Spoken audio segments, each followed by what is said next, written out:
it's you! Back to that beautiful tsunami panel. Thank you very much, Flex. I'm feeling the energy from over here. The atmosphere is electric and people are ready to watch some Dota. But these two teams actually had some time off. They had a whole day after the patch dropped to sit back and relax. Meanwhile, I had my three analysts agonizing over the Dota that we've watched, so I'm gonna go down the line. Good morning. Of all of the heroes that got changed, which one do you think moved up in stocks the most after the games that we watched yesterday? From basically irrelevant in the group stage, or maybe just semi-situational pick, to now you really gotta worry about it? I think Lesh is the scariest one of them, and especially because it's a gladiator's specialty. That's probably the most overpowered looking hero, but I'm thinking about Storm. Maybe I'm watching him closely. Not sure if it's OP yet. Okay. Or Bet Boom special. I like the coin flip. Winter, who you got? Lion, our favorite lion. Are you being sarcastic right now? Okay, fine. Maybe not lion. Lion's kind of like a little bit overrated, but yeah, like Kevin mentioned, Lesh is probably the best hero right now, and it's going to be interesting to see how different teams come up with different solutions, because you might want to use the bans for other things, and if you can trap your opponent in a best of 3 in the first game, you give them the best hero and you beat them, it's a morale victory. Definitely. Effie, which hero you got? And I have to agree with the Lesh. Okay. I also agree with Purge on the Think front if I third. would've won for the think 35. Shelter is looking very good, especially when we saw Bet Boom first phase it twice in a row and still win with it. Let's not forget that for teams like Game, Storm has always been a high tier pick. Also, when you talk about the Lesh, you have to talk about the heroes that amp him up, which also got buffed. Okay. The IO in particular, it has DPS now on the tether, and I'm a little bit disappointed that nobody wanted to experiment with it, because now that it has a stronger laning presence and heroes that it typically enables are back in the meta, it might show up, and if there's a team that's going to run it, it's going to be Gaimin. Yeah, I feel like during the group stage, the only time we ever saw the IO was when it was paired with a carry gyro. But Liquid, their pairing, I suppose, for their last strike was the Crystal Maiden, which I suppose may have just been a Liquid specialty. I don't know how much other teams are going to put their hands on it. In some ways, the CM is better because it provides lane kill threat. Yesterday, we saw CM used so effectively against Falcons. Crit's Weaver consistently was stomping in the tournament, but that game it just looked weak. Yeah. The Frostbite into Silence and Bloodseeker was great. Is this So game one? There's a lot of offensive things that I just kind of tuned in. It looks like game one because it's setting up. Just better in some ways. So I Oh wanna yeah, say, it is. Nice. I just caught it. Underlord is actually really good. No Ooh. team's picked it yet. I think it'll be really good this patch because Second I single feel game like one. Yeah, now, perfect. if you have offlaners who can build that Helm of Iron Will into Veil, that could potentially be a new strat in Dota, because Veil feels like a very A strong secret item, lab but chair, you the have to perfect build that chair. to feel really good and you Maybe if get you're to really and big. I feel like of all the offlaners For me, who the do chair is that, too big. It's gonna be Underlord. That's a really, really good idea because you need this AoE magic damage to make use of it, but you But want they're alright survivability, otherwise. And most offlaners aren't this like AoE magic damage. They're like, I'm I gonna think I jump in, prefer stun chairs you, that bounce wrap on the around you front, so more in the Veil would back. accelerate your It's more farm comfortable. while giving that lane And stability. Underlord is like a hero Ace definitely likes to play, and I feel like maybe with the new change. I think Shivas is OP in this patch. Shivas is getting you might nerfed. wanna maybe get There's the no way root it stays more- like the way more it points is. to it. It's gonna get an Usually the armor point and is, like, cost get nerf. 1 point in the root, and then you max your atrophy aura. Yeah, OP I as might be item. a little nerdy, but I remember during TI10, there was this whole armlet theory craft going on that only really got figured out towards the end, and it was these offlaners who could build that Helm of Iron Will into the armlet that were being picked all the time, and by having an offlaner who can build that It's a item that weird helps item them stay in anyway. lane, it enabled the Shivas team used to be a before to defensive rotate item that stops the enemy lanes, so region. Now it's there's an something about everything this meta item. reminds Now me a little bit of defensive, TI10 damage, meta, it's and fucking stats, I'm HP, and like hoping everything. one team experiments with it and proves me I know right Solar about Cat is this OP theory. too. I looked at it for like 1 second, like, yeah, Azure you're not Ray, playing though, support they're without sticking with this. tried and true. They ban out the Chen, the Pango, and the Io first phase. Meanwhile, Gaimin actually take out the Left Strike along with the Magnus, the Timber, and the Grim, and Azure Ray pick up the Primal Beast.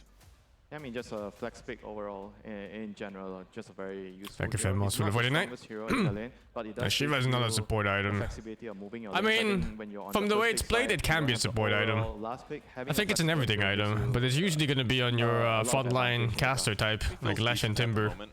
You've got BKB Piercing Stun if you end up against a Lifestealer, a common hero right now. You've got easy follow-up. There's lots of armor items right now, which is really going to benefit him. As a Holy high-strength shit, the gamer. muscle coming out in the I first like two how picks. you brought up Lifestealer Purge, because this is one of LoW's most successful heroes, and you could look at it for either team right now because it pairs very well in Infest Bombs with both of these heroes, but it also lanes quite well against either. Yeah, I mean, it's part of like the games right now at the highest level is about how easy can the enemy kick your core out. If your core can sit in the lane and farm, and the enemy has to bring like, what, 3 people or 4 people to kick you out, then it gives you a strategical advantage on farming on the map. And a team like Gaming Gladiators, for example, they like to farm across of the map. And if you force them to bring many heroes to kick your carry out, for example, then it might make them uncomfortable playing the map. And if you fail to gank, then you're just like way ahead in net worth. Yeah. And you're going to really feel that pressure when they group for fights. I mean, this is the reason why like we've seen a lot of like morphling, lifestealer recently.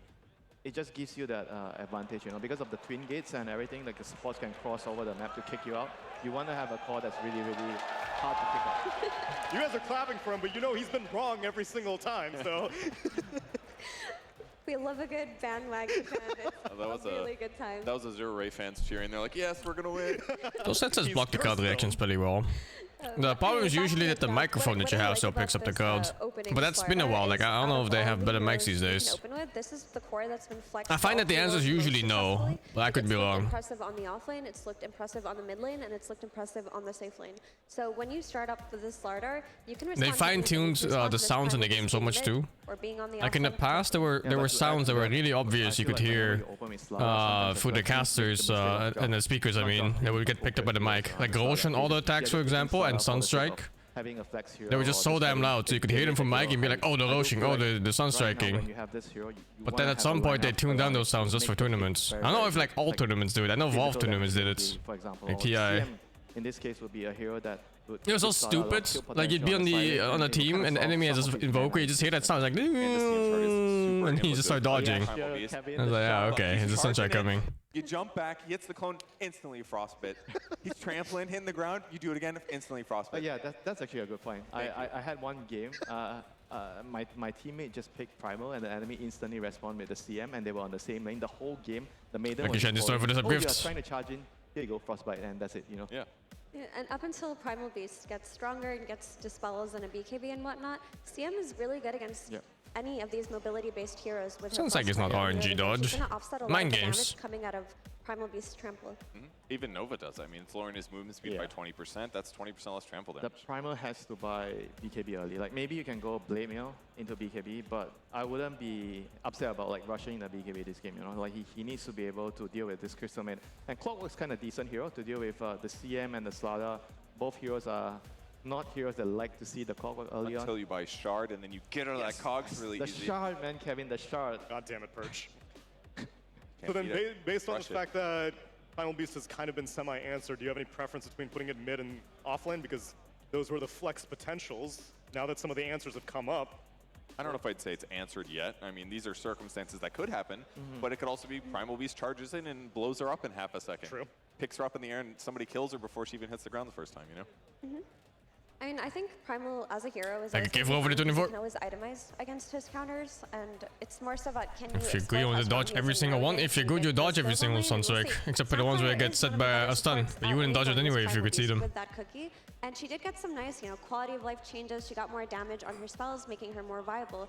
And now it makes the Clockwork make a lot more sense, right? Outside of protecting the Primal Beast pick that you have by taking Clock for yourself, now you have. Mind game still mean you guess wrong. If you're bad, yeah. Yeah, she's very, very Not if you're good. Against the Slardar throughout the whole game. Like, Slardar doesn't like to buy early BKB, right? You always try to delay your BKB.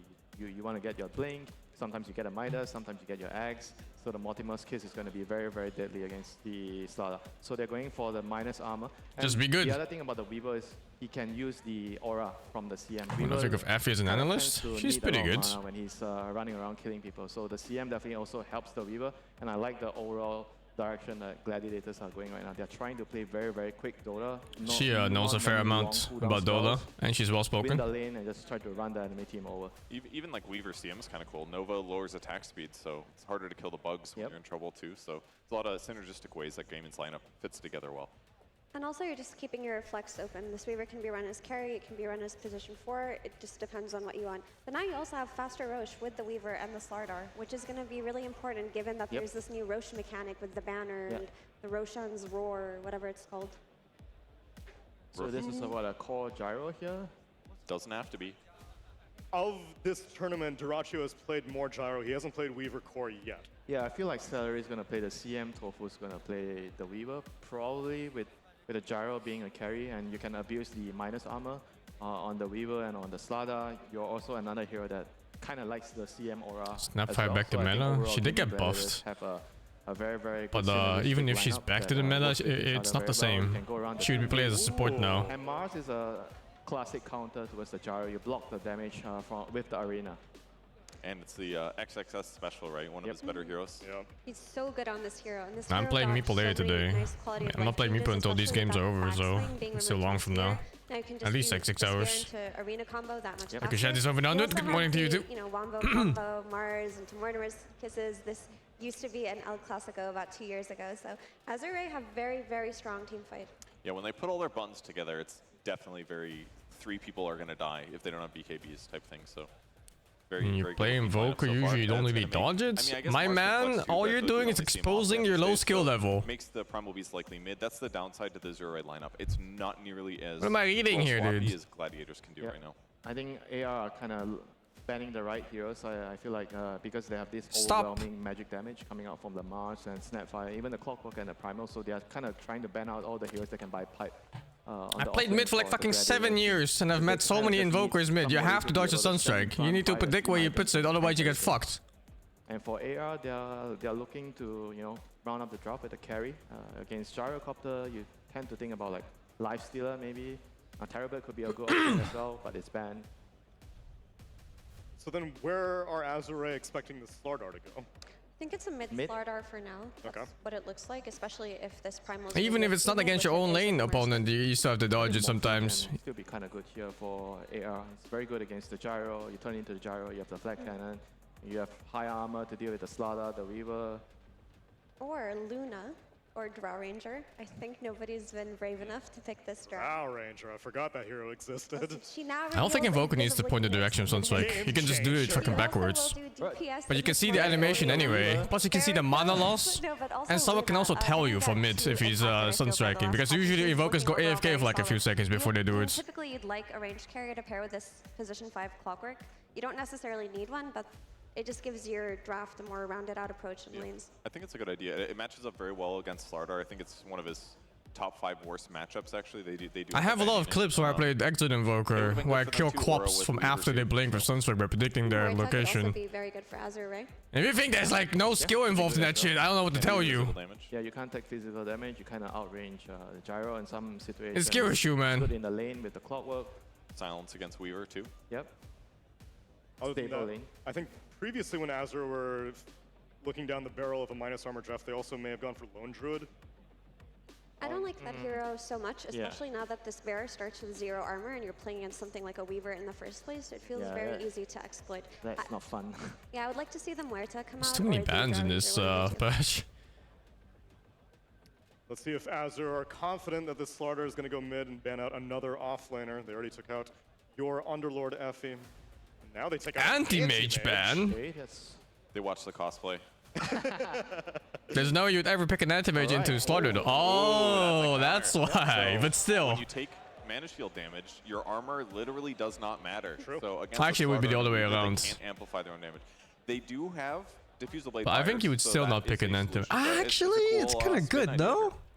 Yeah, it's a very, very interesting idea. More team fight for the Mars Arena. Fucking Andu mage. Disables, and I feel like this draft allows Medusa to output Is this a Wagadusa build? No, you don't buy a shroud against this. You can just stand there and just... Look at the damage output right now by Gaming Gladiators. It's like a little bit of magic damage, maybe a lot if the CM ulti goes off full duration.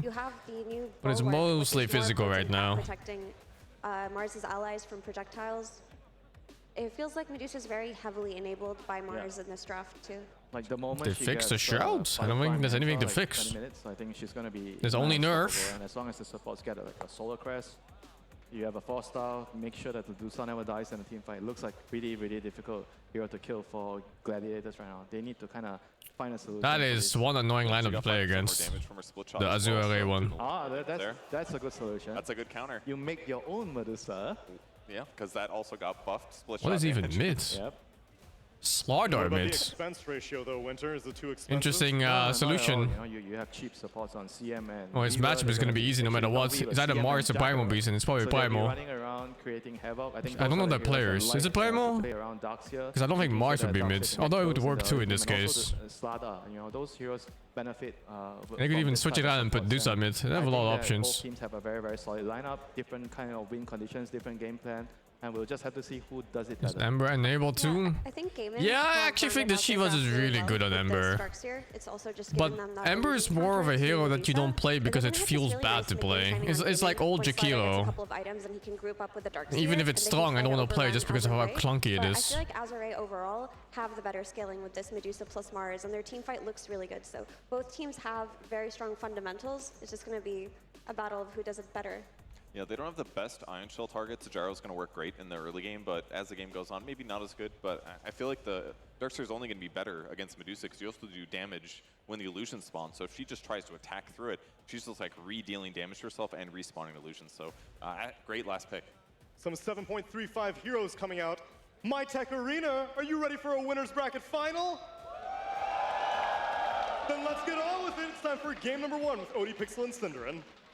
Thank you very much, Tsunami. Yes, an absolute treat awaits us here. Gaming Gladiators against Azure Ray. And the ending of both of these drafts, Cinderin, it's going to be very exciting to see how this plays out. Of course, Gaming Gladiators ending up with the Ace Darkseer. Azure Ray, they're going to go with the low Medusa, a hero, especially on the previous patch, we just weren't really seeing. Didn't have too many crazy changes, right, coming into this 7.35. Had a little bit of a buff here and there on the numbers.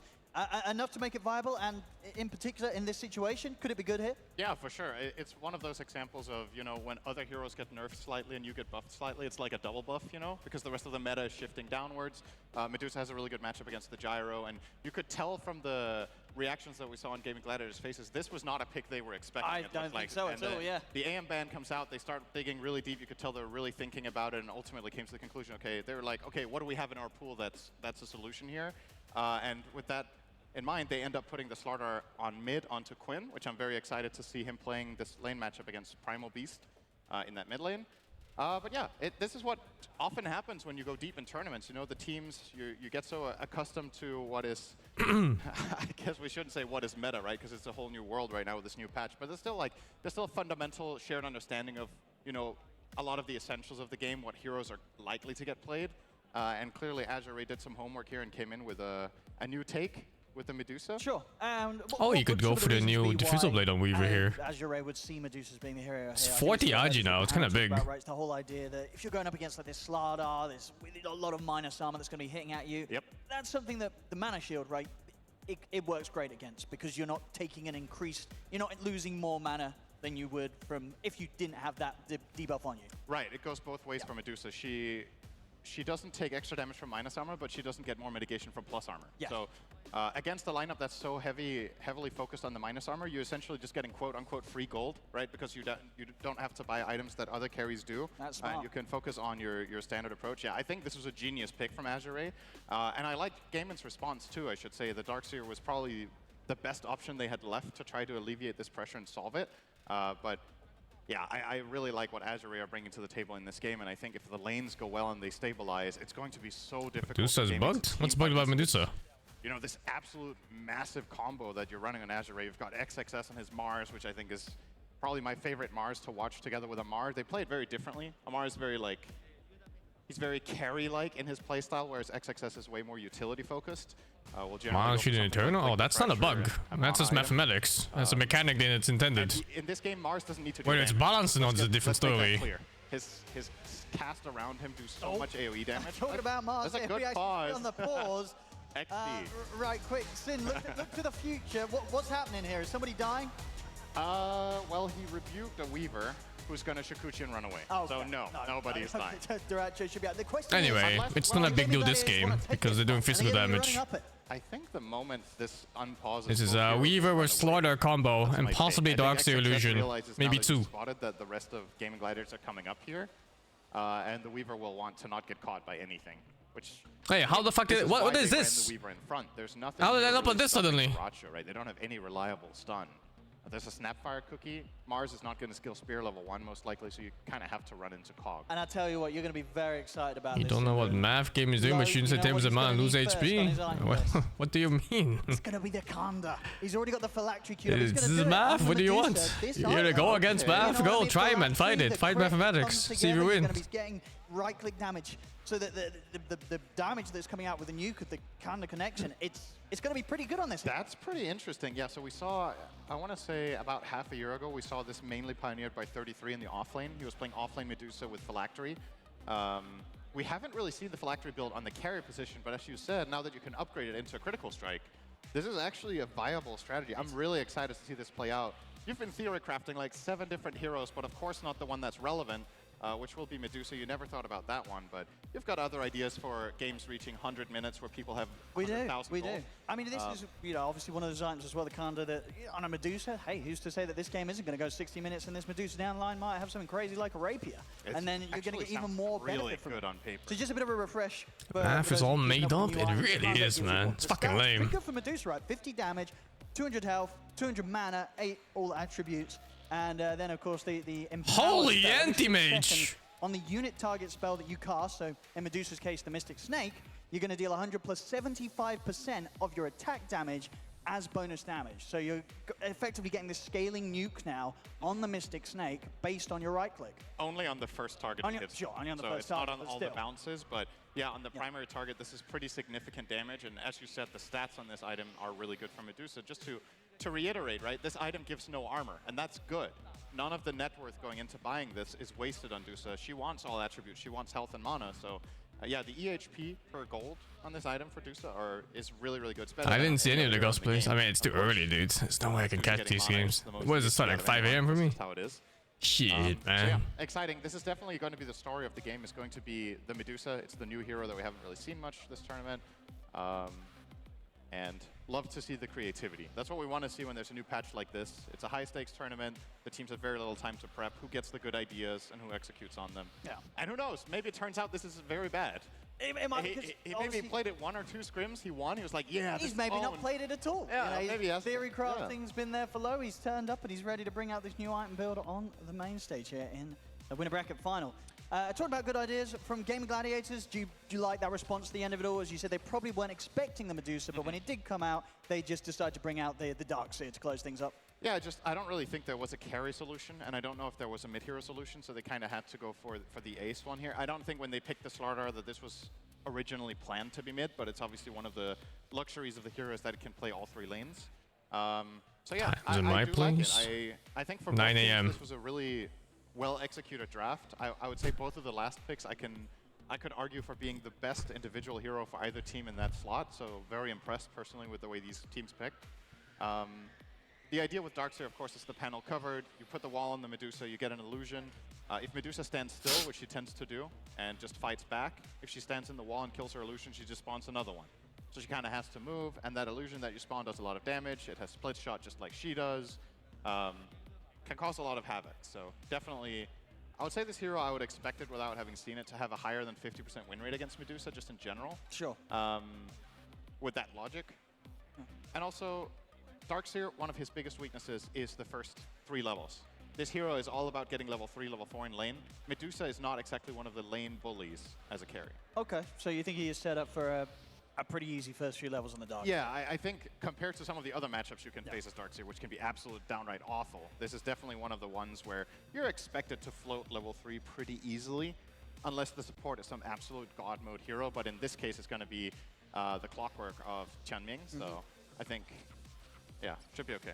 I mean, at least I guess Tianming on the clockwork, in other aspects of the game, it's pretty nice they do have that hero against the Darkseer, right? Makes it a little harder for saves to come out in terms of surges. If he's in with the hook shot and the cogs, can still cause issue for Gaming Gladiators heroes when they're trying to escape. I mean, when you look across the board, it's one of the nice things about this game, for me personally, looking at it, is that it feels like every hero in this game can have massive impact. There's no hero where you're like, okay, this hero is just going to have an atrocious game on paper. No, which is what you'd expect to see right from the drafts of the 2 best teams of the tournament. Yes, sometimes you really shut down one player or one playstyle in particular, but I think everybody in this has a really key role to play. We've seen games earlier where a hero just got absolutely mega counterpicked and never really found a footing. I don't think anyone in this game is going to feel like a complete liability all the way from position 1 to 5 on both teams. Even a hero like Crystal Maiden, where you might be like, oh, that Clockwork matchup is pretty bad. While that is true, she has a lot of counterplay potential against the nature of how Azure Ray's lineup works. You know, they place all these AoE ultis, they stand their ground and fight back. If you find a good angle on Celery, which he has been really good at doing on that CM, he will be able to get some nice freezing fields here. And we do indeed see what we talked about. They're both going to disengage. We're back into the game. Everybody's out, but they're back in. Oh, they Actually, are. XXS stuck around a little bit. Gladiators is going to see if they can get the connection onto XXS. They'll throw down the These blood fucking grenade. pause skins are skipping so much. But he should be fine. No further way to continue to lock him down.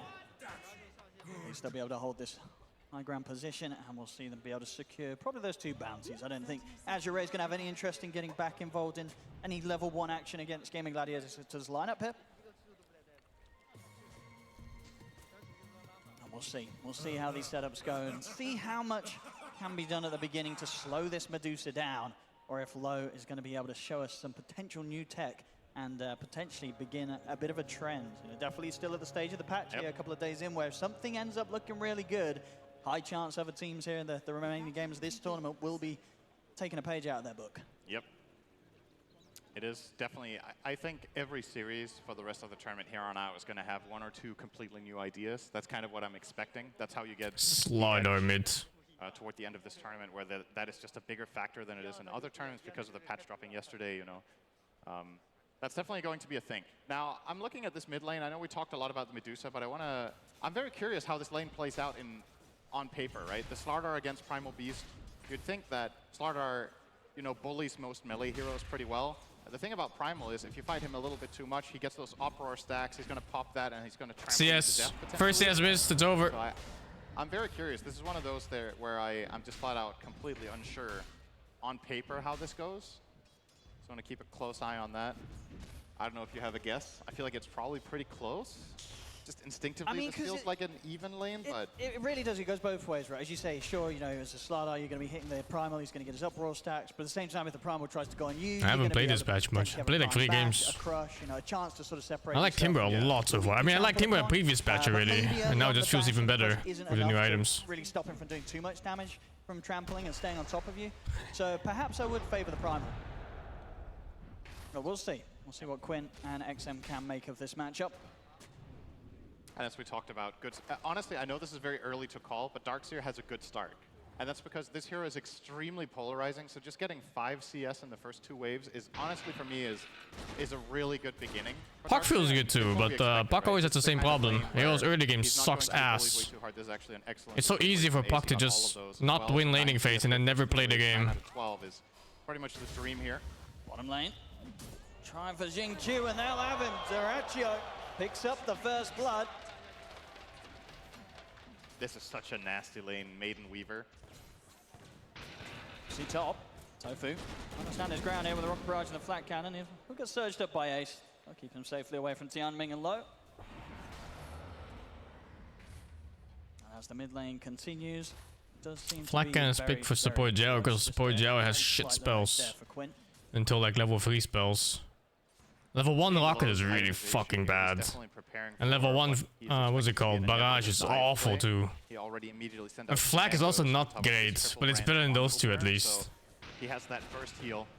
I mean, you're gonna do like what, 3 times 40 damage or something? Rocket is like 1 time 100, I think. I don't know how much barrage is, but yeah, the condition for it is not great. But he won't win this trade. Tofu takes him down.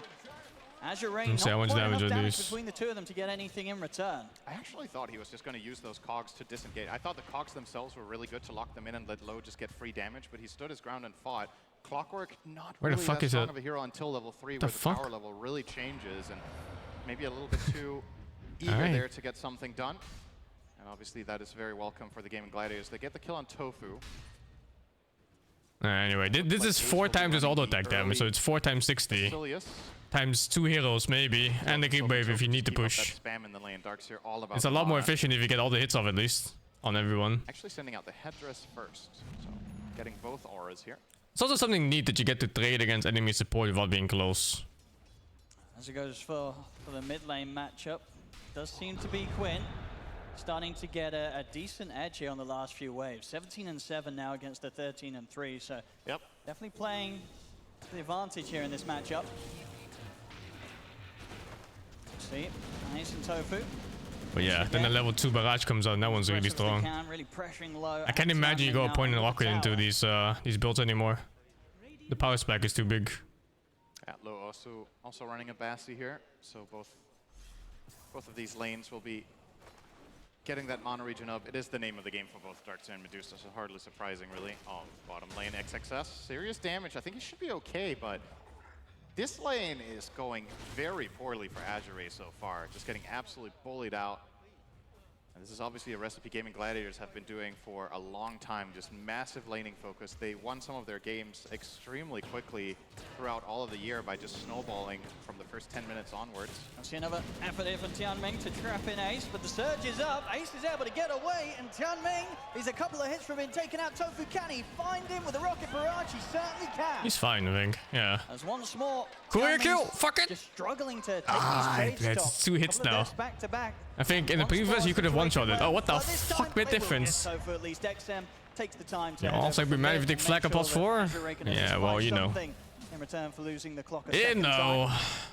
Yeah, as you said, Low skill gonna low skill. What can you do? The first 3 levels, Primal does very well, and then ultimately when Quinn gets a couple of levels up in the Crush. That was a very optimistic dust there. Out of the lane. So looks like Primal can't truly stand there and fight back. So what XM is going to do, he'll stack the hard camp, farm that with Trample, get the gank onto the gyro as well, and that way he's still behind the Slaughter, but not by a significant amount. It's 300 gold min at 530. It's not too bad. Already found some side lane impact, but yeah, in this top move we just saw, you saw the difference between level 2 and 3 clock, right? That was very, very close. If he hadn't made the first mistake of fighting at level 2, that might have just been a win there for Azure Ray, but the little bit of extra golden experience Gaming Gladiators got from the first kill snowballed them there, and that's just textbook Gaming Gladiators stuff, really. They have a very good understanding of the limits of their heroes. Every trade they've taken has favored them by just that. Been to Dubai? No, never been to Dubai. Gives them a 1k lead. It's too far, man. Everything is too far. From Tianming on his respawn to try and chase down Terarria on the Slaughter is destroying mid now. He's back now up on the top. Oh, I can't touch keeps anymore. Assuming if you can get some sort of wraparound setup onto Ace. Look at the pushback with the cogs, but dude, the ganking mid. He's pretty beefy already at this point with how good the lane has or become for him. So not an easy kill for them to really target. At the same time, though, he's opting for a build that is rather uncharacteristically untanky, I would say, for Darkseer. A lot of the time in the past. Okay, hang on, Quinn. Gonna make the effort here for Quinn. Got the combo, they've got the full lockdown. Very nicely and executed GG. there. XM getting the backup. Actually didn't think he would die there, holy shit. That was clean. Just a perfect chain stun. Didn't let him use the crush at all. Yeah, so what a lot of Darkseers have been doing in the past patch was running Vanguard. But Ace is going straight into the Arcane Boots. And as a result, the Medusa attacks are actually meaningful. So if he does get caught in cogs, if he gets opened on with like 2/3 health, he is vulnerable. So it's interesting to see that he is prioritizing that over the Vanguard. They're actually able to get the steal on the Wisdom. JiNK tried to put a stop to it with the cookie, but the timing was there. They're actually able to pick it up first. It's not as pleasant to the eye as kills are, but that is the biggest moment of the game so far. Makes such a massive difference. Terarria's almost getting his 6. Actually, XXS is level 6, but obviously the trade-off for Gaming Gladiators, their supports are loving life, sitting on really high level. Both of them, Crystal Maiden 5.5, Gyro level 5. On the other side, you have Clock, who's just cracked 4, and so has Snap. So 1.5 level advantage on the support side of things. Missile. Making a bit of an effort here for Low, but getting his mana down to half. They won't look to push for it. One was where Terarria really pushing the limits. He's actually going to be able to snipe the courier by the looks of it on the way down. XXS is falling low. Look at the Frostbite connection on towards JiNK. XXS dropping the arena to take down Celery. And the two of them will manage to back away after that. So they'll drop the ult, get the kill on the CM, and make sure that neither of them get oh, what the hell is this Weaver core build? And you can tell from XSS's itemization, he knows that armor is going to be the name of the game, right? So he's going for the Wraith Band as offlane Mars instead of a Bracer, and he's going to rush Phase Boots next. So really needs all that plus armor. Doesn't have the same luxury as Medusa of just ignoring armor altogether as a concept. Terarria playing very aggressively. This is really this guy's MO, right? Like, this is an early aggression build. Pushing that advantage. It's going to be much slower for farming since he won't have either Deso or Maelstrom. Call it a day, go back to base. I think he was going Dragonlance, and it looks like a game he's going to go Diffuser as well. To the top lane. This is level 8 Primal. He's really strong. Yeah, not sure. Has out-leveled Quinn because of that kill mid. Definitely to play tempo with this build. Still slightly in Quinn's favor. Quinn's coming up here as well. This ward down. I'm already retreating from this top lane area. An ace, he's going to try and start things off with the wall. This will cause TPs to come in from return from Azure Ray. Returning with the snake, Terarria in on top of them. They're trying their best to focus Tianming first. They'll get him. Now they can turn their attention over towards low. Jingyu trying to help out. Does kill him with the two-man cook in the blast, but he's not able to kill Terarria. Shit. Able to time lapse. XM, who'll trample over them all. He gets the grab. Vacuum back onto the three of them. The crush comes out. Low's going to get taken out. They've lost three of them. Mars? Mars TP? Hello? Try and respond to this. XXS still doing Any- his best oh, to he got battle him. on. He'll get the trap onto Terarria. He must have TP'd bots. That's my guess. The fight a little bit here for Azure Ray, but he's still on the retreat and he may not get out with his life. The surge is there on Quinn, helping him close the gap in on towards XXS. Now as Gaming Gladiators, they'll get I think he TP'd bots. Against Azure Ray here, 9 minutes. So he didn't have it ready for top. Massive rotation, right? Gaming Gladiators showing up with 5 heroes top mid at 9, just not ready for it on the side of Azure. If Mars is a part of that play, this is a totally different story, but he's the one hero to arrive very late, so it's essentially a 5v4 the whole time until, sure, XXS cleans up the Weaver kill, which is a good trade, all things considered, but yeah, really, really nice. Gladiators, they're considering going again. They know with the way the last play went on that Azure Ray won't have all their TPs at the ready here, so they can go aggressive. Dracho trying to get in on top of low, but the control's there for Tianming. He actually doesn't have time left yet. He's taken quite a lot of damage here from the tower, but the Shikuchi's back up. He could have killed the clock there. He's got an invis, and he's going to be able to close whatever, I guess. on towards low. Unnecessary risk. What? There's actually still dice here? To try and win the last fight this tier 1. There's no backup. Azure Ray can't afford to send anyone up here again. They just don't have the cooldown. So low, he's dead again. Gaming Gladiators knowing that they could strike back a second time here. They'll also be able to find Tianming desperately trying to escape through the twin gates. Not the part of the map that Low and Tianming could afford to come back to Sind after that one. And this lines up really this well makes with a lot more C-Street, sense with the right? Urn now, if they go for this type of aggression early on. It's absurd. Who fucking 5-mans twice before 10 minutes? To back off a little bit See as well, Dracho's feeling strong. He's going to try and set up to XXS. Tries through the arena combo, but the spear's off the mark. It's not going to grab here from XM. Time lapse, it's available. Dracho able to get back pretty much up to full HP. Oh, what a nice item build. They look to be on track to be taking another fight. Xingqiu and XXS A non-greedy item build. He's surviving all the fucking bursts and stuns. He'll find Xingqiu. He's going to look to chase down XXS. The Shikuchi Oh, he up again. fucked up The Shikuchi a bit. Shadows Oh, taking it's him fine. down. He'll get the double. Sure, Celery's lost, but this is a cleanup for Terarria for sure. As Quinn in with the backup. The hook shot is there in time over towards the creep wave. Slick. That might just save his life. We'll see if Terarria's able to dive in for this. Actually, Tianming's sort of hovering around a little bit. Quinn is able to jump straight forward. Oh, bonus kill. Feels good, man. Killing Terarria. They may not even be done yet. Terarria's going to turn towards XM. Where is it? The Shikuchi gets the bugs out. It's a lot of minus armor. XM's No, he's a fuck. Oh my god. Oh, the one blast before he did it. Terarria is still alive. Gets the kill, but he will die. Terarria, though, he'll take that any day of the week. An ultra kill here for the Weaver. Just 12 minutes in coming up on the clock. This is fucking wild, man. That's 2 kills a minute. You love it. Absolutely. I mean, Azure Ray, they're trying their best to deal with these sort of situations, but so far it's been a struggle. Is this just sort of down to the nature of the heroes? Is it the way that Gaming Gladiators are kind of forcing these fights maybe in manners that Azure Ray aren't fully prepared for? I definitely think a little bit of the problem is the anti-synergy between Clockwork and Primal. I think you need to be very careful with how you place cogs. And it's go, go, go. I think we've had 2 moments now where the cogs are placed and Primal Beach charges through and he just doesn't place himself correctly, so he can't get on the hero inside the cog. Oh, talking about the Clockwork. Bling dagger. He's gone. Nice and easy. Not the biggest kill for this smoke for Gaiman, but just maintaining this absolutely relentless aggression. 5k up now, minute 13. Correct me if I'm wrong, this is reminding me of Gaming Gladiators against Azure Ray at TI. It was a different roster, right? But I do think they absolutely obliterated the org in like 2 games of 20 minutes. And they're just finding kills like across the map, and it's at the point now where Quinn, he's just getting solo kills. Xingqiu tries to push out the mid lane. Quinn quick with the TP and the blink in. Too easy. Another kill for him, as you know, Echo. Quinn's map movements have been fantastic this game. They're sort of going back to that, 9 minutes when that huge fight kicked off on the top lane. He gets up there with the team. He's down bottom. He's back up top. He's over the mid. This mid slider, it's been everywhere already in just the first 13 minutes of play. And all of this for me really comes back to the choice from Gaiman to go as 5 top minute 9, right? That really started the snowball here. Quinn going in deep, but will back off at the right time. He's got a lot of backup though here, Quinn. XXS, does he want to try and set up a fight here with the arena? Oh, that cliff. Go for Ace or Celery. We'll see what XXS opts for. Onto the side, they'll go for the easier pickoff. They'll catch Tofu, they'll drop the XXS, but Quinn's just in on top of him and completely destroys him. XXS gone in an instant. And Tofu didn't even die.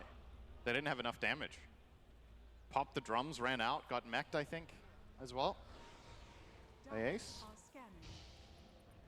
So Oh my god, another one it's stolen. Very clear. Oh yeah, they lost the Wisdom Rune again. So it's very clear what Gaming Gladiators are doing, right? They're invading your jungle, they're playing tight and just effectively denying you a percentage of the map that you usually have access to. You have two choices. Either you run into them in a smoke and try to find an initiation and win a fight to get the area back, or you give up that area and try to mirror and do the same thing bottom, which hasn't really seemed to be Azure Ray's approach to this. They keep running into fighting them. See the way that the Atrium was being pulled out Holy to the side. They make shit, the jump, dude. get cookied out to the side. XM charging forward. Any other hero would have died twice there. But Low, he's fallen out of mana. Dracho's in on top of him. Low goes down. Maybe they could get Ace to return. No, they can't. He's able to pop the heal, head out of there. Jump forward from Quinn. He's in with a crush onto Kian Ming. Dracho, he's even pushing on for more. They'll get the second. XM has to try and charge away back. Oh my god! Dracho 1 HP. out. They can't even punish the Weaver. Dracho lives. Everyone lives on Gaming Gladiators. As once again, they're not even done. Quinn, he's diving up to the high ground under the tier. You can get the other one too. He's going for probably the both of them if he can He's survive. feeding. Taking it down XM with the help of Ace in the Iron Shell. Will die for this. But once again, sort of a 4-for-1 trade. We saw down bottom, you know, Duracho had a bit of action, bit of fun with the dive, getting away with an ultra kill. And it wasn't quite an ultra kill, but 4 heroes did die on Azure Ray there. And, you know, Quinn, he wanted to keep it going there with the dive up to the high ground. Honestly, some evolved caveman Dota here from Duracho as well as Quinn. Literally, see hero go. But they get away with it. I mean, yeah, sure, Quinn does die in the end, but the trade-offs that they get in this fight. Worth it. What an insane freezing field, by the way. Celery finds an angle in the tree line where Clock can't get to with the battery assault to intercept it. So you get a full freezing field off there in the trees. Very well done. I mean, There's no way Pavis is balanced. Under tier 4s. nice Solar Crest obviously got them the counter kill, right? That barrier being placed onto the Primal was nice from Jinkyu, but... I did let him live that little extra longer. I mean, of course, Game Gladiators, as soon as they're all back up, they're ready to go again. I will say... Oh, he's trying to farm it. Underneath the tier 2, pretty far out in the middle lane. He'll get the Stone Gaze off, but the wall is down upon him. He's dead again. Not a chance here for Low. As Azure Ray, they're really slipping farther and farther behind. I mean, maybe if these were sort of situations where it was the 4 of them outside of Low getting caught, there would be some hope here for the Medusa lineup. They're going to try and fight with the That's a good arena. They've got the combo and onto Quinn. Quinn caught and taken out, finally. They'll be able to take Quinn out towards the beginning of the fight. Can they go for anything more after it? I don't think so, because Duracho's chasing them up to the high ground. XM Solar Crest Gaming. Oh, it doesn't matter. Won't be able to survive. Ace gets the double. They may have got Quinn, as I said, towards the beginning of the fight this time around. It still didn't matter. Gaming Gladiators too far ahead with these fights that they pretty much are guaranteed to come out on top of every single skirmish that occurs at this stage of the game. If Azure Ray wants to have any hope of winning a fight, it needs to be at even numbers. You're not getting a better arena spear than this. That was absolutely clean from XXS, but you're missing the Dusa in the picture. This is a 5v4 situation once again. You are taking the fight after losing your carry. If Dusa is there and you get that kind of setup, it's a totally different story. You probably wipe Gaimin, but Gaimin are well aware of this situation. They've taken the key kill on the Medusa, so they feel like they can commit into additional fights, and they're absolutely right once again. Now 10k lead, and I think the fascinating thing about this game state, you're 10k gold down minute 17, which is a ton. This is a game compared to a lot of other ones we've seen. Okay, hang on. Well, let's see if XM gets out of this one alive. Looks like he might. The cogs laid down in front of Tianming. Will hold back Celery and Tofu. XXS, he's going to want to try and punish this. They'll get the drag back onto Celery with the spear. Tofu trying to help Celery out. Definitely taking a bit of time to take down the CM. They have to drop the kisses as well to actually finish off this kill. He's not dead yet. Oh my god, it's so tanky. Meanwhile, Dracho's playing around Low. Low's going to try for the TP. Oh, nice kill. They've got the vacuum as well. They'll be able to stop. Wait, where the fuck is Dusa dying? Tier 1 bottom? A bit of a distraction, really. You know, sure, Gaming Gladiators lose their 2 supports around the mid down to this aggressive play, but it means that there's the opportunity for the rest of Gaming Gladiators to find Low and kill this Medusa please. yet again. I mean, ironically, this is still a big net worth win for Azure Ray because they're this far behind. So getting those couple of kills is probably worth it. Also because Low's game is quite bad right now. So trading him off, yeah, it's not great to lose your carry, let's not pretend. But activating other heroes in the lineup can prove to be really valuable. If Primal Beast can somehow get to the Shiva's Guard, I think the nature of these team fights is going to change quite drastically. We've seen how powerful this item is in the new patch with the amp is great for the primal. He gets 20 armor against these minus armor heroes, so he's going to be able to stand his ground way more.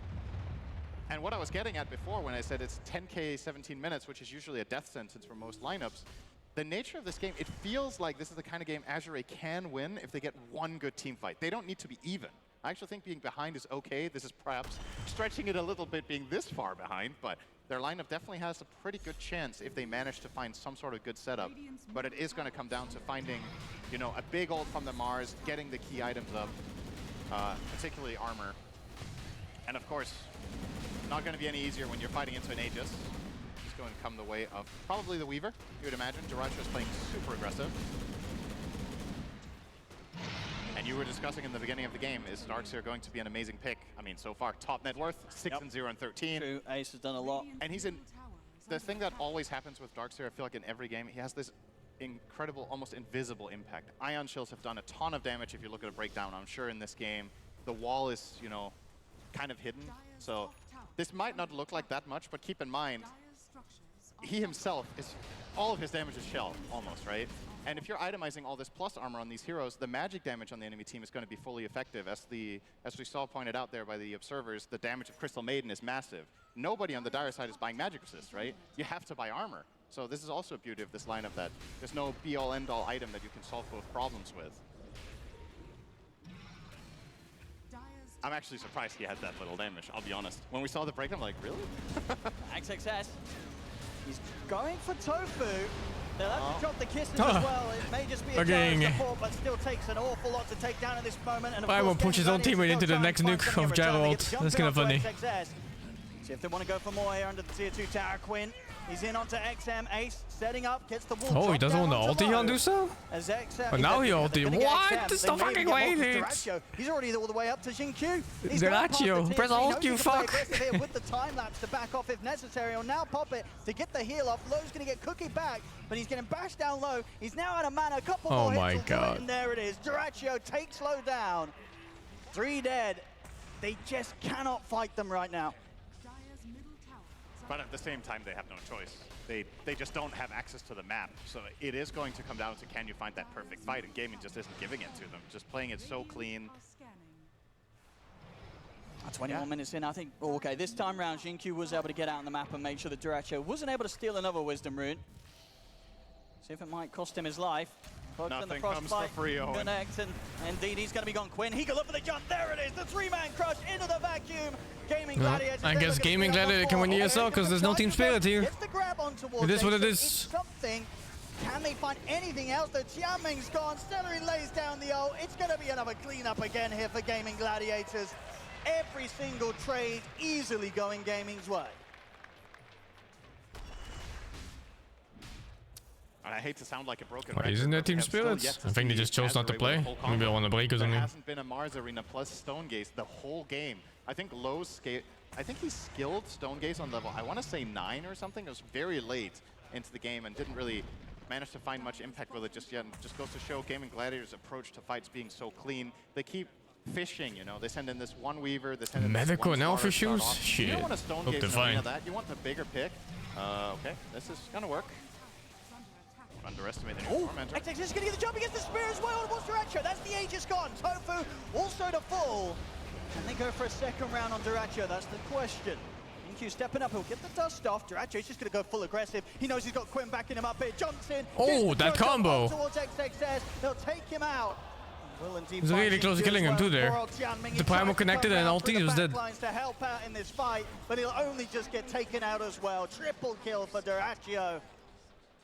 And Low nowhere to be found. He's farming top on the Medusa, looking for this comeback time that is not available. And Gaming just taking advantage once again of this numbers advantage, just gonna easily get one lane of barracks here, nothing stopping them. This, even though they don't have the most obviously great siege heroes, still just farmed up enough to do it. Regardless, in these 15 seconds, this lane's gone. That's a wild one. What a clean game. 23 minutes in. 50 kills in 23 minutes, and Gaming Gladiators account for about 3/4 of them. Nothing stopping them, just objective to objective, and of course, talked about the defensive items on the side of Azure Ray, worth highlighting just how much impact Ace is having with these auras, right? He's gone the Greaves plus Pipe. On the Crystal Maiden, you have Solar Crest and Vlad's. All of these auras glimmer on the gyro. He has Veil for the Ender's Drum. His build. They've got all of the tempos Then disperser that you could imagine in their team, with the exception of Crimson Guard. Which ironically, you know, would be pretty good against Medusa, but guess who isn't showing up to the fights and doing anything? It kind of would have been a waste. So They went for a bit of a smoke there, Azure Ray. Maybe seeing if they could get the catch onto one of these supports. You said with the farm, though, that Tofu and Celery have, they're just not easy kills. And seeing comparatively to the cause of Azure Ray, these two supports, I mean, Gaming Gladiators, they're pretty much a team fight away from their supports being ahead of the cause of Azure.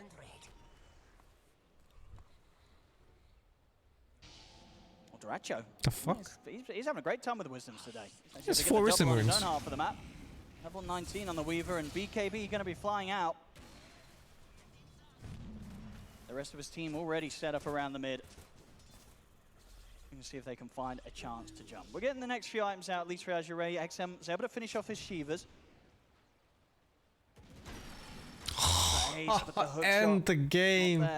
might have been a blessing in disguise. I think this could have ended I really think Quinn poorly. might still end poorly for them as Quinn tries to jump forward. Cogs are there in time. At the least, they'll live this time round, Azure Ray. But look at their heroes on the map, right? There's just nothing gained. They're completely stuck inside their base. Low, not even close to a butterfly. 25 minutes in with Manta only to go. It's a very poor Medusa. Is there anything big coming up, really? So Mars is close to BKB, which is going to be a health. But it's not going to solve the damage issues that they have. Low. He's got to get out of here. Oh. TP there in time. They don't have eyes on him, so Low will be fine. Chen might not be so lucky.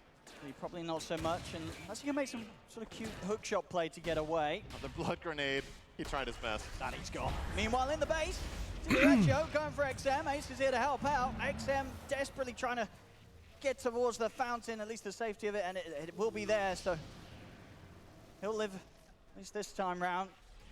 Tian Ming and Gaming Gladiators with the number advantage, they can look to go high ground. The mid-tier 3 under threat. Up the fortification, Azure Ray. Duracho still poking at them. Not fearful at all of whatever they may throw at him, with the BKB now finished on this Weaver. This game was GG like 10 minutes ago, I think. They'll jump him. They'll look for the Oh, combo. is it? Anywhere near enough No to BKB? the cookies there. The hook jump Oh, they got him before BKB. 100-0. Duracho, can they get anything more? They've lost XXS in return. I love how unnecessary Duracho's play there was. Tofu trying to approach in the middle of the wall. Pokes the Shivas. Quinn's in. It doesn't fucking matter, dude. They're 24k behind. And Quinn, he's hungry for more. Goes over towards Xingqiu and XM under the tier 4s. They're going to be able to take out the both of them. The crush is there. Double kill for Tofu. As Azure Ray, they're just too far behind. 1,000 gold per minute advantage is absurd. Duracho at the start of this fight. At the end of the day, The bait? That's not fucking bait, dude. 4 heroes on Gaming Gladiators, that's more than enough. They're just overconfident here, which is, you know, also rightfully there since they're so far ahead. It's been a while. This is probably He could have just stood like here and they would have all won the game. But he was standing in front of the fucking tier 4s, man. He's gonna go for it. He's having a great time. Goodness. I don't know if he'll be able to get it 27 minutes into a game again. You know, he's hit some insane timings this game. Both of the supports have Tofu and Celery, with how much they've been able to get from this constant fighting that they as a team have come out on top of. You'd think they had track gold, being 30k ahead minute 27 just from fighting primarily. Nobody on their side has like absurd amounts of CS, I would say. That nobody's even cracked 200, which is quite unusual. They fucking time-lapsed in. Level of play, 28 minutes in. Quinn. Okay. They're ready to go again. They get the vacuum on towards the two of them. XM gets completely shredded. Duracho heads in and takes out Tian Ming. Azure Ray on the retreat. Low dying in a couple of hits. It's over. GG is called. Gaming Gladiators absolutely stomping Azure Ray here in this game one. Duracho ending with another ultra kill. I mean, 28 minutes, 46-16, 34k net worth lead here for Gaming Gladiators. This was an insane performance from the Sind. It really feels like they won this game in the first about, I want to say 15 minutes, right? Like the rest of it, they were just coasting, winning every single fight from there on out. Want to again highlight the rotation top 5 heroes, minute 9. getting that big fight that Mars couldn't contribute to, and then they never let go of it. I think from minute 9 until the end, Azure Ray never had their jungle again. Like literally, they owned their jungle for 10 minutes of the game, and they didn't have the map anymore after that. There was nowhere to farm. Yeah.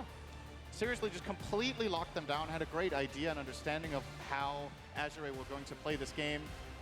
And man, the hero that we were hyping up that could be so good in Faggot Nuno for the 25, Aussiet finger to 40, Nikkei finger to 5, Zambu finger to 75, what does Megan Foxy finger to 8? Wasn't there. And we didn't get to see Jeez, this that barely counter. felt like He was a pro very game. far away from that He never even low. got the phylactery. He didn't. He was like, oh my goodness, I've got to go for a more standard build. Was trying to get the Manta into Butterfly, and that. This even felt that like didn't a happen with how random much pub game. Action was going on, and how little time, little space there was for Azure Ray to get anything online. Wow, what a game one. Gaming Gladiators off to an explosive start here in this best of 3 as they'll take game 1.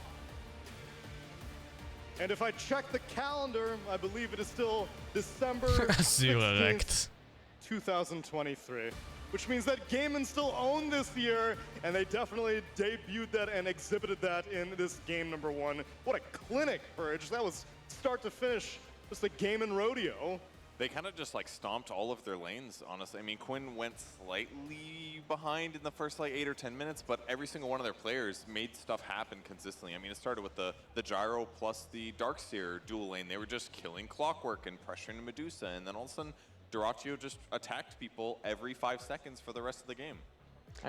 Dyrachyo's item build, man, like so good. Like he started out with the urn, like Cinderan talked about the 9-minute rotation. It would have not been possible if he actually didn't have an urn. And he was also really close to dying, but he had a raindrop, so he survived like with a sliver of health, got his time lapse off, and proceeds to win them the team fight, you know?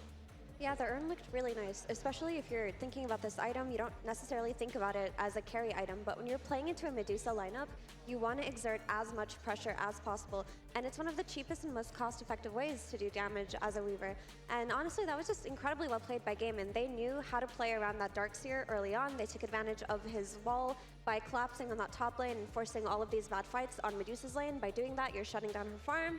And then I think 1 minute later, after that, they tried a gank of their own on the Weaver, and that failed. They brought 3 heroes bottom to Arena the Weaver, but then Weaver just time lapses out. They get 3 kills after that, and then the net worth lead was just out of control. I think at that point it was a 4K net worth lead, and then Gaimin were just able to choke everybody out. I mean, it's basically the Anton show, you know, the first 15 minutes, you know? Take nothing away from his teammates. I mean, they played well, but Anton was definitely like, I felt like the first 15 minutes he played so well. He did everything he could have done, you know, as the Weaver. He stole the Wisdom Rune. And check at the bella, not yet. I didn't have time yet. He carried his team. He used Earn to heal his teammates, like, just everything. Was it critical for him to do that, though, or was he just, like, flexing? Because for Quinn's scoreline, he ends up with 14 kills, but like you said, it felt like the Dyrachyo show. Did he have to play like this? Did he have to play this high intensity for them to beat the Medusa draft? Or was this just Gaimin in their element? Him playing aggressive like that with the urn to keep his HP consistently full just allows them to constantly be pressuring Azure Ray.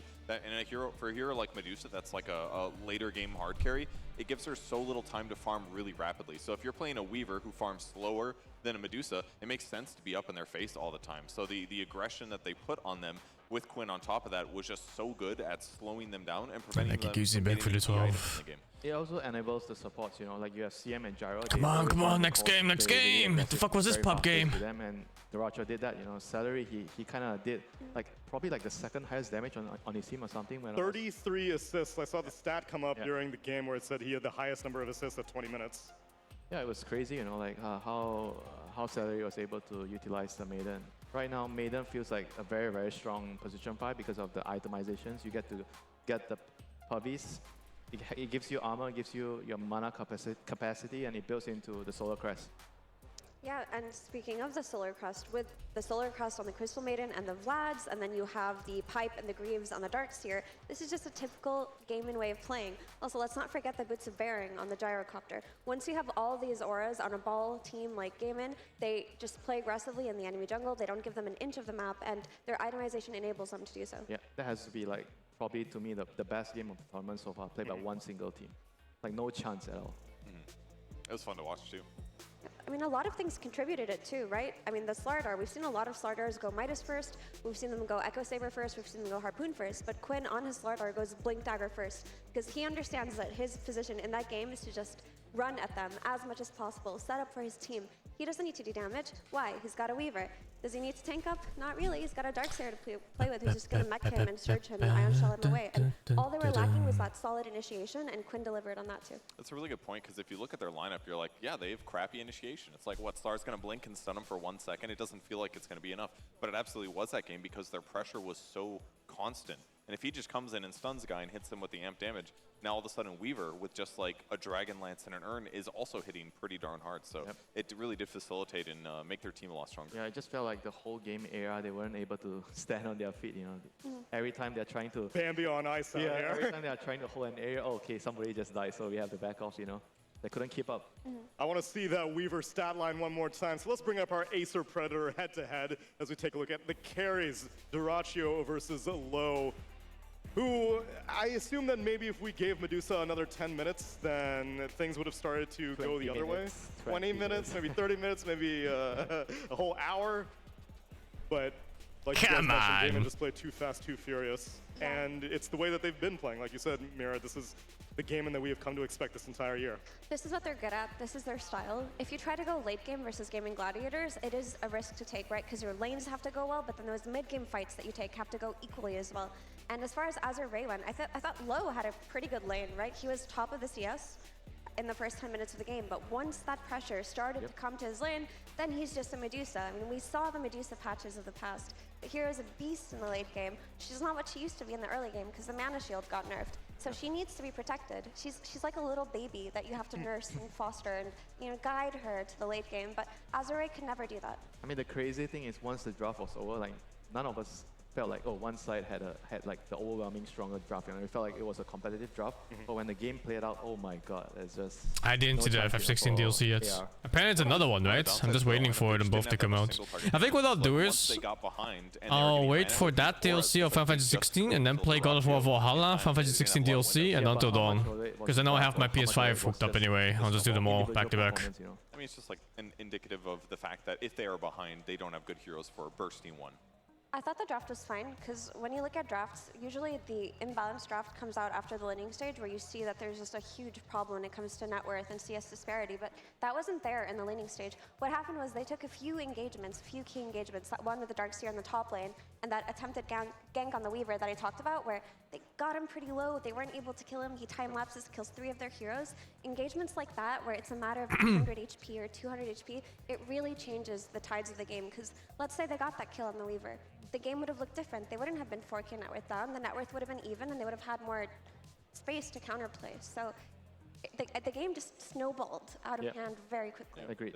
It seemed maybe stylistic flaws, because Azure Ray in the series that they played in the group I'm just stage, adding all the games to my list. But Low was on more active heroes, and XM There's was playing so many Viper, fucking games. So maybe Azure Ray might need to go back in time a little bit and take some pages out of their old book as we look forward to our game number 2, because we've got to get our winners bracket final completed. Will we get a 3-game series or not? We'll find out after the break. Is it possible to climb to Immortal playing on support? Easily, dude.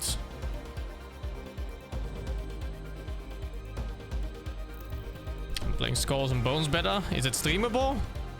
I didn't even check if it's if there's any embargo or anything. I didn't check anything about it at all. I haven't had time yet. Add that too? Oh my god, dude.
Thank you, Freshly Baked Kiss for the 26.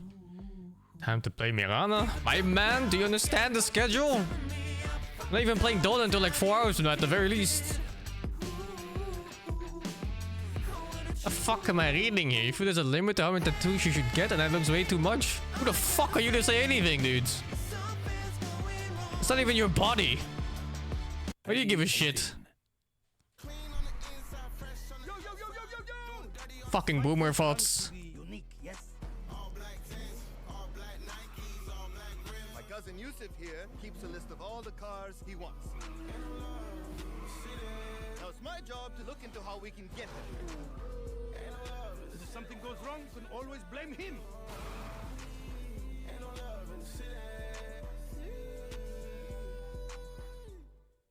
The Texas Bacon Lover is back and fully packed. Met flame grilled beef, bacon, barbecue saus en onion rings. De Texas Bacon Lovers, nu bij Burger King. I'm glad you're gone.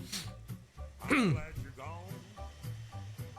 Thought I couldn't live without you, but I was wrong. I'm glad you're gone.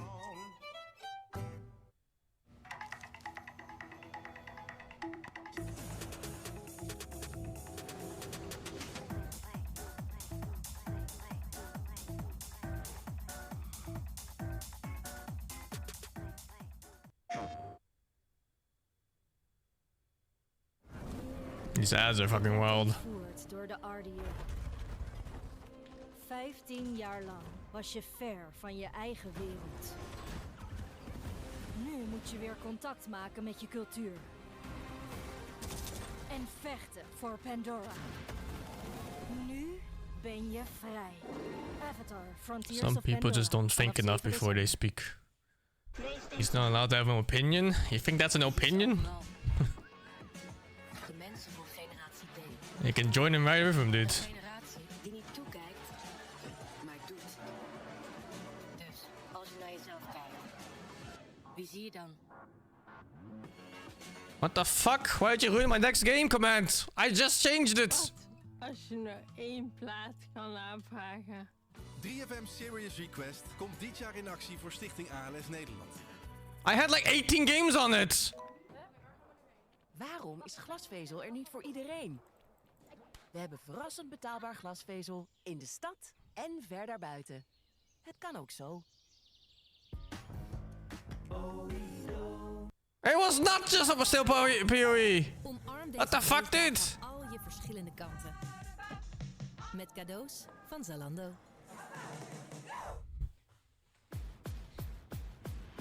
Barbie's just perfect. It's perfectly perfect. I want to go. I've never seen it. I'll go every night. And every day from now until forever. Oh my god, I still have it copied here. Thank fuck. I was not about to type that again.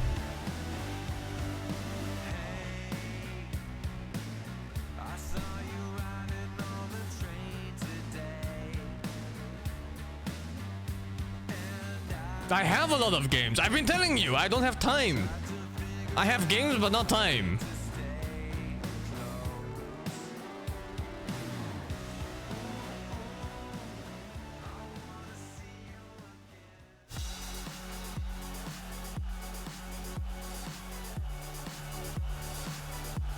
Fuck, Starsect is supposed to be there too, you're right. Oh my god, dude.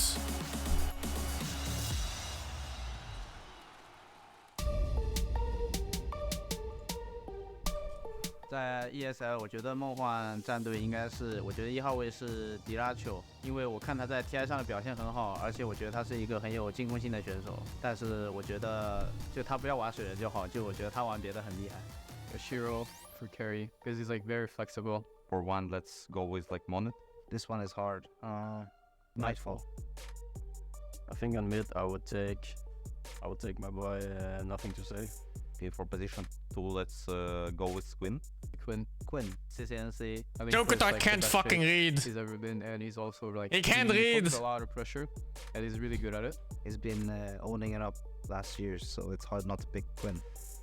就是我觉得就是 GG 在去年1年里拿了很多 Major 冠军，然后他们的一杀后卫可以有很稳定的空间去刷钱去打节奏，我觉得跟他的中路这个稳定性有很大关系，就我觉得他的中单打得挺好的。Off lane I will go Amar. I think it's John. He's for the future. I have to go with Ace because he's my countryman, good friend. I have to go with Ace. Oh, Kiyotaka is not bad. Yeah, Kiyotaka is good. 那个心目中梦幻阵容的4号位是那个 Boxy， 因为他去年他玩的很多英雄都给我留下挺深刻印象的，比如海明，就是我觉得他是也是一个很稳定的选手。Post for I think Tofu. Oh, that's hard. I think I'll go with Tofu for push 4. For my position 4, I would choose SingSing from Azure Ray. I've always been a fan. I just like how he plays ever since the LGD days. Position 5, I would take my old captain, Poppy. Poppy? Goated player. What can you say? 心目中梦幻阵容的5号位是 Insania， 因为柏林 Major 上。然后我们在比赛里被他的神谕者搞得有点晕头转向的，就是我觉得他的神谕者玩得很好。And the last one gonna be solo. Why not? You can't choose your own teammates, Ramses. That was the whole point of the exercise, and kind of showed how popular and how sought after the Game and Gladiators players are, because nearly every full house. time it was just like, yeah, I'll take Gamon's. I'll take Gamon's 1, I'll take their 2, they'll take their 3. All they had to do was win like 7 tournaments or something like that. Are Malaysians pretty good, actually. more fans of Chinese teams, or are they more fans of Western teams? Because there's a lot of Chinese in Malaysia. Like Gamon had the biggest rags to riches story, I think, of any Dota team in history. Both? Oh, okay, interesting. Near irrelevance to top tier status. Yeah, I mean, I thought so. Team Tickles, they popped off once they went into Division 1. Yeah, Div 1, that's right. It's really funny when you play Dota in China. It's like when you get a kill or something, or you win a team fight, the whole crowd is fucking silent. But if an enemy Chinese player gets 1 CS, the fucking crowd goes wild. Team that does well from the start. It's completely insane. Well, as much as I love Boom, and he's been having a renaissance on Secret, I think the Boom era of Gaming Gladiators, at least at TI 11, was not matching the expectations that people were hoping. And then, yes, once they brought in Quinn, it was a different beast. I would agree. And it's also the org as well. It was a new org, basically, so everyone expects these like golden orgs that everyone's known about for years to keep winning. So when they came in and started winning everything, it was like, okay, push them up in power rankings, and now they're at the top. I mean, a lot of these kind of teams, sometimes it just takes like one person to make everything happen, you know? Like one person can change the whole dynamic of the team. Speaking of new dynamics, Winter. First pick Timbersaw. Oh, this hero fucks. Buff, I would say. Pretty sure this hero fucks. 2 extra strength, so you have faster ticks. It's a Quinn hero too. I don't think it's offlane. It's mid. Yeah, and hero attacks I think give more stacks now. They used to give 2 stacks per attack. It's also banned in the first phase in the previous game, so they made it through. I mean, I kind of like the way that both Gaming and Bad Boom are opening their draft with. They open it directly with a mid lane hero, and they're just letting you see the pick and just try to counter it. But they feel like this hero is picked because I don't care if you see my hero. This hero is going to be able to do his job no matter what. He's also just very good at buying these new items, right? The new Veil, the new Shivas, the new Bloodstone. Can Puck lane against Timber? I think so. So do you feel like he's just a farm trade? I think you might get bullied out as a Puck. You can just buy the Helm of Iron Will as an offlaner. Because it might come to this point where he just tanks your tower plus your creeps, and then you're Puck and you can't hit him and you can't kill the creeps fast enough. And at some point it gets pulled into like between tier 1 and tier 2, and then your next wave goes in the tower and it's a Puck you can't reach. Reactive, or you just skill 1 point in reactive and you get the helm. I can definitely see that happening against a Puck. 2 points on reactive depending on how the lane There's a hard counter against Timber. Bat Rider is one of the hardest counters. At least for laning phase. It's actually not that bad throughout the game. I think in the group stage we saw Abed, especially since Timber is a natural Yules buyer in that case. Patch, so maybe a little different, but that was really powerful that game too. Just jump in. Line overrated? No. 6 to 8. It's hard for a hero to be overrated when AoE stun an instant hex. I mean, this Lion's a little bit a question mark right like now. His ulti kind of sucks. Like it's not that great. Yeah, I asked now you you're doubting. But yeah, instant hex and the stun, they're just too good in a spell. I'm sorry, guys. I led you to believe there's hope for this hero. I mean, it's probably not terrible against Timbersaw, right? Because you're becoming... Yo, guys. Yeah, they fucking patched the game mid-tournament. It's insane. Hear me out. Kind of works. Hear me out. Lion is a very player-dependent hero, I think. We've seen it. We've seen it first picked a lot for some teams, and honestly, I do think the hero is overrated. But if there is a player that fits the archetype of greedier, ranged magic damage, position 4, I feel like SingSing has always done this. Well, of course, but he's on here, Tsunami. But I feel like SingSing does play these heroes exceptionally well. And when you think about what Lion provides you versus Timbersaw, it's the Lion actually doesn't care about Timber. Through both a hex and a kill, but the mana drain too. You can magic immune yourself from sucking. Immediately after the patch came out, I was watching... I think Lion in general is pretty good against Timber. This as a support. You might lack the damage. But the other spells is just good. Good disables. Mana drain is good for the whole game against Lion. So I caught him when he's like level 14. He had 3 points. Am I staying on raid today? No. I mean, I'm not even attuned for Nyx yet. Are you? I have no consumables, no money. I'm not geared. If you're slowing people and also I didn't farm anything. It'll be very effective against a Timbersaw-like hero. And you know, Spirit Siphon scales well early game, which as a support, that could be a good way to like kick somebody out of lane. Can you just literally play position? Yeah, the OnlyFans raid is today, I think. I don't even know what time it is on. That could be what they're going for here, but it's a little bit new. Also another great hero for a Veil builder, honestly. Armor and amplifying the damage. And I noticed that hunters are not really desired in raids. There's like 2 of them per raid. Good Bloodstone Vire too, I would say. I like that the flex is still open with the DP, but picking this DP also gives you the flex to the offlane, which would be very cool if you pair it with something like a Tusk. Anything that can just take advantage of its early game strength, and afterwards, if you do fine on that lane, because you're a DP, because you have Exorcism, you can pressure towers. And that is something that Azure Ray could not do in the last game. Yeah, it's a very, very fast-paced offlane hero. You can literally buy anything your team needs. If your team needs you to get an early mech, you can do it. It's not about being least played one. That's wrong, Borgo. You can get the Solar Crest. The raid has 2 hunters, 2 hunter slots, and is a total of 8 hunters. And they're gonna counter it by picking Rubik. Rubik, always a hero you think about when you see big spells up for grabs. But yeah, I don't have time to wait for something that might or might not happen. Have you seen my game list? I have fucking 15 games or some shit. You know, surviving until the very I don't have time. That was only a year ago when we were watching Rubik do things like that. So it is making a little bit of a comeback here. But also Rubik did get some nice buffs in the last patch, so he should feel overall better. Look at that fucking list! And if he can steal this Impale from Lion, he's like I'm gonna gear up a hunter that maybe goes to raids. Sure. Of course, Kevin. The last game it was a shark on the CM, so now it is not like it's not gonna be hard to steal mana drain in a fight. That's all I'm gonna say. Yeah, but is that the spell you want on Rubik? I feel like you're looking at the. Oh, Calamity is missing too. Oh my god, dude. The damage. Look, whatever you damage get on the mana drain. Whatever you get from the line, it's gonna feel good. Okay. Okay, you're right. Purge is actually way too strong. Bloodseeker gets picked up by Azure Ray, which still, we're not 100% sure where this Death Prophet is going. I'm on board with the support Death Prophet idea, mainly because I don't think core Death Prophet benefited too much from the buffs, or, I mean, I guess the Bloodstone Shivas. Items. Yeah, the items. Yes. Yeah. Having items become stronger, heroes that naturally used to build those items become stronger themselves, right? That's why we see Sand King nerfed in this last patch, even though it wasn't a good hero. Nobody really played him. It's because all of these items that got buffed, he's good with. Then why did Leshrac get buffs? Because Ice Frog loves him. There we go. We all have our favorites. Ice Frog looks like Gladiators. They're playing a new patch, yeah. One more, just one more. But Bloodseeker, we didn't really talk about it. This hero provides you with strong laning presence. It's also a counter. I'm not playing System Shock. And I wanted to say, I want it paired with a very aggressive position 5. If the second one gets remade, I'll play that one. And Crystal the first System Shock kind of looks like shit, shit, to be honest. Not only because it does that aggression, but it takes it away from gaming gladiators potentially. Oh, they have the Enchantress anyway. It also gives your side lanes, your other lanes, more mana to play with, so you're gonna get more damage done, and Bloodseeker's gonna be able to have high movement speed in the lane all the time. That's why CM has always been like at least a go-to support when you're pairing up with Bloodseeker.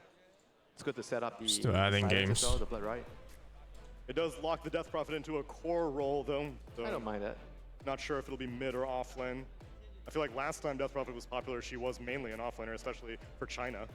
I think now that the Alchemist comes out, you do want to put this Death Prophet versus Alchemist and try to pressure him as much as possible. If you can take Alch's tower early and just kick him out, you're slowing down his farm a lot. But I would say that if they were to do that, I would only be worried about his partner, because he's partnering with a Lion instead of like, I think we mentioned like Tuss, like DP with Tuss is a stable lane, like you have a melee support. With Lion, it can be a little bit on the riskier side, you know, if you don't really do well in the first 2 waves, and it could mean that the Lion won't be able to help you that much in the lane. And Lion is also very, very dependent on the early game going well. So if I'm gaming, I'm going to be looking at... What was that message? Fuck you?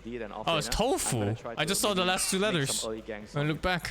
Yeah, you make a great point, actually. Now that you mention all of that, it might just be safer to put this DP mid, because in general, it's an infallible mid laner. It isn't countered by that much, but if you're playing this Lion, you're going to be rotating to the mid lane a lot, right? Because let's face it, you're playing versus Gaming Gladiators. They're going to play the rune game. They're going to bring supports to the mid lane. So your supports have to be able to match that tempo.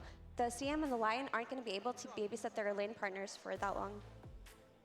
So does that mean you need a more lane-independent offlaner then? Yeah. Yeah, probably.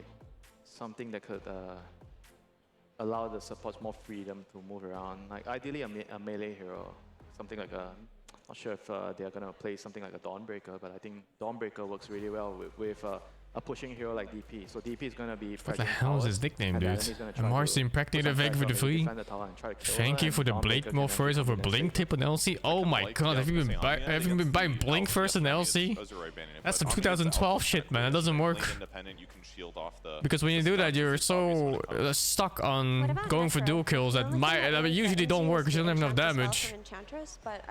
Any items you need to buy later after Blade Mill, and how come Paul's never pick Marcy? Marcy is changed. I'm not sure if she's even good right now. Necro's always going to constantly keep the enemy low, so it's going to allow the but whether a pro picks a player or not might not always be whether it's weak or not. It might just be undiscovered too. I think that could be a really good I personally don't know because I don't play Marcy. I don't even know what her current skills are, like her passive, right? Or not passive, like that E skill is different. When you put the DP on the I don't even know how it works. If you don't do well on the first few waves, the Necro is going to be useless. And I'm not sure what you buy after Blade Mill on LC. You could go Blink. You can go Shadow Blade. You can go for more stats like, what's it called? The double hit thingy, Echo Saber. We still sending this Death Prophet mid? I usually prefer a more stat heavy build, so you're not completely just a Blink dual bot. I do like the Invoker though, because when there like is Blade Mill into a Harpoon is really nice. Rupture or Death Prophet Ultimate. And then into a gap closer of any kind. On heroes. They're gonna collapse. Thank you, 1K, go for the 24. Games 4 to 2024. It's Yakuza 8, but I'm also sure there's like 1,000 other games. Invoker? That hero has a lot of synergy with Timber. Shojada, thank you for the uplift. Hazynet, thank you for the 52. Spawn, thank you for the 14. Mr. Popo, thank you for the 21. Mastery, thank you for the 25. So it's a very good pick to enable the Timber in the later portions of the game. Holy fuck, those CM tits! Because you're playing with an Enchantress, you need something that's able to take advantage of the Enchantress rotations to the mid lane. And Invoker has a lot of utility in the early game, but he needs to bring in heroes to do that extra bit of damage for him. So it works out. And they finish up with a Brewmaster on the Azure Ray squad, so some really strong... I played the Yakuza similar game. That was Ishin. Good idea for the team fights. Alchemist is going to be on the air. He's going to be flying. Oh, it's Ace Timber. The whole time against this Brewmaster. Not Quinn. Interesting. I think the Brewmaster plus Lion Lane looks a lot stronger. Wonder why they chose for this. Ranged heroes that we were theory crafting, and Brew should be, if he gets a few levels, he should be able to self-sustain a little bit on that lane and not be too pressured while these rotations are. It's not the freest Timber game. So maybe that's why. Also, they're just very good at it. They've been playing it so consistently well throughout group stages that it makes sense that this is what they go for here. And it looks pretty safe. He's going to be able to get his split off consistently. They don't have that many disables unless they steal one of Lion's bad spells. So, yeah, pretty safe for Brew this game. Yeah, I mean, I feel like once again it's going to be coming down to the early game whether the AR supports are going to be able to match the Rubik and Enchantress moves. If they can actually do that, they're going to have a pretty good chance when it comes to the team fights mid game, provided they don't like lose the early game horribly. One thing is different though is that we're probably not going to see Duracho be quite as active as we did on that Weaver, because is he? No. I mean, the way that they've been playing Alchemist on Gaming Gladiators, they run it a lot in groups. I mean, he farms for 10 minutes and then he's everywhere. I hope he doesn't get an urn and join the fights. Well, we'll see what they come up with and if they're going to make this a 2-0. Let's get into game number 2 with Odie Pixel and Cinderin. Thank you very much, Tsunami. Yes, time for game 2 here between Azure Ray and Gaming Gladiators. Synderen, that game 1, quite the quick one and quite the convincing win from Gaming Gladiators. From what we have in front of us with this draft from both sides, is there a chance that this could go as quickly, maybe the other way, or overall does this sort of lend itself for a longer game? What do these picks tell you? I mean, first of all, I think the last game was extremely volatile in the sense that Gaming Gladiators had to do a lot of really good things to get in the position that they did. But, you know, they're a world-class team. They're winning tournaments for a reason, so they did what they had to do. I think in this game, the pacing is going to be slightly different. Like the panel talked about, even though Doracho is a very aggressive and active Alchemist player, the hero by nature isn't as much of a lane dominator as the Weaver is, for example. Quinn on the Invoker versus on the Slardar, perhaps he's going to offer a lot in the way of early aggression together with the Enchantress making moves together. But this time around, the team fighting aspects of Azure Ray, I think, is maybe a little bit easier for them to execute, I want to say. Like last game, they had this like really big combo, but they were caught in this awkward limbo of, well, we only have 1 or 2 heroes to go on every time. We have this big ball of spells. This time you've got Brewmaster ult, you just need to get it off and start the fight. If you rupture any of the enemy cores, you have a target that you can isolate and fight around with. Game man, game one. It wasn't even close, dude. With the Lion and the Maiden. They were like 35k ahead or something. At 35 minutes. What happened in game 1, I think they're absurd. adapted to it well. My biggest question mark is, I keep seeing multiple teams run this first pick Lion. Is this good? Like, to me, this has been the poorest performing first pick of the final stage, right? Like, we've seen multiple teams run it. I have not been impressed, so I'm looking to be impressed by Jingqiu this game, or Azure are going to the lower bracket. Let's see what Jingqiu can do and see what some of these other heroes do. XM obviously bringing out the Death Prophet. Right, yep. Got some changes. Pretty fresh too. A nice little bit of a slow now on the Silence. Could definitely make a little bit of a difference in these fights. Yeah, what do you think of that one? It seems pretty good, right? Seems like a little bit of a strange change, isn't it? I mean, I guess they wanted to buff the hero, and that's sort of the way they go with it. I mean, I agree with that. That was definitely the intent. XM, talking about the hero, it's looking like it's in a spot of bother here. It's indeed Quinn. Oh my god, first blood for enemy mid. Not the way. How much gold is that, dude? What? 500 gold for a first blood? Split, so no victory there either for Azure Ray. And as you said, and then his wards gets destroyed to end the game, dude. Call it now. Go next. A nice little boost for him. Obviously, Invoker nowadays fucking go next. Quite differently after being a universal hero, so you start with all these stats, but you know, being able to upgrade this a little bit faster, get more last hits in the lane, makes for a very great start, and he will have that bracer. I missed the S for Quinn. Oh, and he missed the other one too. Fucking go next. It's over. Which is, you know, unwinnable game basically. A sustain-based mid laner.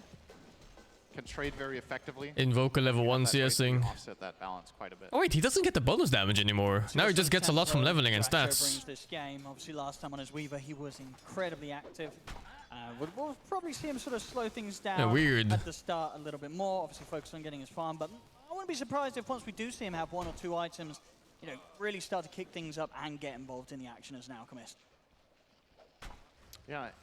I mean, I guess you still just go for like some sort of a not preemptively unblocking small camper on Ench. And probably Radiance. Like, I don't think you need to deviate too much from the standard plan. And you also need to keep in mind when you look at their lineup, I think the Alchemist really he went for the other camp. He went for the medium camp, I see. Your physical damage. That makes sense. You get a better keep out of it, I think. Timber does 0. Not sure how does it work right now with Enchants. He's going to carry that torch if it gets to that stage. Max keep out of level 4. Oh yeah, you can get medium keep, I think, still. To begin with anyway to go late, so see if they can hit that timing and go fast. Pressure on him here. Taking a clap there as well from the Hellbear smash up. Obviously the change there to the mana drain now dealing damage equal to the mana stolen.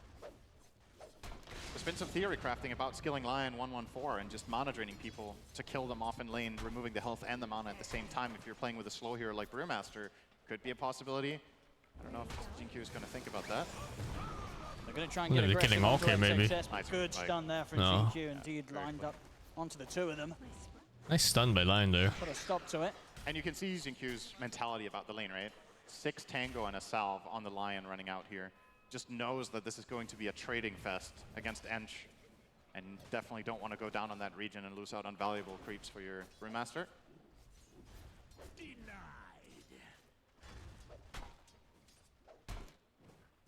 Bottom lane low so far. Farming exceedingly well here. 15 and 5. Timber getting clapped in his lane. Haven't quite been able to put the pressure on him. Having a very good time and might even be able to set something up aggressive here. The Blood Bright and the Blood Grenade thrown down onto Tofu. Low, he's going to respect the fact that potential burst to be coming back up soon from Gaming Gladiators, so he won't push for the kill. He's more than happy anyway to just continue to focus on, I think, pretty much perfect last hits down here. Any Bloodseeker lane loves to trade health as long as you don't get bullied away from creeps afterwards. Yep. You get all the advantage. The enemy team has to use all the regen. You need to use absolutely nothing. What the fuck? Just taking free creeps. What's that CM geef van de laatste day? And this is going to start getting a lot harder now that Bloodseeker is going to get level 3. Lag. One creep. It's like we have a little bit of a... Oh, maybe that's why he... Well, the attack on CM, he lagged. He gave the Bloodseeker that one other attack. A little bit of a Freudian slip there from Jinkyu. Some wishful thinking there for the Gaming Gladiators. Oh, so far. Good voice line usage. We love that. Are we going to see, you know, with Death Prophet, I feel like we haven't really seen this hero too much even on the previous patch. Like, what is sort of the build-up from Death Prophet nowadays? And is it still the case of, are you getting supports to join you on the first level 6 to push this mid tower? Or will we see XM quite early on look to push one of the side lanes? I think the way Death Prophet plays against Invoker naturally is that Invoker will generally be the first hero to move. And when he moves, you have two choices. You either match the aggression by joining, or you take full advantage of the fact that there's no mid lane opponent and you push the tower on your own. I don't think Azure Ray should be looking to rotate mid. I don't think it's really worth it. The kill is very difficult for them to execute with only one support plus DP. Even on level 6 DP, there's no guarantee they'll pull it off. Oh, Celery very close there, but... Oh, I mean, Jinkyu could be in trouble there. Terarria and Celery punching back into him. The blood grenade out. A couple more punches, but the stun. It's no way you back down then, you know? You could have hit. He's got another concoction to throw out though, Terarria, and that will allow him to get the kill. Blood grenade was pretty sure Celery just killed his Arc there. Up for XXS. He didn't go for the extra hits? He takes out the carry. And worth keeping in mind about this lane is usually when Gaming Gladiators play their Enchantress 5 plus safe lane, I feel like they win this lane every time. So if this is just kind of a draw... I need to check a replay on that maybe. But I think he could have tanked 2 more hits and he could have thrown out one. We see from this Gaming Gladiators squad. Fucking support players, man. In particular is obviously amazing. Losing your line for the Alk, you'll take that every day.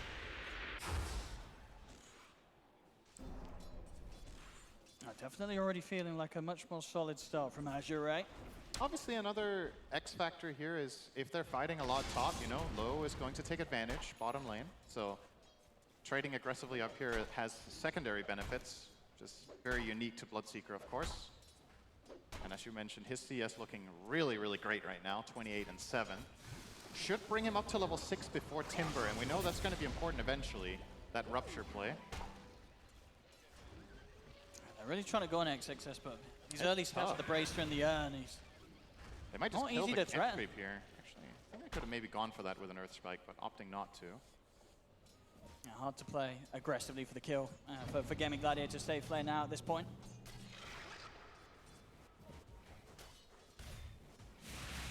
Well, Tofu stepping forward a little bit, trying to bait them in.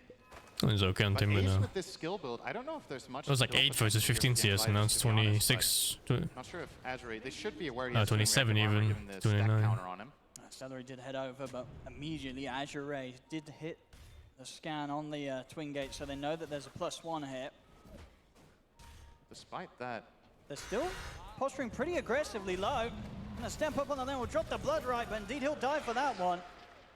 Maybe didn't quite expect the gank to sort of come from that position where Celery had been able to get all the way around behind the tier 1. And maybe a little red-green colorblind on the scan. Maybe they thought it was good. But it also has a sound cue. So there's only so many excuses you can use, right? So unfortunate move there from Low. Does get punished. Azure Ray want to try and make something out of the fact that this Alchemist Dracho's on his own for now. Level 6s at the ready, so an exorcism push could come out from XM. Bottom lane, they're going to need to bring some extra numbers in here. As Gaming Gladiators, they're getting aggressive underneath the tower. Frostbite where the tower hits, but he missed the stun from you. Tofu's going to be fine. He's got the backup of both Ace and Terarria. They get the kill onto Tianming, and Gaming Gladiators, they can put the pressure onto this tier 1 tower. This reminds you of a moment from last game? Reminds me of a moment from last game. On sort of that exact Celery side of the and map. Terarria rotating. They did it earlier this time, but this time they also do it with the Ent, right? But they just make this rotation to the enemy safe lane really early in the game, pile on the numbers, use the gate, get that advantage. And now, if last game is anything to go by, SingSing he should be fine here. They're just gonna never give up this area again. Ace is gonna live here, and they're gonna play around that. Yeah, and that was sort of that whole time as well. We had the Def Prophet move top. They weren't able to set up onto Terarria in that little bit of a window. These macro plays are insane. And they weren't even able to set up for the tower push themselves, Azure Ray. So having to return Saw now them back towards aggro the on mid lane. Game and The next Gladiators. moves to be from Azure Ray, but Gaming Gladiators off the back of that play. 3K lead now, 7.5 minutes in. SingSing just getting slowly bullied back to the base. Well, he's back down the lane a little bit. What am I looking Very at, hard man? for them to get anything done down here. Low and This is lost a third of his despite the HP. fact that Low got pretty much free farm in the laning stage.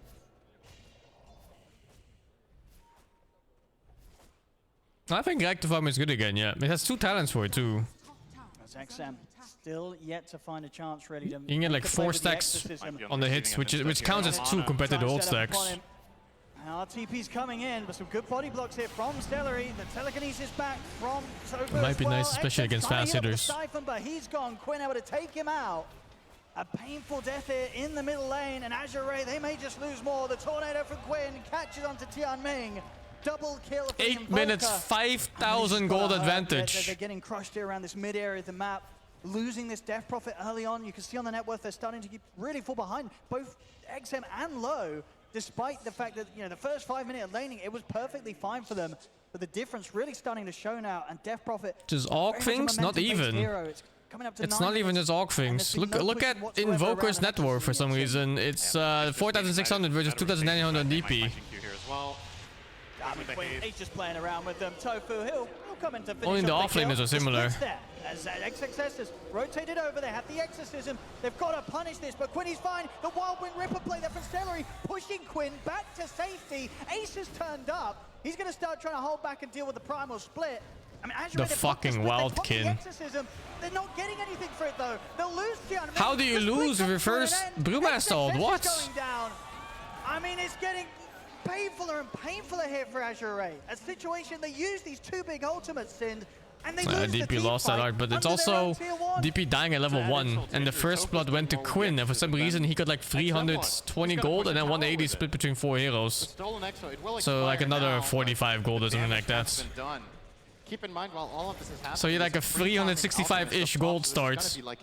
And I'm not sure if DP lost gold off that either. I don't think so, but could have been even bigger then. Everything coming together for the side of Gaming Gladiators. It's getting pretty crazy. It really is. The fact that we saw what last game. That's really crazy for a hero like Invoker, especially since he gets so much damage now from stat items.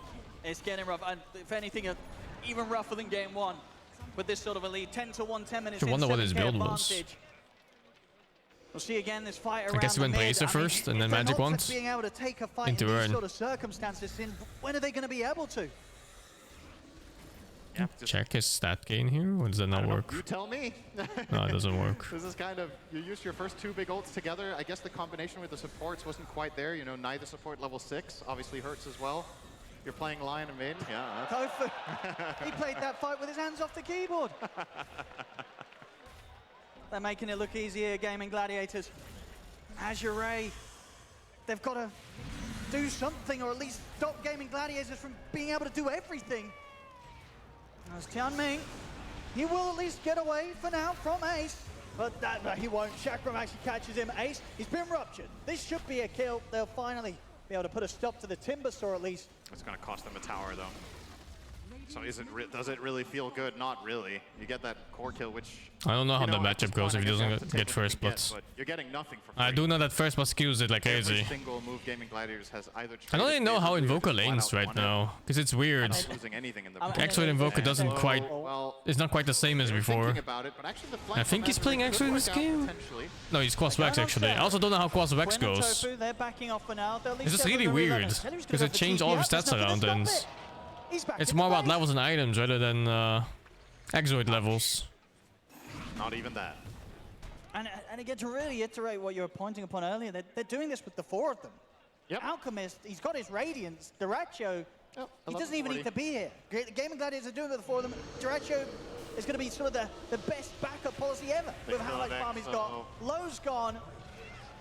And it really is, as you said already, Tofu was doing more with the first exorcism. Now it's, you know, it's there's no argument about it at all. He is doing more with these ghosts than XM's been able to so far this game. Might end up losing them now, potentially. Yes. He will. Put an end to him, Quinn. He's got the backup of Ace. Not afraid to start to tease around with him. Split is at the ready. See if XXS is forced to pop it. He will. Pop the split here. Try and turn towards Ace. Dracho just gets thrown up to the air. Doesn't mean he gets caught out by the self-concoction. Drop down the acid spray. Low, trying to see if he can get a chase onto either of them. Dracho, he'll bail out of this one, as they'll leave Ace behind. So Azure Ray starting to be able to take something at least from Gaming Gladiators when they go for this aggressive play. The thing that's so difficult for Azure is that every single move in this game so far is reactive, right? They're not the ones taking the initiative on basically any single fight. So they are the ones who have to spend TP gold. They are the ones who have to be quick to respond, and will always start basically every fight at a disadvantage. And as we've kind of talked to death at this point, that is what they have to do 4v5. So what happens? It's the second last day, I think. I have Not finished last. farming. He has the luxury in this game Was of it doing last? whatever he wants. Like it's his choice when he thinks. No. I think Grand Finals and that is the dream for Alk. There's a lot of games where Alk is like, lower "Okay, bracket I have to has join down, their my own team day, is I guess. struggling. You know, I need to put my net worth to use. He can make more out of more. we hear it from the crowd there. Did you see that? Oh, Check he out. actually stole split, He's got did he? split. He's got the split. Oh, that should never That was happen. like 40 seconds after it was That cast. should never But happen at this level. how did that happen? Well, he didn't cast another spell after split, Owen. Thank you, Sind. And then Rubik stole it. But that's pretty wild. He didn't press a single spell. Always gotta remember. He as didn't Rubik press a against- fucking spell. Against Rubik, you gotta cast level 1 clap once when you come out of split at some point. But yeah, Tofu went for it. He was like, I wonder. You know, he probably didn't fully believe in it himself. I don't think like, so. Am I actually? Is it really? But you know, it's no cost, so might as well try, right? And the payoff is big there. I wonder if the Pat even said anything. He's like, hey guys, he stole split. A bit Or deceptive if he's just because silent this, of course, and they're an gonna get Alchemist surprised. will be inflated. But make no mistake, this is a massive advantage on the side of Gaming Gladiators. And the way I see it, honestly, if you want to win this game as Azure Ray, the spell that has to come in clutch We're has got seeing to be this. Here's Rupture, the right? replay, Sind. Oh, that's how he got it. So was it 85 seconds left on the cooldown? So yeah, it was 55 seconds since it was casted. Yikes. That's rough. Maybe feeling the pressure here a bit, Azure Ray. First game was a rough one. Second game, so far, looking to be just as rough. 4-12 and down 11k, just coming up to 15 minutes in. Very unwise man that I know very well would call this shellacking. This whole series is certainly going that way. Azure Ray. What can they pull together? They've got the ults back up themselves. Exorcism and Split are there. They'll go for the smoke. This is quite the high-risk move, I would say. You're bringing Lion as well as the DP here, but you don't really have the best intel. You're going to maybe find the this fine celery. Yeah. Okay. It's all right. I mean, it's something. But you used 2 ultis to kill a 5. You didn't get any additional control, really. You opened up maybe slightly for maybe Jinkyu can get this D ward, but even that, not so sure about it. Yeah, they don't want to be approaching They're getting more here, Azure Ray. They've got to back off. Gaming Gladiators know very well what this is all about. This smoke move had a bigger objective. Oh. Well, he has no TP on him. Is there TP coming out of the courier? That's very unfortunate. He just TP'd here, didn't he? No, he's got a TP. Oh, lucky. Oh, he does. It's coming. Well, let's see if he gets to go down. I don't know if he's getting off the cliff, though. Here's a branch too, he's just not using it. It's in his fucking backpack. In fact, Ace is going to Look, here's a branch. Up he goes, down he goes. XSS, did he get the split off? The He fuck? can't. The cold snap's there. He's out of mana. Duraggio has joined the game. Player 5. And he's ready for more. He's over towards XM straight away. The tornado here perfectly lined up. They're trying their best to block off XM's escape. He's been Spirit Vesseled. They found a 3rd kill. Tianming will be lucky to TP out just in time. But 3 dead on Azure Ray. This tier 2 in trouble. It just continues here for Gaming Gladiators. They did not slow down at all after last game. And up towards the top lane, Terarria and Quinn, they find low. What a surprise. I can go next. Well, on the upside, this is the upper bracket. Oh, this is the upper Silver bracket. line. How's that a silver lining? What do you mean? Oh, as in they get a second. Okay, I see. This is It absolutely... doesn't look like an upper break. This is so one-sided so far. This is Azure Ray. absolutely brutal. They're getting obliterated. Like you... Okay, so real talk. What's the plan? Do you have any item coming up that's going to change anything? DP almost has BKB. I think you have to wait for that one. You can't wait for the Bloodseeker BKB. He's level 9, minute 17. He's not getting there. That's just a fact. DP has to carry this game together with a good brew split, and your supports need to land some big spells. So try to set up a freezing field somehow, use the DP farm to take a fight together with brew ult, and that's it. So I think wait for that DP BKB, make a smoke move. Yeah, Chinese Dota has gotten has dropped very low since their peak. It has to do with the laws in China too. There's no influx of new players because they limit the amount of hours you can play in China. Unlucky. Going for that AC next. Bottom lane, JinQ. He better hope they don't find him here. He's on his own in the trees. Got TP back. He's thinking about trying to set up. He's trying for the setup, but he immediately gets burst. They wanted to go for Quinn, but Quinn, he's fine. XXS has to split back underneath the tier 2. Hold on to I don't think it affects the pro players because they're old enough, I think. Yeah. Understandable that he wanted to take this initiative because they do have that. It's like if you're underage or something, you can't play as many hours as you want. So I'm not sure what the exact law is. Nothing gonna come from it. Gaming Gladiators just pull one. I just know it was bad enough that fucked like all chances for new players to rise. XXS stepping up. Think about the split, but the Tornado does catch him. And he jumps in with the burst. XXS managed to get the split off just in time. He's frustrated and he's gonna... Okay, he got Cyclone. They've got the chance to stop him at least. He's also got for the TP out. XM can't put a stop to that one. The Deafening Blast pushes back the 3 of them. Low's dead. Tianming and JinQ trying to stand their ground and take out Ace. Ace finally falls. Takes a lot. Can Azure Ray get more? Now look over towards Quinn. They've got the detection. Stun there from JinQ. They're locking Quinn down. The Spirit Vessel bringing him down low. They've finally been able to put an anti-evoker, but Terarria, he's looking for a bit of a cleanup on his own. He'll jump in over towards XXS. He'll take out Tianming. Tofu China did okay at TI. XM pops the BKB. They usually still have like 1 or 2 good teams. Instead of like the 5 or 6 they have normally per year. A little bit of a punchback from Azure Ray as they do manage to get Ace and Quinn. But it's still not the fight that they need because ultimately Terarria's turning up, he's cleaning up, and he's well on the way towards this AC. Took a sweet ass time to get there, but when he did, the payoff is immediate. Just finds 2 kills and a tower immediately. Well, he didn't find the tower, he did lose the fight to 1 range creep. It is a tough battle, and there can only be 1 winner. And today, the range creep will best Terarria. Azure Ray, however, not looking as good as that range creep, so can't win them all. China has been very unlucky in general when it comes to esports. They've had very predatory organizations that fucked over players. And now the entire government fucks over newer players too. Literally nothing you can do about it as a player yourself. Kills and then losing the fight ultimately when Alk wasn't there. Imagine that fight with Alk there from the start. Like, what do? They did a lot of things right. They got the Rupture on the Timber, they canceled his TP with the Cyclone and dropped him down immediately, and they focused him the best that they could, and they just got there. Ace was actually close to surviving, at which point that would have been a complete travesty. But nonetheless, didn't even win the exchange. Gotta be some sort of silver lining somewhere, but the items are just so far away. XXS Radiance is 1,300 off. He needs to find that gold somewhere, ideally for the next fight. They're gonna try to fight the Tormentor here. Wonder if their heroes are even strong enough. Looks like they are. JinQ is... You better run. Woo. They will do it. I mean, even that proves to be quite the challenge. But they will get a Why do Chinese players never join other teams? Yeah, well, I suspect it's because a lot of them don't even speak English. Is that effectively a nerf? Because before it gave you sort of a percentage-based damage. You've lost the percentage-based. China is very different from the Western world. A lot of even like the young people, they don't learn English. Yeah. So the way it works is you deal 30 pure damage and you heal. Like if you're from Western Europe, for example, even though you're Dutch or German or French, you learn English anyway. Like it just kind of comes naturally because there's so much English media to consume. He also didn't either. But like in China? Speaking of getting stuff for free, I don't know, man. Gonna get a free second life. When I played in like 2013, 2014, barely any of the players spoke English. Zhao 8 knew like 5 words or something.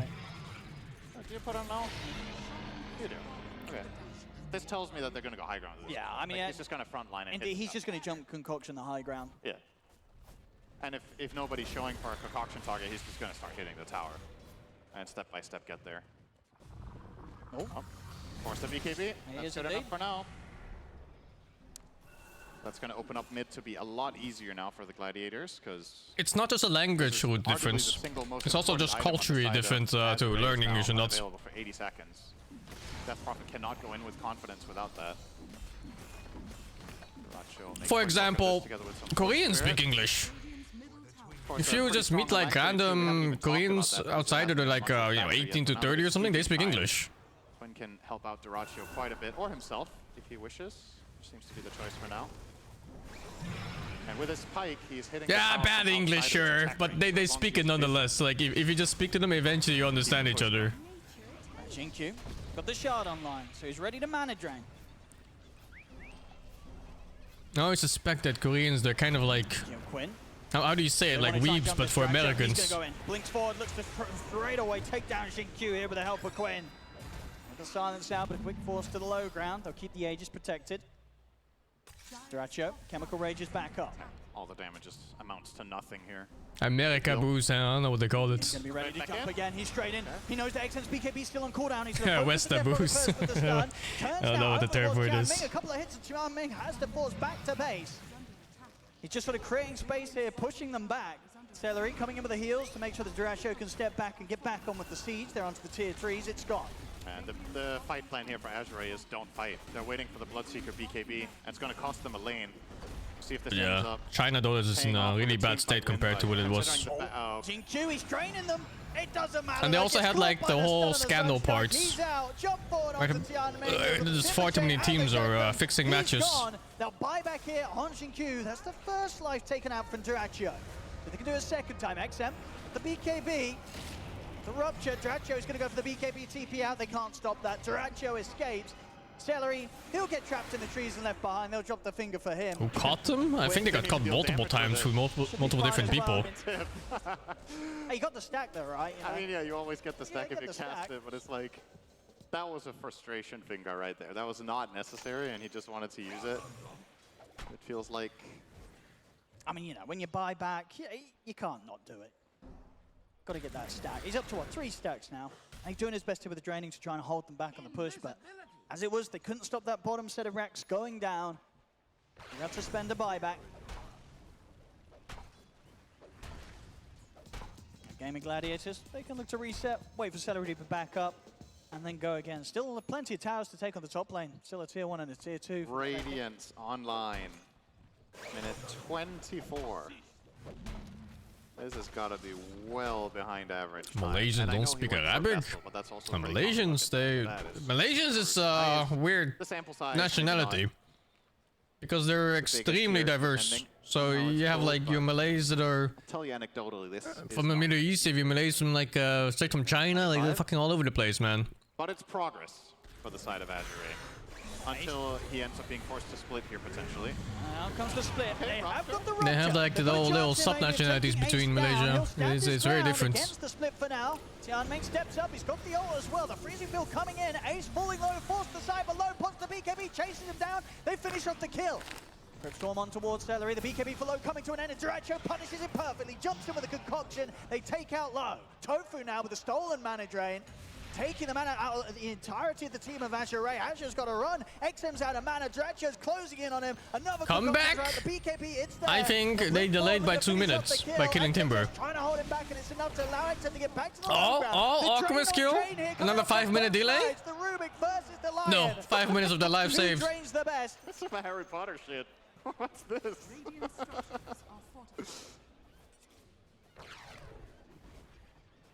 Tofu getting mana for days here. How many and they're providing it there? as Like well. 7. I think there's sort of 3 coming out from both sides. I think Tofu's having the most fun with this spell. Forget the splits and such. Keep the drain. Radiant's top tower has fallen. Tier 2's gone. Gaming Gladiators setting up for another high ground push. Azure Ray, they have Exorcism. Split still 50 seconds until it's back. When you see how these fights develop now, in a way, it's kind of similar to the previous game in the sense that you see the potential, right? When you see how the fights go down, you see what Azure Ray's lineup is meant to do, you see what the point is of everything. they're just falling too far behind in the first 15 minutes in both games. Like, imagine these types of team fights where the lead isn't 25 kills. I like how generous Sin is being with 15 minutes. The lead just not this much. I think they were falling behind in the first 5 minutes of the game. Not even 15. The discrepancy is so enormous. Just That like first spot already decided way too much in the game. Brilliance in their team fight coordination and execution from Azure Ray, but you know, Gaming Gladiators don't let you play. That's the problem.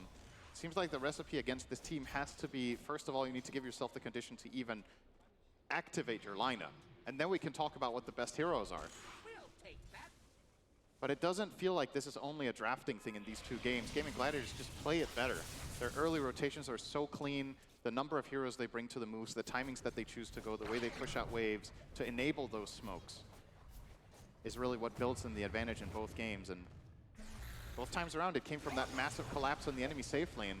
A bit reminiscent of TI5, as a matter of fact, where CDEC did that to other teams, just that they didn't have a gate. I'm playing current Premier League, yep. Carry to the off lane in most of their games with aggressive, which kind of started a little bit of a meta shift in that tournament. Wonder if other teams are going to pick up on what Gladiators got cooking here, or if they just can't catch up to what these guys have figured out. Smoke time here from Azure Ray. The splits up, the exorcism's there, they've got everything ready to go. We have seen if they do prioritize the target, get in with the rupture, they can pop their BKBs and commit for kill. Well, they can get more than just that one. Tianming. He's going to get quite a nasty surprise here. Just forced to the side, but the impetuses will do it. +1 CS. He has got a buyback. This is a fast push with Alacrity and Solar Crest. AC. There's the rupture. They're going to try and full commit here over towards the Alchemist. Looking towards Dredge, gets forced aside. The rupture bringing him low. They're straight on top of him, but he turns, puts the BKB. He's got the concoction ready to go. Beating into low, takes him out. Dredge still alive over the chemical ray. Oh my god, he actually died. They've killed the Alchemist. Game delayed by 5 minutes. Feels good. Trying to run down Celery. The drain coming out from XingQ. Let's jump on towards Tianming. Got the Hex on the waist. He's out of mana pretty much. XingQ pretty much taking the entirety of Ace's mana. But 3 heroes are dead on Azure Ray. I don't think Gaming Gladiators will care at all. They can keep this push going. The second rack's going down. They're just draining the entire team, both of them, and tipping each other while draining. This is so bizarre. Look at this. I mean, he got his mana, but he's got his life. Oh, God. As the mid-racks are gone. So funny. It's definitely 2 lanes here. I'm sorry. I'm just getting carried away with just looking at mana drains. But yeah, at the end of the day, I mean, honestly, Azure Ray, I love that they went for that play on the Alk. It was kind of close. If they have a little bit more damage in the tank and burst him, this could have been something, but he ends up using everything and fighting back for so damn long before they finally take him down. XM, this is a bit ambitious, to say the least. Straight up naive. He's got a buyback. Going in there. Yeah, no benefit, though. We'll see if they go for one final fight. Oh, the drain's there. Completely out of mana. Save for XXS. Tofu stealing it all. As it's called. GG is called. Gaming Gladiators will go straight to the grand finals here with one of their best series performances I've always seen ever, especially to happen in an upper bracket final. 2-0, and Sin, it was not even close. 33-11, 30 minutes in, 34k lead. They're looking on top of the world again here, Sin. They didn't break a sweat today. Both games, over 1,000 net worth advantage per minute in both victories. And in before, Gaming Gladiators wins every tournament again, except for the ones that matter the most. Teams that have to catch up. Now the question is who they will end up facing again tomorrow. And whoever that's going to be needs to be very well prepared for that best of 5. They do. They do. I mean, if there was ever going to be any sort of question of, hey, a new patch, some change-ups, some new items, is this going to sort of affect the position of a team like Gaming Gladiators that have looked unstoppable the whole year? Well, from this series, I think we can certainly say it doesn't affect it at all.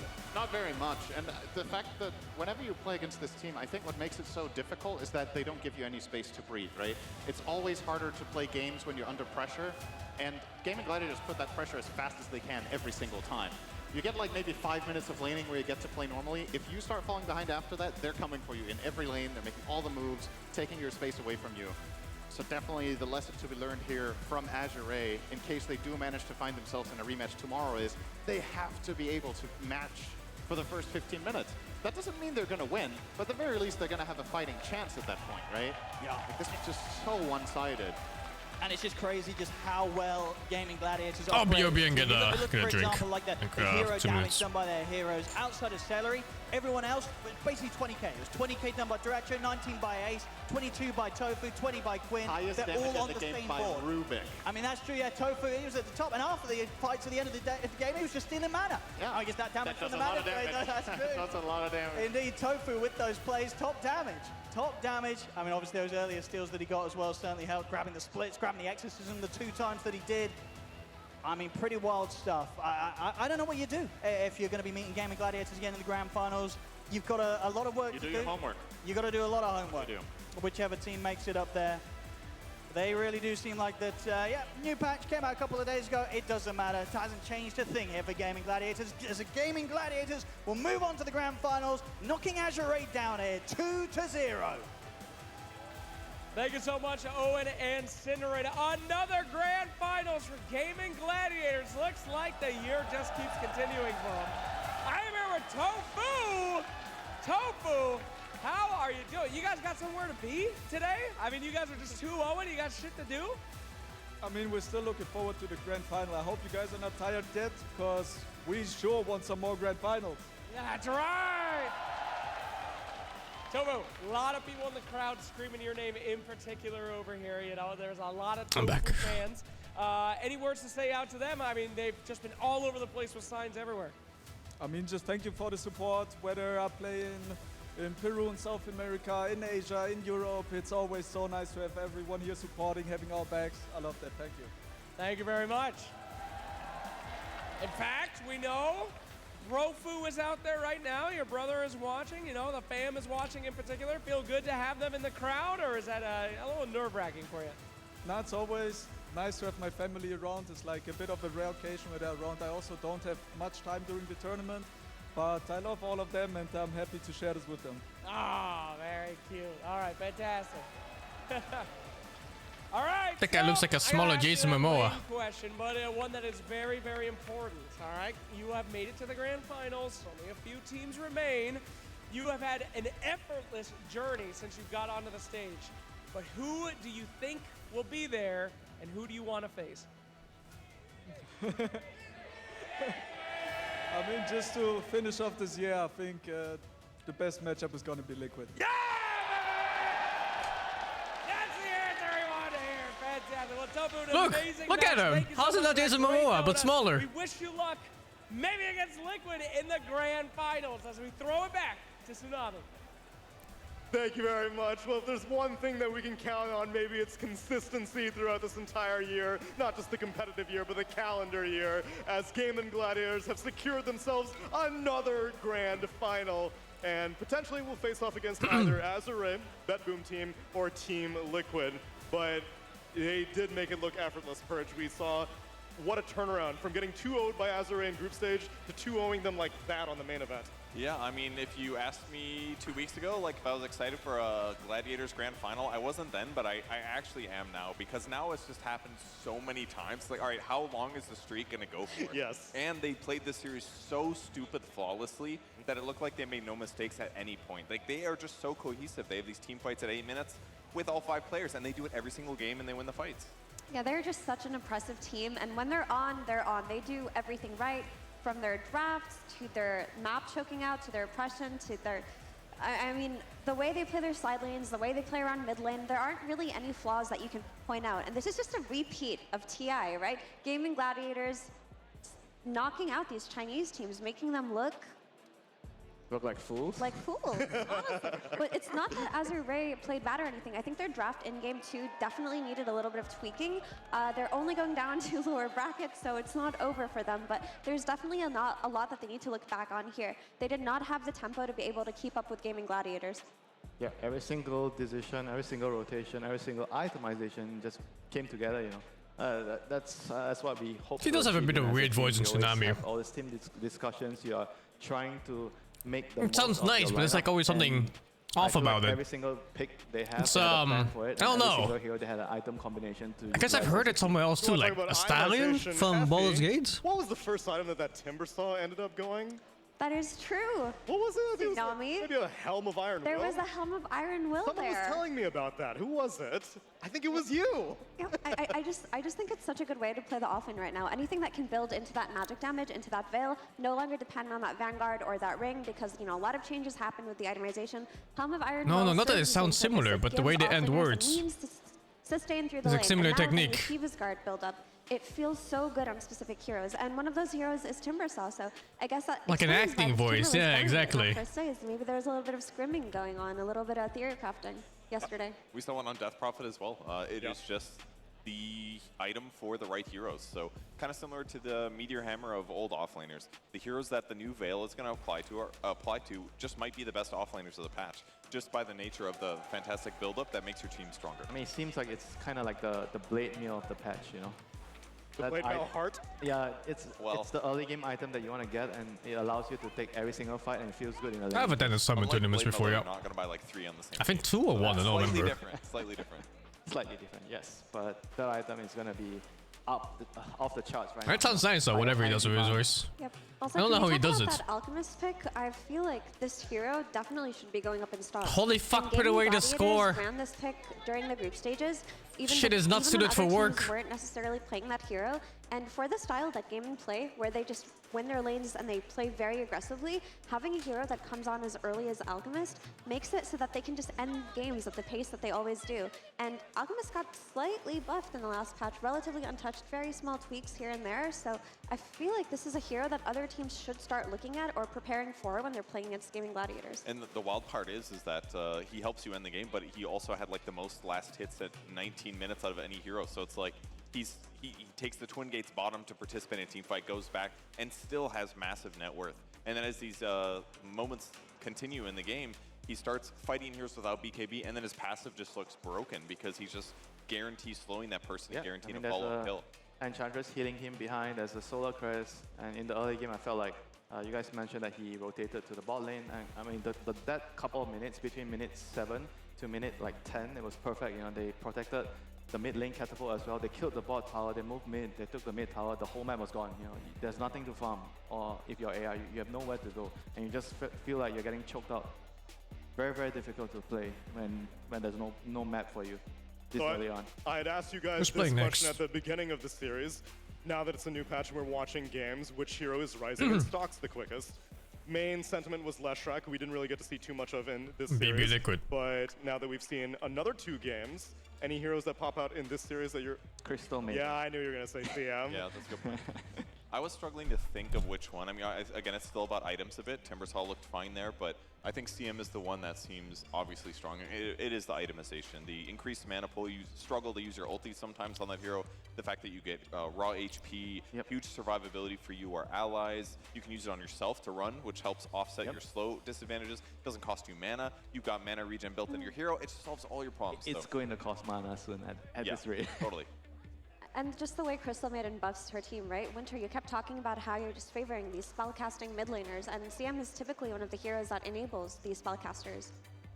Yeah, I mean, I just want to see maybe a little bit more diversity in the mid lane pool. I feel like the Puck we mentioned, the Quap you mentioned, those heroes still have, I think, a lot of potential in the game right now. It just feels like they should be good, you know, given the state of things.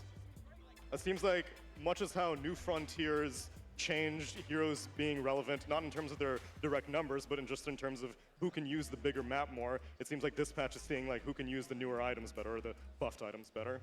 That'll definitely be the case, at least initially. I mean, within a matter of days, people are going to have better knowledge of which heroes are just mechanically better.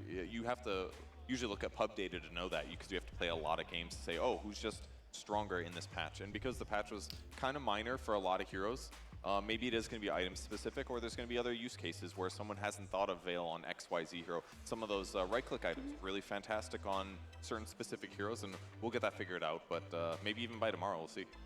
I mean, we're 2 days into a new patch. It's going to take a long time to figure it out, but for the most part, I think that teams with these strong fundamentals, these strong laning, the strong ability to play into these skirmishes, these mid-game team fights, not be entirely dependent on these big CD, these big team fight heroes, games like Gaming and teams like Gaming Gladiators and Team Liquid, they really are excelling in this kind of environment. And you don't have enough time between today and tomorrow to theory craft new heroes, but what you can do is just you've identified a couple of really good items right now.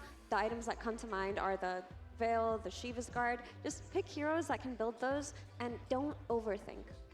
Yeah, at this point, it's better to just go with the plan and just trust it. You can't just be, oh, after one game, oh, you have a different idea. Oh, next game, that kind of looks good, let's try that, You can't afford to do that. I'm surprised that I haven't seen more teams be like, oh, we saw that other team running this hero, maybe we should run it. Everyone's kind of stuck to their own ideas. Like, Liquid's been sticking to the last track.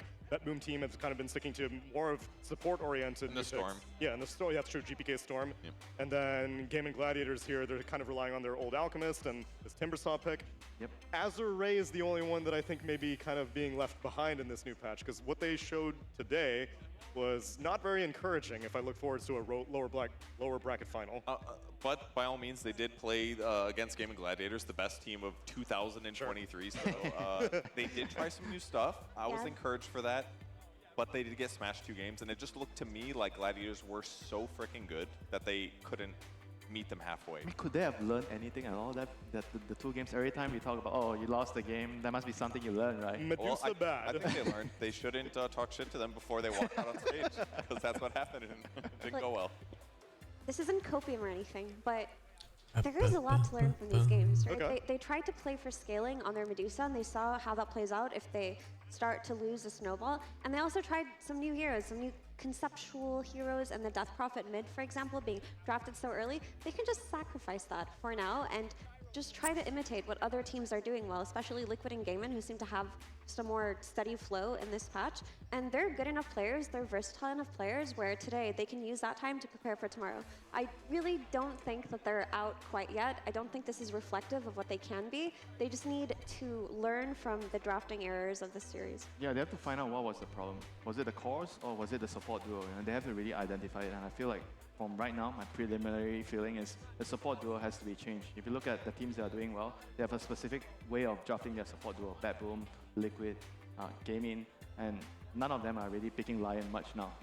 Well, if it's time that they need, then it is time that I will give them. And it's time that I'll give you as well, because that was a quick 2-0 series. You may have a little bit of time to kill. Now, if you're here in My Tech Aren't they ahead of both and you want to do Liquid and Bad Boom? We have a signing session going on right now because with some of our top window of Liquid Bad Boom plays against Azure Ray. John Xfire, and there was a +1 who I'm forgetting now. BSJ. How could I forget BSJ? They are currently doing a signing session if you want to participate in that. And if you're sitting at home, well, you're going to have a DHL drop to participate in around 35 minutes or so. So sit tight, and when we come back, it's going to be Liquid versus Bad Boom team.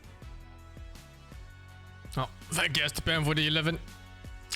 Majesty fingered the 36, Azure fingered the 36 too. And the SSL fingered the 83. Stops never team? I don't know. Does he? Just like I haven't seen Topson play in forever. Only like random pickup teams, and then they lose somewhere in qualifiers, and that's it.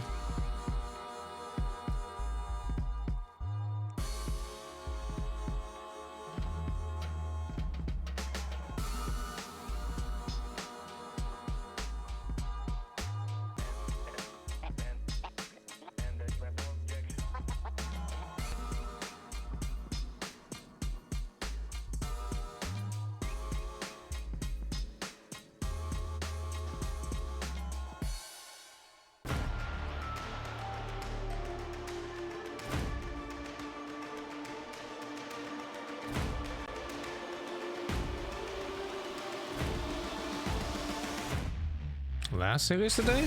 Is it already? Oh, you might be right. Is it 3 games a day?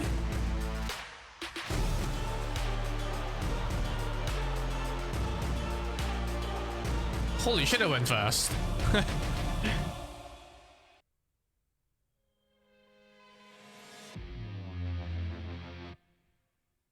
Oh, it's 4 games a day. Okay. That means there's 2 more series, no? Because I think I only missed the first one. And then I watched the second one, so now it's 3rd and 4th after.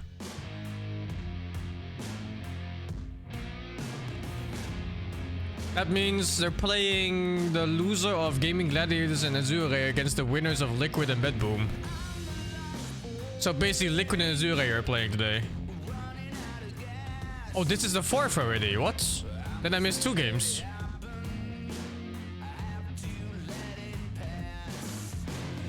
Peggy 18. Peg you 18. Yo, yo, yo, yo, yo, yo! My taste runs to the unique, yes? All black tents, all black Nikes, all black rims. My cousin Yusuf here keeps a list of all the cars he wants. Now it's my job to look into how we can get them. If something goes wrong, you can always I missed one is only 3 today. What, what am I reading in my chat then? Why do some people say 4? The fuck? I'm glad you're gone. I'm glad you're gone. I thought I couldn't live without you, but I was wrong. I'm glad you're gone.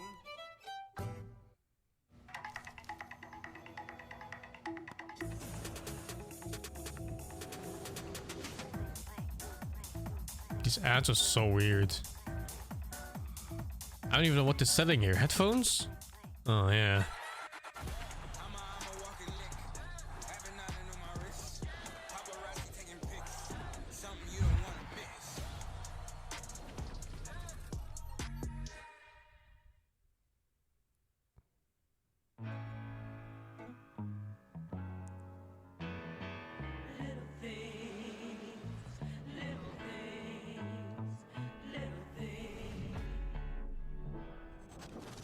It's the little things that mean an awful lot.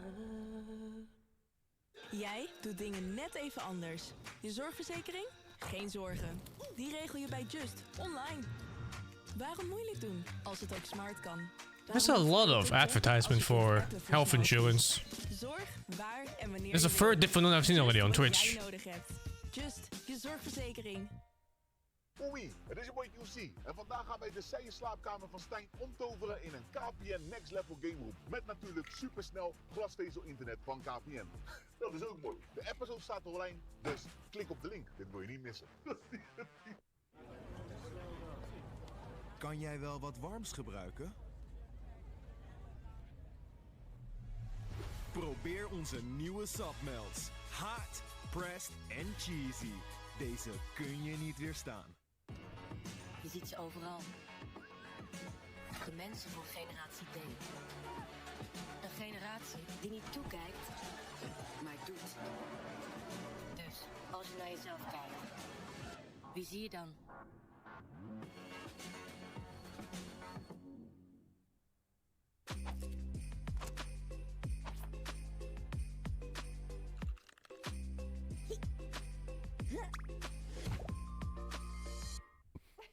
It is what it is. It is what it is. So I have to ask, and today is your day off, and after playing so much Dota, like, how do you feel coming in to do content like this? So you can be honest. I mean, I feel like some players enjoy content more than others. And in our team, we're the kind of team where we know that some people really do enjoy content more. So we always try to give said people all the content, so like you get it off of your like responsibilities. So what am I doing? And that, I'm very confused. You only do content so much. Yeah. So what I'm hearing is, Nisha, you're the content king, the secret content king. Not really. This guy. Wait, so who are these people on Team Liquid who love content? Literally, There's literally nobody. Nobody likes doing it. Last year was me and Zai did like 95% of our interviews. If you go watch like all the stuff, every post-game interview is just me, Zai, me, Zai, me, Zai. And then like this guy and Mickey did like a grand total of maybe 1. Dude, I remember actually in Dream Leagues when we have to interview a player after it, there are some players who are like, yes, okay, we got this one. And there are some players where we're like, they're not going to talk. They're going to hate us. They're going to give one-word answers. So we're actually really happy when we get you and Senia. We're also extremely happy when we get Quinn.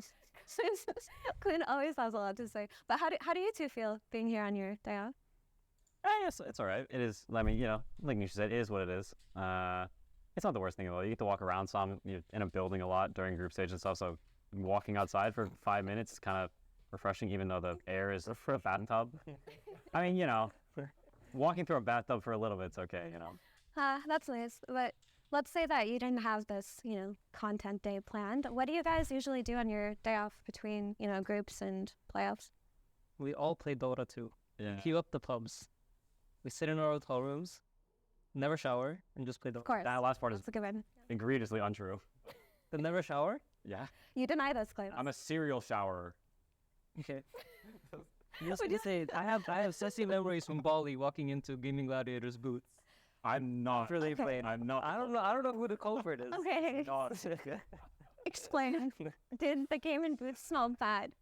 So we had okay. I'll give you a backstory. Because our coach William, he loves them, and he's like their best friend, and he goes on and on and on and on and on and on and on and on and on and on about how great they are. So going to Bali, we decided we're gonna hate them. Like until the tournament's over, we hate gladiators. Like they're the worst. So we started like walking around between ourselves. We're like, they smell bad, they look bad. You know, they're crazy. That's a crazy hill to die on. Dude, we were like convincing ourselves, like, cause we don't actually dislike you guys, but we need to really dislike you guys.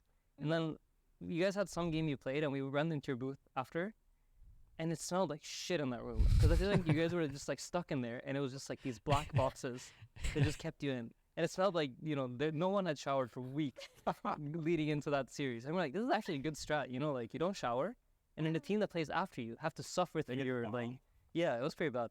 That's actually 10-head. Was that a calculated sabotage on your end, Celery? Not really, but I hope it's not going to happen here. Maybe we're going to play in the liquid booth this time. Oh, yeah. Actually, I'm going to break it. We're near stuff on the wall. We haven't been showering for like this entire event. Getting ready.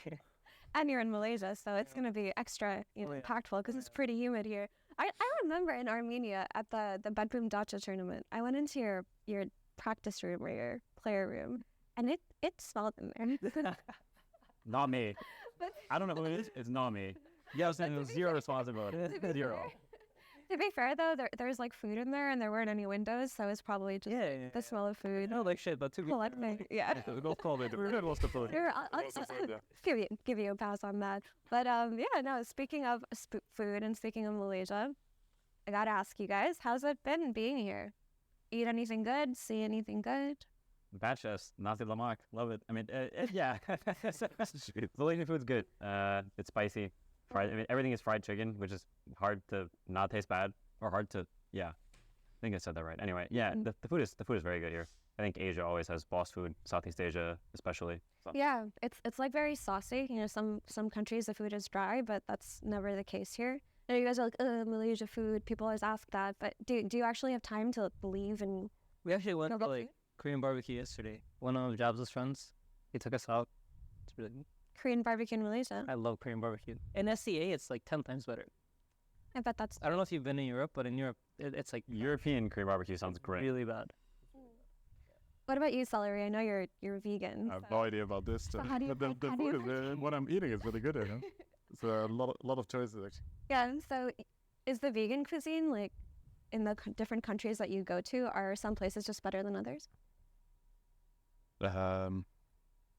I mean, I'm not very picky, so for me, if there's something and it tastes pretty good, I'm like, oh, this is nice. They have some options. Yeah. That's the baseline. All right, options.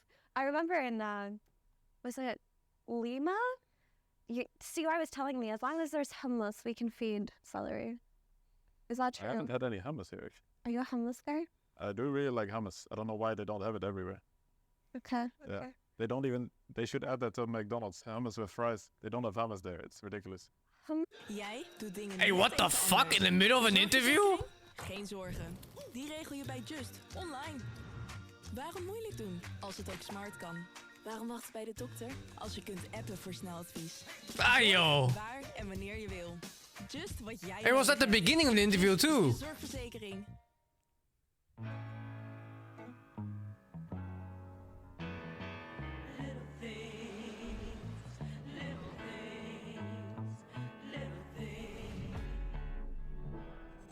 Ah, free content, no bitching. It is what it is. Oei, het is je boy QC en vandaag gaan wij de saaie slaapkamer van Stijn omtoveren in een KPN Next Level Game Room. Met natuurlijk supersnel glasvezel internet van KPN. Dat is ook mooi. De episode staat online, dus klik op de link. Dit wil je niet missen. Ik kan niet zien of iemand denkt aan zelfdoding. Maar soms zie ik wel dat iemand zich afzondert, niet lekker in zijn vel zit of zich anders gedraagt. Als ik dat zie, durf ik te vragen naar zelfdoding. Jij ook? Leer hoe je het gesprek begint op 113.nl/durftepraten. What the fuck, dude? That was a different ad for the suicide one. To reach out for people and then a line to call in case you know someone who's in trouble or yourself. What the fuck, dude?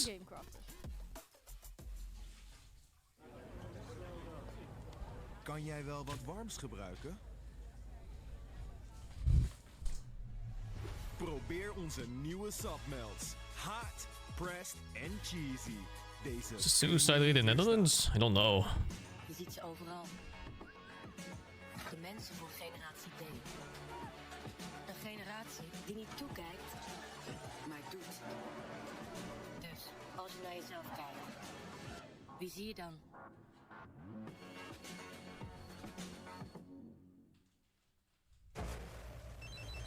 Hallo. Hi, wij zijn Odido.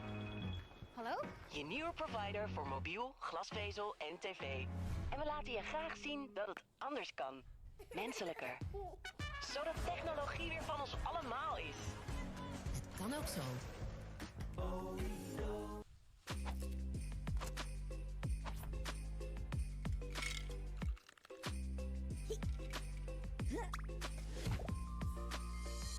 Season with? I've seen, yeah, first season. I've not. The character Rust, he goes, I don't sleep, I dream.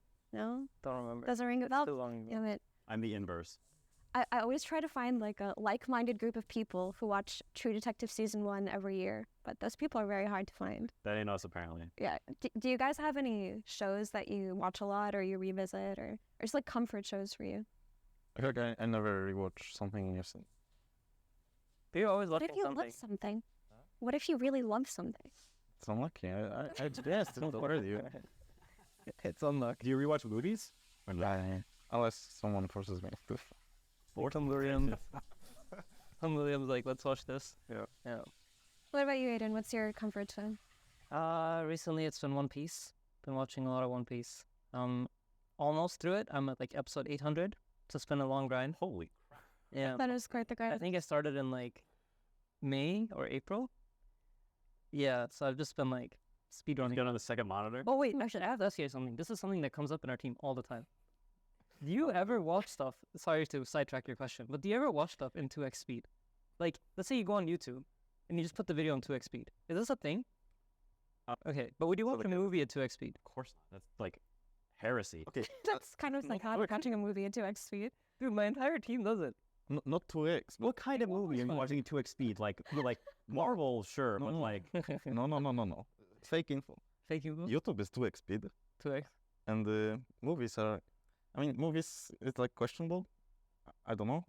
But maybe 1.25 is okay. What? Depending on what you're watching, Everything looks like better if it's like faster. If you're watching something... Oh, man. If you're not watching a good movie, I think 1.25 is reasonable. Yeah? Like, if you're watching bad horror movies, like, for the memes, like, and you're watching it at 1.25 with, like, friends, I think that's reasonable. Okay. I'll stand by that. Okay, that's your take. The reasoning is weird. Faster is take. It really is. It is. I mean, yeah, of course. Reality is falling apart. Why don't you just only watch TikTok? It's nice to you just pretend that it's a movie. It's over in 10 seconds. Ready for the next movie? Yeah, I do. That's why you're preaching to the choir. Dude, so you're the target demographic for TikTok. To be fair though, sometimes it's just nice to like low committal a video. Especially just don't have the time to sit down and watch a really long video. Yeah. Yeah. But I 2x speed YouTube videos, but only when they're Dota games. Like when I like you watch a replay. Yeah. Like when I prep for you guys, I'll just like open up the Dota game on YouTube, put it on 2x speed, and I'll skip through the farming parts, just double tap through, and. Okay, don't tell me you don't watch like Dota replays faster. Everyone does. No, I actually don't. You watch it 1x speed. I watch it 1x. You don't watch like 16 times. You don't glean anything from 16. But like looking at the map to see movement stuff. That's a support. I look at. I guess I just look at. I look at fraction and then infer the rest. Okay. That's definitely a support thing. You only look at the map. Like you just like go through a replay, just staring at the map, like, oh, we should have been there. We've gone on a lot of tangents. I'm supposed to ask you guys about Dota related things. So let me ask you, Dota related things. First Dota related thing. I'm pretty curious. This wasn't one of the questions involved, but you know, there were a lot of roster shuffles this year and whatnot. Do you guys, as professional players now, do you get excited over other teams' roster shuffles? Like, do you ever look at it through the lens of fan? Like, hey, that sounds pretty hype, actually. Nothing to say on IG. What Or roster were you do at? not feel that? I think Falcons the most. Yeah. Because I kind of like the structure of the team, almost. I like the players. So you get excited when you see teams that... Do you get excited through the lens of, oh, I want to watch them play, or I want to play against them? I want to watch them play more. That's true though. There's a spice quotient to teams. Like seeing if they win or lose, like it's sometimes there's some teams like it's kind of funny if they lose, but it's like ooh if they win, it's like ooh that's interesting. Like I don't know, there's a dynamic there. Yeah. Playing it was like shmeep shmop. Playing teams is always kind of whatever, but watching is kind of fun. Okay, so were you too excited for any of the shuffles this year? Or do you not feel that way? I'm more excited about reading the conversation that people have about the rosters and guessing who's gonna go where. Okay. Seeing people flame the secret roster forever, then they qualify, and then wait, they're still bad. I feel like that's very fun to read. Yeah, there is something satisfying about that. I actually don't feed roster drama or conversations very much. I always like take this break after TI, and 2 months later, a week before this tournament, that's when I looked at the rosters. I was like, wait, what? When did this happen? What about you, Quinn, though? Do you get excited for games? I don't know. Someone didn't put their phone. Yeah, someone's phone buzzed. It's really loud, and they laughed. It wasn't yours. It wasn't yours. Was it? I think. No, that was on a hard service. Like it was going ham. You put that phone away, Nisha. What was there's no way his thigh? I mean, he's jacked, but there's no way his thigh is that hard. But Okay, but you didn't answer the question. Do you fanboy other teams? I don't think I fanboy. I mean, I think seeing how Spotify does will be funny. I think Spotify is just a fun team to see how they do. Of course. I'm friends with people on that team, and there's always like looking Ortizy, that's fun. So I think Spotify probably the most. On the other hand, all right, you don't have to answer in specifics, but are there teams that you look at and you think it would be so funny to watch them fail, or do you not have that? Yeah, for sure. Dude, I pray on their downfall every single day. Like yesterday, they lost a game 1 against who was it? IG, and I'm like, yeah, their mentality sucks. It's over. They're out. We're gonna play them tomorrow. I pray on their downfall every single waking minute. And you guys? Yeah, I feel like most teams root against every other team. Like kind of. If you could have when you're watching a series, if both teams could lose, that's like kind of ideal. Ideal, yeah. Yeah, but it's not always like that. But I think there's definitely games where you watch and you're like, I'm okay with both sides losing. Yeah. For me, it's always like all teammates is like two-sided. It's like I'm still friends with them usually, so it's nice if they do well, but it's also okay if they lose because I'm not playing with them anymore. Anyone in particular? No, just anyone I played with or maybe would have played with. It's kind of random. It's like we thought about maybe playing with mid one a little bit before we got Quinn. Then we got Quinn. Then they played a 1v1, so loser. So you're like, oh, made the right. It's like, you better win the 1v1 now. Ooh, speaking of the 1v1, let's talk about it. Actually, good one, Celery. He's natural flair for podcasting. This one right here. So yesterday, Quinn, you played a 1v1 for your upper bracket qualification or whatever versus Secret. It was mid 1 versus Quinn, 1v1 SF. And I think a lot of the fans were complaining about it actually. So I was wondering what your perspectives on it are as pro players. Like, do you think that kind of tiebreaker system is good? Are you neutral about it? Do you think it was dumb? You can start, Quinn, since you're the man of the hour here. I mean, it's definitely not high competitive integrity, but it is fun to watch and kind of funny. So I think every once in a while it's fine. Like if it's a TI, that would be kind of egregious. But at like a random tournament, it's like I don't really have issue with it personally. Random. I mean, it's not TI. It's Riyadh. Random tournament. I mean, it's not TI. It's Riyadh. It's random. I feel what he's saying. How did you guys feel about it? Did you think it was fair? I mean, it's fair, but I don't really. I mean, I like it as a mid laner, I think, even though I don't really want to play. Guy who hosted ESL. He played my skill build. Despair. I did. Oh, yeah, you didn't say okay, right? Yeah, I just go. I feel like it is not like really entertaining if you're like not going for kills, and you were definitely not going for kills. I mean, of course, I'm playing for the win. It's for upper bracket, dude. Yeah, but like, is it entertaining? If like it takes 10 minutes and you end up in this situation that no, it's two raises, no wave, wait for solve. Yeah, like, maybe it should be no. What the fuck? First the ads and now the whole show cuts me off.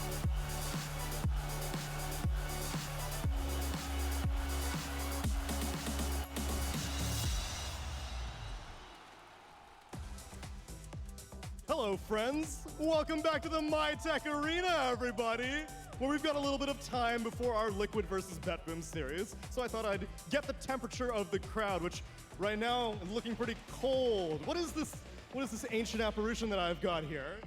Where did this come from? It's from the balloon guy from the event another hall, and it's my main hero. Your main hero. Now, how long have you been playing Dota 2? Like since 6th grade back in Warcraft 3. Whoa, we got a legacy fan here. And has it always been Ancient Apparition as your favorite hero, or do you go through trends? I actually spam before it even got chart up there. So even, yeah, since it was like boring hero. No. It's only boring if you're missing the ice blasts. I'm sure you're nailing them. How many lands have you been to in total? Because I see this, what is this? Blanket / onesie that you have as well. This is the hoodwink. This is beautiful. Rats. Yeah. So how many lands have you been to before? Like Kuala Lumpur Major in 2018, and then like some in Thailand and TI in Singapore. So then that means you're a Southeast Asian fan, but unfortunately Southeast Asian teams have not been doing too well these days. I know. What's the deal? Maybe you guys need to start picking up some Charles, is your name? So I've been told that you're quite camera shy. Is this true? Yes, it's very true. Can we get a zoom in on Charles's face, please? Charles, you're wearing a Team Spirit jersey right now. Yes. When did you become a fan of Team Spirit? Right before they won TI-10. That's mighty suspicious if you ask me. You're telling me you weren't a Yellow Submarine fan way back in the day? You only just saw them in Romania and you're like, this team looks pretty good. This Yatoro guy might know what he's doing. This apparently Toronto, Tokyo, you're the biggest fan. No, I saw Collapse play Magnus and I was sold. Good taste, good taste. How many lands have you been to? I've been to the TI in Singapore and this will be the second one. Right on! How many fans in here went to Singapore TI? Some long-term Dota fans, but how about anyone who has been to no lands? Is there anyone in the audience that this is their first ever Dota land? Please, raise your hand. We've got some first-timers off in the distance. I'd love a chance to speak to them because, well, we've been running this game for, well, basically like 13 years worth of lands, but not everyone always gets the opportunity to be able to go to these events live. And it's a different experience when you finally show up and get to get accosted live on camera. Although you guys were very eager. May I take a seat right here in the middle? Thank you very much. My friends, how long have you been playing Dota? I think around 3 years back. Yeah, not too long. Now, how did you end up playing Dota in 2020? You were, of all the games, you were like, this is the one. This looks like a good idea to dedicate and ruin my life with. You know, there's a COVID that time, and then my friend, housemate, all playing Dota, so I just followed the trainer. But then, I'm not that good, and they forgot about me already. Ask for his MMR. What's his That's MMR? okay, you're in good company right now. This is your first ever LAN, and how long have you been watching Dota? How about that? Oh, I've been watching Dota since Dota 1 days. Ooh. Yeah, back then Dota commentators group, yeah, with LD and Luminous. Hell yeah, the Beyond the Summit days. So, if you had an all-time favorite player, when you think back to the Dota 1 days to now, who do you think you've always been like, dude, I can't wait to see this guy play? Oh man, it's always been Mushi. Hey! Any Mushi fans in the house? But you, were you on Raven's side? Should he have gone upstairs that one time? Oh no, I'm restless. I know. So how is this the first LAN experience living up to you right now? You've watched many of these on camera, on stream, and now you're here. What's it like? Oh, totally different experience than watching on Twitch. It's so much more hype and much more energy than I've ever been living before. Do you ever, have you ever gone to any live sporting events? Are you an esports only kind of person? Yeah, I'm an esports only guy. Hell yeah, video games for life. Who cares about those physical sports? How about for you? How's this experience been after 3 years of playing and now being able to be here live? It's been a great life for me, and it's life-changing for me also because I got a lot of friends from this Dota, not from my house meta. It's different. Like my friend here is from Dota community. Had you ever met before this event? During study. During the study, yes, but we kind of like different school, but then we met again with Dota. Right on, my friends. I hope you're Study enjoying mates, this. huh? But During then school. You guys have met each other previously. Meeting up Is there anyone, by 'cause I know themselves, I've the talked two to of many them. fans where this is the first time that they have met some of their internet friends. And I would like to expose this brand new formed relationship. Is there anyone here who met someone here at this event after knowing them on the internet for a while? Or are you too shy now? Reveal yourselves. I demand information. I know 100% someone said this. I'm gonna just walk up to people if you don't tell me. You're making eye contact with me. Uh-oh. This is a statement that you're making. Escaping my girlfriend is easier than Southeast Asia server. What? You want to do a little bit of relationship therapy right now? No. You don't? But I do can share how I escaped my girlfriend. Is it by showing up here in the MyTech arena? Are you Malaysian? Yes, I am. Have you been to any lands before? I've been land on Malaysia before on 2015. Whoa, a 2015 LAN. What was this? It was MCG. I don't know. It was a amateur league. Oh, were you playing? Are you an aspiring pro player right now? No, I didn't play. I just come as watching only. Were you escaping your girlfriend back then also? Back then, I have no girlfriend. No. So you're telling me No playing girlfriend. Dota, you managed to find a girlfriend, now you're trying to escape her? Leave some for the rest of us, man. I hope you're enjoying the event, and I hope all of you at home are looking forward to more of the Dota. We have a lot of activities planned. I hope you've been enjoying, and we'll see you with some Liquid versus BetBoom after a bit.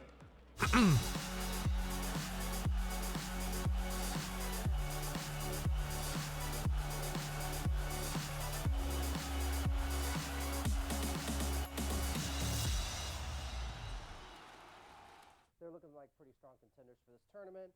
Team Secret. They didn't make TI, but man, Puppy, I was really starting to worry that it was over for him. I'm so glad that he's back. What are you laughing at? Over? What do you mean over? I meant like his career. Dude, are you okay? Yeah, I got that. I just don't think you understand. Understand what? I'm glad you asked. Let me show you something that I've been working on. Take a look at this. Dude, what the fuck? Team Secret. I've been dying to talk to you about Team Secret all day. Can we talk about Team Secret? Brian, I don't think this roster is real. Who the hell are any of these people? How did they qualify to this tournament? Where's Sumail? Where's Miracle? What the hell is a Yamich? Let me tell you something. This is a full-scale operation. I don't think Puppy's just gonna miss TI for fun. No, no, no. He's been working on this for years because I got boxes full of Puppy. I got boxes full of them. Those hiding in plain sight. And he's been working on this for years, since TI1, no less. And let me tell you, it goes all the way to the top. To the top? To the very frog of ice himself, my friend. So I decided to do a little bit of research. I march my way into Valve offices and I say, Ice Frog! Ice Frog! And what do I find out, Brian? There's not a single goddamn rolling desk in that office. There is no Ice Frog at Valve. Brian, half the players in this roster have been made up. Team's a goddamn ghost town. Okay, Tsunami, I'm gonna have to stop you right there. Not only are all of these players real, but they are extremely high ranked, and people shitting on them on social media all the time is not helping. Dude, you are the host. You are supposed to be unbiased. You're kind of freaking me out right now. Dude, relax. Micro Duratio, give this guy a monster. How'd? What? Who? Biker Duraccio. He's the one who tipped me off on Team Secret. Biker Duraccio? Who the hell is Biker Duraccio? You don't see... Oh, shit. Where'd he go? Okay, you've lost it, man. It's okay if I think you're crazy, but we're not going to let anyone else see this. Listen, it's fine. Just as long as Puppy doesn't find out. Don't worry. He's not going to find out. What the fuck? What the fuck?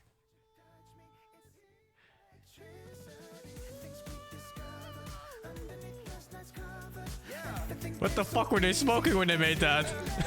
That's pretty funny though. I like it all the way through. Why is he an actual decent actor too, that guy? Beard guy.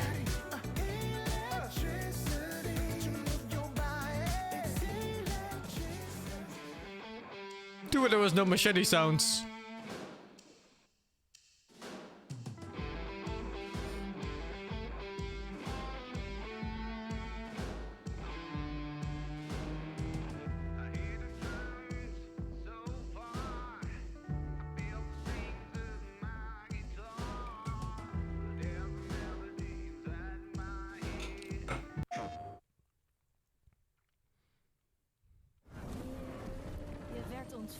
Door de RDA. You've been kidnapped by the RDA. 15 years long. Fuck it in here. You've been taken from your world for 15 years. It's something about your culture. And fight for Pandora. Now you're free. Frontiers of Pandora vanaf 7 december. PlayStation.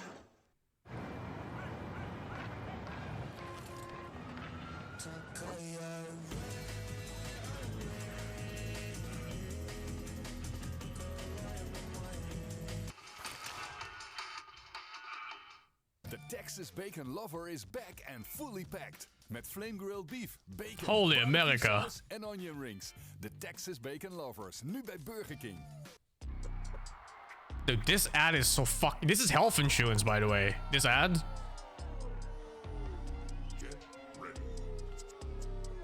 What the fuck?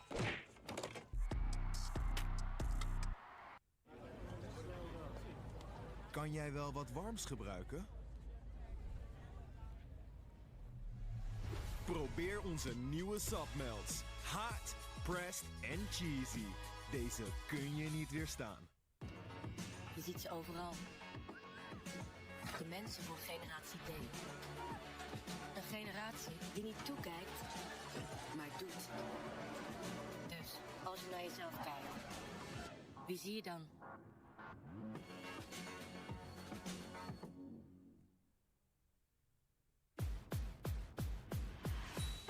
Holy shit! Jesus! I want to go. I've never seen it. I'll go every night. And every day from now until forever. Right as always. I heard that movie is pretty fun. I still need to watch it. Glasvezel er niet voor iedereen. We hebben verrassend betaalbaar glasvezel in de stad en ver daarbuiten.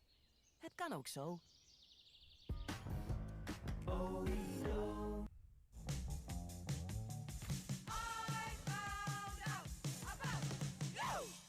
Al hoor je reanimatie, je gooit je spullen neer en je gaat.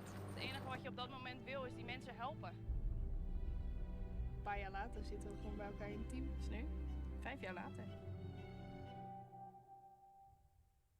Wat als je nou 1 plaat kan aanvragen? 3FM Serious Request komt dit jaar in actie voor Stichting ALS Nederland.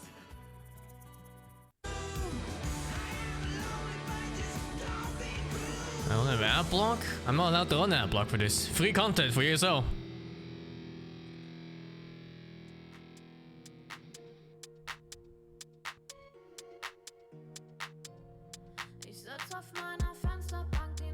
Either way, I don't mind anyway. Except for when it goes through sections. Those armor equipment ads? The one before was there.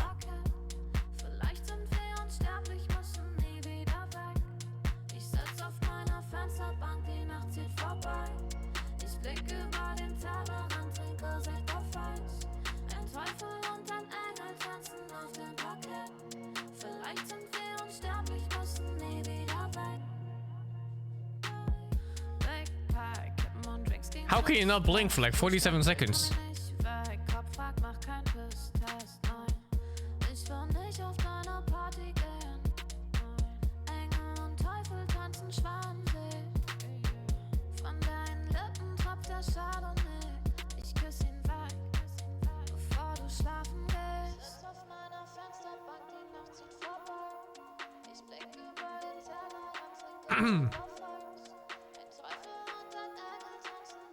Thank you, Nobo for the 13. My Mark, thank you for the 9. Finals, thank you for the 51. Win, thank you for the 5. Vivia, thank you for the 9.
Staircam really is some psycho shit.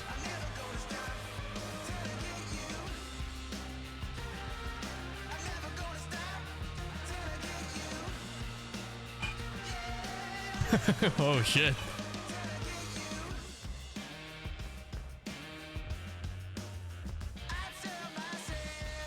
They should keep the timer going during the games. We're gonna see this till like 3 hours in.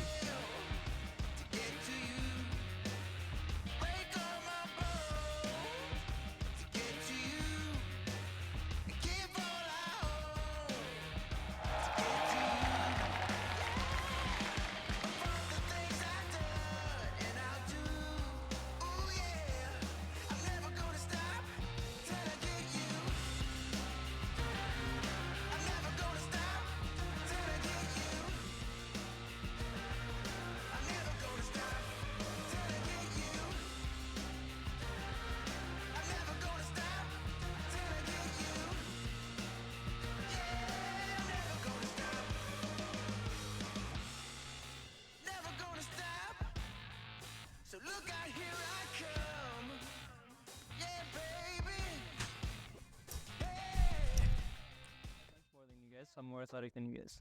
But does that mean athletic going to the gym? I thought athletic was all. That's what I also thought until he told me I bench more than you, so I'm better at volleyball than you. Is that surely that's not how it? I mean, that's for sure not true, but No, but that's how he plays volleyball. He like lies down on the floor, he gets his chest all up, and then he benches the ball over the net. Okay, I mean with. That's innovative. He put it like that. He put it like that. I can see why. Does it have to be baseball though? Can we play football? Okay, let's say we're baseball, right? That's hand-eye coordination and whatever. Who wins that one? Do you play baseball? No. We have like a Swedish version of the game where you like toss the ball up yourself and you hit it. That sounds pretty good broken. At that. I was pretty good. I have this conspiracy theory. So broken, actually. Holy crap. I'm not sure if it's a conspiracy theory. I have this theory that like all the Chinese teams are secretly really good at baseball. I'm not gonna confirm nor deny that theory. Wasn't there like basketball tournaments at some Dota events? Or like people play basketball? I've heard about this. Yeah, people play. I don't know if there's tournaments, but people play. Basketball. I don't know what team wins basketball. I mean, the team. Baseball? Why baseball? Baseball's so random. I don't because I was watching. Because America. No, because I was rewatching Jujutsu Kaisen, and then they had they had this tournament in between schools, and then they had a baseball episode where they played against each other in baseball to determine the results So I was just curious. Japan is super weird about I have no clue baseball. about baseball. I think football we would win. Really? Yeah. Do you guys play football? And ACY and Tova are really good at football. And Dota? Anton doesn't fall. I'm a bot, but the rest of my team is pretty good, I think. That's really Okay, I'm not playing anything. Mika is You're pretty good. No, Mika. Baseball is just randomly super popular in Japan. It's fine. Like you go through Japan and there's like random baseball fields. Yeah, Boxy in the middle of them. Yeah, he'll play, you know the way Boxy plays Dota? That's how he is like in sports too. That's it. He'll just come for you. Okay. Okay. I mean, I'm telling you, with Zai, we were pretty solid. Think so. Now, I'm not sure. Because I don't know if Neta or Saber. I mean, I don't know about sports, but maybe like esports. Like, oh, yeah. you know, like CSGO or like. Okay. So if you guys, now that you're professional, you know, esports gamers, and all that jazz and all that exciting stuff, if I could give you the option to be a professional athlete or professional esports player, like let's say you could just, which one would you? Do you get all the benefits that come? Like, let's say I'm a professional athlete, I also become like mega buff, jacked and exorbitantly wealthy. Yes. Like, can I just say I want to be the best player in the NBA and I'm like 2.5 meters tall? Okay, no, you can't. let's say you can't. But let's say that you could do one or the other. Like you have all the abilities. I have all the abilities. Which lifestyle would you prefer? Like, I mean, I think it's probably nicer still to be a professional athlete, because you move, and you get to like. You can't move now. No, but like it's like your job is to move. Our job is to sit still and do podcasts. The way you said it. I don't know. I think I'd rather be an athlete. There's definitely more risk of injury. True. So funny too. I think it's more. Like, I feel like if you can play some sport where you don't get hurt, like you play like golf or something. Oh, that's smart. Because then you don't get hurt, and you also are exorbitantly wealthy, and you're in shape. But you're extremely bored then, playing golf all the time. Maybe you're real. I mean, but the thing is, assuming you're a professional, like I don't know, there's some assumed like you have some deep passion for like hitting it on the green. Like you hit the green, it's like euphoric. Okay, so do you ever get bored? Now, I must know. Do you ever get bored doing this, or are you just super passionate all the time? That bored. You can. Honestly, I think there are always periods in the year where I'm quite bored and I'm quite uninterested.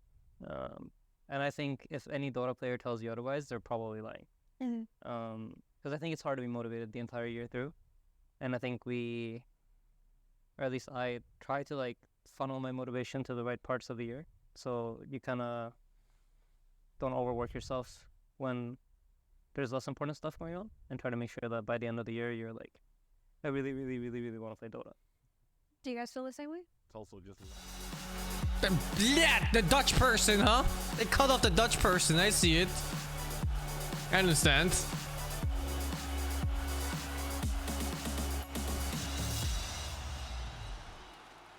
Get ready for the DHL drop. Grab yourself a DHL drop sign and customize it with your message. Make sure we spot you in the crowd, because if you're lucky, one of our special deliveries is coming your way. And for all of you watching at home, type DHL drop in the Twitch chat for a chance to win a €150 gift voucher. All right, that's right, everybody. We are back once again for the DHL drop. I am here with our contest winner, of course, from the entire year. We had everybody come in for the free trip. Welcome back, Poon. How you doing? Oh my God, this event is a blast. I have a good time. All right. Have a good time. Now I need you. You are my special friend here to pick out the winner. However, we did find someone very special. This guy's been doing Slacks impressions all day. Fuck. Ladies and gentlemen, are you ready for the fuck winner? And that's. I recognize it actually. It's pretty good. So that's great. Thank you so much. All right, we're gonna look around and try to find the funniest, best signs. It is up to you, my friend. But let's go through a few of these while we're here. Do you see anything that stands out? We have Gaming Gladiators will win. Nuff said. We have. Please don't pick that one. This guy just wrote all the sponsors. He works for us. We paid this guy. Thank you so much. Wonderful here. Hi Tofu, your earrings are cool. My girlfriend. Fantastic. Don't steal my good. Now that is an important sign. You didn't get the last part. I feel bad for you. No. They didn't know anything the last part. Oh my god, that's too much. I need some time to read. But oh my god. I see Ayaya. Let's go Peel. Bed Boom. It's on the next series, right? Okay, let's look at the screen here. Yeah, okay. Let's go Pure. All right. What's that? Dota 3 release. Maybe your kid will get to play it, but not you. Yeah, no, Dota 3, get out of here, bro. It's called Artifact. Okay, go ahead. I don't know about you, but maybe Nasi Lemak. Yeah, so not this one. Okay, art. Oh my god, that is that TA? Oh my god, that looks wonderful. Holy shit. And marriage? He said yes? Oh my goodness, they're really, I mean, they're already happy, they're married. We were looking for someone that hasn't found love, sorry. Oh my god, is that guy? The blinker!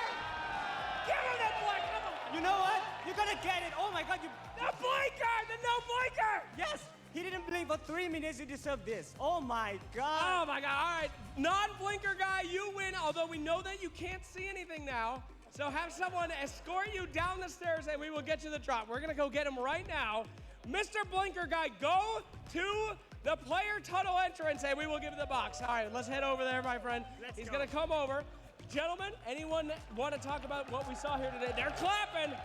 He's making his way down. All right, how you feeling? I'm feeling great, but don't blink, guy. He didn't blink for 3 minutes. He kept staring. He kept doing things, but he didn't blink. He stared straight at the camera like a psycho. Thank you.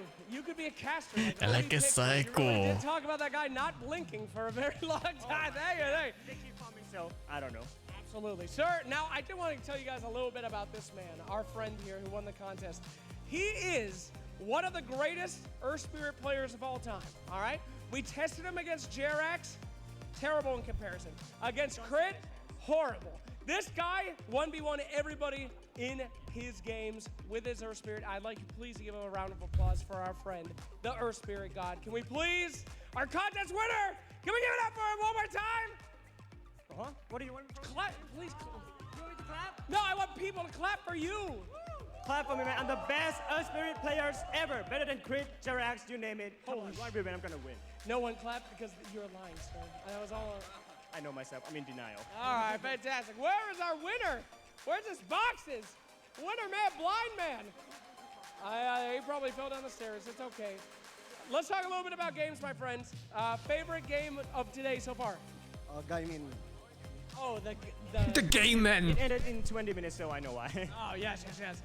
You don't mind the quick games? That's fine with you? It's absolutely amazing, so it's fine. All right, well, glad to hear it. Are you excited for the next series? Yeah, of course. I believe that one. That was fantastic. Who do you think is going to win the next one, please? Gaming Gladiators. Oh, come on. Come on. They've won it up, sir. Are you sure? Oh, we got him. Do we have him? Yes, there he is. Ladies and gentlemen, the unblinking stare. How did you do it, sir? I don't know. Maybe just be sad. He was sad, ladies and gentlemen. He's in Depression. denial. All right, sir, it's time to open up your box that you've earned so much. Please crack this sucker open. It is all yours. Let us see what's inside. Here we go. Show our camera. That is a big old hoodie. Okay, we got a Marcy. A figurine for the jar. Like this. That's good. A gyrocopter fan. There we go. As I'm a fan of you. And a brand new razor. Oh my God. That's a good one, baby. I'll be keeping that one. Can I keep that? Yeah. No, keep it. And a beautiful mouse pad. There you go, my friend. Congratulations. You've won the DHL drop. Thank you for being a fantastic. Now put it back and go, get the fuck away. Loved it so much. Give me the bag. For you, the box. And for you, another hashtag. Great job. You're the best employee I could have ever asked for. Oh, thank you. Thank the Lord. And thank you guys so much for watching as well. We're back to the panel. Appreciate you, brother. We'll send it back to Tsunami and the boys and the girls. Over to you. Thank you very much, Slacks, for that DHL drop where that man may have the best minimap awareness of anyone. Did not waver, staring cold-bloodedly into the camera for 3 minutes a worthy recipient of the DHL drop. And I have a worthy panel to guide you through our next lower bracket semifinal. It's Kazu, it's Purge, and it's BSJ. Kazu, what were you up to for the past hour and a half? I was answering some fans' questions. Really? Believe it or not, Brian and me, we have fans, actually. They came over, and then we did some signing. I think they were all Shiver fans. No. Stop, man. Why? I took myself down with you. It's okay. You're giving the jig up. What was the question that someone asked you, Brian, in this AMA session that we had here in the MyTech Arena? I think a good question was, do we have any sentimental items in our inventory? Like in the Dota inventory? Oh, okay, that's a good one. I would like to say that me and Brian got no personal directed questions. It was just a general question to the audience. Although, Kazu, I know that I actually gave you a somewhat sentimental item, or it ended up in your inventory somehow. Because I forgot it? No, it's in 2000, I believe, 17. What team were you playing on, Kazu? Team Secret. He was playing on Team Secret, and I was not but just a Dota fan back in 2017. I wasn't working as talent, and I went to a Kazu signing session, and I got a Kazu signature in my inventory. Little did I know that 5 years later, you would no longer be a player, but we would be better friends, which is a much better turn of events. And I gave you this signature that I had in my inventory because I was trying to sell it on the Steam Marketplace for 3 cents and nobody bought it. But that's besides the point. Thank you. I'm happy to have you here now.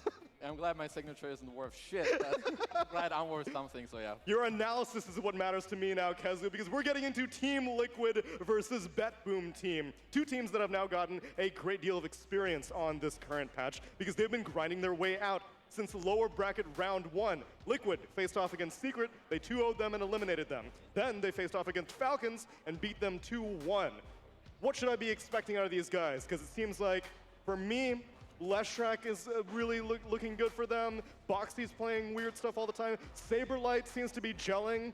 Life's good for Liquid fans. I mean, I would say that Saberlight should just stay a stand-in forever. He just shouldn't actually join a team. He should just keep taking these stand-in gigs. But in terms of their gameplay, I feel like you should expect aggression. Leshrak, if they have the chance to get it, maybe some Visage. Overall, I don't know. I think they're just very free, and they're going to show us perhaps even something new. But all I expect from them is good gameplay and early aggression. Yeah, I'm sure they're going to have some other strong hero on deck, because I think after they're showing with Lesh, I agree it's probably going to be banned. If they've got like 1 or 2 other strong heroes, and they continue to let Saberlight pivot into some hero that he's going to perform well on, like his Night Stalker, they've got an easy formula for winning their games. I mean, it's maybe not easy against BetBoom, but I think they've got a really good shot today.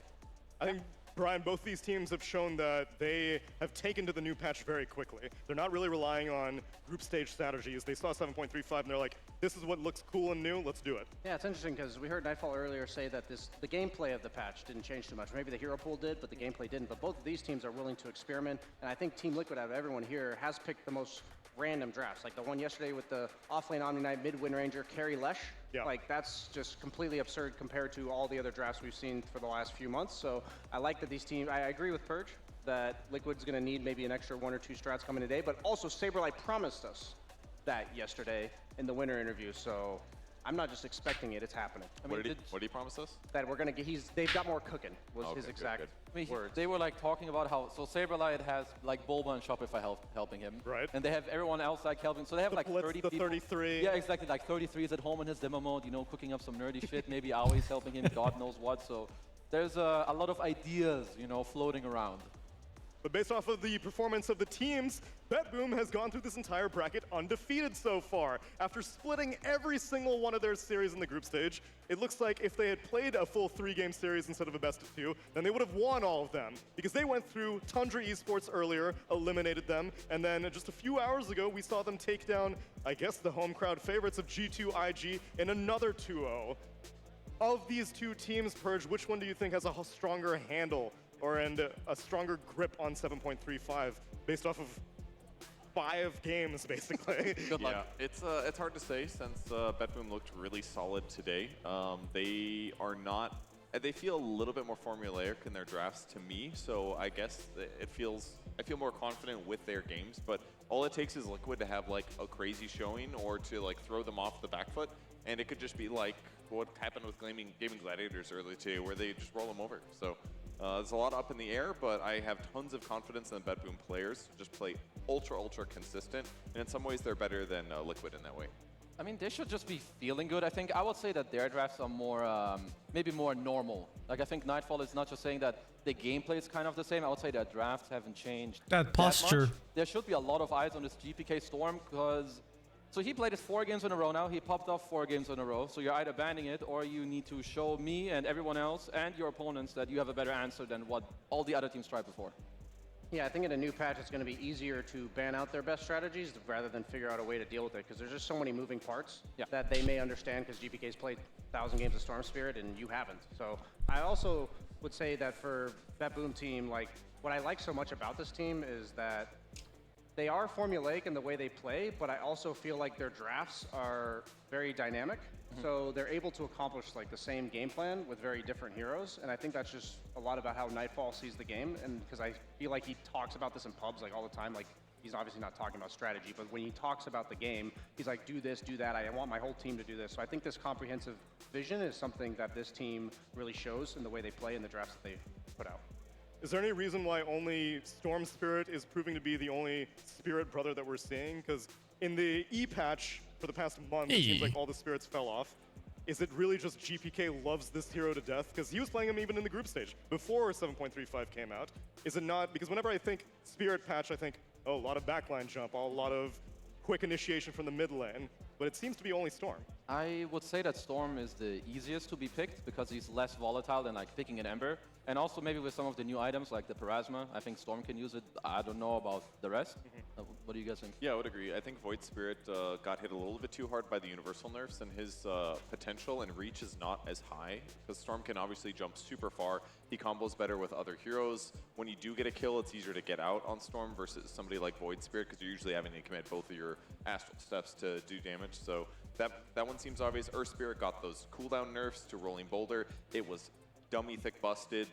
They also removed Quickening Charm and the other cooldown item, the tier 4 one, Spell Prism. So there's just a couple things that hit Earth Spirit even harder here in the last patch.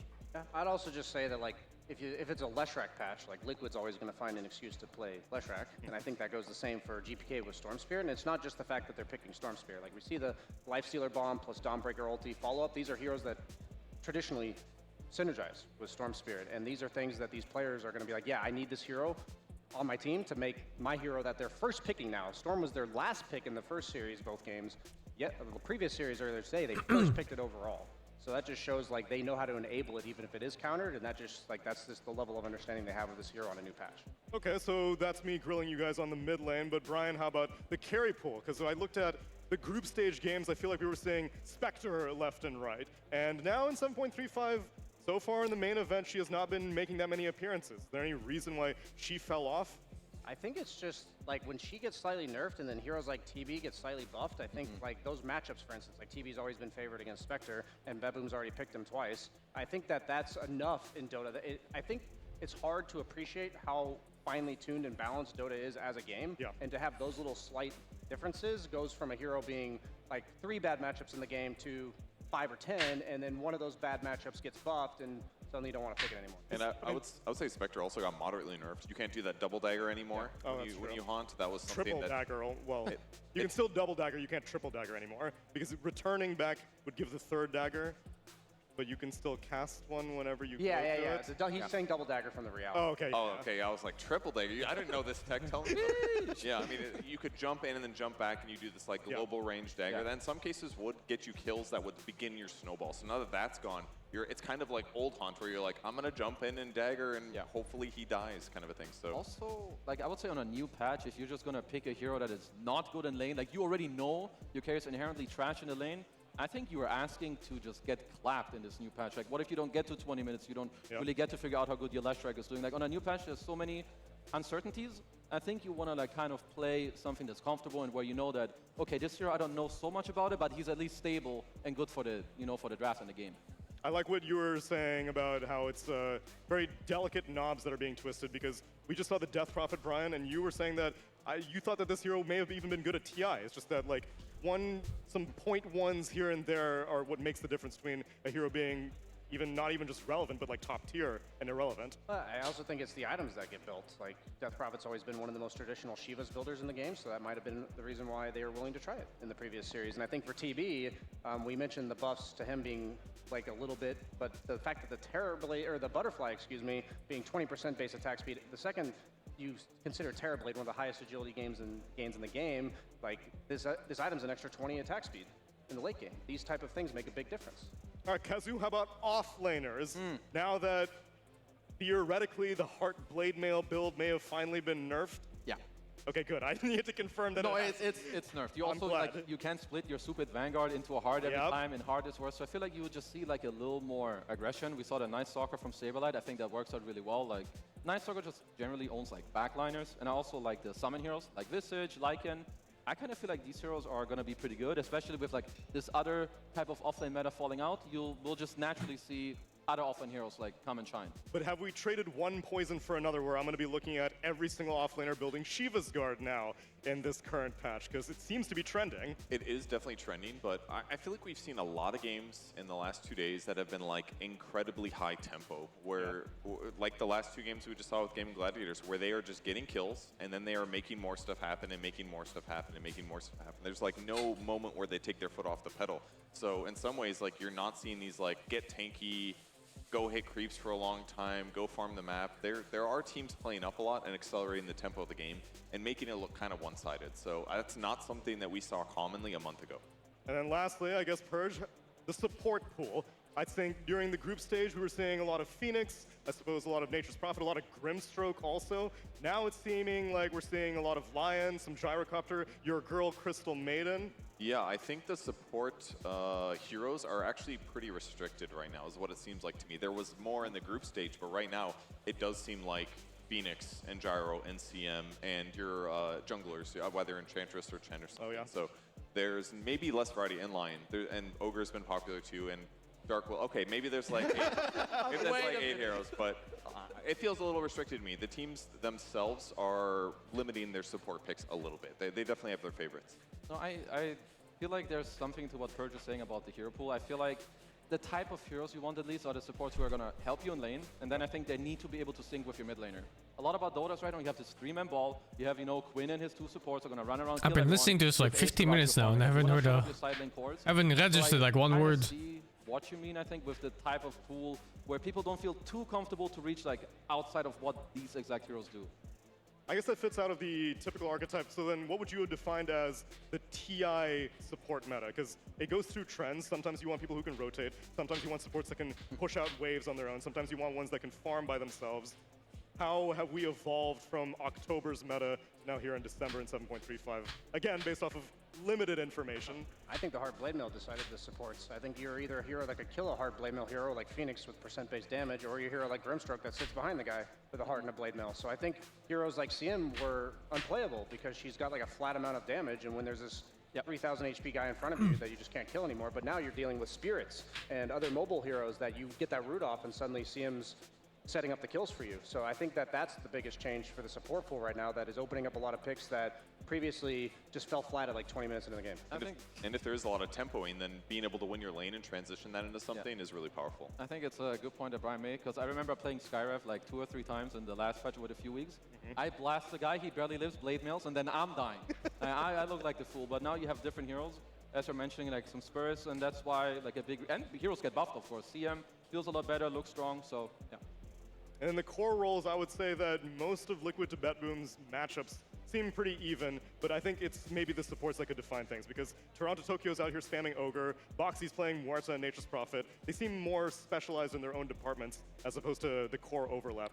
Yeah, that's true. Toronto Tokyo really likes playing heroes in an attempt to get the most strength possible in a game. He had all those Undying games recently. Well, and apparently the most net worth too, according to his all chat. Yeah, I mean, he was a high strength support hero for sure. Bought a lot of support items. So yeah, I love to see the support pop-offs like that, because it's like you're getting cocky from like the lowest net worth position, and that just does not. That's not like the the personality archetype for most 5-position players. Yeah, but he came from the mid lane, though. You could tell the roots are still there. Yeah, going straight from 2 to 5, that one's not so common. Usually you slowly drop in numbers, but no, that's usually the 5's like the humble player on the team, and the mid's the most cocky.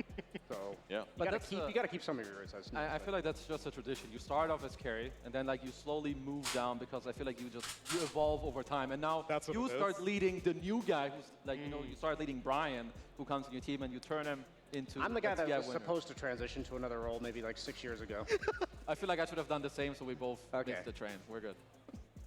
Well, both the players and both the teams that we're looking at right now are near their peak. Also because BetBoom team did not make any changes. So the fact that their roster has remained the same for the entire year, I guess the only real change that they made for 2023 is originally Pure was the carry. And then I think it was before Tour 2 that they made Nightfall end up being the carry and Pure moved to the offlaner. And now it's strange that I look at Pure and I'm like, yeah, he's a natural offlaner.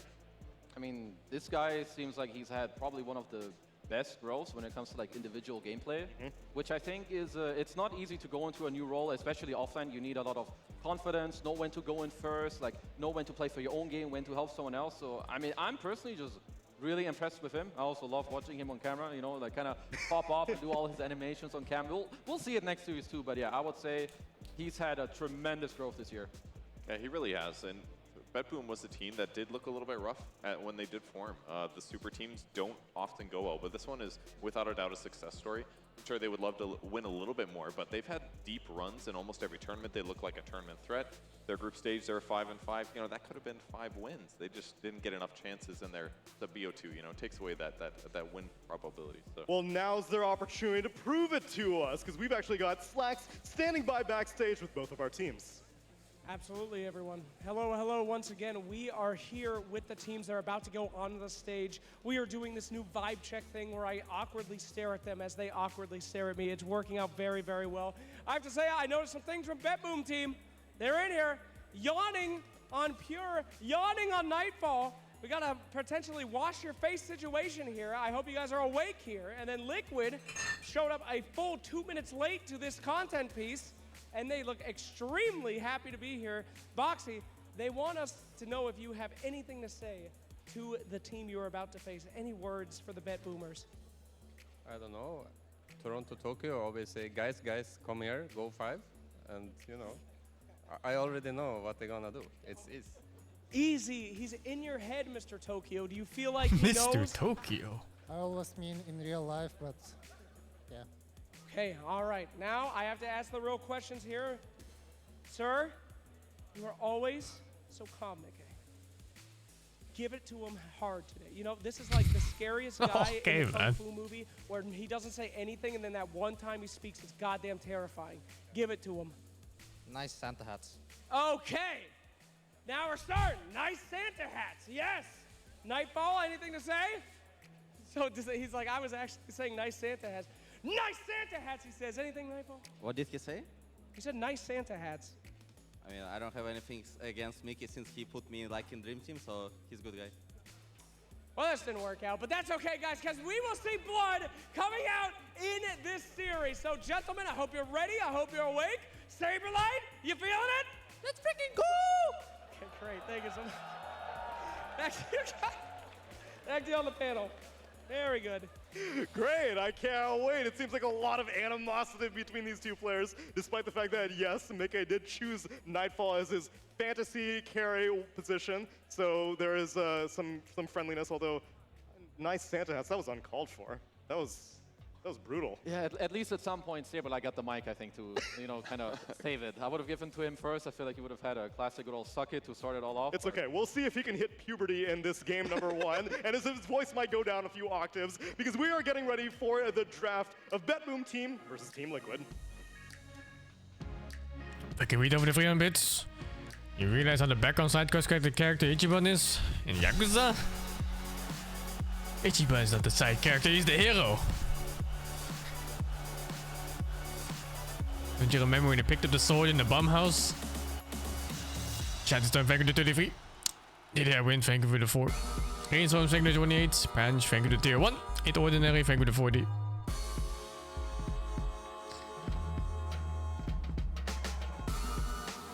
Guess I'll walk my dog after this game.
No, not these weird ass ads again.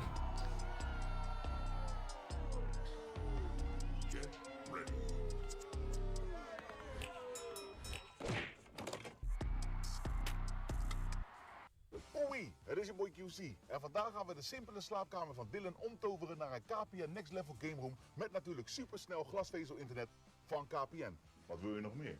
Bekijk de aflevering nu op het YouTube kanaal van KPN.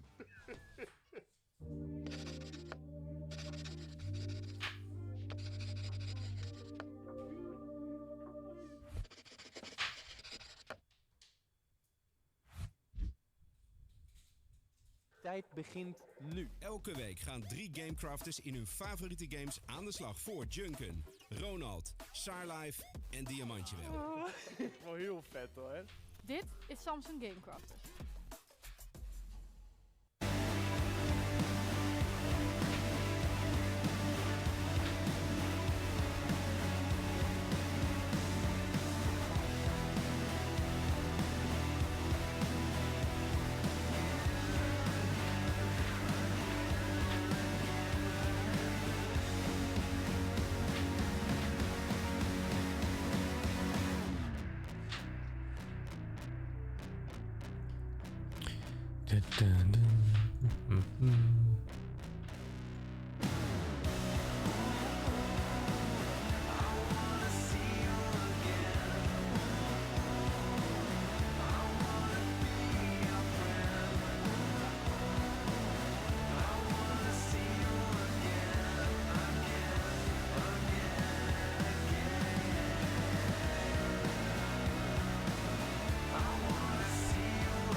New patch has been pretty nice.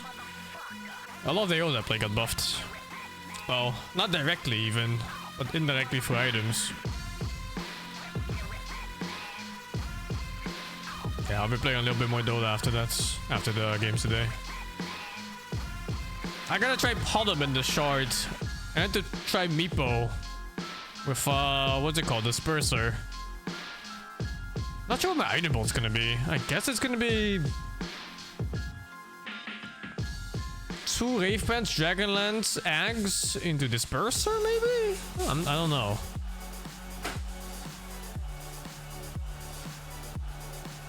I'll have to see.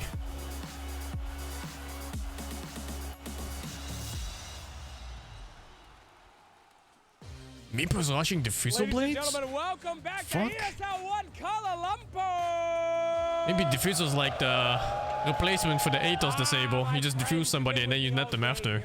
Because casting net freehand is fucking shit. Unless you're blinking on them and then casting on top, it feels really bad to do. Finally gotten tired? Have you finally gotten fatigued? It's impossible in heroes that move faster than 400 MS, which is a lot of heroes these days. As always, and you are about to wake up even more, my friends, as I will bring you one of the best matches we have seen so far. 2 legends of the under bracket going head to head, but only one will be moving forward. To start things off, allow me to introduce a team that you all know and love. We have seen made it through so many tournaments to get to this stage, but they have some big opposition coming their way. Please put your hands together for the millionth time on an ESL stage, heading in to some grand finals lasting action. Ladies and gentlemen, Team Liquid!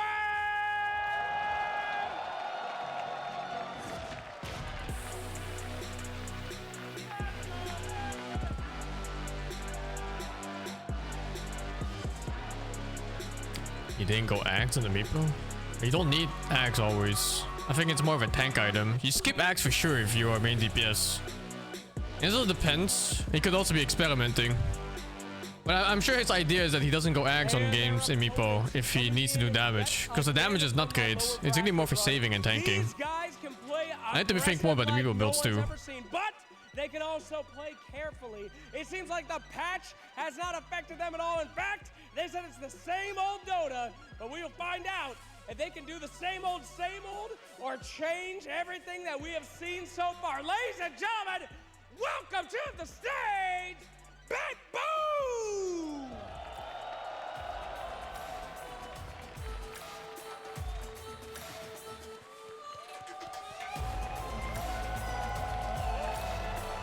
Where did I get the bad guys music? It's like when the evil guy in an anime does something really bad for the first time.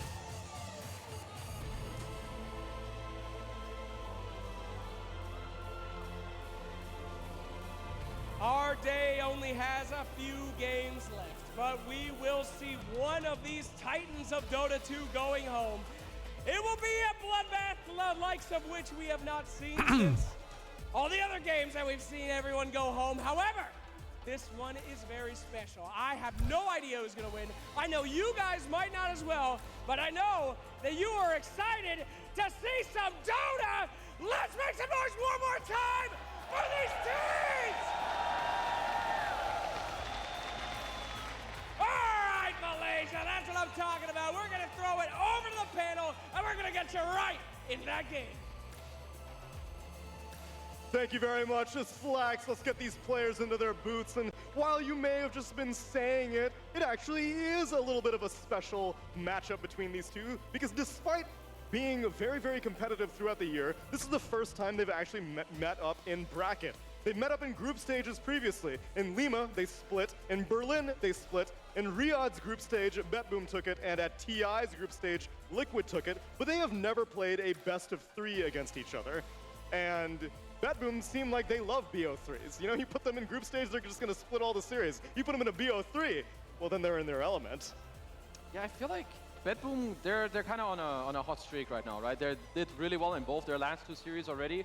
I would say that G2IG and Tundra both didn't really threaten them as much as I would have liked, especially in the early game. So I feel like this time around, Liquid are better equipped when it comes to gameplay and how they overall strategize. So I'm kind of looking for a more chaotic and a more aggressive early game in this next game.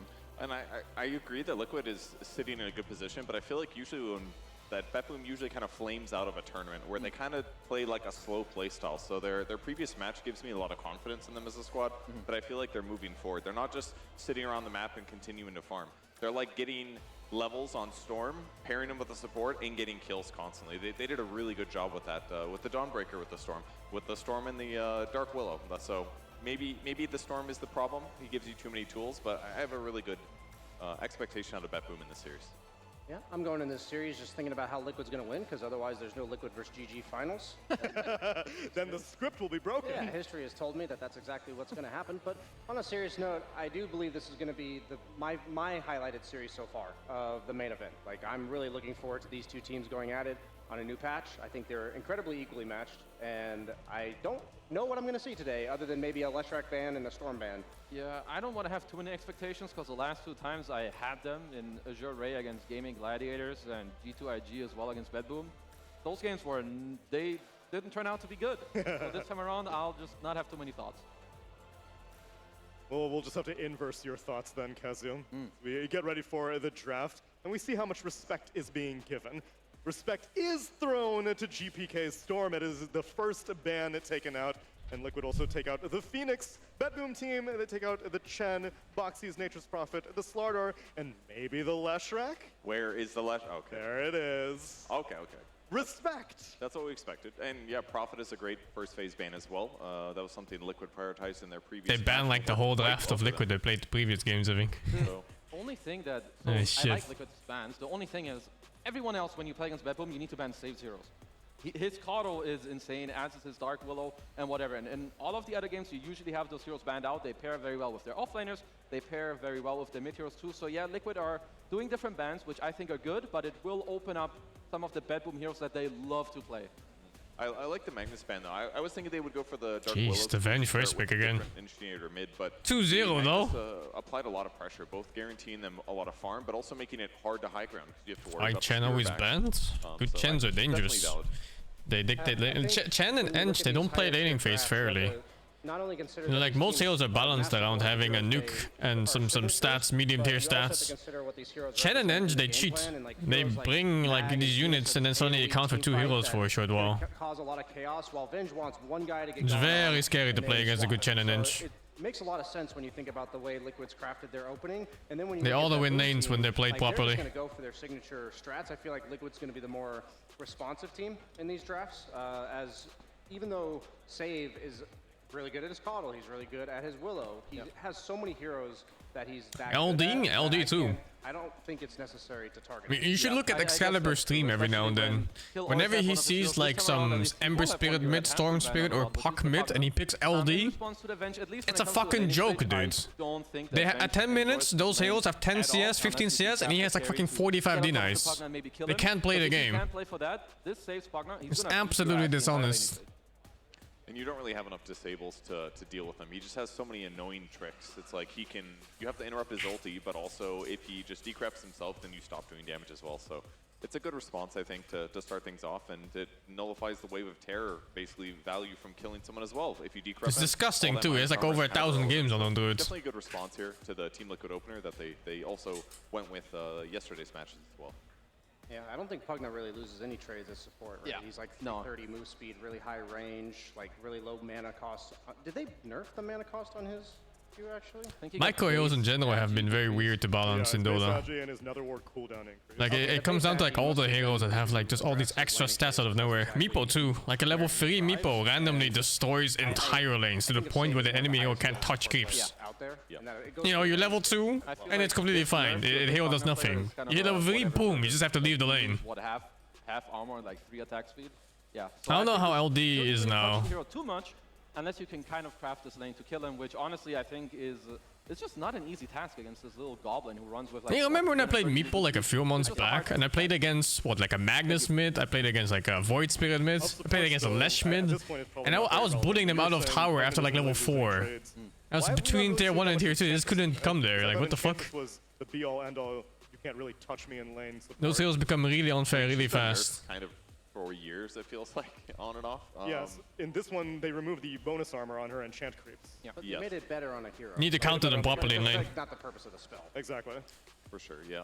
Or at least like mid-game by picks. all means, but it was more like impetus was god tier plus you'd have creeps. Now it's like you're healing yourself. Your hero's base stats are not that incredible, but the heal kind of makes the trade good. So it's more about your creeps getting a lot done. Oh hey, Grimstroke made it for once. Still does better. I love the Shadow Demon pick because first off, Grimstroke and Pugna are an insanely powerful aggressive combo with the double all of Pugna spells, right? The double decrep, the double ulti, and then the decrep plus the Mars is an interesting pick too in this patch. You can't remove it if you're that arena buff is huge. And then also at the same time, is it Grim nerfed? Yeah, it is. I think they nerfed E spell, but I don't remember what it was. Is it like the heal? A bit of the heal got nerfed, I think, and something else. So Shadow Demon just counters those two heroes entirely. But it's going to come down to that Boom team drafting something that's meant to. It should still be strong. So I like the Centaur, and then plus one other hero to join him.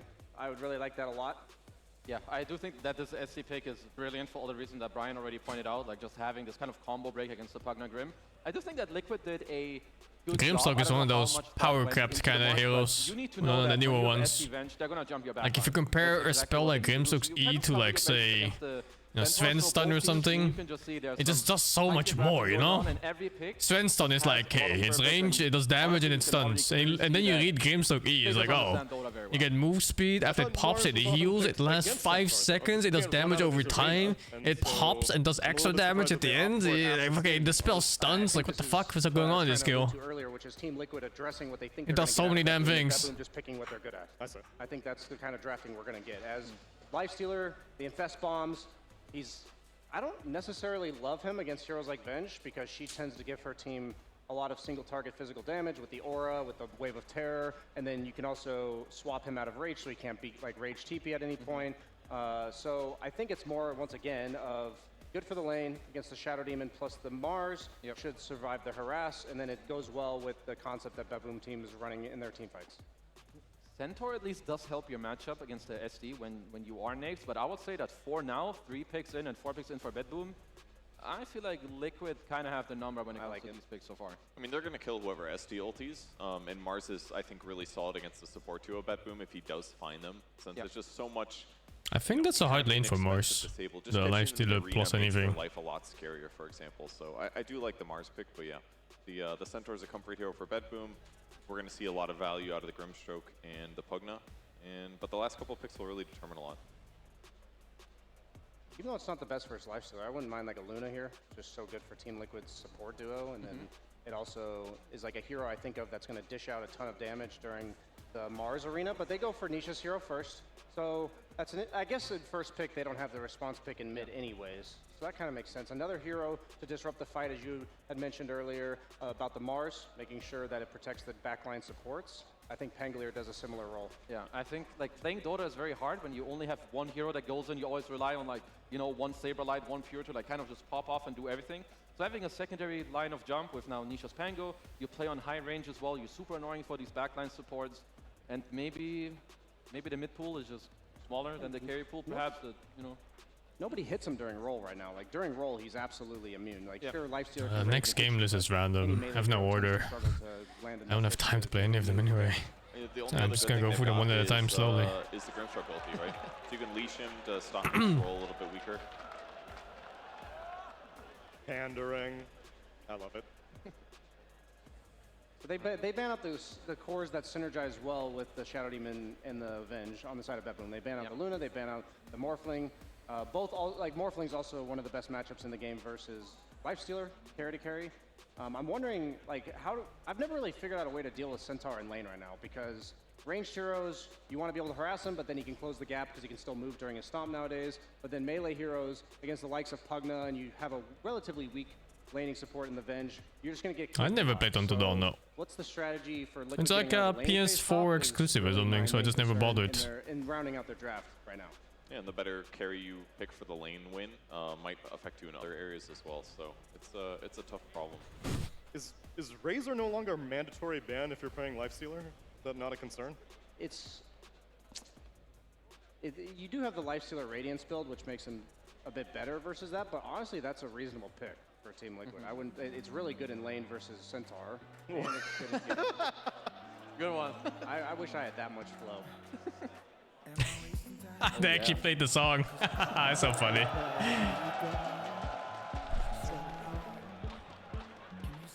Good presence by the DJ and camera synergy. I mean, I would... Ooh, again? I know you feeling different when you stressed out, but even with no makeup, you still stand out. Even Medusa's ugly, and no one makes me feel the way you do now. What's GPK picking? I was really hoping that was a Razor, because this is electricity going on. I thought they were going to... The way that he moves that mid lane, it feels like a hobby. Every time that he picks Storm, it's electricity. Nice one, Neil.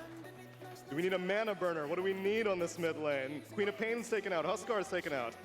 Mid anti-mage. I'd be on board with it. I'm kidding, relax everyone. The Pango's already on the other side. We saw Azure Ray's Medusa got dealt with pretty resoundingly by Game and Gladiators. But that was just by playing fast, so maybe we just pick someone who can push early. Maybe Lina. Something for, I think they want a long range, like constant damage dealer. That's what Liquid was kind of getting rid of, like this sustained damage. That is what they're lacking against the Medusa, because Lifestealer usually does that for you, but not with the Feast and the way it works against Medusa, right? She's got like GPK Puck. This is not bad though, because it's going to give them some counter jump. Liquid just had better stuff with the Pango. It's only the second puck pick of the patch? Of the tournament? What the fuck? Roll, but most importantly, if he just Dead gets on the hero. back line, Buff it now. hits Boxy, those guys don't get to play and cover their allies as much, but I do like Medusa. It was a carry that kind of fits their What does play style. GPK even stand for? Vulnerable to amp damage type stuff, and you can disrupt him, so you get the illusion. And why does it have a little symbol at the end? Better as a whole. Yeah, I think this is exactly what BetBoom needed, because I feel like this game is going to come down to who destroys the enemy backline better.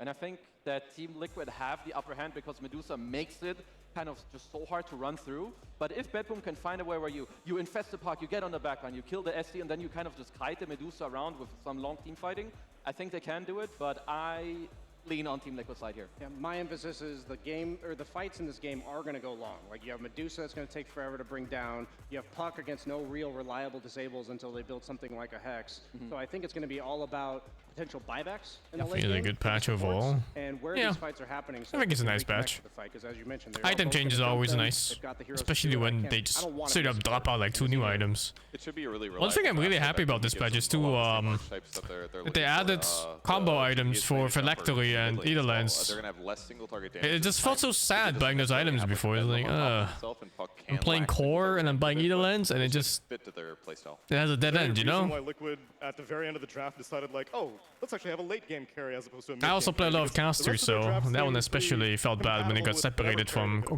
Octarine core. I think they maybe just wanted this type of. I would say Medusa can also kind of be a mid-game carry, but I think they want. I don't even know the new one's good ball. though. I'm gonna have to try it It's really still. hard for like this Nyx and Centaur to get What behind, is and it he has a even really part good of matchup now? against Lifestealer in the game. And an amazing Shadow Demon hero. Yeah, That's true. Sounds good to me. My Tech Arena, they tell me that Malaysians are at their most alert Was when it the sun goes Parasma? down. No, Is that right? true? Oh, E-Blades. Yeah, that was the one. Well then, Yeah, that let's should see be how good. much you're paying attention to this game with MLP Dota and John X Fire. Good synergy for supports too. You can save people with Betboon and of course Team Liquid. the It grip. is John Xfire and MLP Dota. Jonathan, welcome back. I can see you're so damn excited for this series. How the hell are you feeling? Feeling great. Top 4 now. Elimination game before the finals weekend. And a really good match lined up for us here. Betboom looking amazing in their run so far. Liquid as well adapting very nicely to the patch. We finally have GPK on something that isn't Storm. So we've got a little bit of a change up and should be exciting to watch. I love seeing this Medusa come out. You know, there's been a lot of changes, a few new items. I want to see which way they take this Medusa. We've seen some experimenting with it earlier on, not the most successful. But there's some cool items like the Kanda could be really nice on the Medusa. You know, I want to see what they have cooked up because, you know, you and I, we love seeing these crazy things pop out, even, you know, a day into the patch. It's only been a day. I mean, this is for a position in the lower bracket final, Jonathan. I mean, you're going to the final day if you do win this best of 3 series, so a lot on the line. Let's get the crazier. Let's not mess around with these items we already know. Let's just go completely wild and see exactly what happens as we are going to get into game number 1 between Betboom and Team Liquid. John, if you were to pick a team that you think has the more appropriate draft for a game 1 win, what would you say? I would lean towards Liquid. I like, again, this idea with the Medusa. I think all it needs is to be enabled in lane, and I think you've got the supports on hand to kind of get that done. What a mission. You've got a weird angle for the really game. good view coming What down, a sight. of course. My goodness. The top view coming in. You love to see it. Perfect way to open. And for Liquid, they've got a lot of... they've started. There we Here we go. How did I know this was coming?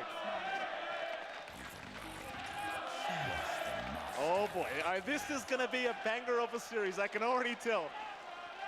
I love Malaysian crowds. They are fantastic. Malaysia Bole is the way you Bole. say it. Bole. All right. Bole. I'm learning, Jonathan. Give me a break. You're picking up, Mike. Mid lane. We'll see if they can break into a level 1 team fight here between these two teams. It'd be a fantastic way to start this best of 3 series. And boom, they are already looking to set up teams. And what did Bole mean? Around the area as well. I see that word very often from Malaysians. They do want to go. It seems like Liquid will Oh, head down Malays. towards the bottom side of the map, and Betboom, they will head up top. Oh, So right, it means can. you I think could I've asked try for before even. Nightfall here. Nightfall getting a little bit spicy, but no, he will retreat. He's going to be just fine. So how do you say can then? Exciting as the lanes break out. Really keen on seeing these lane matchups coming in. And Saberlight on the Mars is going to be one thing as well. Like, you know, we've seen the Mars changes. We've seen a lot more Mars pop up as well as this tournament has gone on. With this solid combination with the Shadow Demon, it's a really steady lane. It's really easy to line up some aggression down the line. Your matchup against Lifestealer can play into that. You've got some saves, some harassment coming out with Pugna as well, especially once you've got the decrep up. But it does feel like for Liquid, you know, it's down to whether or not Saberlight can start playing his game. And on something like the Mars, that's something you can expect to come out relatively fast here. Yeah, absolutely. Of course, you're looking at the mid lane as well. Nisha and GPK going at it. Nisha, inability to choose a real hero in 2023, sadly, but he is playing nonetheless here against GPK. I have no idea who has a higher chance of winning this. Yeah, it's a change up for him. This is a matchup we've seen multiple times before. It does feel better for Pango. I think it's down to Orb of Corrosion changes. You can stick with the Blightstone. It's more economical. All your damage is physical, so it's a lot easier to just kind of pump out early damage onto the wave. Lots of trading back and forth in the side lanes while we do peek up top. We've got Pure. I'm not sure who won draft. Along with save on the Grimstroke, a really solid I think Liquid's draft is easier to play. Inkswell stun combination lane. not much in which is always bonus points. Can trade really nicely with a wave of terror. And I think BetBoom's draft can be very strong on high tempo. Partnership for Dedusa down the line. I think it's points in Vengeance Order, that takes quite a few levels. It's also very deadly if they get to play the puck lifesteal together well. But it's not easy. To see what build-up we'd expect here from Mika. Will we see something like for one, if you ever play puck and lifesteal together, you have both your cores on the same spot, not farming, and that's just, it feels like shit. And secondly, Team Liquid does have counterplay. You know, both Arena, Venge, and what the fuck, even if Shadow Demon. All the heroes can counterplay in a way, with the right positioning and an opportunity. Yeah, so like the lifesteal jump is not even a free kill, unless they have big gold advantage. They might kill before, you know, they can get the react or something. I don't know.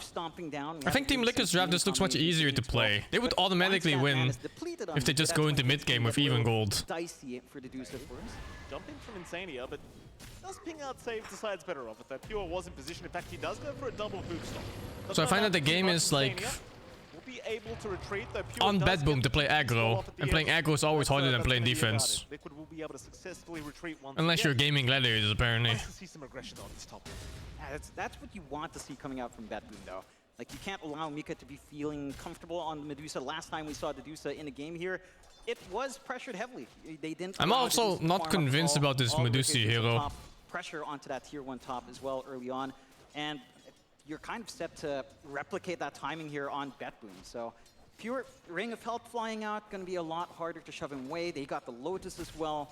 He's feeling great. Mika, I mean, he's got the Basilius at the very least to help him sustain through the lane. But again, just one good shove out and a good opening being found here by Save with an angle from the stroke into the Inkswell. That chain stun can take care of Medusa very fast. Yeah, absolutely. Just having a look back in the mid lane, Nisha's having a very good time on this Pango. 24-3 in comparison to the 16-0 of GPK. So CS-wise, Nisha is not having a very tough time and currently sitting top of the CS board, which it kind of says something, right? Like, this is a Nisha Pango. Puck laning phase. Buff Puck already. Will play if he does get off to a good start, and that is certainly where he is right now. Yeah, he's just set up for a great top lane. Pure trying to get aggressive, does get rid of all the mana of Mike. They will not pursue any Give me my 70 mana cost orbs back. Was it 80? This isn't 100, man. Some clarities in. He's getting, again, some all their favorable matchups for Puck? Who's gonna tell him? It's a kill lane with a Grimstroke. You do want to play fast. Who's gonna tell him about the favorable matchups for Puck? Too much on the bench, although Insania's done a great job. He's been pocketing that magic missile for the charge in. As Puck, you're happy if the opponent cannot pressure you. There is no matchup you win. CS board, not a great tone for Dedusa. Gonna have to try to recover with some space and stacks, although... Oh, top lane Pure. Gonna go past the tier 1 tower. Mike completely out of mana, and Pure. Oh my god, what's the cooldown on that? No 4 seconds? What the hell is that? 3.5 even, less than 4. Continuing the chase. Insania will at least have a magic missile, but Pure is not done. He wants that double edge. Pop is pretty hard for Puck now. And Puck Quap used to be dead even, and now since then, Quap has been only buffed and Puck only has been nerfed for laning phase. Well, they're positioning here on BetBoom, just standing forward. Pure is just constantly it's pretty fucking hard now. Double edge, and they're just camping. Mike, he just spawned. I mean, why the hell not? Mike gonna get jumped again. Top lane, Pure. Gets the Inkswell off, looking for the hoof stop straight after, goes for the double edge first, into the hoof stop. He's got another double edge. No. Oh no. He'll stick charge up, still trying to run. There's another W coming. Pure, he's one to go down, but Mike, he will still drop a save. Save will drop to boot by the looks of it. Is it weird to notice that Mika comes to this situation very often? Is that worth it for Liquid? It feels good for Liquid. I've definitely seen this multiple times where he just dies, goes back, and dies again. Walk back in lane. He's gonna have to deal with all of these levels. The Vanguard timing lining up here as well. Nightfall. Rage will be popped. Spear is perfectly timed. Saberlight not messing around. Maybe just remember exactly too many of them. Oh jeez, I thought this name was for Evil Lifestealer. Saberlight, and you see Mike, he is very happy with what he sees. I mean, this is a fantastic start coming out from the side of Liquid, at least with Saberlight. You know, this lane, it's not under pressure. Toronto, Tokyo, in fact, even on the other side of the mid lane, they are just going right onto the Venge. Insania looking to drop does go down. They are still chasing the partner, though. Toronto is also going to support players, by the way. 1-for-1 trade. Thing is, GPK, he does get the power rune, and it was an illusion rune. He'll even find the bounty runes now in the pot. Yeah, just a lot of refills for GPK to enable that aggression coming in. Again, it's rather even to start with. The one big difference maker really is just the start for Mika. The kill onto Nightfall offsets that just a little bit. You've already got Mika walking into the top jungle, building up. Doesn't quite have the split shot, so it's not as fast, but the Mystic Snake spam is just as effective to an extent. The one thing for Liquid is you're reaching the point where Saberlight is going to be ready to go. Like the threat of Arena, it's going to be up. It's a lot easier to land just a spear into Arena, and it's one of those matchups up against Lifestealer where that quicker timing, starting with Spear, is just so important up against this hero that has an inbuilt spell immunity. That it is, of course, the 7-minute mark now. Moxie will be able to secure his Wisdom Rune. Looks like the side of BetBoom will not go for theirs quite. They'll just leave it be, but Liquid not in position to try and steal as bottom lane Saberlight going to try and be a little bit aggressive here up against Nightfall. But these are all warning shots from Saberlight. He's just saying, listen, I can do this anytime I want. And he has a huge level advantage over Nightfall. Nightfall's still stuck, about to hit 5. The Arena threat is ready. Hey, Saberlight. he's doing the first at the Maelstrom. And Liquid, Thing I was talking about. This is where they're lining up some aggression. You've still got Boxy camping But around. then the people I was talking with, they were like, no, you need to get the Witchblade, it's point of puck. And I was saying, like, why would you even go Witchblade in this build at all?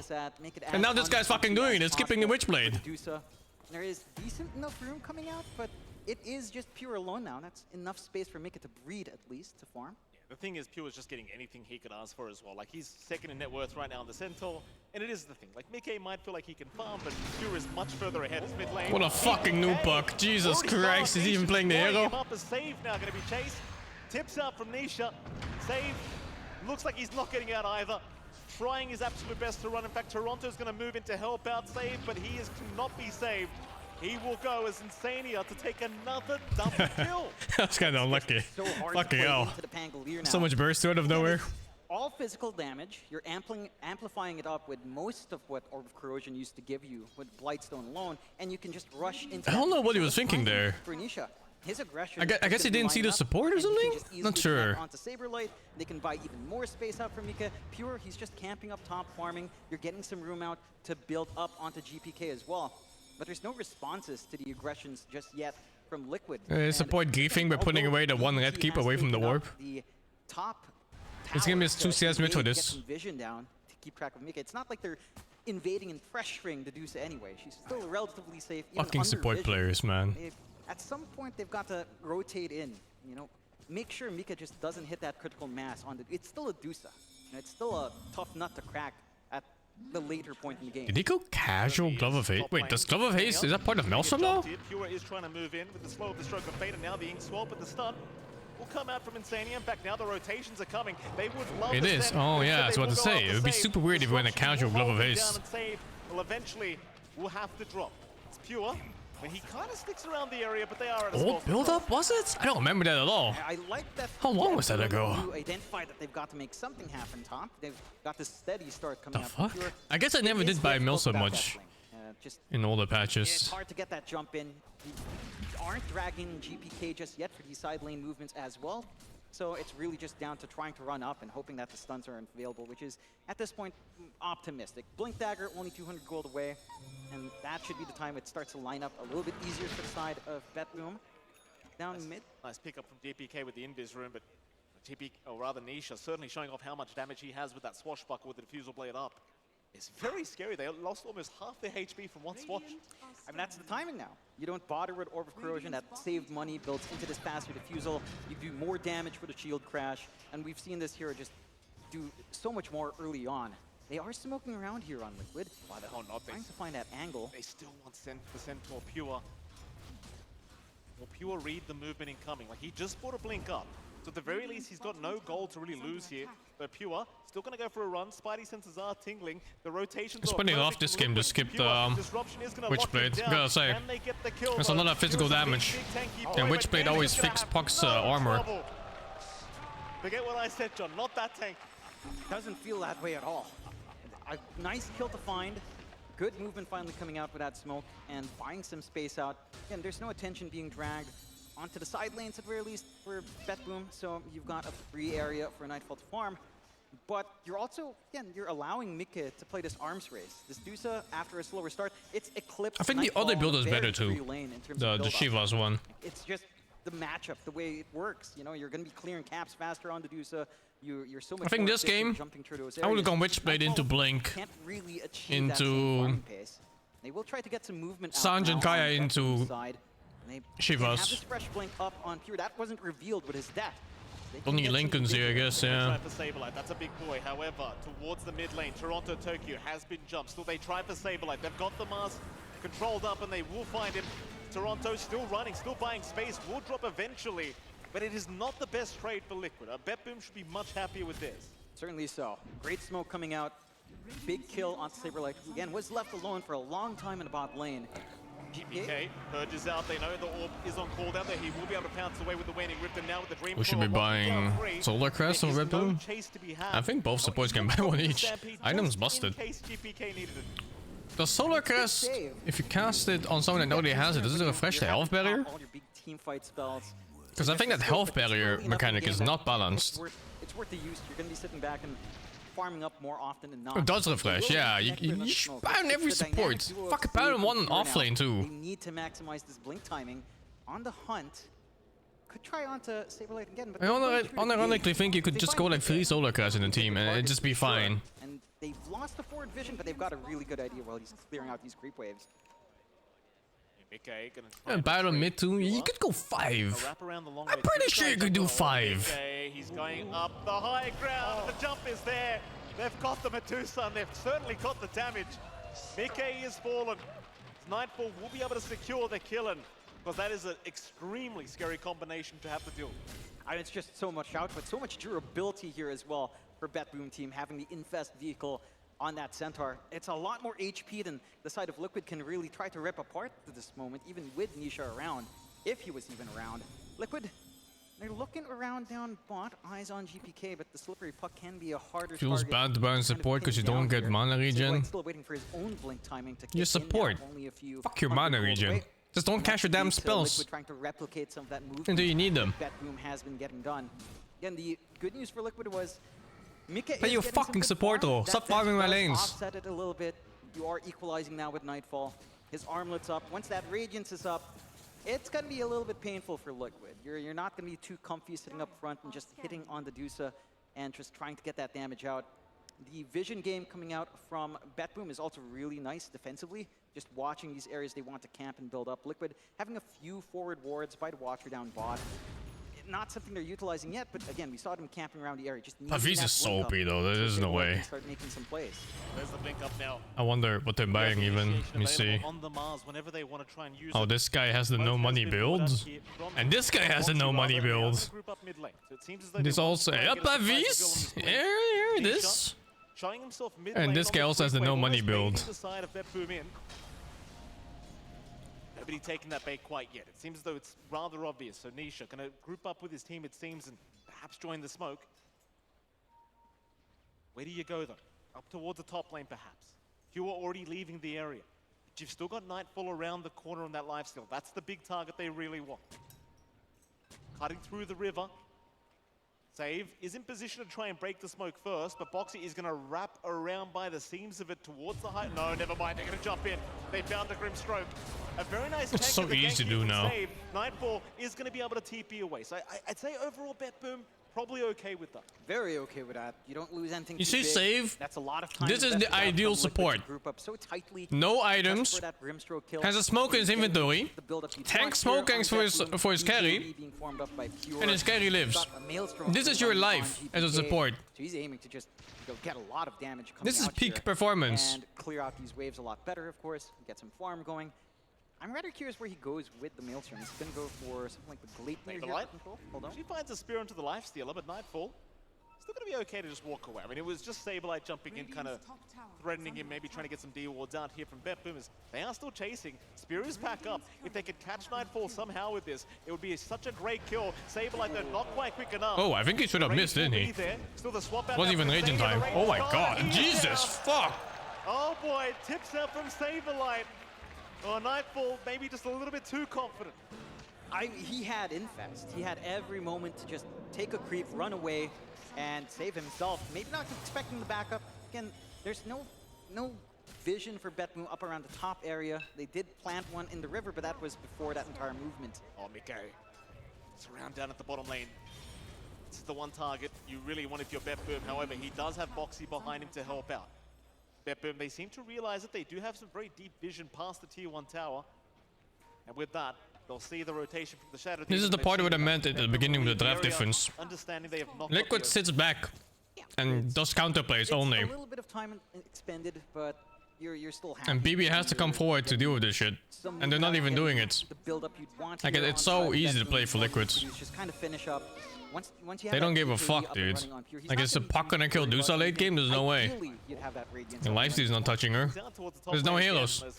Really wants this It's a free win if they play passively and just go into late game without being 20k behind. Keep in mind, you do have the Veil of Discord. I guess the play is more you kill everyone that on Dusa in this game. Then it could be troublesome. Especially in that offlane, just so much utility, and the stats are also fantastic. Oh man, they even have like a Shadow Demon support too. Shadow Demon Venge support with a Dusa on your team. Like the damage amp you're just getting from this is absurd. These are 2 scaling supports for your hard carry against like what? Oh, that's Grimstroke Aghanim. It's pretty good. Just kind of let it be. Perkna is so, like, you know, it's nothing special. Be able to fully utilize that. They've got a nice defensive ward here on. Yeah, I think they need to prioritize farm in the Grimstroke, but then you look at his net worth and it's just, it's depression. This guy is the lowest net worth in the entire game, and they need his items. They need his Aghanim. Is the Aghanim still the same even? I'm gonna double check. Yeah, it's the same. The Dark Portrait. Oh, but the Magicus is weird now. What the fuck? It gets 95%. Quite nicely on Mikado. Manta up. That's really weird. Gonna be hitting much harder up front. Nothing too drastically different for our Dusa here, which is, I mean, Can Lifesteal go Diffusal? You can, but it's not that great. Yeah, something different. And I don't think they're plays to kill Dusa first in fights. I don't think they can. There's a Venge, Mars, and fucking Shadow Demon, all saves. And then there's another, like, somewhat of a teamfight disruptor save on Pango. I think they have to jump Shadow Demon in fights, or Pango. And hopefully Venge doesn't save either of them as they jump. Or just kill the Venge because for some reason she's going first. Already blown up, but they do find save. The Grimstroke though gets the snowbind off, but here comes Saberlight with the arena down, locking Toronto Tokyo in. It will be a 2-for-1 trade. No course to drop quite yet. It's not the worst result for the side of BetBoom. I'm having to pop. Hard to play. But also forcing out Arena and the roll just for supports. It's not too bad. BetBoom needs perfect jumps on the right targets. They're gonna go back. Liquid only has to send Dusa forward and then hope they press buttons before the person again gets jump dice. BetBoom have done a pretty good job of just being patient, right? They're trying to get movement out. At the same time, they're not committing all in. They're using GPK. They know how mobile he is, how hard he is to pin down. They're not dragging out. Who's the right target? That's pretty simple. It's both supports, specifically Shadow Demon. Start to play around with that. Shadow Demon is the highest priority kill here for BetBoom. But yeah, it's not easy to get to him. Because if he's on a fucking bot, he'll be sitting backline somewhere between, actually all the way in the back, behind Medusa. Become a real monster up front. Absolutely, Mickey is certainly getting to the point now. You've got to start to be very worried if you are BetBoom, and they just have not found the big openings they're looking for. But perhaps, maybe with the Radiance up on Nightfall, he could start to join his team and try to be a little bit aggressive as Saberlight getting jumped. Spear is out. He will catch the Grimstroke, and it seems like he will be able to retreat. Boxy in the meantime, he goes on Pure. They get the Purge off, but do they have the spells? They will not for now, as Insania moving in from the backside has found Toronto Tokyo. Here comes Nisha to boot. Soulbind is out. They'll lock him down. Boy. Spear onto the partner, but they are still dropping here on Liquid. It'll be a 1-for-1 so far as Pure gonna jump back hey, in. they got the Shadow Demon. Maybe, yeah. Will be the second to fall on Liquid as the fight does continue. See, they got both supports. These are the perfect targets. Now they just have to survive and reset if they can. Oh, I don't think they can though. Here against Saberlight. It'll take him with him, but it is still gonna be a massive kill for Liquid as Pure. I don't think you win this fight, or do you? Oh my god, a heal! How is that heal balance? Perfect team fights. Kill 2 supports, and then do the last. What a fucking play! It's so hard to get that off, and he just fucking did it. Timing. BKB comes out in Pure. He's willing to join in. Radiance was up as well on Nightfall, so they're willing to. That's fucking crazy. Fight. It looked like a really great counter initiation out from Liquid with patience for Saberlight to get that arena as the BKB and Rage fade away. My goodness. But they ripped apart. How the fuck did they find Shadow Demon there? Look how far back he is. The Shadow Is it Demon a... being Oh, it's taken out fucking really quick. creeps! The Venge not He having walked into the swap. wave! He Oh just my deleted god! that fight. You lack the tools to take these prolonged fights, and this early shard. He actually walked into fucking creep wave. Healing just makes it so oppressive. With these two melee cores being such great Inkswell targets, they're always going to have a little bit of HP to play with.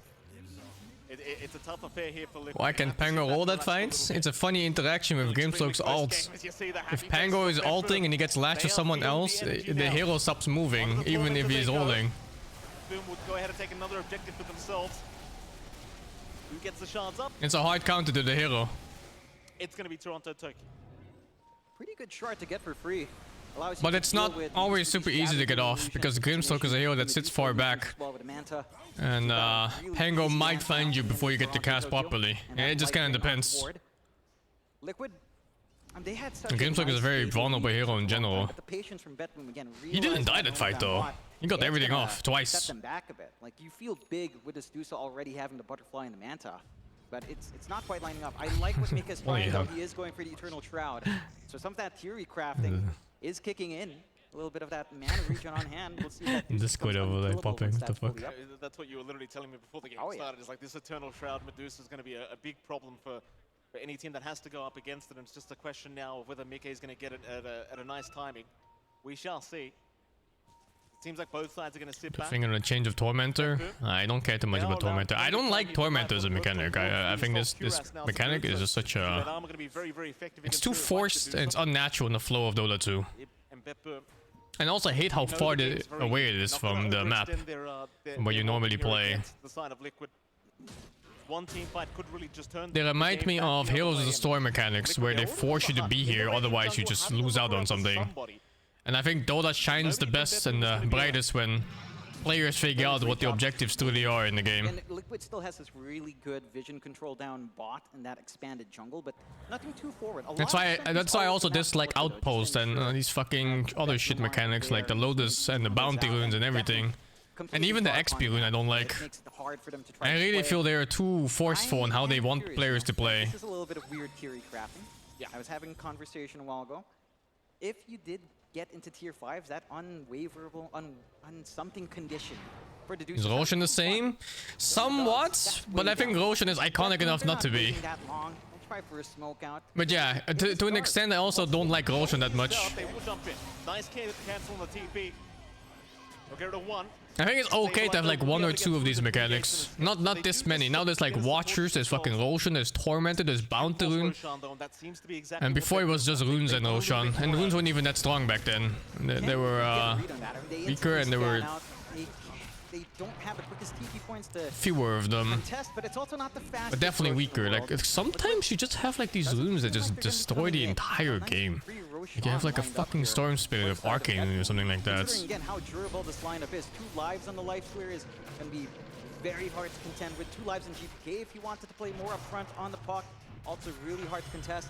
You also already had the Ags up here for GPK, so he does have the attack on the Dream Coil, which combined with Maelstrom timing he has.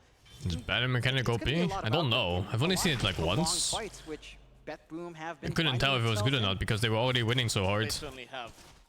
BetBoom going to be very, very happy with the Aegis Liquid. Of course, back to the farming game for them, back to the avoid game for now. It seems as though Mika getting closer and closer now to his own Eternal Shroud. That'll be perhaps the timing where he makes his team kind of group up and go. So you also have Saberlight working towards that new Shiver's Guard, which does feel pretty damn strong, especially when you're up against heroes like the Lifestealer and the Centaur, that is. And it seems like they'll be given at least a few minutes here from BetBoom to just... And Dusa's getting Eternal Shroud because it's super efficient for blocking magic damage. They can just build up. I don't know exactly how the math works there. But for some reason, she gets like 80% plus magic res or something with just Eternal Shroud. And then when she gets the talent at 25 with a bonus efficiency on mana shields, like the 1.7 mana shield damage per mana one, it becomes 100% magic resistance. Like I don't know what the exact formula is, but it's absurd. you want to flash farm, you want to be bigger than the opposing core, and for a while it was the case for Mika. He is still 2k up. You'll literally only take damage from the 2% or 5%, whatever it is, that goes through Mana Shield, because Mana Shield doesn't actually block all damage. It just blocks most of it.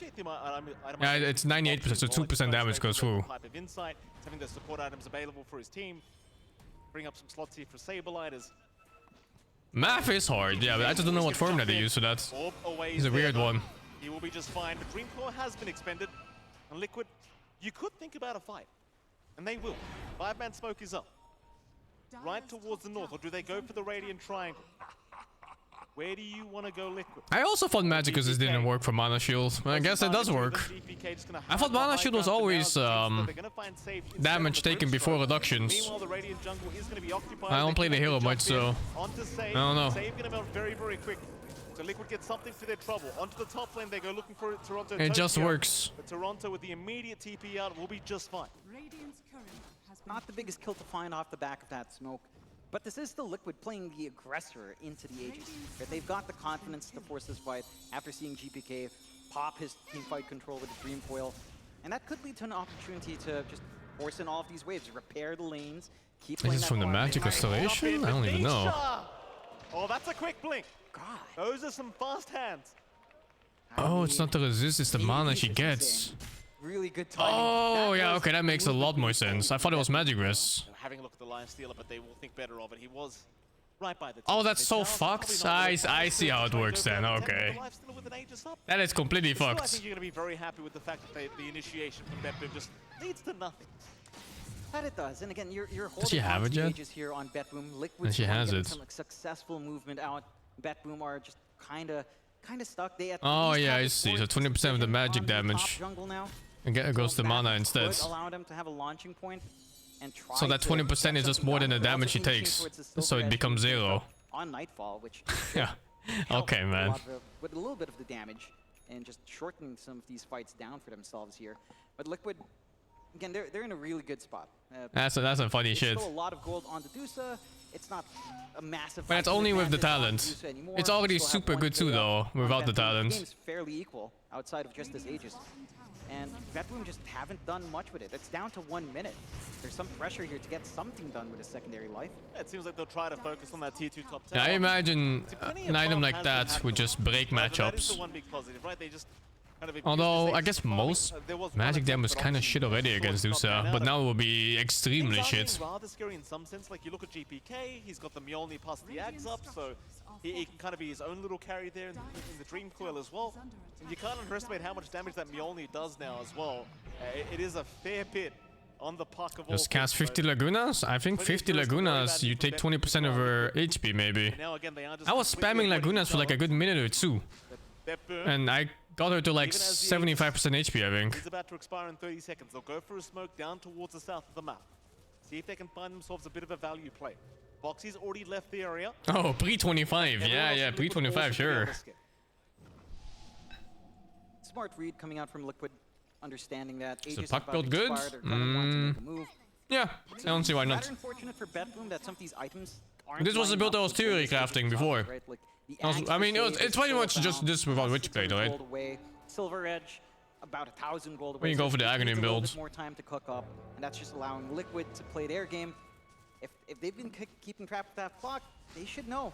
The Lifestealer is manageable right I just now. asked like a very That simple secondary question, like life. why would you even go for Witchblade if you're going for this Aghanim build? afford to lose It makes no this point. sense. Like, the moment you lose The item does not add what you do on Aghanim puck. 5-man smoke here. Liquid, It does not help at all. at that top rune spot. He'll orb the other way. They'll find a damage amp rune. Spot on rune spot. Mickey's going to take the bottle and fill it up for himself, as they will see the puck orb going through. Mickey, he could really, really use himself a team fight right now with all the damage he does have, but the only person they find is going to be saved once again. Perfect position 5 player. Look at this guy. Liquid really want. No, they actually did pop the double damage, or the amplify damage rune for that. They're not going to have that, but it should enable a little bit of a shove. No more for Mjolnir. It is better A actually. little bit of value. Again, not the big kills you He want, has it but even. Popping this amplify damage, they're just going to. I also thought a crit would be better than Mjolnir, but I think it was I forgot who it was, Steve or something. He did the math on it. Apparently Mjolnir is more damage than a crit somehow. I guess you're just hitting multiple targets and it's blocking off each other. willing to take the tier 2 hits. It's an equal map. It might also depend, I guess.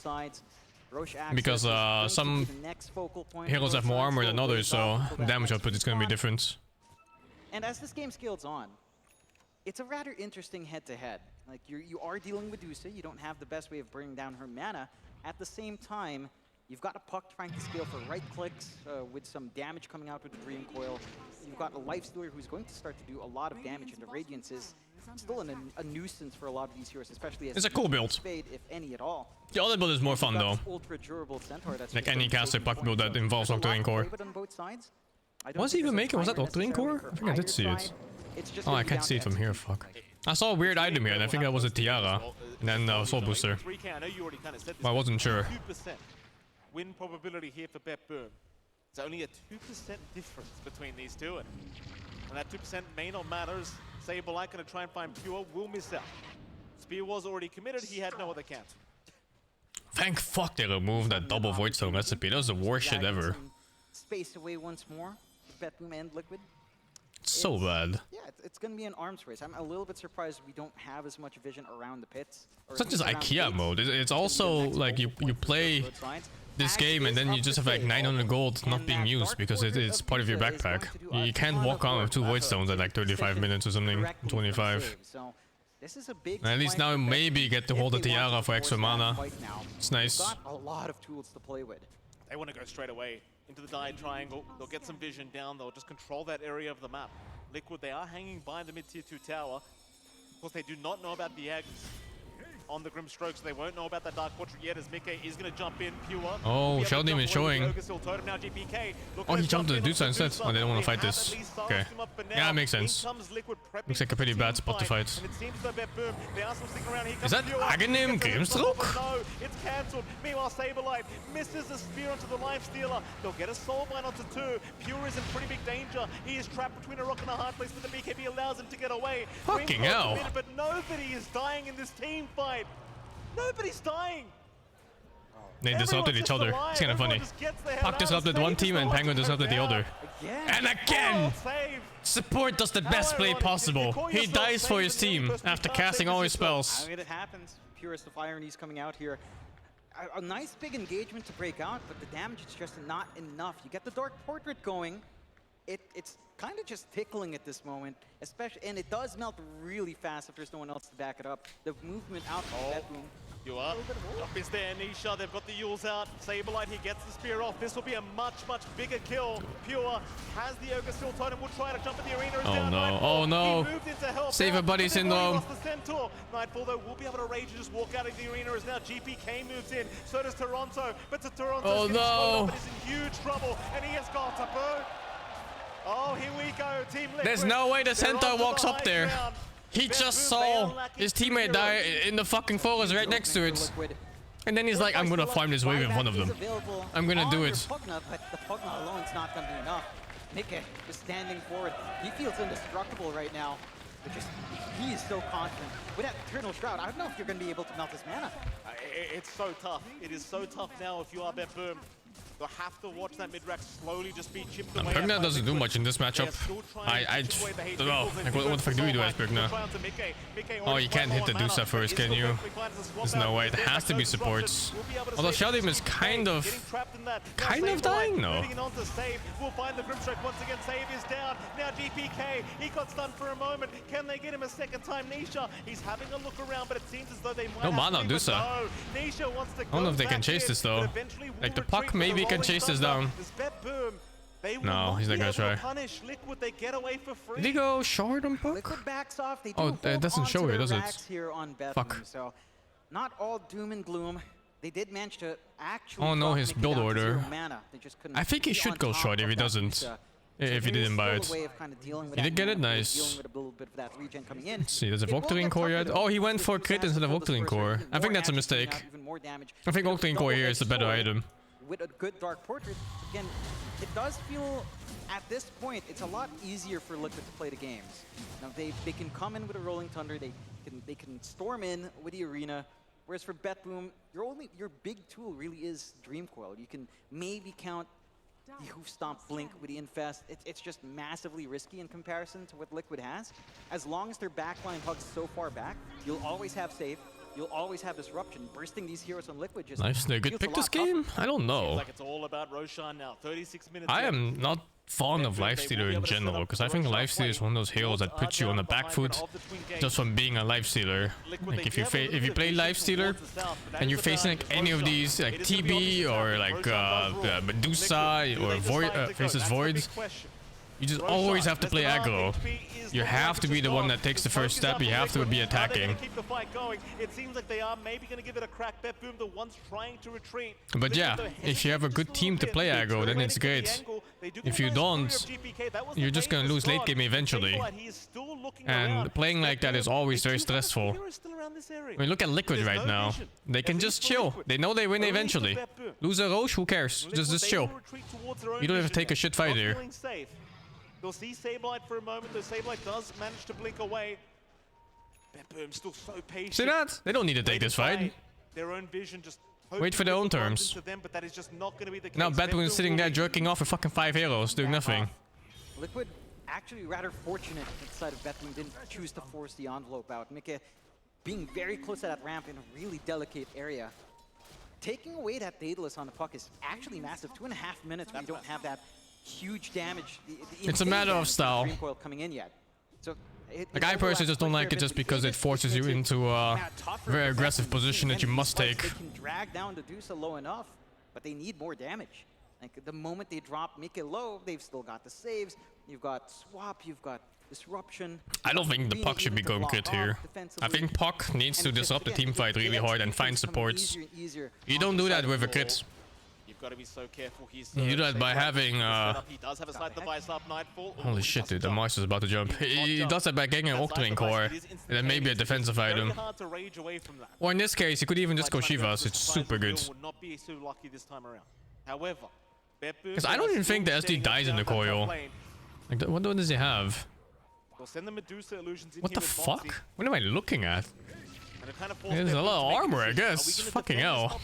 That's some shit. Sableye, he's looking towards a life stealer, but no. Once again, he doesn't die in the coil. Not seeing the opening he was looking for. Speed, BetBoom, they will go right after that Tormentor. This one will go towards Nightfall now, so you do have the open wounds available. It's a rather interesting thing for BetBoom.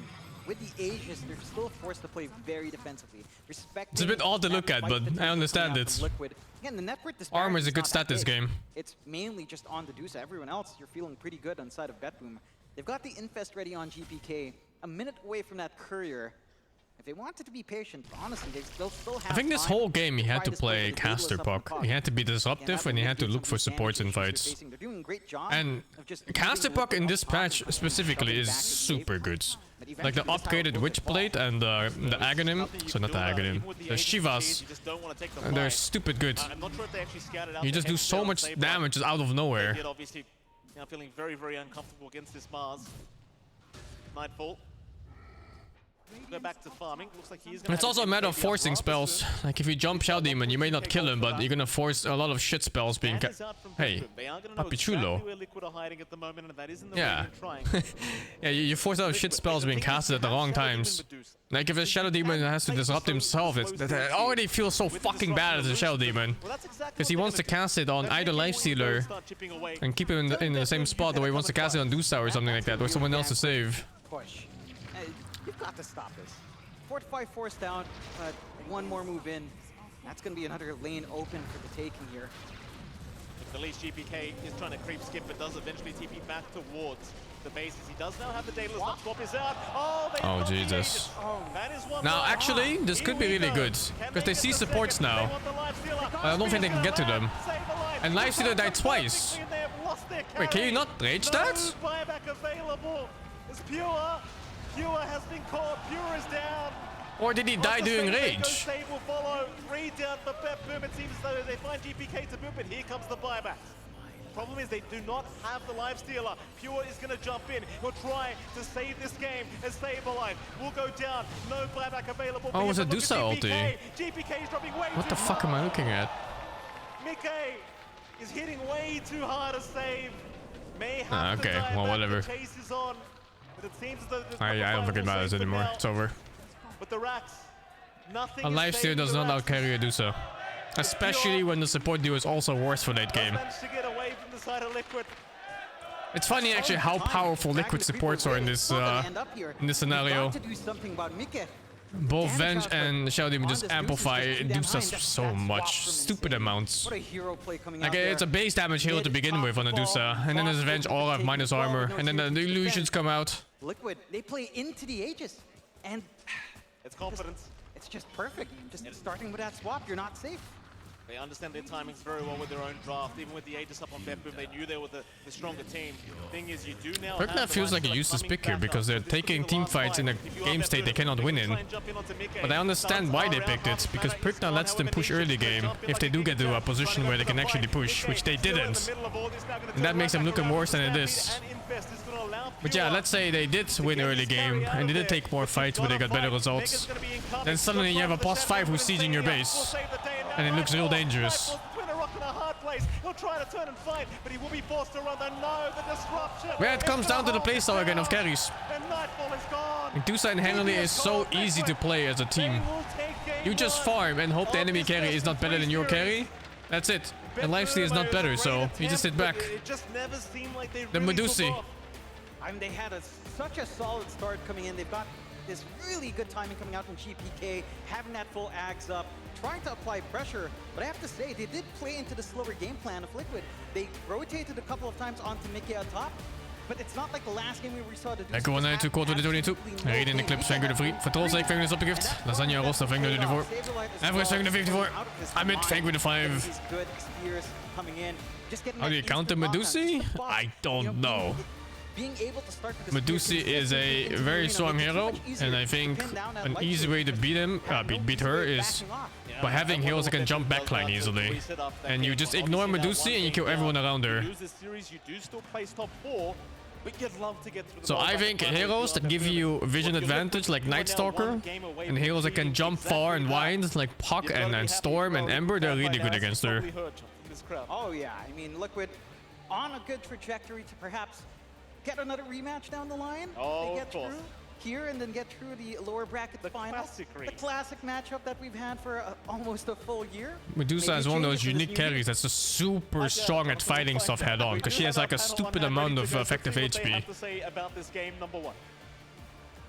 They'll have 2 steps to go through if they want to accomplish that, because sure, they are looking good against BetBoom team. I'm gonna walk my dog real quick, so I'll BRB like 10-ish minutes. In the lower bracket finals, but if Liquid are able to maintain this momentum, then I'm sure it's a foregone conclusion. And they're able to do it with more heroes. A Medusa shows up, a hero that I was quite discouraged by when I watched the Game vs. Azure series. Here, seems like Liquid actually knows what it takes to enable a Medusa in 7.35. I mean, I feel like I generally wasn't even sure what to expect from the hero. I saw a different item build as well. I've seen some Eternal Shroud theory crafting on Reddit, but apparently it's good, since he built it himself too. But I would say Liquid played very well, but BetBoom actually really surprised me in the mid game. The way that they actually brought back the game and team fought was actually very, very top class from them. Yeah, they did a really good job, but ultimately it felt like Liquid was winning the game, a lot of it. The laning stage went really solid for them. Their mid-game transitions, maybe not the best, but I felt like Saberlight was doing extremely well at all stages of the game. That Helm of Iron Will to stabilize him into the Blink Dagger, into landing disables, even against a hard-to-kill hero like Lifestealer. It just felt like they had the tools they needed to make a Lifestealer not feel like the best carry of the patch.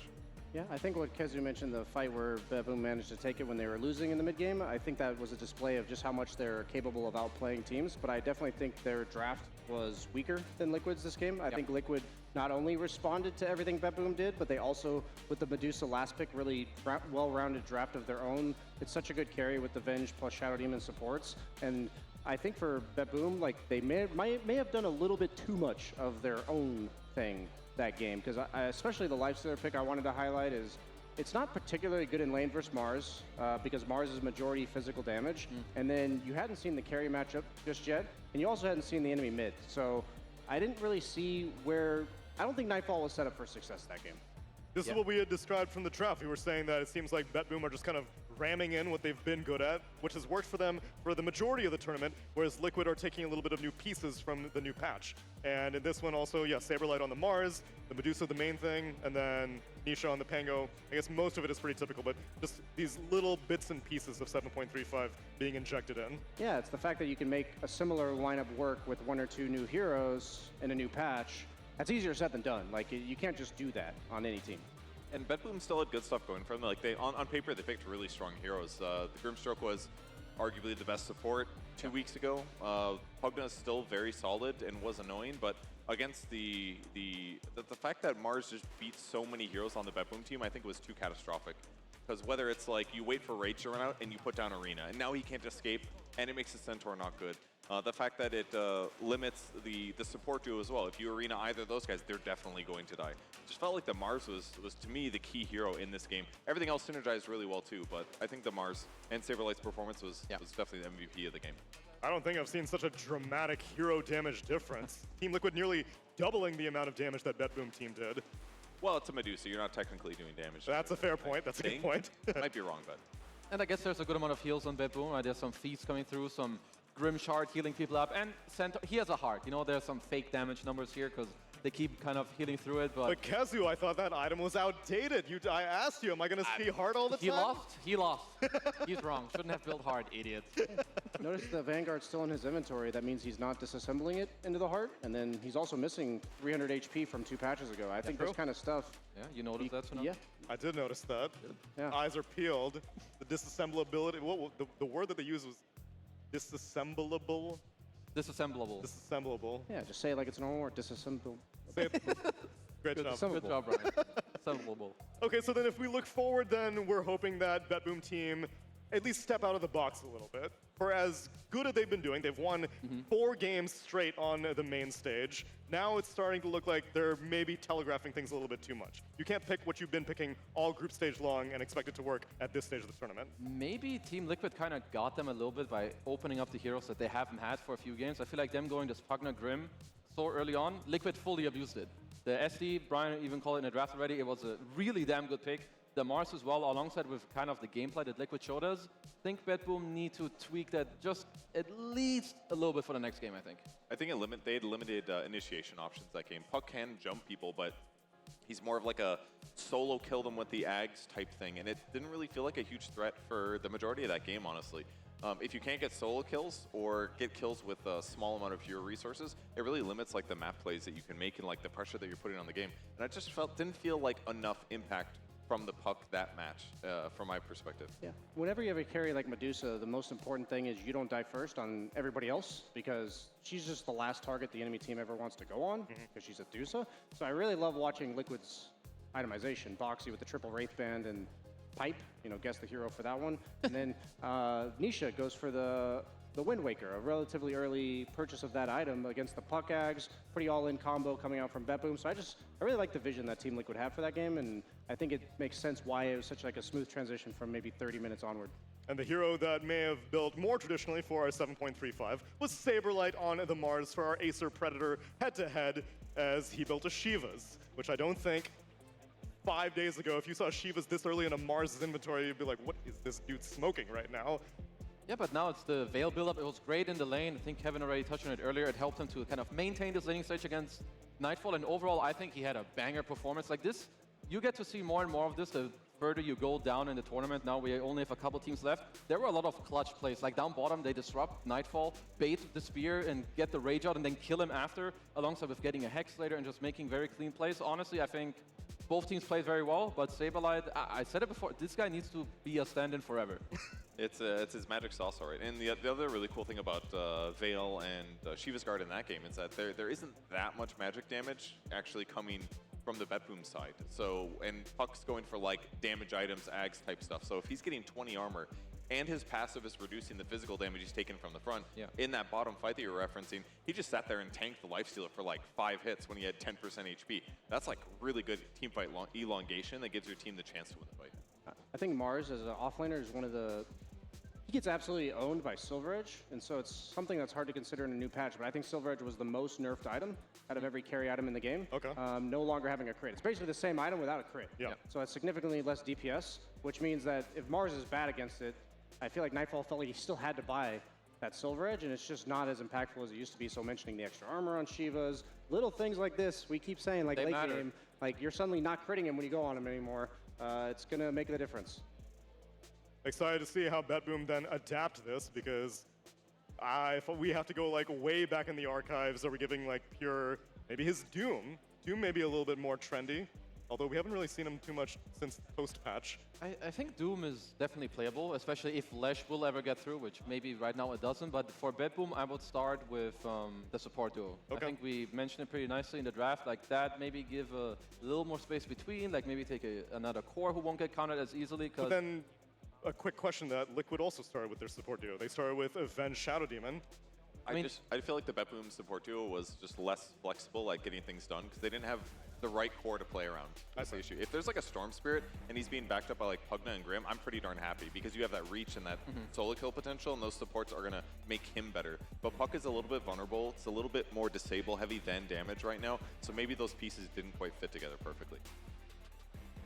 As we, I guess, also consider the final of the carry pools, are we sold on Medusa yet, BSJ? Because now we've seen two different performances of it on main event. One from Azure Ray where it didn't really seem fully enabled. This one, it was also a last pick situation, so probably not relevant enough to pick second phase of the draft. You also remember Liquid lost a game in like 9 times on Medusa patches, so they've probably had to learn when to pick Medusa in a draft. So also it goes really well with their supports. I'm back. I highlighted that. And it's also a good matchup against Lifestealer because the Feast just does no damage to you because you have so little HP pool. So I don't necessarily Along to next believe game. Medusa's like Soon. broken or anything, but I think that it's going to be pickable, and it's a hero that has always been kind of cheese in the sense that you Like need it's to at deal with 70 with the very 21. fast. And so they have to keep it in their mind moving into the last picks of the draft. She's The hell kind am of I a eating, man? strange hero. I don't really know where to put her, but I would say this is a good Medusa game. It had good matchups. The ult was also very good to protect your team. So all in all, I think this just goes back to showing Liquid. They seem more free when it comes to drafting. Someone's like, yeah, this hero's good. I want to play it. I feel like this is the one game. Okay, let's go. Well, let's see if BetBoom can shake some of their rigidity because they are now staring down the barrel of elimination if they lose this series. Stick around, everyone, and we'll be back with game number 2 of BetBoom Team versus Team Liquid.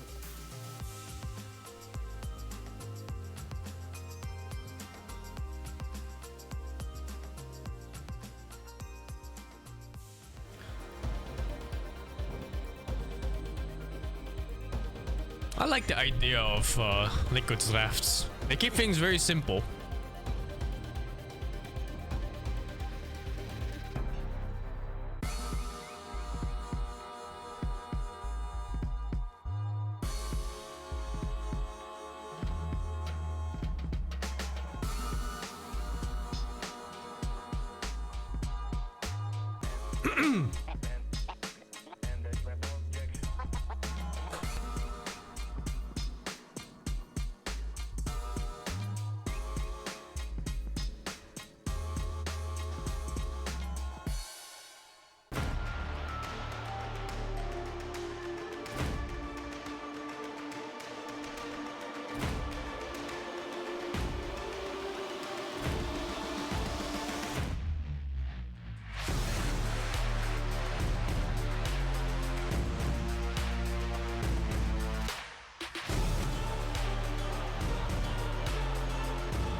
Am I wasting time?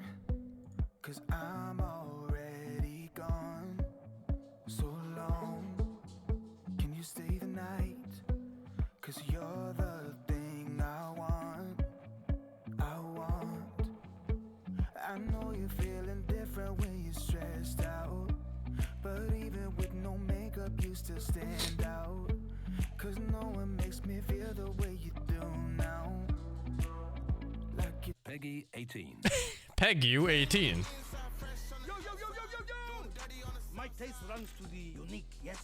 All black tents, all black Nikes, all black rims. My cousin Yusuf here keeps a list of all the cars he wants. Now it's my job to look into how we can get them. If something goes wrong, you can always blame him.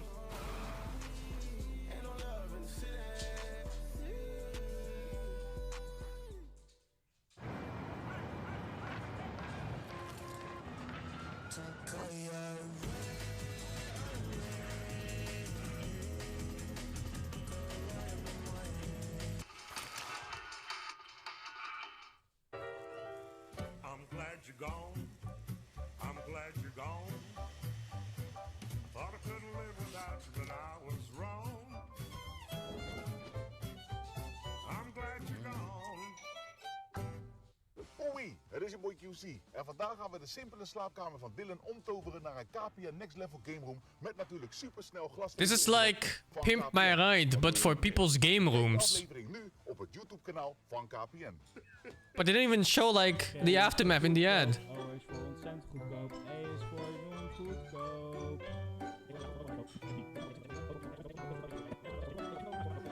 Samen maakt dat goedkope zorgverzekering.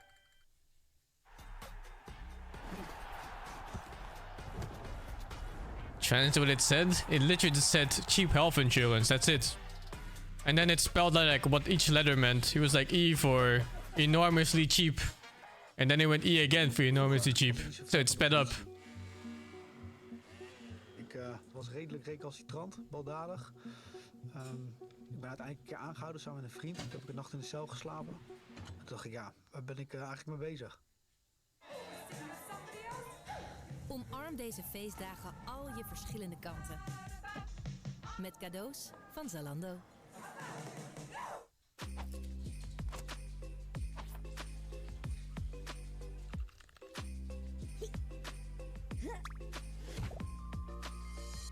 Tijd begint nu. Elke week gaan 3 gamecrafters in hun favoriete games aan de slag voor Junken, Ronald, Sarlife en Diamantje wel. Wel heel vet hoor. Dit is SingSing Gamecrafters. Hallo. Hi, wij zijn Odido. Hallo? Je nieuwe provider voor mobiel, glasvezel en tv. En we laten je graag zien dat het anders kan. Menselijker. Zodat technologie weer van ons allemaal is. Het kan ook zo. Ein Teufel und ein Engel tanzen auf dem Parkett. Vielleicht sind wir unsterblich, müssen nie wieder weg. Backpack, Kippen und Drinks gegen Tristesse. Großstadtbild, komm hier nicht weg. Kopf fragt, mach kein Pisstest, nein. Ich will nicht auf deine Party gehen. Nein. Engel und Teufel tanzen Schwanensee.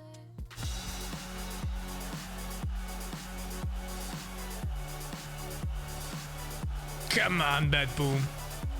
They can bring it to a game free, right?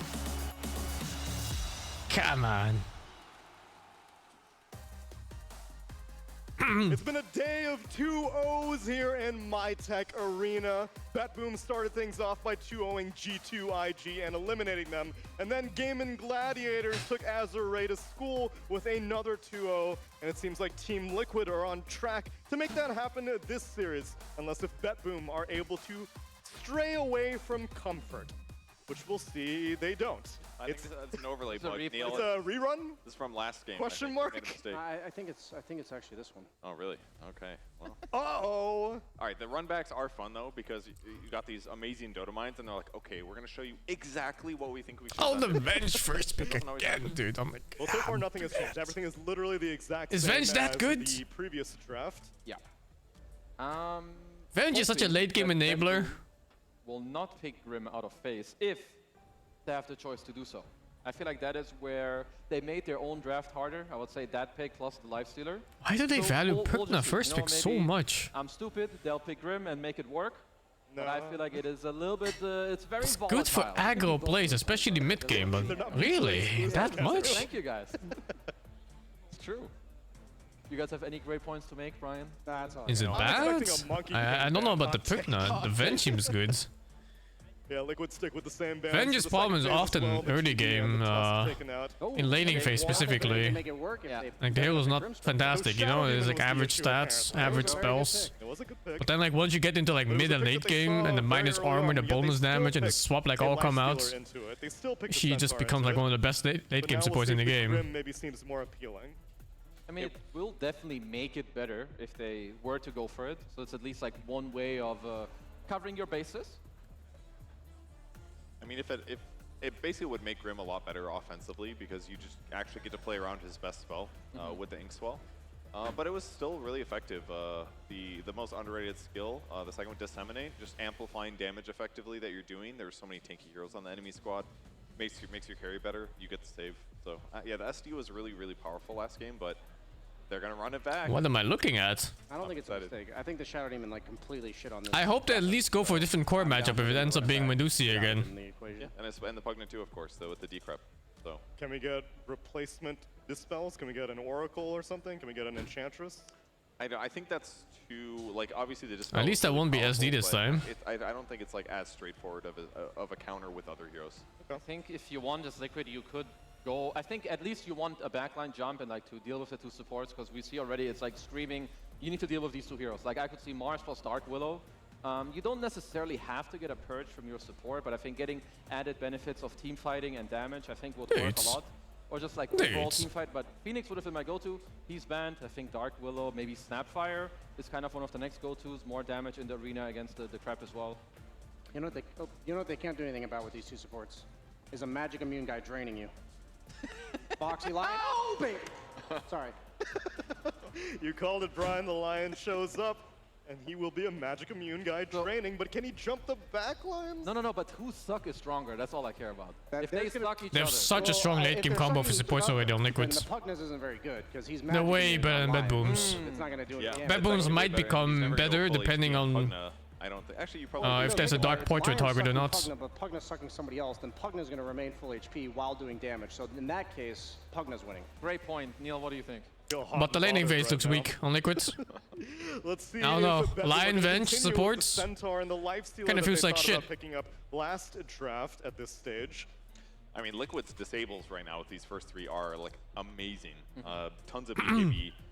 BKB piercing swap. The arena's still going to be. I don't think Lion works in the portraits. The Dark Portrait is like a special illusion. You can't suck it away, you can't hex it away, I believe. You know that Plate Mill's maybe good online, but Wraithband's also very good, and Boxy loves buying those, so he's going to be hard to kill. Special. I would prefer different heroes compared to the Centaur and the Nakes that they had last time around. I don't know about carries, but there's something. Yeah, it's like the CK ones. Maybe a mid-game hero who will look to buy a BKB. Like some, I don't know, Razor. Although I think you can still suck it and you become magic immune anyway. So at least you can suck it. Range heroes because of the arena. Also, most range carries rely on Hurricane Pike, which is not good against Mars. So I'd be fine with Centaur again, but not necessarily the same carry. I would like something different. How about Alchemist? How does he deal with Mars in the Alchemist would be nice. I think Alk is actually very good. Yeah, Alk would be much nicer here. I think he fits well with the Grim. He's gonna buy an early BKB. Okay, CK. My only CK concern with Alk Knights. is that he usually needs the supports to supply the Very damage similar theme to Lifestealer. Lifestealer. Tempo hero that needs to win early on. So I think it's more enabling the supports to come to that bottom lane and kill Mars once or twice. Yeah. Because last game, Nightfall being 2 levels behind in the laning phase, I think was a pretty essential part of Liquid's CK win against Ducey? I don't think it actually beats Medusa in the fights, but CK is very good at killing heroes around Medusa. That they are not. Those supports don't have very good AoE basically. So if you do jump them, CK is like one of the highest DPS heroes in the game. Any Pango fans? I don't see why Liquid. Like I said, I think the solution is rarely killing Medusa when there's a Medusa in the team. I think you pick heroes that kill her team around her fast or somehow ignore Medusa for a long time. Yeah, we're really good at like whichever. There's so few heroes that actually kill Medusa. You're looking at like what? Anti-Mage and Nyx Assassin and then what? Like nothing. Swap is like insane. Like literally nothing left in the game. And because they're so single target heavy on Betboom, like they're gonna go on you a Centaur, they're gonna go on you a CK. That person's meant to die, so is Insania good at clicking hero points? And Anti-Mage is a dog shit hero. Also has timing problems against Medusa. If that swap comes Anti-Mage takes too long to get online. The entire team fight is dismantled. And Solar Crest is amazing against CK. He still does do a crap load of Oh, is the mana burn gone? that extra Really? survivability against No, right? It's still there on the ult. I mean, so do Bedboom... They really think this, so the entire last game, in their mind at least... I don't think they removed it, unless I missed it in the patch notes. Which ruined their draft, which, yeah, I'm not opposed to that. And tweaking out the nakes for the Chaos Knight. Oh, they banned Medusi. Yeah, okay, makes sense. I would like to see if they still want to run back a Puck. I think the hero was pretty good. It's still there. At least they're going to force yeah, them to okay. show them I mean, it's super good against Zusa still. Gets banned out. Especially late game, if you double tap it on the end of the duration of the first one. It allows the supports to help him, like last game where Mickey was getting pressured underneath his tier 2, but we saw, like, Centaur's a really strong laner still. Centaur Grim, one of, like, I don't know any carries that are happy to lane against this. All the melee guys aren't going to be getting kills with Venge. All the ranged people are going to be dying. So I think it's really important that this hero has recovery farm. Like, they left Luna in the pool. I don't think they need to ban Morph this time, so maybe BetBoom team likes to ban that, but I think any hero that can recover like that, Sven comes to mind for Liquid, anything like that. I would be happy with Luna, personally. I think with the shard, it changes your matchup a little bit. JK, it's out. Well, in PubStat-wise, says Naga's the worst matchup for CK. Illusion, basically, you can reset fights if he pops his ulti, cover your allies a little bit. You can definitely mess with the backlines, too. I mean, there's still Pugnasuck with... I wonder what the solution is for CK. I think you're absolutely right if it wasn't Mickey. I haven't seen him play. And Pango's already a very good solution. Well, as far as Mickey heroes go, how about Monkey King? Oh, that's true. That was banned last game, so maybe they forgot about it on the side of BetBoom team. I think Monkey is Dude, very good. that Mars lane is gonna suffer. Like, what is that? Lion Mars or Mars Venge? It's probably Lion Mars. It is. Against CK and Grimstroke. I personally would not pick a hero that shit is gonna suffer. Like, you could do that, and Monkey King would probably be the best hero to win this lane if they wanted to try. But I think that would require Boxy to rotate out, and I really don't think that's going to happen this game because CK, if I'm an offlaner and my support's gone and I'm against CK, I can't even walk up usually. So I think Boxy's going to be glued to bottom lane. I think Mickey's hero is going to be jungling level 4 or 5 no matter what happens. So I'd really like to see a hero that is fine with that happening. One more ban to GPK's pool needs to come out from Liquid. They took out the Huskar again to protect the Pango. Let's see if they're afraid of the Puck again. I can't find this pick for Liquid right now. I really think it's Sven. I'd be surprised if they don't. Sven? There's no way. He's off meta. Like, they're one of the Sven teams. I can Jesus. I'd be fucking definitely afraid here as a Liquid if I pick Sven. I think who can recover and like kind of get through the jungle. I wonder and I think if they would. Having, like, huge DPS come out and like, you know, you're gonna have roll, you're gonna have arena, you have all these lockdowns. You just need someone who like gets straight through them and gets them killed in like just a couple seconds. You even swung your arms like a Sven just now. That was really good roleplay for sure. How about Slardar is banned? I feel like that could have been another carry that could have actually worked. Oh. They Lifestealer, okay. That hero does not jungle, so they are. It's good against Centaur in lane. It's good against their lineup. Yeah, good against tanky heroes.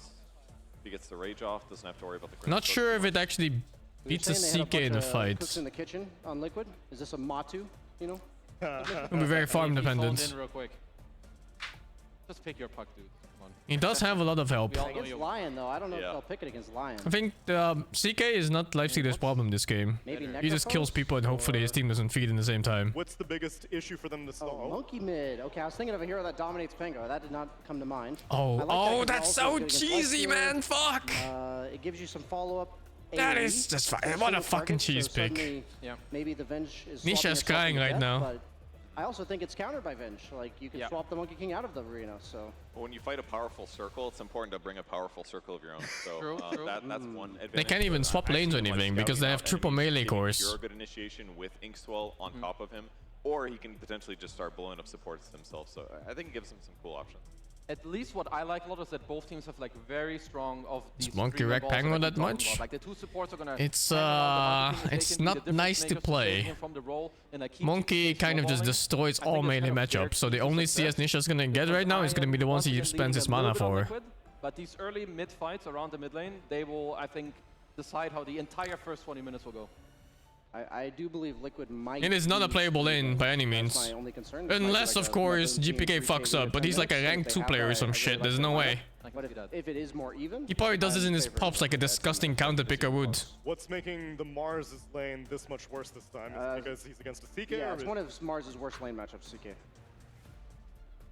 And let's see if he can deal with that. I also think, yeah, the Mars can be good against Monkey. And also Venge, but if you lose lanes, especially mid lane, like losing mid lane, you lose a lot of map control. Especially for that 6, 8, and 10 minute rune. You could just snowball off it, and then nothing else matters except for your net worth advantage, because you're just gonna have 2 or 3 items more. Keeping it going until they win. A lot is going to be contingent on making sure these 3 lanes don't fall to pieces. Snowball potential is really high for these kind of setups. The first few minutes of game number 2 with MLP Dota. Like if Pango doesn't get to play the game, suddenly you have no one to play the game around with. Mars is not moving. He's sitting in his fucking lane. He takes the portal to the safe lane every now and then. And he's not gonna move for a long time. I think it's going to be interesting. I think BetBoom team should be able to try to play more aggressively. I think they've got an answer for Saberlight in lane last time around. That guy got free time, and we've seen what happens when Saberlight starts feeling himself, you know? Yeah. When he starts getting excited about the game, he tends to pop off very, very hard. So I'd love to see more activity out here from BetBoom. Start to play faster, get a lot more coming along here. I think BetBoom's draft is a bit cheesy. Monkey.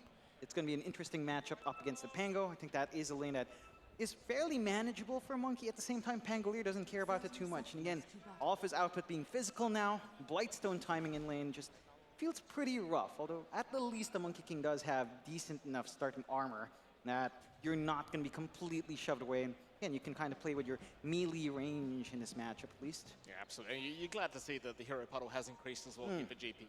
Slowly but surely, it is sprinkling here and the puddles are increasing. I mean, he could have played Puck. It was still there. Moving on. They'll move into Insania. Insania will just back his way up. It is I played a Dark Descent. Anyway, Saberlight going to be able to secure the second. That game was not great. Bolt, but doesn't really have the opportunity to steal away as tips fly out already from both sides. Good to see they're both still in very good spirits.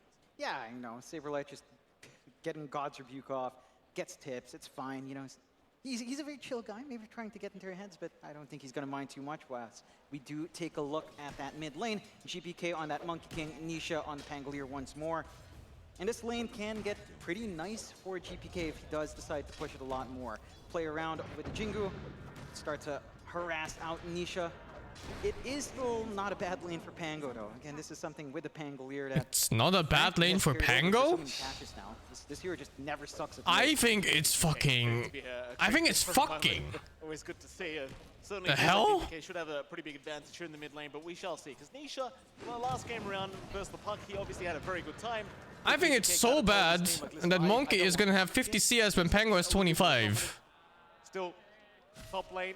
We will have a look at Save here on the Pugna, along with Insania and Mickey, and of course, Pure. What are you thinking about this top? I guess we'll see. We've seen this before, as they do jump in for a double hoof stop. Not going to amount to too much. In fact, Pure going to take a fair bit of damage on the way out. This is a scary lane once you get Decrep up, and you know you start getting the levels in double edge. It is a lot of burst damage. I just don't know if you're going to be wanting to walk up to a Lifestealer all too often down line, down bot. Yeah, it's a lot of damage being dealt to Toronto. Will be just fine. It's still level 1 master. It's not a bad lane. I think it's one of the worst things you could have as Pango. I mean, there's like a few worse ones, like Huskar maybe, and then what the other was that Gain fuck called again? Necrophos. Within range here for Boxy, and Boxy put their hand up and waves them a goodbye.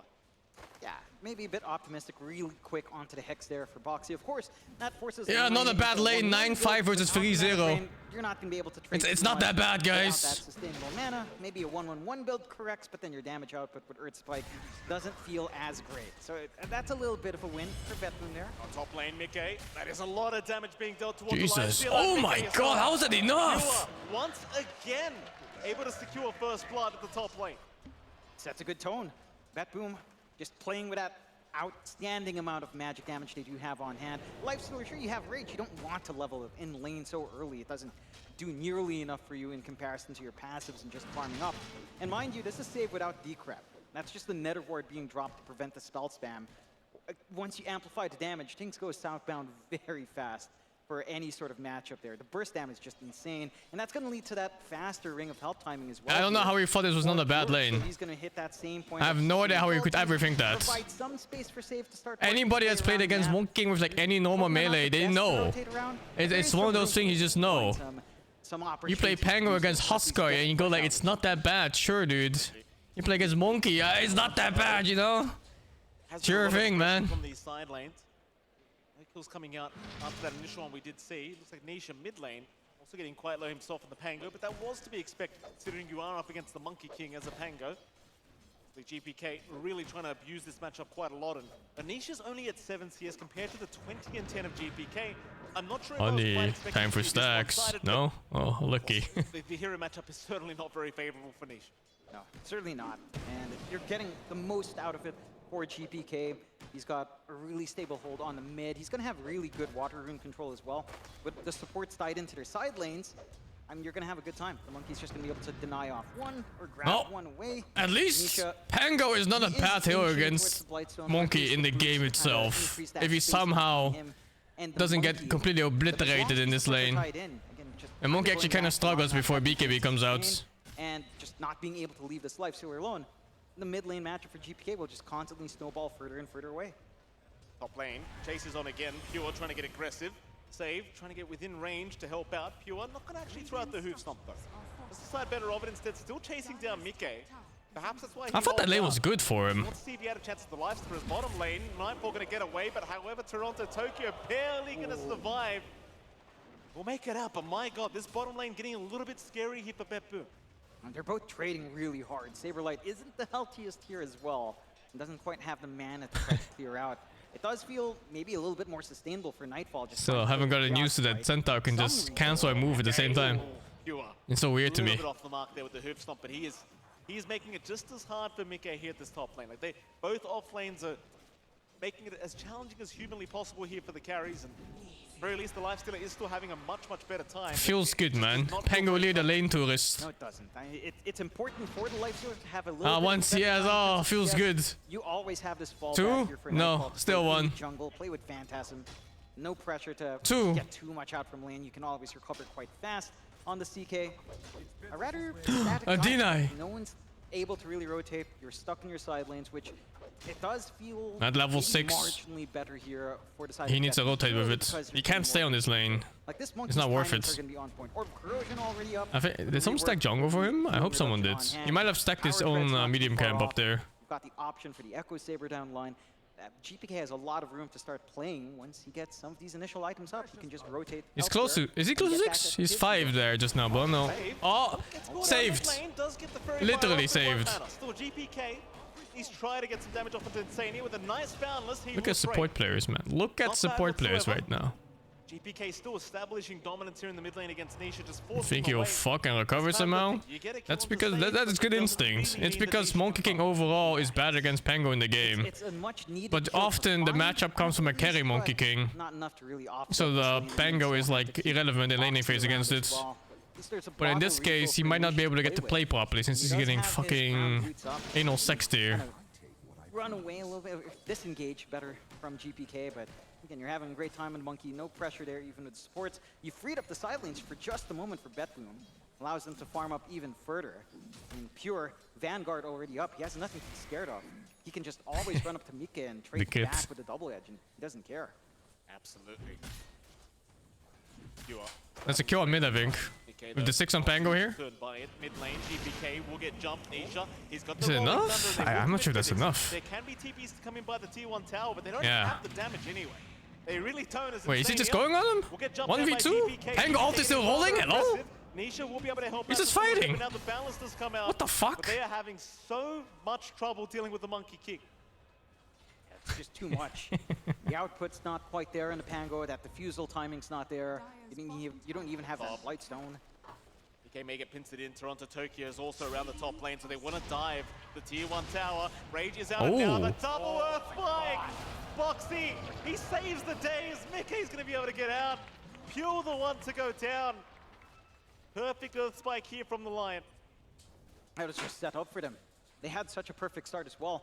Phantom's Embrace flying out, but just the timeliest Rage from Mike, allowing him to turn around. Why is the CK that poor? A lot of resources expended top. I thought that lane was fine for them. All of this to try to pressure out. I thought Lion was gonna chain feed in that lane. He just pulled him in with the Gameslook E. I guess there's a lot of space for counterplays. Lots of interrupts. And again, Nightfall, he can catch up, but this is still not. It's not. I want to see CS. For your CK when you're kind of. Fuck! I want to see CS. Really tough for Mika. Like this matchup up against Mars theoretically is pretty sound. doesn't feel like they're getting the most out of it. Not playing, they're having a look at the Grimstroke again. Senior will go in. Hex is out from Boxy. They don't really change stuns too well, and Pure will go back in onto Insania now, looking for the Vengeance. Seems as though he will have his way with it. Nice turnaround as now GPK shows up. With a damage amp rune, there is no getting away from the monkey kick. That is a little bit miscalculated out from Liquid. Hex comes out, not enough mana for the Earth Spike, but not enough time to really channel the mana drain as well to get you to that Monkey point. King 49-20. And what about Good move out. It does 51-20? What about Pango? But with the amplified damage, they're going to be able to find a What does Pango have? Again, start to replicate a little bit of what they did in Game 1 as well. Start to invade the top area, pressure Mike as much as possible, and shrink the map down for Liquid. I mean, they've set themselves up for some good incursions on the mid as well. A good deep ward behind that tier 1. So they can look to start playing a little bit of that shove with the Nether Blast at level 3. They're lining up down bot just a bit.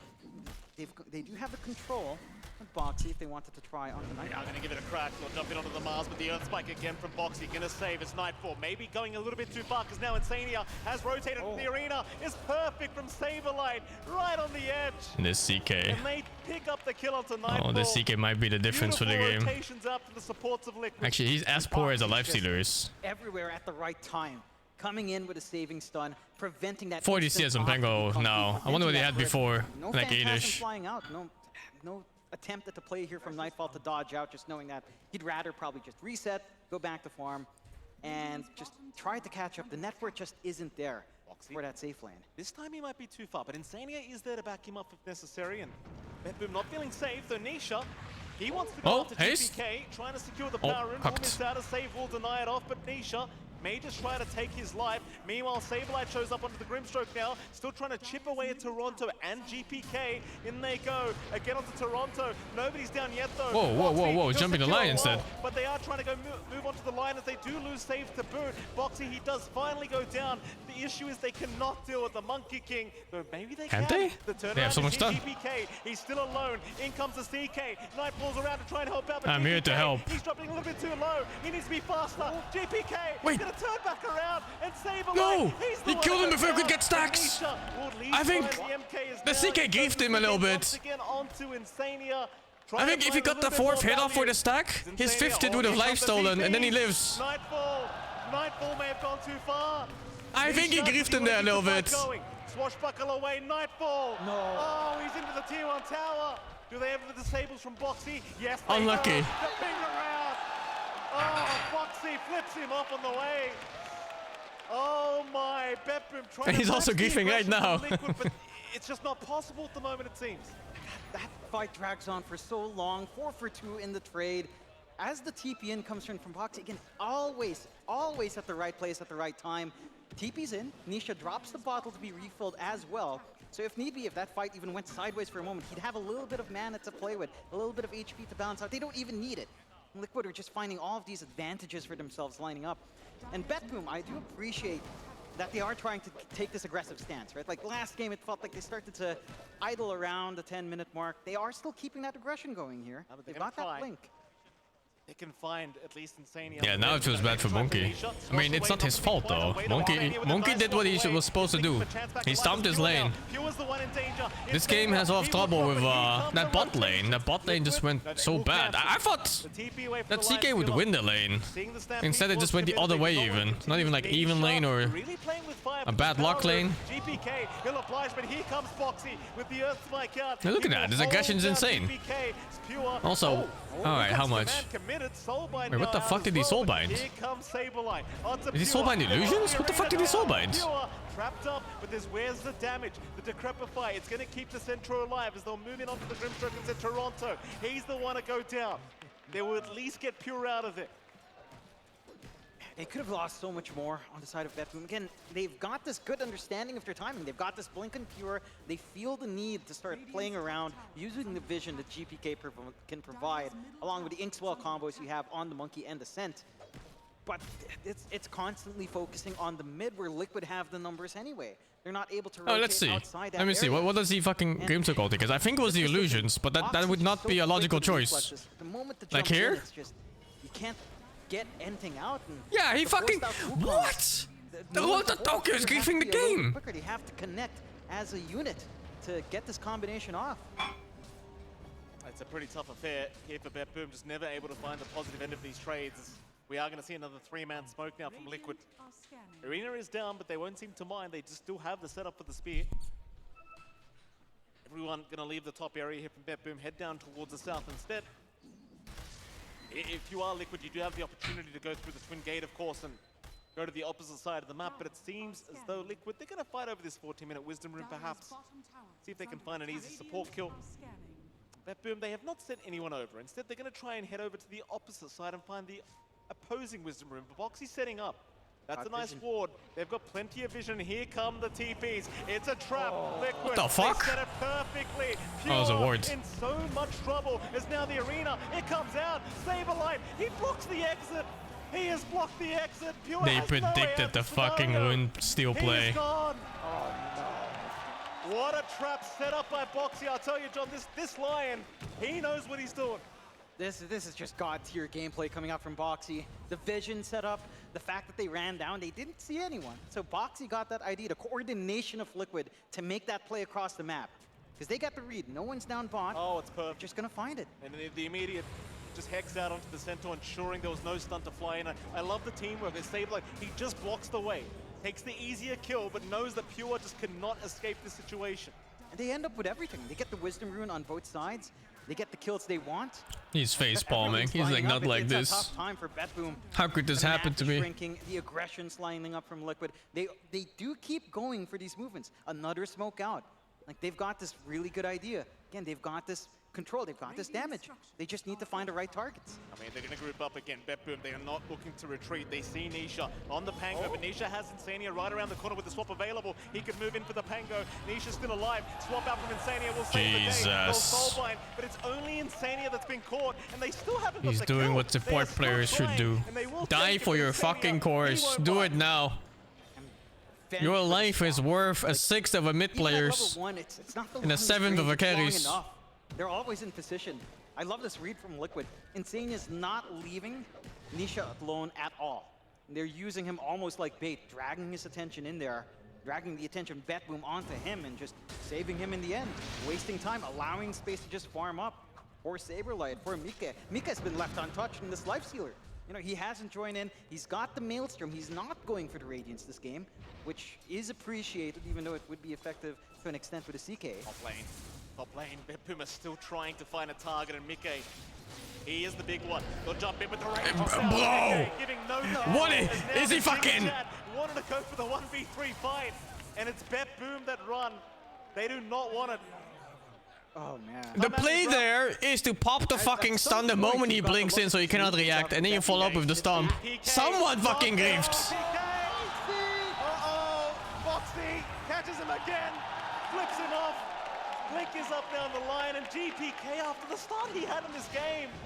What a disastrous scenario now for him. You do? No. Oh man, it's starting to lag behind for BetBoom. And again, they keep forcing these movements out.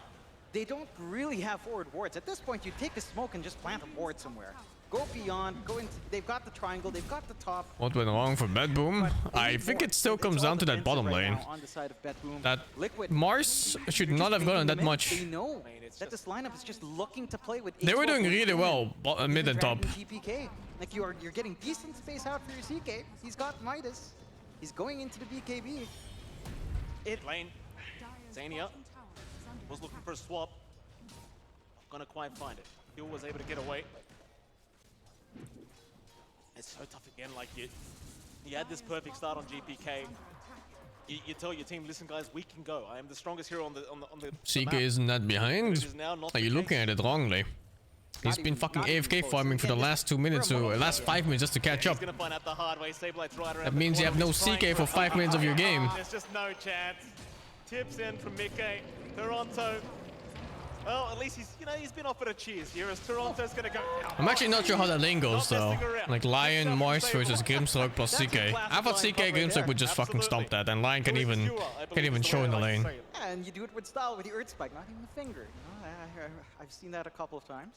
It does happen. You know, Boxy is a worthwhile investment. There goes the Wraith Bandit. Okay. Well, GPK, but GPK on the MK gonna be a little bit too hard instead mid lane. Boxy with the mana trade out onto Pure. It just makes me laugh at how much damage this stupid spell does now. Hey, what did I tell you about the level 25 talent? It's nice. Now it's default. Yeah. And your level 25 talent multiplies that by 2. Apparently IceFrog thought it was nice as well. John is... Oh, GPK, this could be really bad. Oh no. GPK, this could be really Oh, nice. how could this happen? And GPK, Oh, the swap kill. Swap right back into the arena. He popped the Wukongs. What do you do? What do you do? Doesn't feel like you can do too much. They just split apart. Toronto, they are getting smothered. They are drowning against Liquid. They're just on top of BetBoom every single step. The aggression's coming out from them. They've got the siege coming in. They're playing so well with his tempo. And it's just down to how well... It's time to start playing Dota on BetBoom. Stop this random pop bullshit where they go on 5 different points of the map. Just gets that good position in the rear and ensures that none of those... Liquid second place again. I mean, Liquid still has to beat China, no? I mean, at some point, Nightfall will be ready. And China number 1, so... Echo Saber's up, BKB's they're coming done. out next. I just don't know if that's enough at this point. It doesn't feel like it. Like, you're gonna line that up with the damage out of Mika finally joining in. You've got the AoE clear anyway, to an extent with a Pangolier. You've always got Swap to save. That's the big issue. They need to scout out this Venge or Lion, honestly. Any one of these supports has got to go. Mid lane. Another group up from Liquid, BetBoom, doing the exact same. They've got vision around this area, so they'd love a fight if Liquid were to oblige. Nisha is going to get jumped. Pure going to try and initiate, but Boxy is there to Oh, save. nice. A He got double both. stun with the Inkswell, though. Nisha, Huge, huge. BetBoom, they finally open Finally. None of this 5-man split on the map strat anymore. What can they get Finding out of some this? moves. How can they capitalize here, BetBoom? It's still a fairly quick response. Their siege isn't the fastest as well, outside of just spamming with the Nether Blast. They're just going to sit back, farm up. They've got some good boards set up defensively. Again, they've got this good position on their bot jungle. I think they're not looking terrible late game. He's all right. Nah, of course, assuming they reach it without being 25k gold behind. It's a fantastic kill. Just Like, not even an gold easy late one game? to translate into an objective. It's It does playable. it does balance the game out a little bit more. Liquid? for BetBoom, Why is of it 2 course. bound And that's tunes? the What one is that? moment Insane is just not next to What Nisha. fucking support has not been One doing their time job? They're not sticking as a duo. They get that open. BetBoom. Yeah, CK is so rich now. More of that. He was 5th as core net worth, and now he's number 1. Insane away with the saves. They do still have that burst. They do still have that mobility on hand. And that aggression can line up. BKBs are closing in for GPK as well. So more tools to play with. Haven't seen lifesteal yet in this game. Side of Liquid. They just need to wait for their own BKB, honestly. Like, they're getting it onto Saberlight. Ags being formed up by Nisha. So his output starts to get pretty damn big. It's such a close game. Holy shit, that's not worth killing. Point out these items, like even the win probability right now is sitting at 59% here for Liquid. It's still anyone's game, and that seems to be the storyline of this best of 3 series. Like even last game around, what was it, 52% around this point? It's just, it's ridiculous the fact that BetBoom, even though they keep running at a brick wall, they're still so close when it comes to being against Liquid. Yeah, they're making it work to an extent. Yeah. It's also down to the fact that Liquid, despite finding some of these wins, haven't been able to exert that pressure on the map either. They take that tier 2 top. They haven't lined up for Roshan. You know, there is I'm playing some Dota after this, yeah. enough forward vision here from BetBoom Couple to games. watch one Roche entrance, although is fading. They've got the smoke up. Maybe some castle fight too. Maybe I like playing castle fight against friends. It's fun. Mickey's going to show on the bot wave, so they do know that there probably is a few heroes from Liquid around that area. And Pure, he's going to find You wanna play castle fight, Polly Gay? perfect rune for this initiation. You ready to get your ass clapped again? Find the right target, but I think you probably want Boxy. Mickey is a little bit too challenging when the support's right behind him. But Yeah, I gotta play Ready or Not as well. But first of all, I want to play Dota. I want to play more of this patch. Still patiently waiting, but Liquid now going for the I want to play Meepo with the new Diffusal Blades. Need to play more Puck with the new items too. Yo, this initiate looks fucking scary. The priority kill here is Lion, and for the other team it's Grimstroke. This is squishy shit support. Do you start Roshan? Saberlight is a bit too far ahead by himself. Yeah, he has to wait. These BKB timings are massive here for BetBoom. Wait a little bit more even. Oh, dude. Lion almost getting revealed there. Oh my god, it's so fucking close, dude. It's like 400 range from being revealed there. Checks the Roche. High ground, here we go. spin. GPK, he'll break the smoke. BKB, he BKB. Down, but the BKBs are out. GPK, It's kind of weird. Right. He wasted stun on Monkey King. Rush towards the Roshan pit. They need some defense, and it seems like for now it's Pure. Pure's the one to get caught on the Centaur. He has been left behind. Jesus, that's one fast. down, and I believe Okay, that's Liquid, Roche. just, They smoke mind. again. Never mind, we're going again. Instead of roaching, they smoke again and go for a fight. They found one, but it's not enough to be fully comfy. Respawns are short. They did force out pretty big spells. I like this play. Because they expected plays to roach, and they also expected. He's fucking farming, dude. Oh, they didn't get him. He's going to try and head towards the mid lane. Nisha has a blink up, and he's going to find him. Nisha, not him. Yeah, this is the kill here. Can you get away from this scenario? I don't know if he Good target switch. The Pugna's useless. And this guy, on the other hand, is a game-winning kill here. But it is no good. Toronto will also get oh, that's such a fucking, that's such a good play. With 3 down. Pure will respawn. Saber's also been caught. Pure's trying to rush over. In fact, no, he's not. And now you go roach anyway. He's gone. And Betboom, they would try to split push the side lanes. So how do you stop Liquid? They're just such a strong unit now. It's difficult. They need to find these supports on Betboom. Right, that's where the success comes. I'm actually also thinking, like, is the first roach even that nice anymore? They saw Pure. They know where the Centaur is. It's like the first roach makes the second roach annoying. Pure, he knows something is a little bit awry. They will miss out for now. The Centaur is okay. Walked right under the tier 2. Does he keep checking? That's the question. He's got Arena up and Pure. Oh! Saberlight. What a spin. Cheats. Saberlight. Check him ass. You monster. Pure's caught out and he is gone. Check him ass. Oh, I mean, sometimes you just got to check. Into the mid lane they go. They're onto the C key now. Nightfall. And BKB force. That's away. fucking game. Oh, that's game, dude. Is Ocean still alive? Yeah, it's still out there somewhere. He went top. Okay, they make a call for it now. Betboom. I mean, he had no vision. Just that's art. This is cinema. This is cinema right here. It's Kino. It's Kino right there. He's finding it. Not playing. GPK got spotted there for a second. Insania trying to chase him down. Second face bomb. Yeah, I would make the same How could this happen to me? GPK. He's okay. In fact, they're going to group up again. Betboom, they are not done fighting. How did he do it? I think he walked in the ward on the right, and he came from the left. And he never showed up on the right again, and he didn't see him on the left. So he shot a spear somewhere in between the area. It just happened to be exactly on the Centaur spot, so check his ass anyway. For the side of Betboom, they wanted to contest. They've got the Wukongs ready, BKBs are back up. They'll try with a smoke out. I think you have to try. They need to find support. They need to rip Boxy or Insania apart, and then just go from there. And they make it in time. Betboom desperately trying to get there within the Roshan's lifespan, but Roshan is down. Do they keep going for the fight? GPK will get some vision. Whoa. Looking around for the Monkey King. Will pop his BKB Pure. Is it faulty on Pure? Does get caught by the spear, though. Pure 2 seconds. Instead, Nisha. This is such an awkward fight. They're focusing such shit targets too. In the middle of all this, will pop the Wukong. Actually, he got Lion. That's a good target. And Venge is also a good target. He will control. I don't know if he's okay. Oh, he kinda looks shit. He might be okay, Monkey. He might win this fight. He will just man up. It's a 1v1, but no. Oh, what? The backpack stab. He will BKB and run back towards the Roshan pit, but there is no running.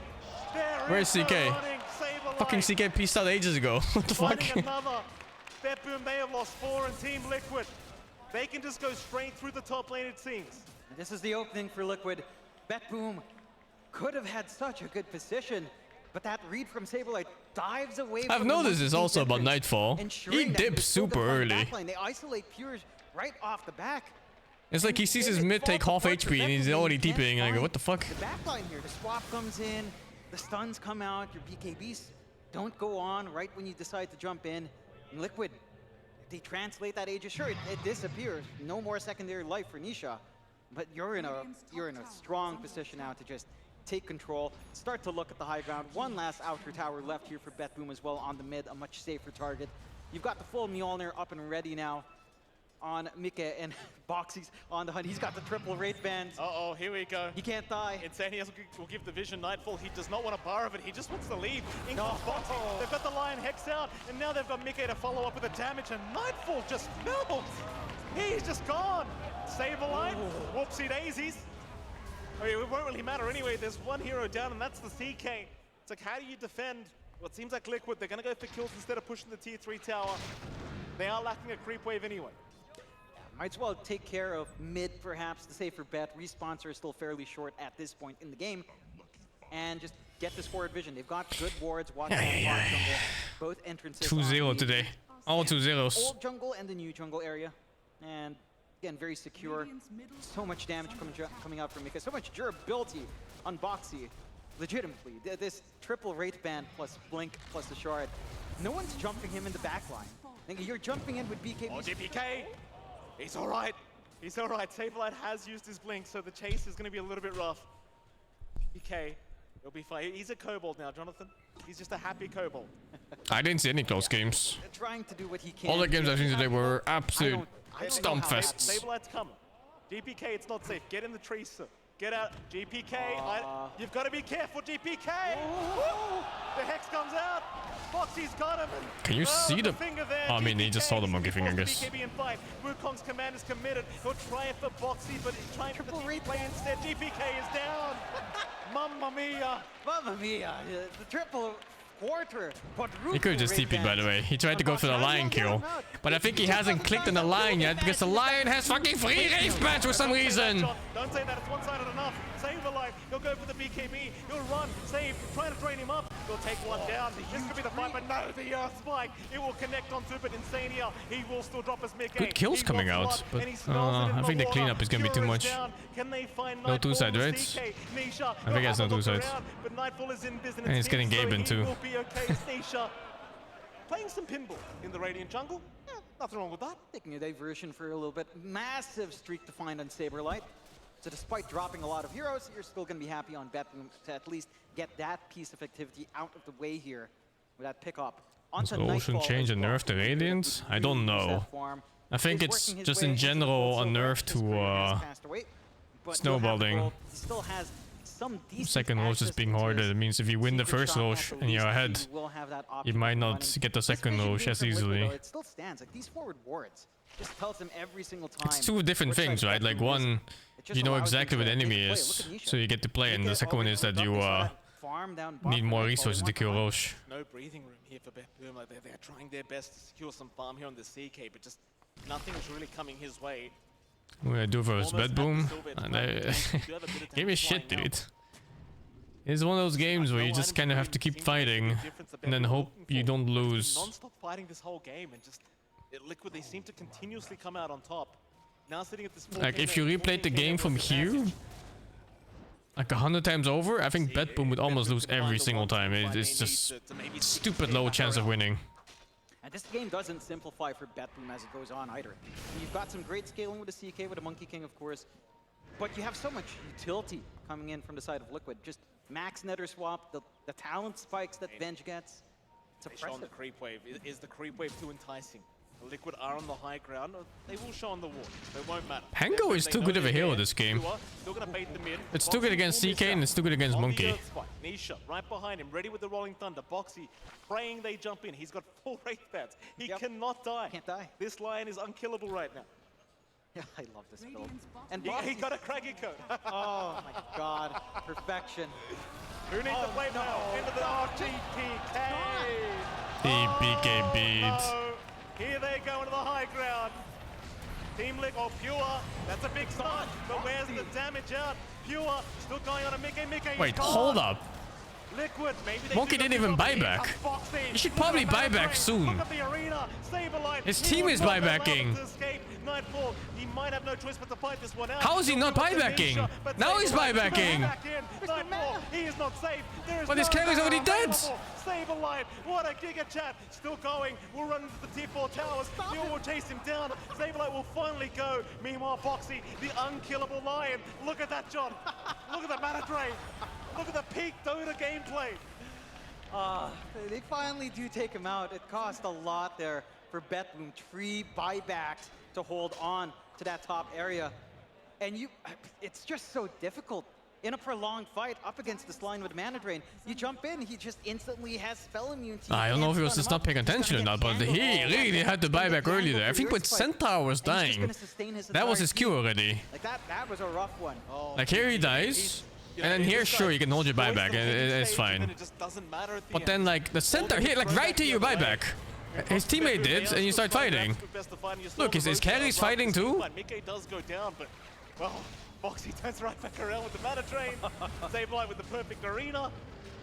And even though BetBoom, they still managed to capitalize later on, I think Liquid is still pretty happy with the I don't know. Though it is still very, very even between I guess he was afraid that they were just gonna walk away, which is also pretty valid. BetBoom, but they have to get something done with these buybacks. Roshan still half a minute away.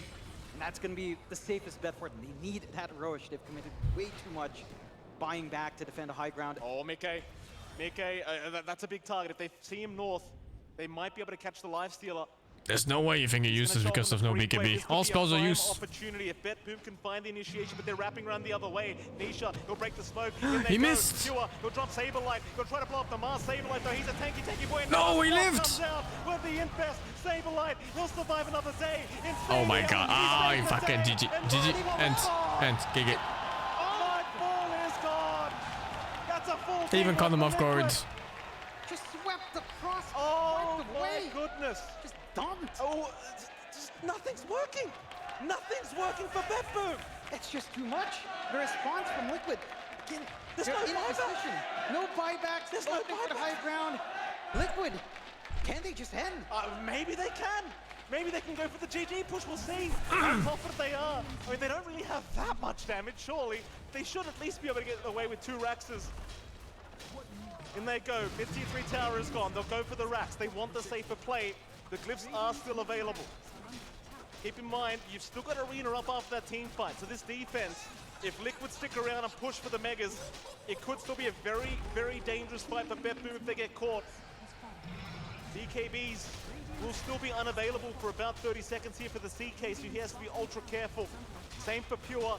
He will not have it for another 20. Onto the bot racks they go. They'll go for the secondary. BetBoom slowly respawning. They need about 5 seconds for everyone to be back up. The question is, will Liquid stick? Are they going to commit for the GG push? Mickey is looking confident. Saberlight going to jump in. Has found the Grimstroke save. In trouble. Toronto trying to save the save, but the arena is going to be down. Pure looks for an end to this team fight. They'll get the It's a good monkey ult. He might be able to defend. Saberlight But still surviving. where damage? Does go down to Pure and Toronto. That's a good start here for the side of BetBoom. Liquid, they are not done yet though. They want more. They'll find Nightfall. They'll find Toronto. They'll find GGK and GG is called. GG is called Liquid. Another lower bracket final. And BetBoom, I mean, they gave it their absolute best, but what the hell can you do? Liquid, they just proved to be way too good today. Just way too instinct. At the right place, at the right time. BetBoom, they tried to play aggressive. They play upbeat. They keep dragging GPK in for all of these moves as soon as that blink is up and Pure. But Liquid was ready. They're camping mid. They've got the swap in Insania. This bench. Solar press. It just feels impossible. Too many barriers. What a well-oiled machine this side of Liquid. Is Saberlight really a stand-in? Is he a stand-in or not? He's a mercenary. The 33's disguised as Saberlight. Something else is going on here. They're playing way too well. And could you imagine? I mean, we might have that rematch. If they can beat Azure Ray in that lower bracket final, we might have the rematch. Maybe Saberlight's the key to changing how the result ends. Maybe. You know, we're entering a new year. Almost. 2024, this could set that new storyline for Liquid, overcoming the past year's struggle. Who knows? They still have Azure Ray, of course, lined up, and unfortunately for BetBoom, despite such a great showing here, despite such amazing plays, especially from GPK, Liquid does put a stop to it. Apparently just banning Storm in first phase is a big tool here, right? Yeah, absolutely fantastic performance again. I mean, props to BetBoom. They put on a real hell of a show here for this game too, and the series overall, you know, they try their absolute best. You know, sure they don't win the game, but they sure as hell make it entertaining as all hell, and that's all you can ask for if you're a viewer. You know, this kind of bloodbath sort of game on a new patch is what everyone wants, and as you can see, the crowd very, very happy to see Team Liquid making it through to top 3 once again. Yeah. It's such a great atmosphere here, such a great crowd in Malaysia, of course, and such a great way to close out the night for Team Liquid. Certainly is. I'm sure they'll be having a nice dinner tonight after this one. Hopefully we'll be as well, Jonathan. Who the hell knows?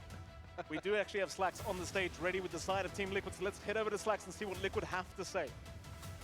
Thank you so much for an incredible cast. Ladies and gentlemen, we have the official interview tanker from Team Liquid, Saberlight!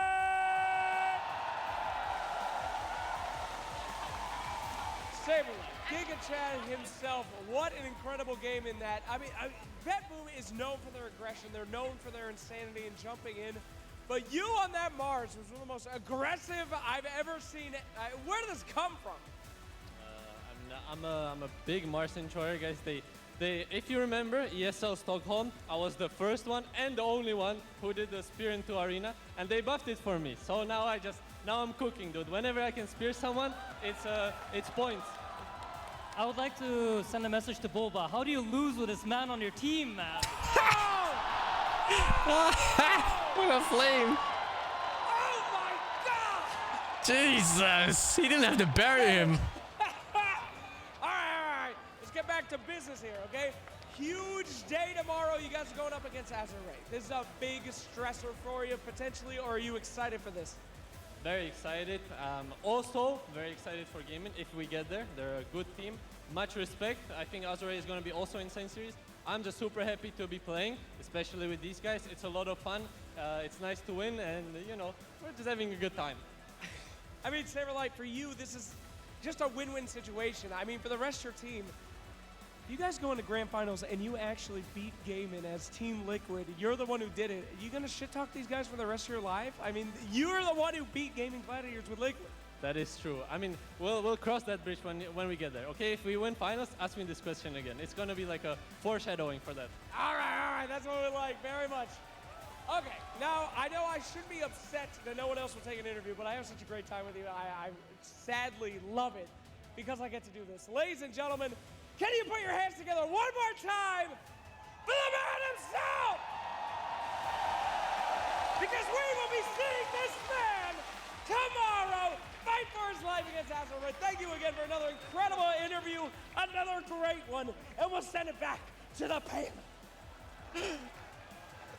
Bing bongs all around as Team Liquid and Saberlight conquer BetBoom team, send them home, unfortunately, and move forward throughout ESL ONE Kuala Lumpur 2023, where they will face off against Azure Ray tomorrow.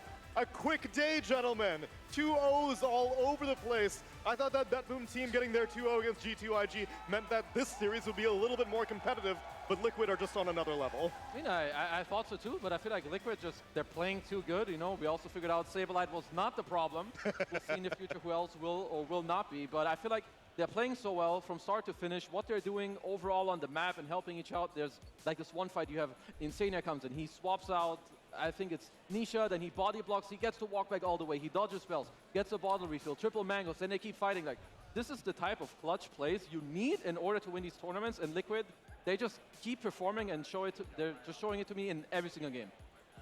I mean, their tempo was super high from the beginning of the game to the end, and the fact that it was basically the same draft 2 times in a row with like some slight hero modifications, you could really feel the morale breaking for BetBoom in the second game because they just got so many kills and so much pressure and saved so many heroes. CK did not look like the same hero anymore. Was vulnerable. Every time this guy's on the cam, he's face palming. Was an outclass this game. Yeah, backstage, a really wholesome moment. I was watching the game with Kevin here, and he just said, I'm really enjoying watching this game. It's like 10 minutes in, and I mean, like they had fought so many times up until that point. It was great. Yeah, like good resource, Dota. Yeah, resource battle mid was a sight to behold. I think both teams really brought their A game, but Liquid, I think they brought their like S game or something. Yeah. And even though they played well as a team, I feel like Voxy fucking sucked. A lot, as he was great. Really? We I mean, but Save was also sucking a little bit. Not nearly as enough as he needed to, apparently. Exactly. Yeah, Liquid have been able to find success yet again, even with this stand-in thing. But it seems like Saberlight. See, every time the cam goes to him, he's just face palming. That he's been a part of, and I guess that more and more of the ideas are filtering in. His Mars has been a signature of his for years at this point, and him being able to flex it on this main stage in front of this arena, he's in he's feeling himself. I'm so happy for his growth. 'Cause I remember even like just 2 years ago or 2.5 years ago, Nightfall specifically he would make fun of Saber like said like, oh, you're a laughing stock, like you're garbage. He's grown so much. He's just owning. Every time I see this guy play, he's like top 10. He's kind of pogging off, you know, Sphere Arena, finding people on their own, going in, playing nicely. I mean, I must say that the whole of Liquid, they played phenomenal. If they play like this tomorrow, I legit think Azure Ray don't stand a chance. Yeah, I would agree with that. And everybody on Team Liquid did play great, but I actually think the support duo were the best players for this series for Team Liquid. I think Insania played fantastic. Foxy was consistently like hexing heroes before they cast spells. His plays around setting up the Wisdom Rune fight where they killed Centaur. It just felt like Pure didn't get to have a game this match. They had like a couple good engagements, but there just weren't enough for them to be competitive.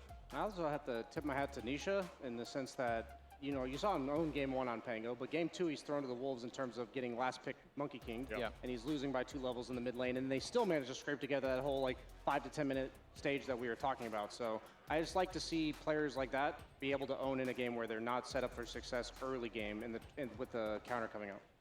I would say that goes a little bit back also to the point you made, Kevin, about the supports. Generally, when you do have a hard time in mid, and I mean, your Mars isn't going to gank for you, nor is your Lifestealer. So it's more about like your supports. Can they come help in mid? Can they come make space on the side lanes? And I think, yeah, they absolutely did just that.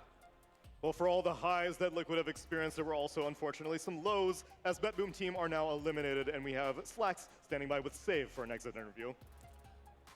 Thank you so much, Tsunami. Yes, I am here with Save. Save, incredible showing that you guys have had so far at the tournament. You guys have just been absolutely destroying everyone in front of you, except for this last series.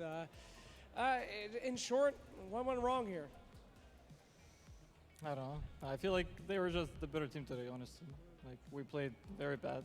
What can you do? Yeah, I mean, you guys have been playing fantastically before this.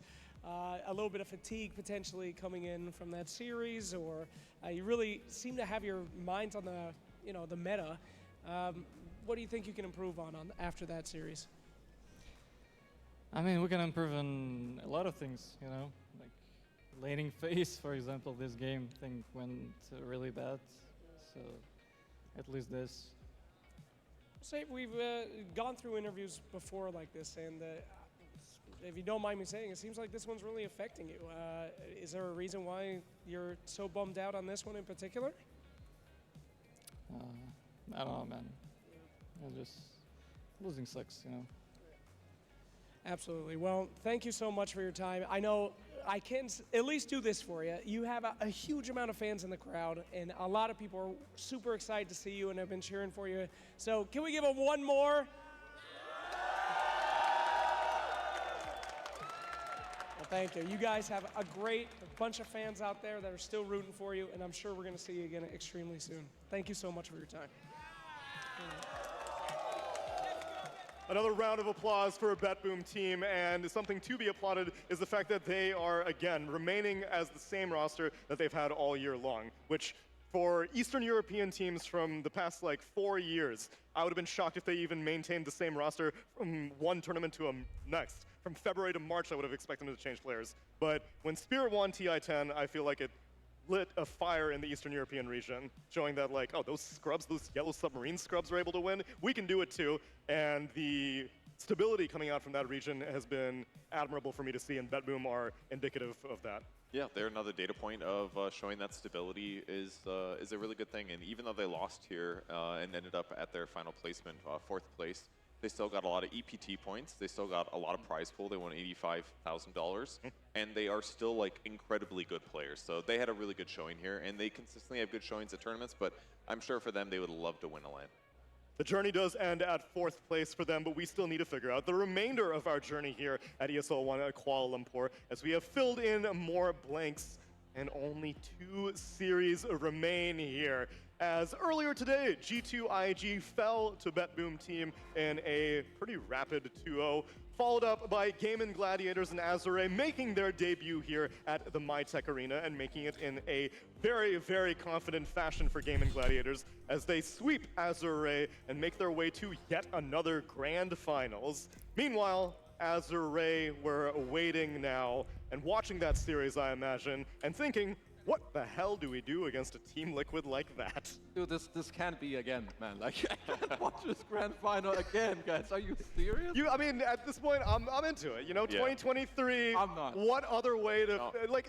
It's I'm a ready. storybook finish. Yeah, it's like you listen to the song that you think is you thought was good like 4 times, and then you thought it was annoying for a while, and now you've listened to it so long that you like it again. That's where I'm at. I'm through the cringe. No, this is like one of those songs on YouTube where you're listening and you're thinking, oh, it's my jam, and then it's one of the abridged versions that just completely The radio edit. Yeah, like 30 seconds in. So that's what's going to happen this time. We're going to get there. We're all going to be bummed that it's the same finals, and then Liquid's going to take it, you know, and then we're going to be like, oh.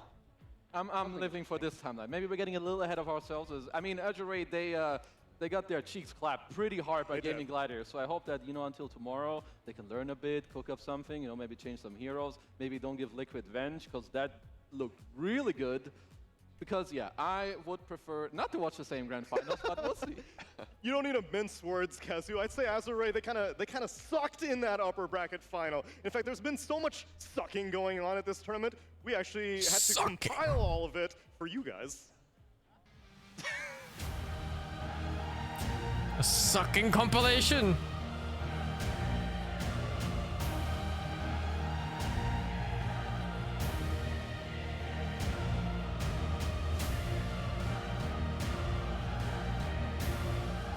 That actually sucks so much mana. What the fuck?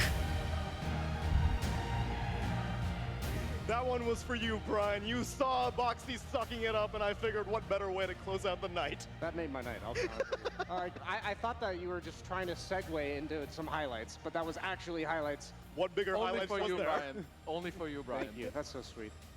I'm glad, Brian, because it's coming to the end of this tournament. We only have 1 day left here in the MyTech Arena. We've got a lower bracket final tomorrow with Azure Ray taking on Team Liquid, and the victor will face off against Gaming Gladiators. And while I'm sure you enjoyed that montage, I've got one more for you in the form of some monster moments. We'll see you tomorrow. I think GG. What's monster moments?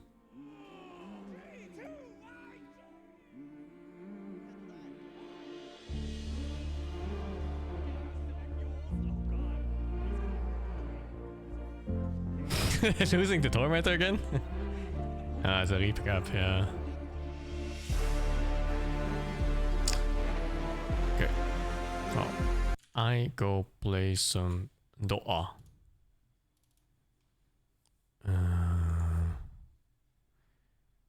Yeah. Thank you, Peter Box, for the 6. You're wondering why the frisbee was getting bigger and bigger in front of you, and then it hit you. Agonzo, thank you for the prime. Osaka, thank you for the 46. Zanong, thank you for the prime too. He with all the caviar, thank you for the 3. John Namlak, thank you for the 5. Killing Me TV, thank you for the 63. And Suyuk, thank you for the 12. Let's see how many people do we have. Hey, Steve wants to play.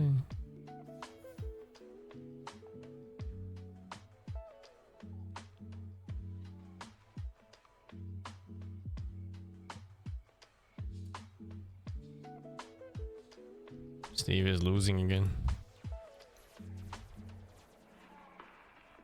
Ah, shit.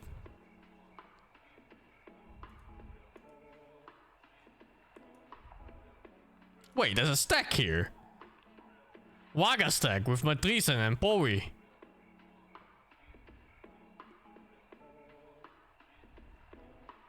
What the fuck? Maybe we get them. We get Poly Gay? Feels good, man.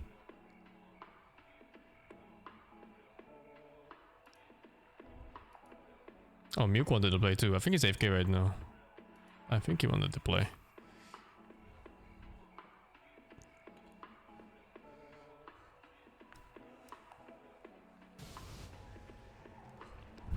I'll do MOBA tour with Gork again eventually. Just gotta find the time for it.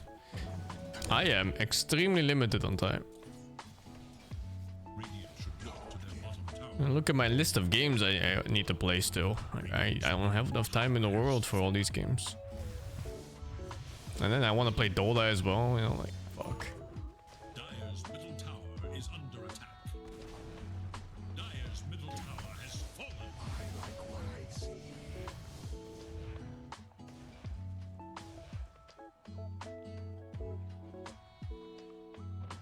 You don't see an invite? Oh, what the fuck, dude?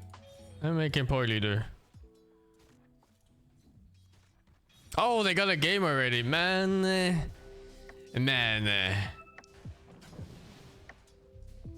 I want to clear all missions too on Ready or Not. And when I say clear, I mean an actual clear. And not the whole, you know, our suspect has committed suicide by shooting himself 7 times in the back of his own head. Kind of clear.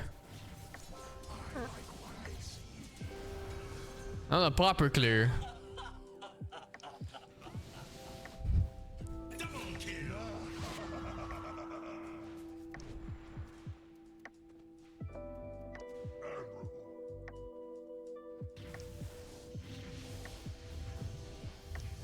That game is wild. Oh my god, dude. Like some of the cases you get in that game. The weeb with all the pedophile photos. And then there was that other one with the drugged up kids. It's fucked up, man.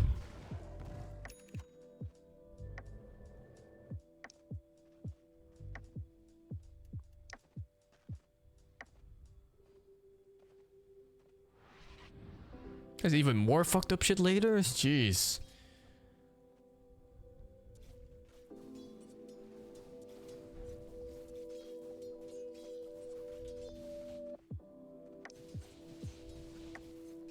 I never played SWAT.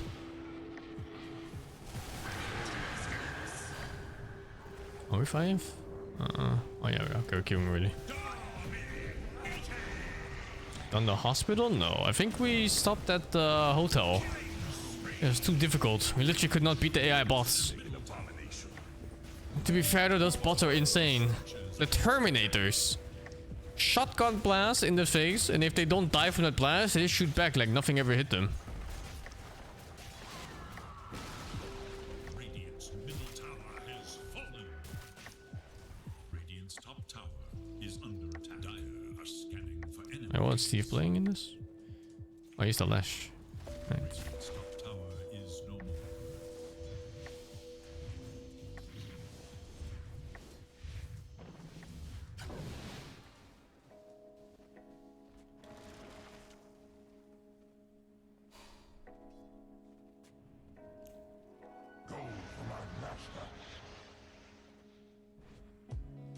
What is this build? Feels so old school. Eels and levels. Dire should look to their top tower.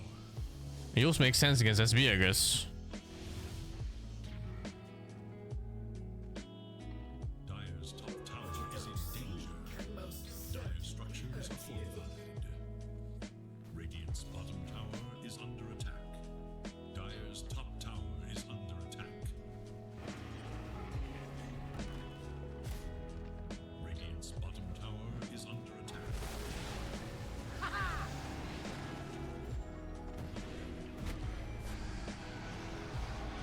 Oh, is it an actual SWAT team play?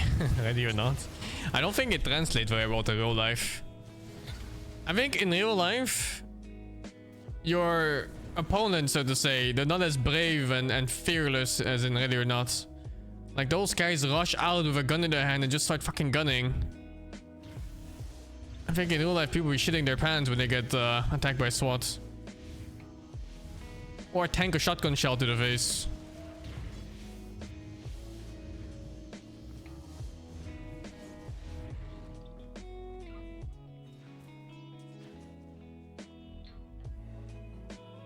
Radiant should look to their top tower.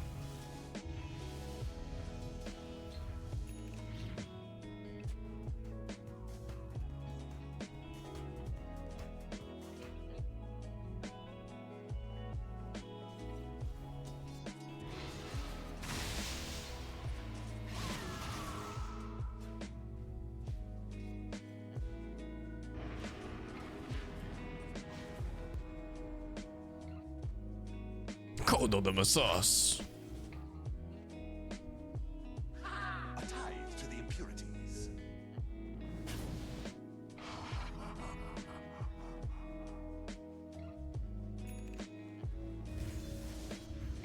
Worthy tribute.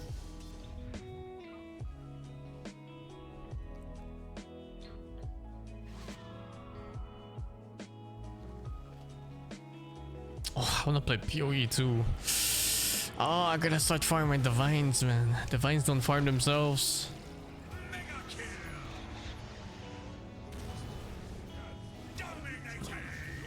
All the expensive specters are stupidly expensive. I was hoping it would camp out like 80 chaos or something, but they go up to like 4 divines.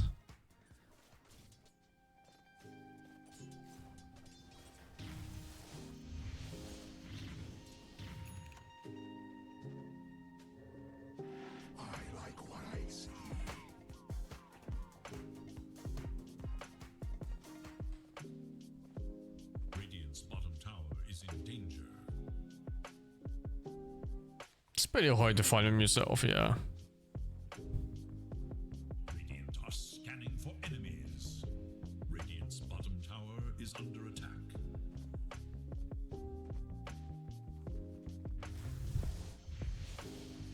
Dire should look to their top tower.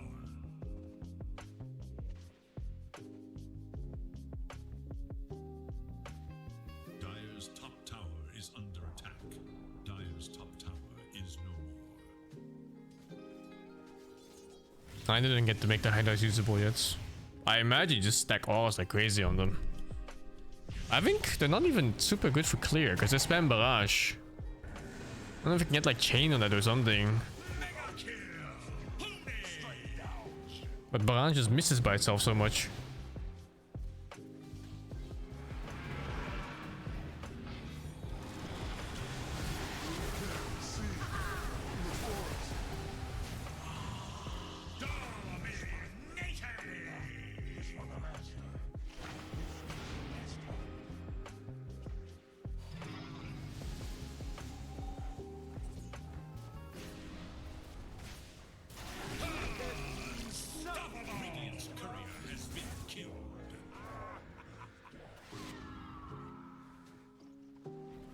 Never heard of you, Yakuza. Someone lays blade. Radiant's bottom tower is under attack. Dire's courier has been killed. Radiant structures are fortified. Dire's courier has been killed. Radiant's bottom tower is under attack. Radiant's bottom tower is no more. Same guy that made Hunter x Hunter? Oh shit, okay. Don't tell Steve, but I'm also not big on Hunter x Hunter. I was okay with that show until the fucking Ant arc, and then I was like, eh.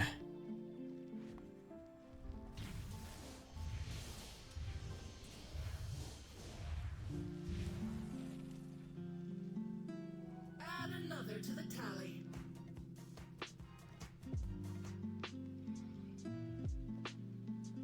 I did not like that the Ant arc was just narrated the whole thing through.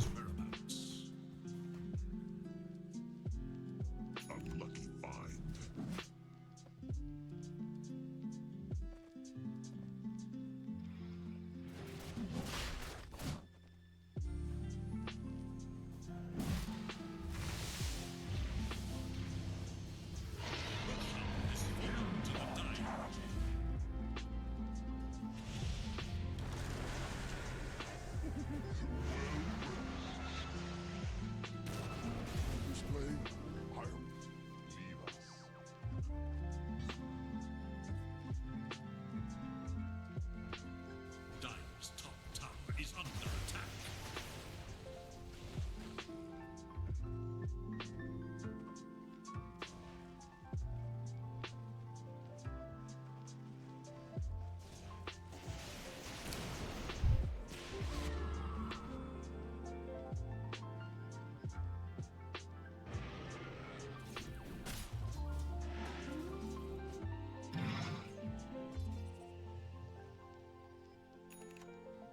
Did we miss Kodo stack? We missed the Waga stack. Oh, a Crayon stack. Playing Meepo? How disgusting.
Gold for me.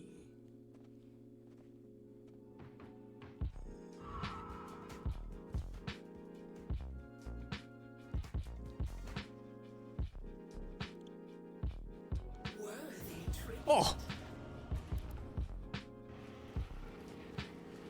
They have a coach.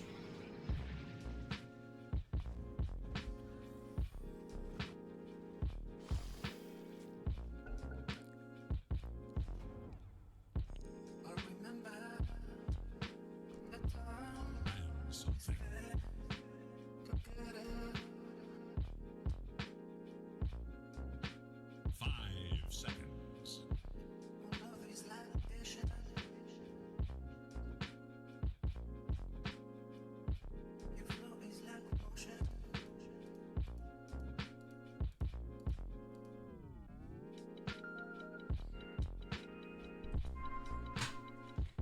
5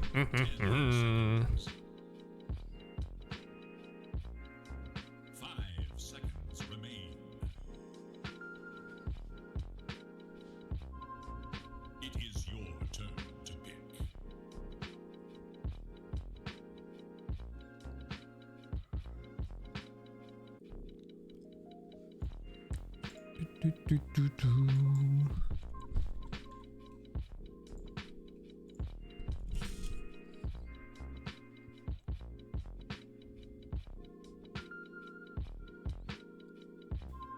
What the fuck? Polygaze level 26 Mars? I didn't know that. I'm so used to seeing him on carry. Well, I wanted a big Meepo this game, but that does not look like a good Meepo game. The fuck? 10 seconds remain. I choose you.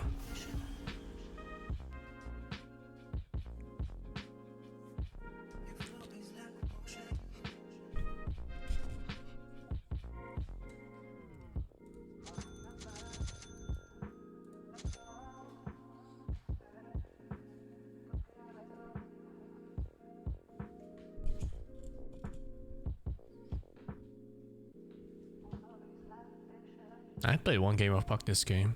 It was an alright game. I almost fed. It's close.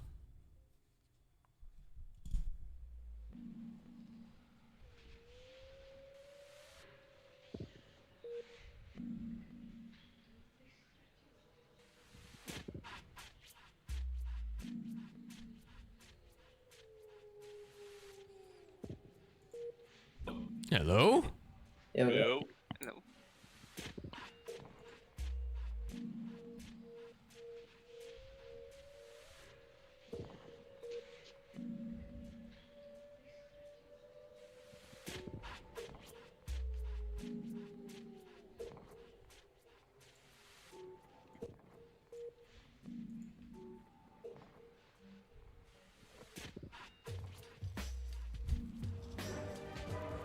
How was patch for you guys? First game. Okay. Amazing.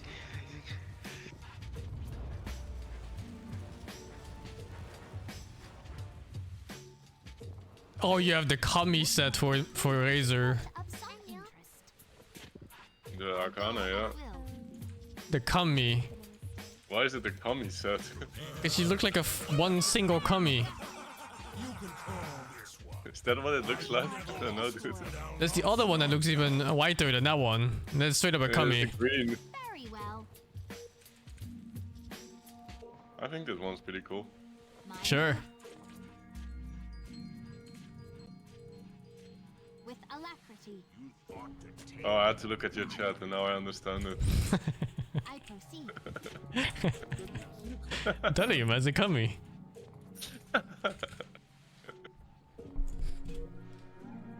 Commendable notion. Kill. Indeed. I was gonna say I don't like this matchup. I don't like any matchup with Puck. Exactly so. I think Puck's pretty good against AM. No, I mean the mid.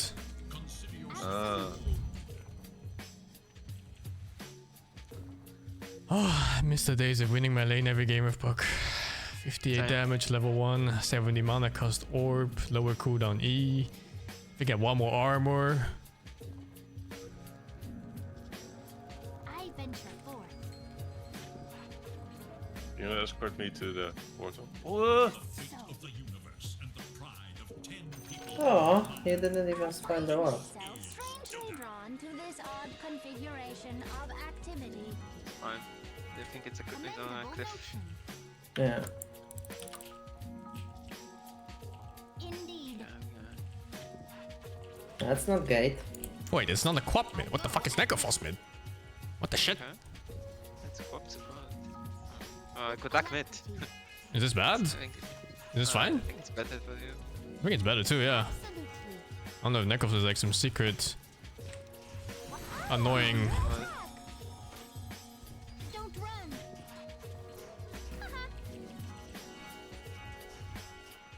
Attack.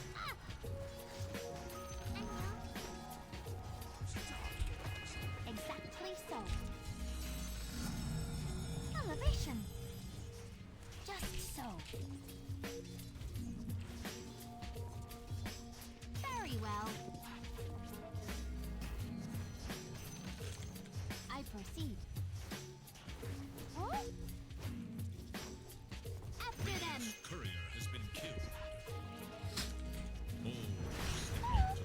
Oh my god, it doesn't disjoint. We are in accord. I venture forth. Ah! My move.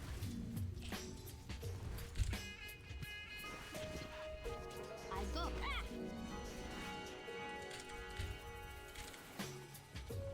Very well. Mine, yes. They shall regret this. I raise my game. Absolutely. Just so. Commendable notion. Nice. The vessel proves useful. First blood is on the ground. Indeed. First blood looking for more. Oops, got me. Oh, I venture forth. god game man. My turn. No. Exactly so. Has been killed. We are in accord. Ah! Stay and amuse me. Silence. Patience, my prize. With alacrity. Oh, that's... How fitting. Ah! Low. I proceed. Silence. I up your fucking mist! We are in accord. Playing mid is such a joy. They deserve no less. I think that is fun. I mean, I love missing uphill to not get the kill. I go at will. enemies can miss too, you know? But he didn't! Very well. Oh yeah, that sounds more like a skill issue. I... Huh? In pursuit. Uphill. Fine. Commendable notion. I proceed. I have much to impart.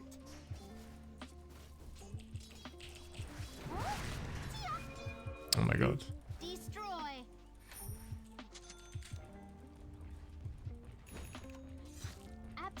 Absolutely.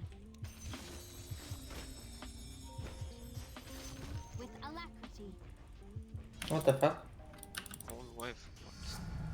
Oh, shit. fucking way. Out of season. Fuck that one. I may require this at some point. Fair game. I think not. Oh my god. Why would he auto attack at the same time as his thing? Indeed. Oopsie. Just so. My move. What? Exactly so. Someone lays blame. We are in accord. Silence. Wasn't worth it for him. No. Attack.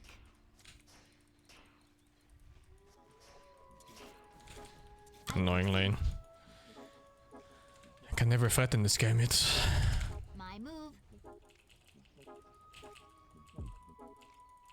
Exactly so.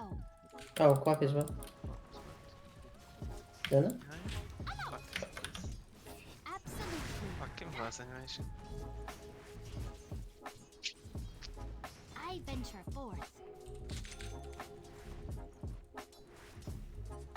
I can refill mid. well, 20 seconds for a win. Indeed. Have to be fast. Thank you. Commendable notion. Can we get in? Yeah, we're going back. Quack is here. I can't even go for the win, man. What the fuck is this? It's bottom. Unlucky. He was in this. Quack is in this. Commendable notion. Okay, this match was not as nice as I thought it would be. Exactly so. Nah, whatever. I'm still farming. I proceed. My move.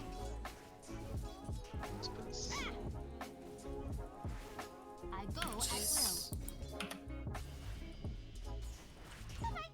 Oh man. Just so.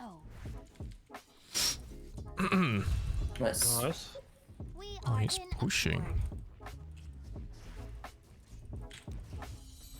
Indeed. Neko TPing? I'm not sure where. Yeah. Oh, wisdom on me. So. I venture forth. White guys. After them. Okay.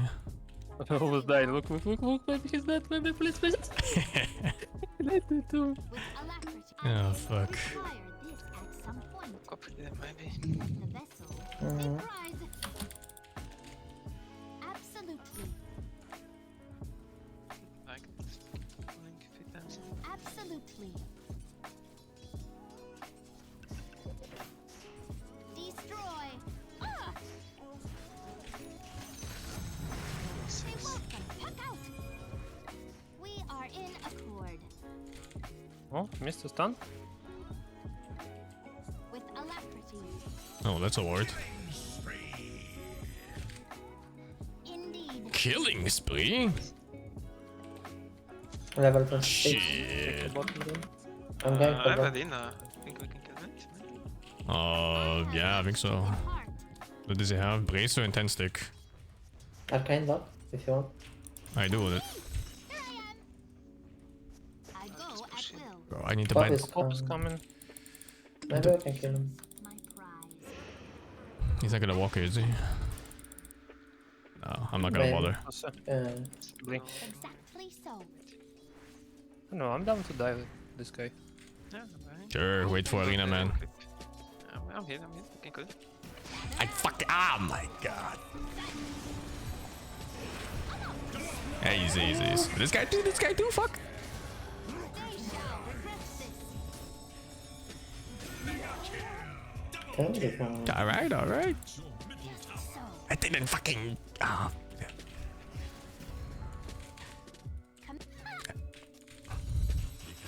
Attacks your top tower.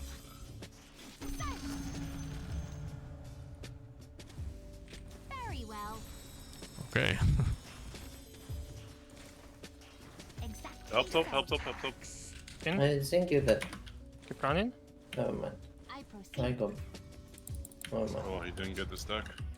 He TP'd in with travels. Are in accord. They deserve no less. I am under attack. In pursuit. No ult on Necrophos. Yeah. Okay. You have coil? I can TP in. Oh, it's not really having for you.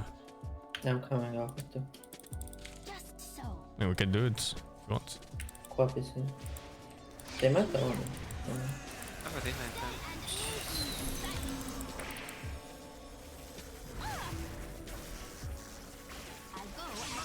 Nice TP. I'm going for Rune. Wait, does he This have guy blink? has no blink. Does No he blink? blink, no blink, No no blink? blink. Okay. He blink. This. He might have it soon. Wait, what is he doing here? Is he lost? Oh, he was diving for me. You can take a lane, Mug. I wanna roam somewhere else. I can take top even. I'm a Rune. I'm dangerous. I'm strong. And I'm very, very hard. Don't run. I think I can pressure AM too. Absolutely. Yeah, eventually. Yeah, they TP to mid. I'm gonna pressure AM or something. Not if he's here, but. He's farming, but We are in accord. it could be polytelling, but I don't. Absolutely. I'll take neutrals. I venture forth. Fair game. Okay, maybe I shot myself. Suka, hey, say something, Suka! Why? No, I'm not. I misclicked. Instead of clicking myself. Why don't you say something, Suka? Holy fuck, it's the squad! Holy shit, dude! He's level 5 That's why he didn't still. say anything. What is There's another one! With alacrity. I mean, I can TP.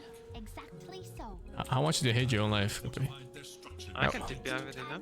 Oh, that sounds better. Wait, I'm still a big.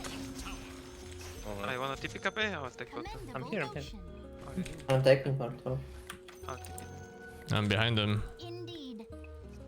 Just kinda looking though. They fucking running. Quap is here? Please. Oh no. Oh no, dude. Oh no. I'm going bottom. Okay, spawn from here, go to me. Oh, cross. I don't have TP. Good luck. Nice.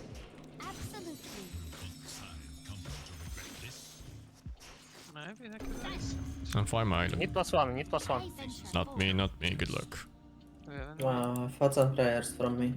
Oh, make it nice. I have much to impart. I'm going base in a bit.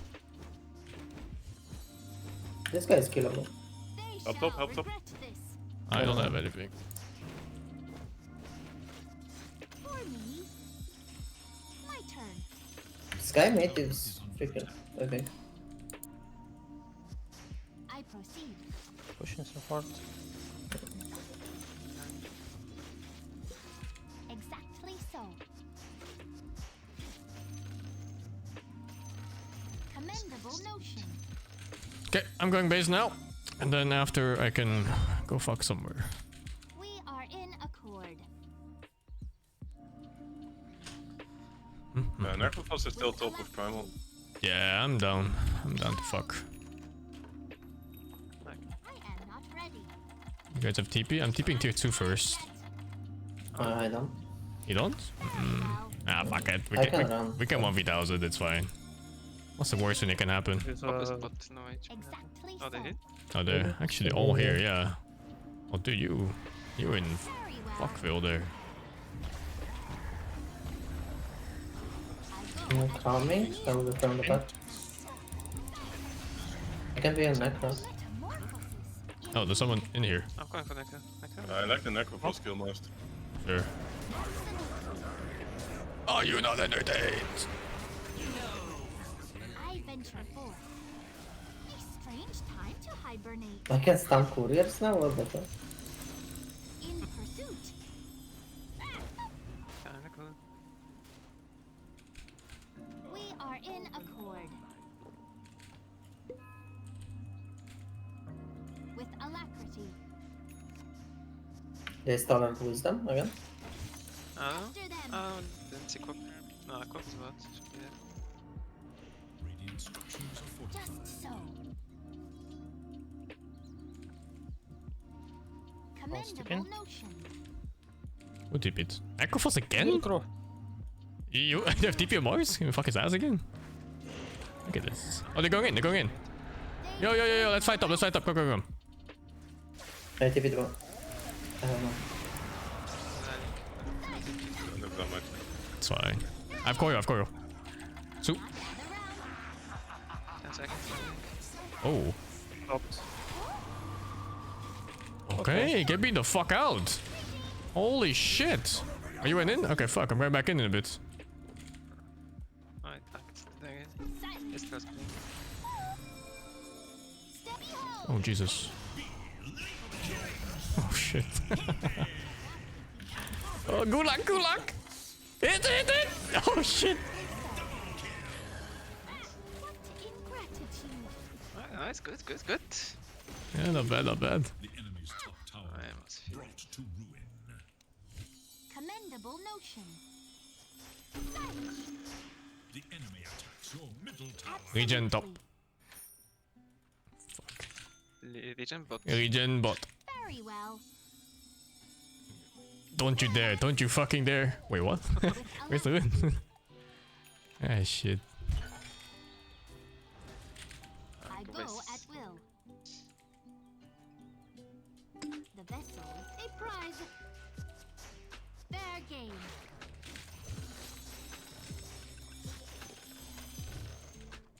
Oh, what the fuck? You're sucking me?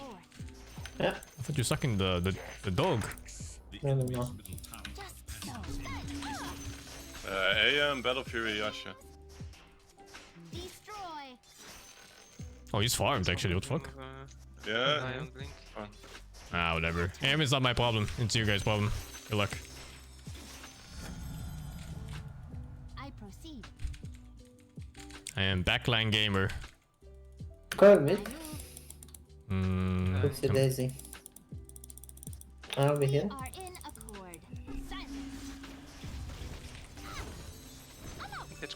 What the fuck was that sound? Power aggro. Scared me. Just so. I proceed. Can chase, he's gonna run bot. We are in accord. Hey, just AM. If he goes for this fucking wave, if he hits one creep. Indeed. They saw us on watch up. He's already dead. Cool. One creep. One auto attack.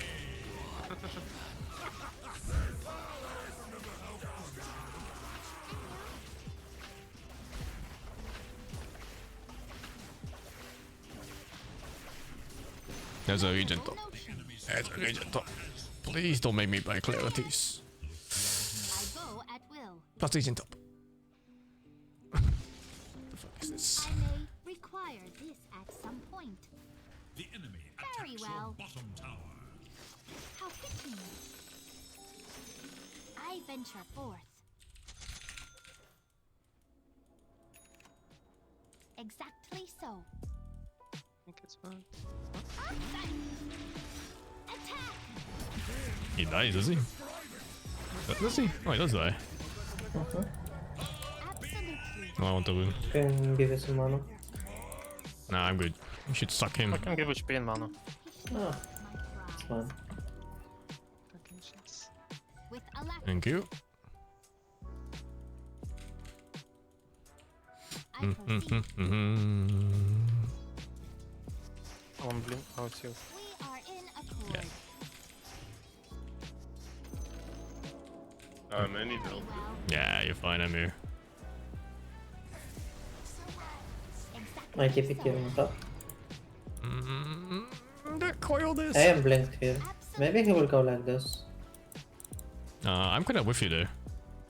I don't know if I'm in a ward though. Oh, I walked into the watcher. He's on me. He's TP mids. There are tier 2 tokens. I venture forth. Just so. With alacrity.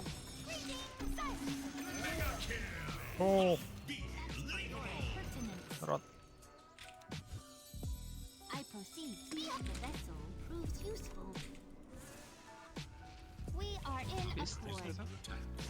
I can get you guys. I'm on my way. I venture forth. What is the script doing? Fuck off. Commendable notion. Oh, the vision. Very well.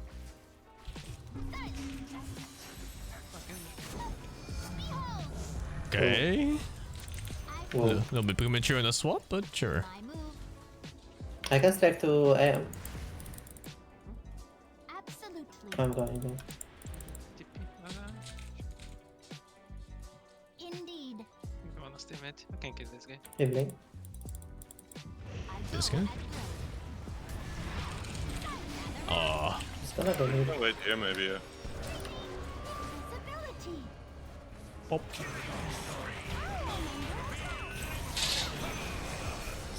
Dude, he's too smart. Oh, my bad. Yeah. So he's mid actually. Holy fuck. Holy shit. And then... We are on our way. We are in accord. Oh my god. That's close. That was fucking close. Exactly so.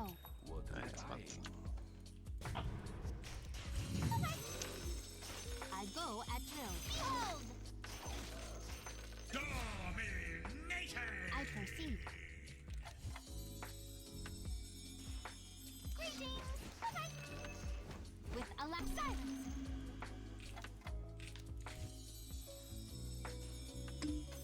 A prize. Fair game. I may require absolutely. Here I am. My move.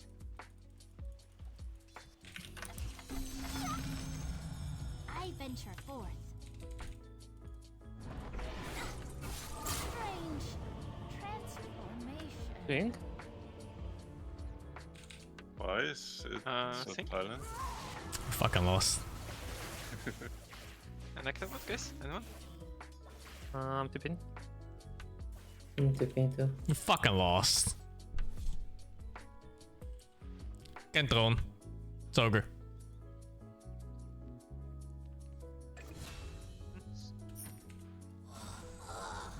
I'm down to AFK.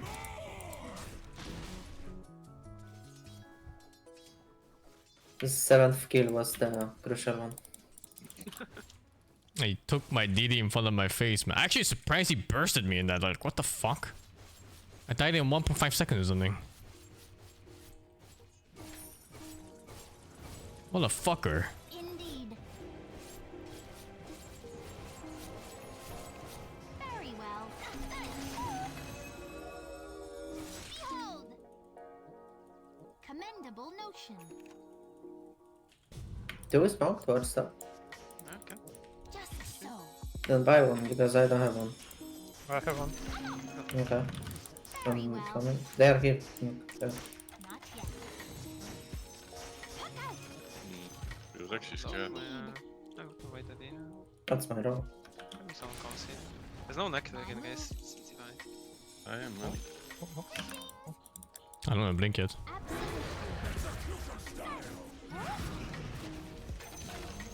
Wait, he's swapping for. I'm here? Oh yeah, I was here. Wow, that's done. What? Cheats. Did you see that? It's cheating. Oh, whoa. I'm stream sniping.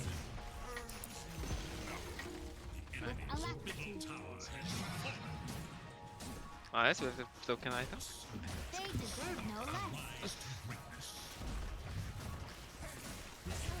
Man. Is under attack. Destroy. Structures are fortified. The enemy's middle tower has been destroyed. Radiant structures are fortified. Your top tower is under attack. There we come.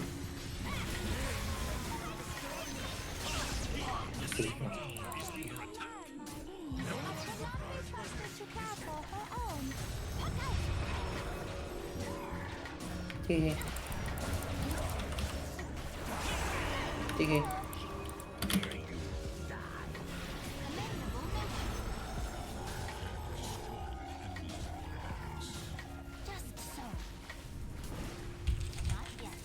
Oh, kulang. Okay. Блядь, 2 side supports! Oopsie. I have no slot. I have blood grenade. Okay, I'm out. Bye. Good luck. Look. I already went out. You guys fucking 3 versus billion down there. Good luck. Zoom. Oh, now the leader comes. Oh my god. Oopsie daisy. Noob support. Okay, he used ulti. They fuck Cape's ass. Oh no. That was good though. All according to plan. Yeah, I know, right? I love stunning myself. Like second time this game. With alacrity. I can kill eventually. You can kill both of them. He's Still, trying I to. think He's jumping they say- VM. He's jumping VM. I don't have a thingy. I have Lincoln, too. Are you guys still full for next game? Oh, I don't know. I guess so. I will play one more game and then stop. Okay. Oh no. Yo, this plan sucks fucking cock. What the fuck? Maybe if I had silence already, we could have bursted Necro. Actually, he has the Yules, man. It's never happening. I'm in trouble. Ah. Just don't. I'm not afraid of late game AM. Oh, Oh, there's an item for me too, tier 2. Oh, bled. Using this tier 1 garbage. Razor is in trouble. I may have overextended, boys. Wait, is it? Oh, you're dying too? Yo, this AM is fucking fat. This is obesity incarnate. We lost. Someone fed him. I don't know who, but it's very illegal. I think it's no one fight him. We lost. But next.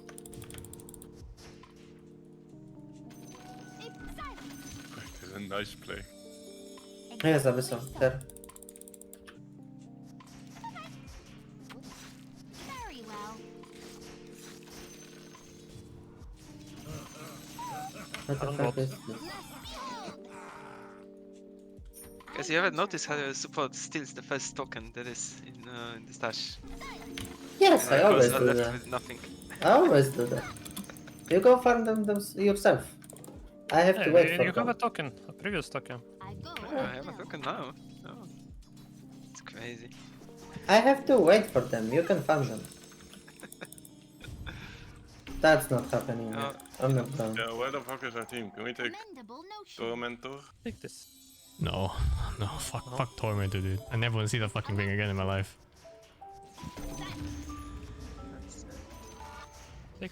We are in accord. I summon Penguin. Just so. Let's take what tower. Then rush.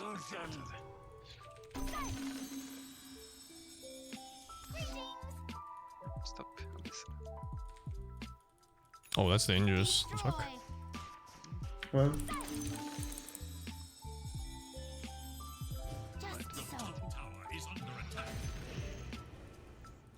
Okay. Commendable notion. They're taking rush. Very well. It didn't shout, Yeah, no? jump back out. Isn't that rush pretty slow? Or that Venge? I don't have Oh, no. Venge there. Ketel, come back. We didn't mean it. Trading, relax for this one. Damn, yeah. I'm gonna harass in a bit, in like 3 seconds. You don't have to chase. Oh my god, it's canceling my blink.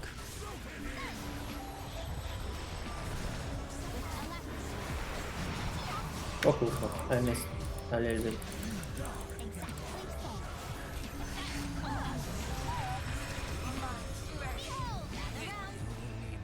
Damn, that's not doing it. I can't believe. I need help. Thank you. It's good enough. Oops. Keep hitting, keep hitting. I go at will. I got some.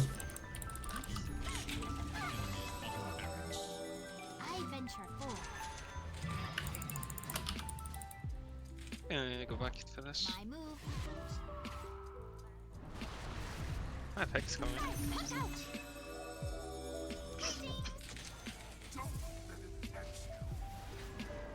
I am pushed. Did he get Roche? No, he didn't get the Roche. Hey, blowback, necropulse and Venge. I proceed. Okay.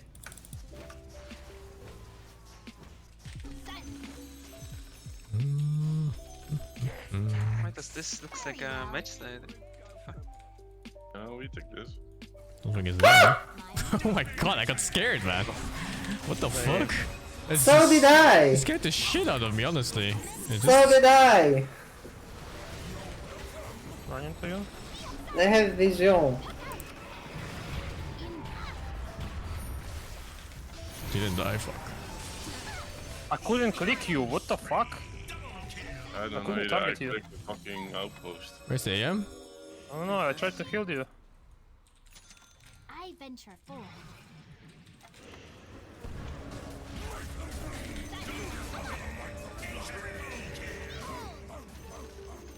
With alacrity. Wait, the AM's dead.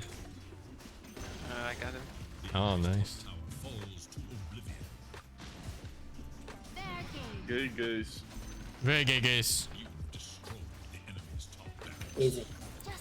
Sorry guys, last 2 minutes my sister was playing. That wasn't my voice. Dude, I legit got jump scared. I fucking... my fucking heart just went out the window for a second there. Like, holy shit.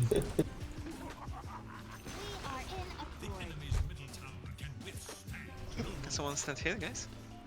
No, we'll stand here. Yeah. What happens now? We'll swap. I mean, I'm on puck. Oh shit, man. Almost. Stop me. Woo! Yo, kill him! Kill him. Oh, he blinked. I come. He's not dead! He's not dead! Ah! No! Why did it target me all of a sudden? That's sad. Oh shit, I don't have my blink. Oh my god, I'm briefing. And the cop has a fucking glimmer Kill cape, yourself. dude. That lady. Finish the game. Where is he? Oh, he went up! Oh my god. Gotcha. Let's finish the game. Nice. Jesus.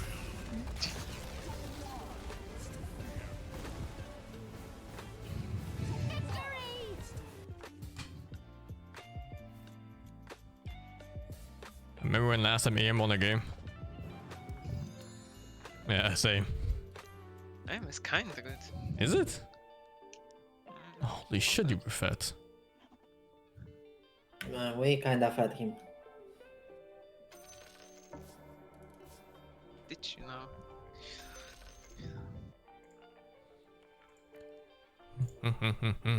Thank you, Pop. Sorry for the tier 1. Bluebus and Barnacles, thank you the 43. Devon Shrine, thank you the 5. Oren, thank you the 61. Good Clara, thank you the 10. Hash 9 Fag with a 5. Unafraid BG Fag with a 24. See, is Wanga stack queuing?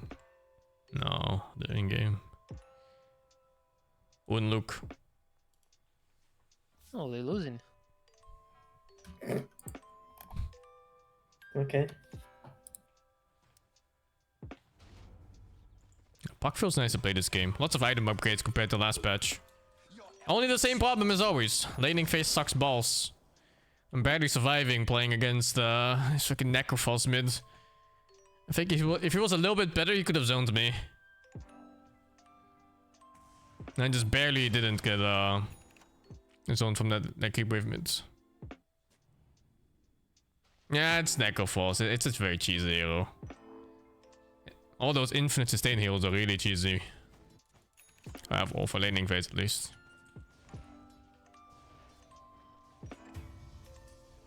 This feels so bad to play though. It's like you don't really get options as a puck to win that. He has to misplay. Only is 1-6 in 10 minutes. Ay. I like how you're the one that pointed out, you fuck.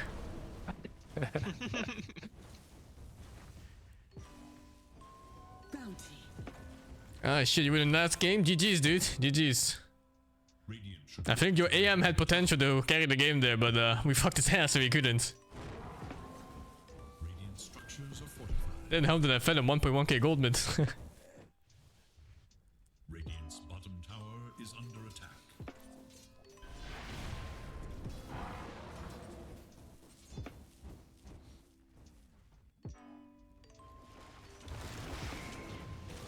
Radiant's bottom tower is in danger.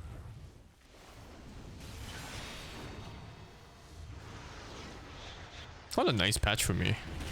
I always like patches where spellcasters get buffed. Where are you going? Radiant's bottom tower is in danger.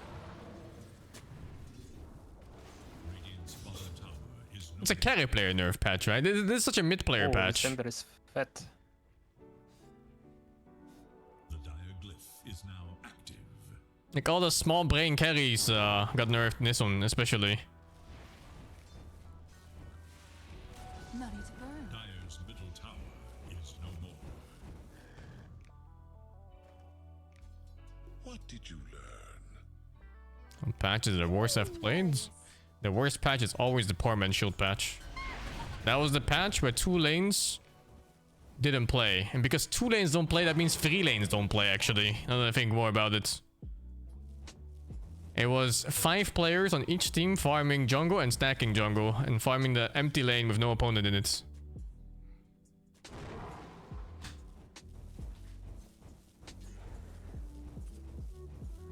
That was the worst patch of all times.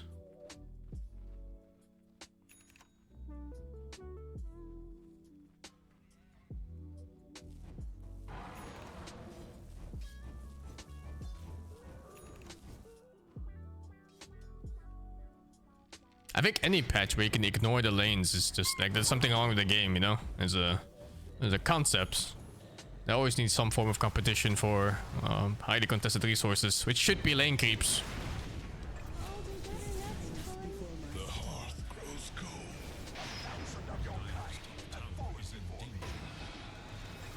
Poor man should block 20 damage flat. So what people did in those patches was they sent their carries mid together with a support. So you would have a Naga Siren or TB with poor man shields. And these heroes already inherently had like 9 armor or something. So you could not zone them out no matter how many times you hit them. Like 100% uptime on auto attacks. And in the 5-minute window you're hitting him, you would not keep him out. They just couldn't play the game. Dire's top tower is So the only answer to it was to put your own poor man shield hero mid. So you have 2 heroes mid that could not kill each other. Just farming and farming and farming.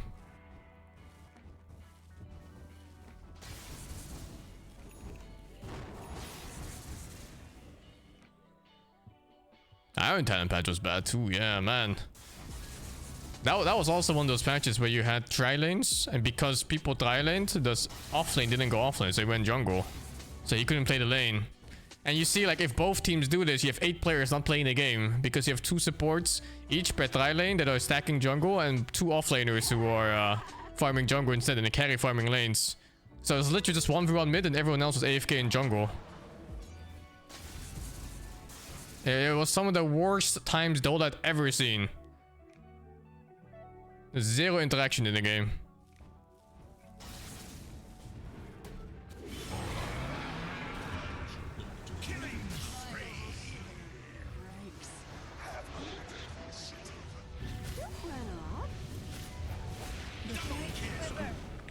It was fun. No, that patch was so bad, I stopped playing mid.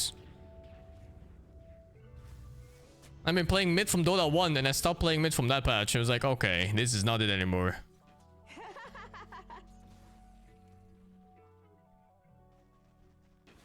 Radiant should look to their middle tower. Dire should look to their top tower. King's tower is under attack.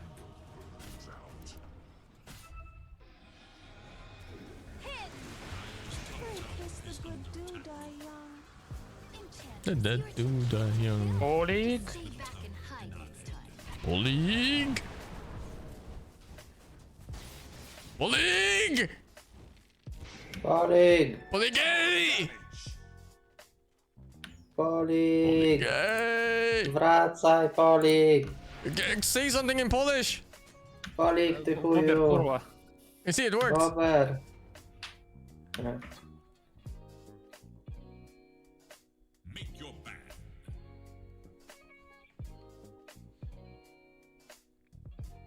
Hello? Hello? Hello? I just went to the toilet for a second. Uh-huh. Oh my god. It's close. And we get like 5 seconds left. Oh my god. Yikes. Okay. Good. Okay, what else is there to try? 10 seconds remain. The choice is yours. The choice is yours.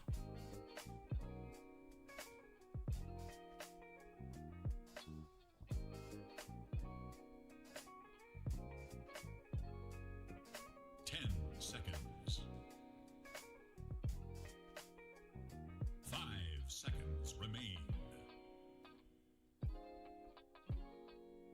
It is your turn to pick.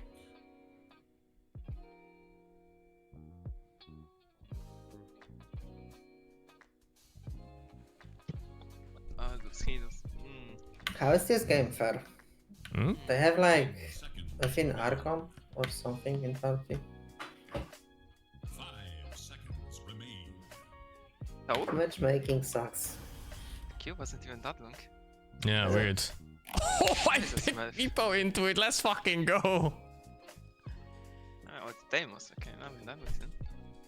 I guess.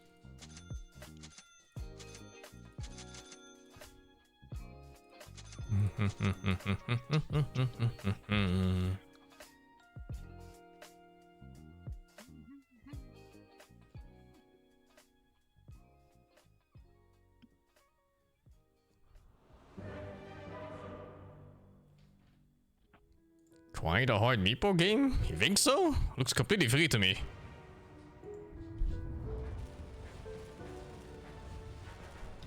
New Crazer. Trying new heroes.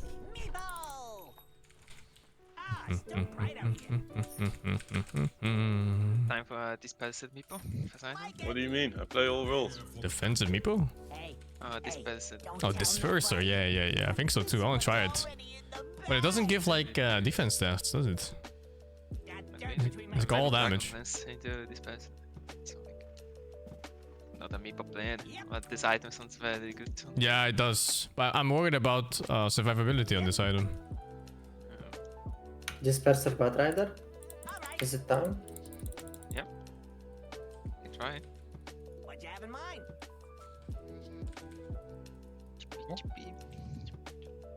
Oh my god, Poof is 120 damage to keeps again instead of 80. What a fucking buff. Oh. I'm back to level 1, Poof. That is so good. Are we dodging this or what? No? You wanna fight? You wanna fight? I mean, I see how it heals. They're not kind of. They look like they're hesitating, and hesitation is defeat. I'm running in. I'm running out. I'm running out. Running out. Running in. Boofing. Boom! I missed, I think. Holy shit. I didn't get first blood there. Oh, yo, he's gonna pop. He's gonna pop. I believe. If you say so. Nice prediction. I would have done the same. Fuck. Unlucky. I guess he went left. Maybe. Skill issue. Yeah, skill issue.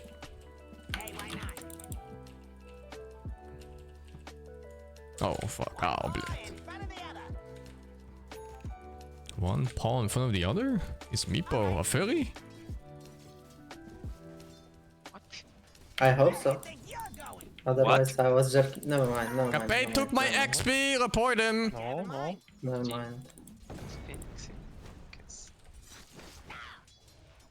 Stay away. Yep. See ya. Hey, why not? There's no W if you want that shit. Yep. Drinking. Like that idea. Oh my god, the worst case scenario. This guy outplayed me. Oh my god. No, fucking keep. No. Oh my god, fuck it. We lost. The game is over. We lost. Yeah, we lost the fucking game, dude. It's completely over. I don't even know what to do. It's okay, I'm close to disperser. What do you mean you're close to the disperser? Which person? Nice. Nice one. Just what I was thinking. Vista CS on 10 minutes. Skill issue. Huh? I think so.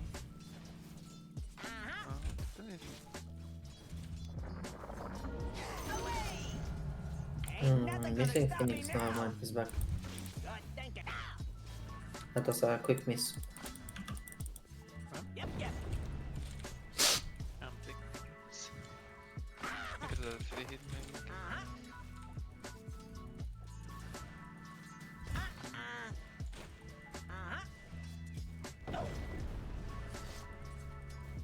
Like your style. If you say so. Yep. Hey. Got dirt between my toes. Coin. What you have in mind?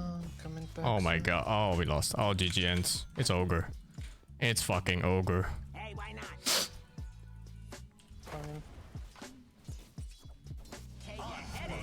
Don't let him steal. I'm coming. Yeah, I mean, there's nothing against it. Fungus.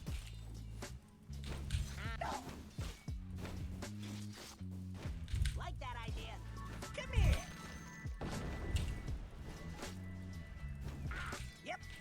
Good thinking. Yep. Like it. Who is under attack? Come here. Hello. Hello, below. One paw in front of We the missed. It's unlucky. Oh, well, skill issue. One hero is missing. Coming bottom room.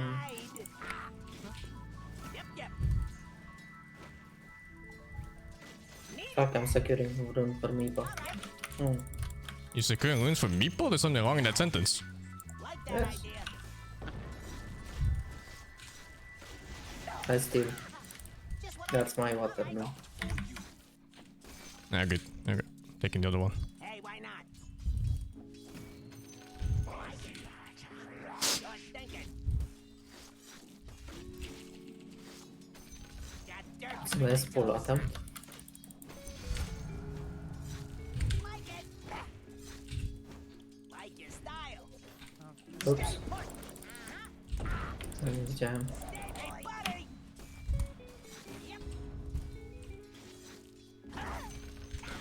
If you say so.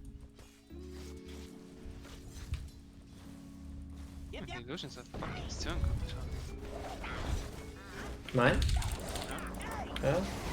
Trained them myself. Over TPing out of nowhere. Wow! Holy fuck. Yeah, mana boots, Yes! Blink? Mana boots? Come for mana boots. Oh, okay, you have. I thought you have asking about me.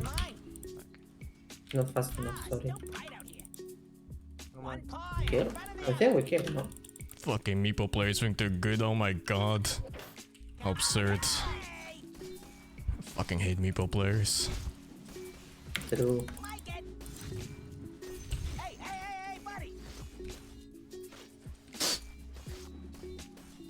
From you? What you have in mind? Good thinking. Got dirt between my toes. Okay, that's awards. Okay, thank you on this, You can drop your... If you say so. Yep, yep. Who's under attack? Here's dirt in your eye. Yep, like that idea. Hey, stop, let's truck, be careful. No. Yes, I will sit on the tower. Haste, top, let's truck, has TP. Actually, doesn't have TP.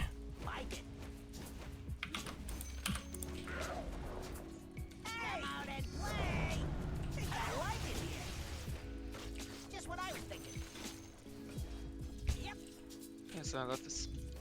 Yep, yep. Hey, why not? I'm farming nice place.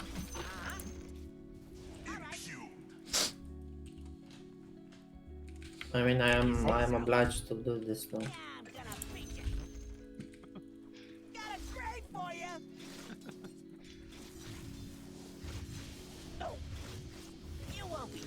Coming up.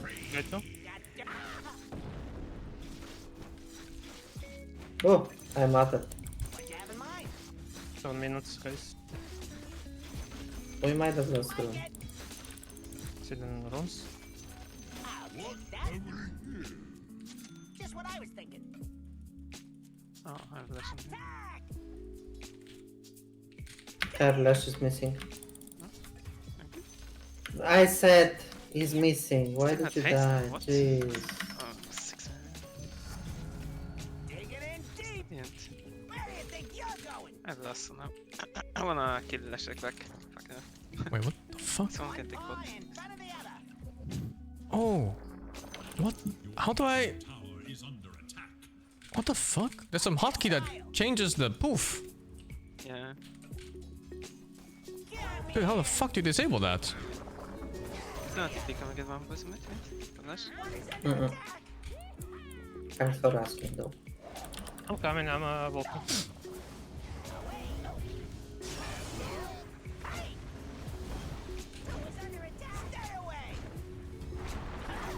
Very nice. He probably hates himself right now. I don't know what fucking meepo I have right now. What is this? My hotkeys are messed up. Meepo. I hope it doesn't. I took it. There is another hotkey that enables the alt casting. And it's not Alt W. It's not Control W. There's something else. Fuck. 40 for me.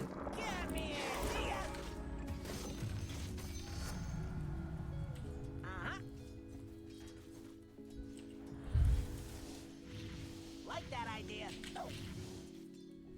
Yeah, I'm gonna beat you. Like your style.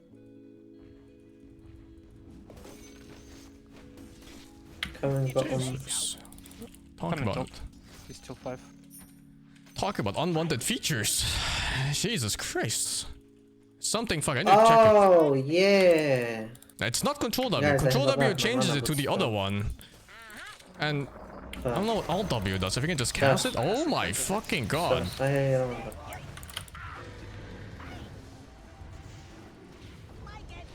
He's so dead.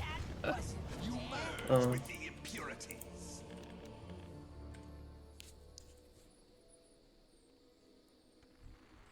Get some tip in bottom.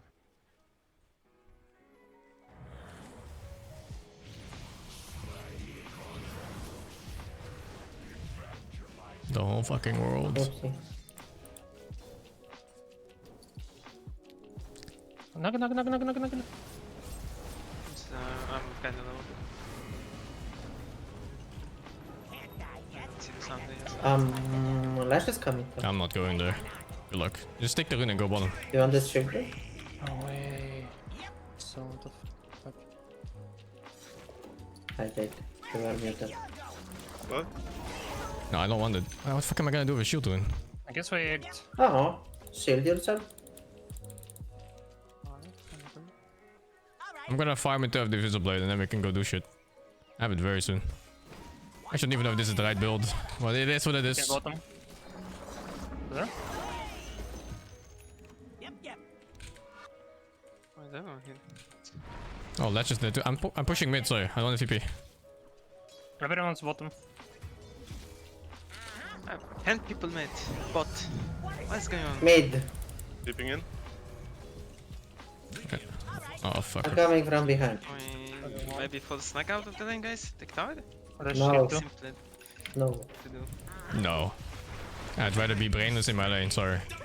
True. Same. We don't have enough. I am Burst. behind, I'm behind. I'm coming. I think so. Please don't die. You have nothing.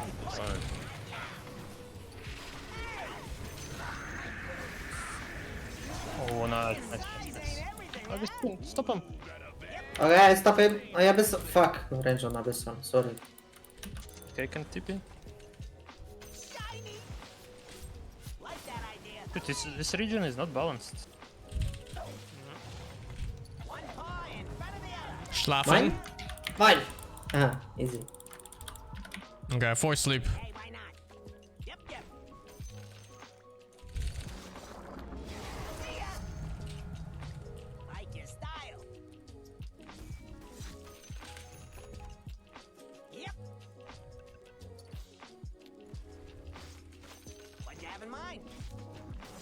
No way, he's leading it.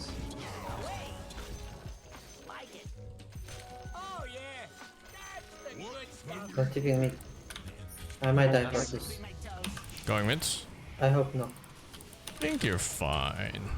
I'm fine. I'm just stressing you out, guys. You might not be fine though. Oh no! I'm fucking dead, I think. Ah! No! Also We fucking lost. Okay. Where was Polly? Where was Polly? I blame Polly. This is some shit. I don't like the Divisal Blade first, man. It does not feel nice. Way too squishy. The milk cleanup, let's go! Kinda sucks I died for it, but... Nuggets farming top. I mean, she can't solo carry games. If her team gets gimped, it is a gay case. Also, she has no sleep right now, if you manage to catch. What? This one's real. One. Instance. It's hard, she's going to TP.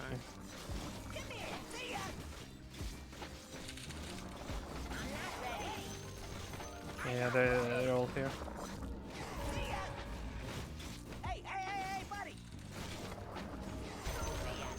Oh, it's much worse against Ancients now on the poof. Hey, buddy! This pack ain't so heavy no more. Yep. Look to your top tower.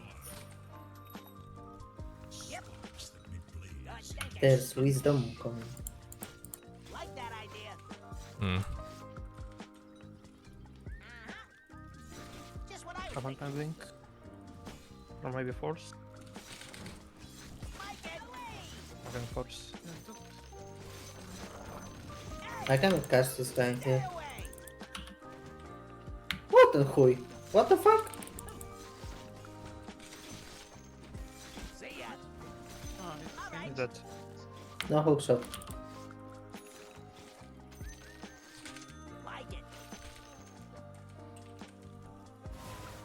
No, I guess farming here. Huh? There, yeah. Yeah, I think I saw him walk through.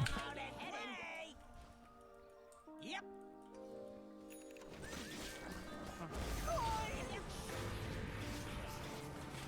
It's not time yet. It's all coming together for me.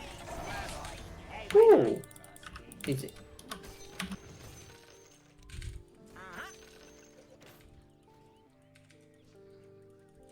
Yep.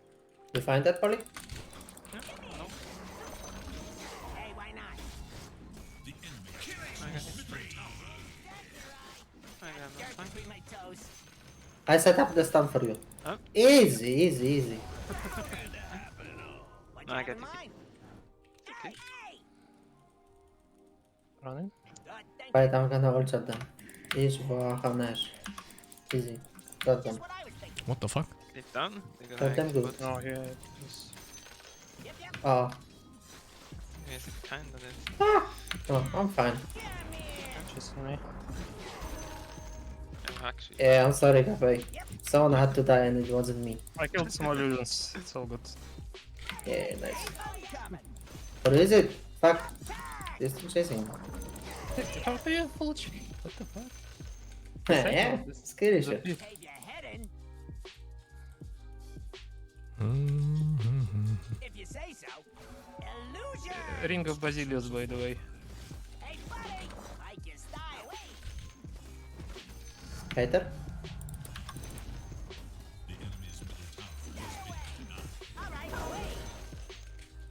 In bottom. Yep, yep. That's just base.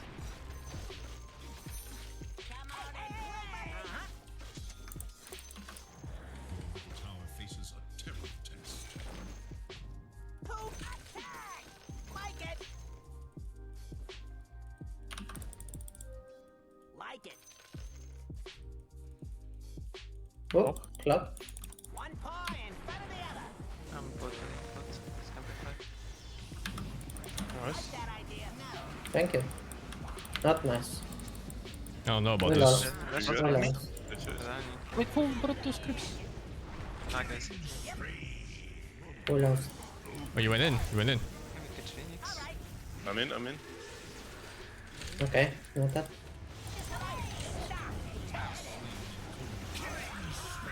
Is that your Naga there? Help me up! Oh, stop! Fuck, I missed. Easy, easy, easy. Oh my god. This is real? Nice. We do be digging. Oh no. I popped him. Easy.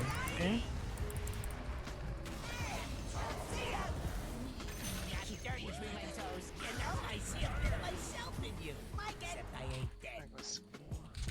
Like your style.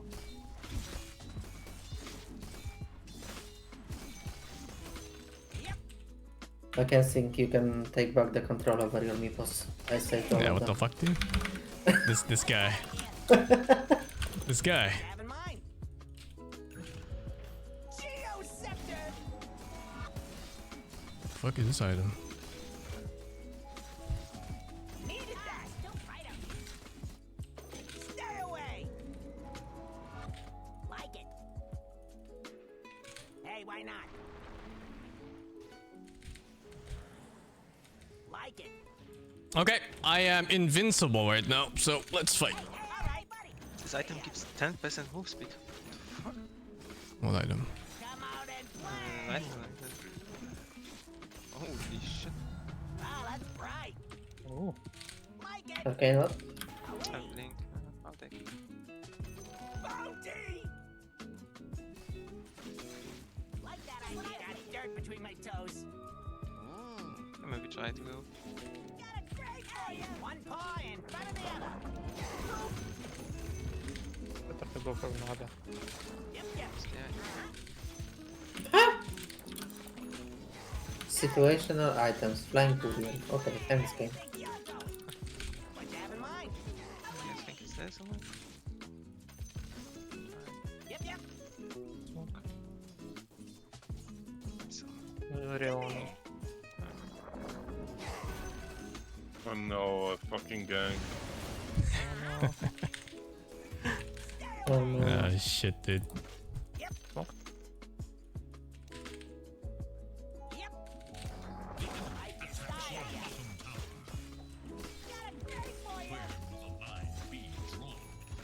If you say so.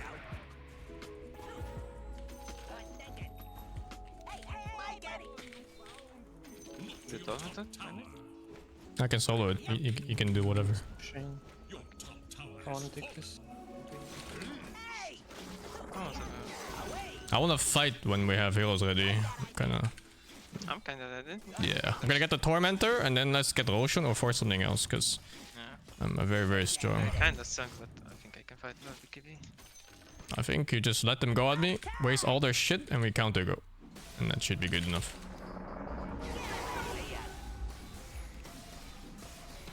Noted. Sounds like a plan.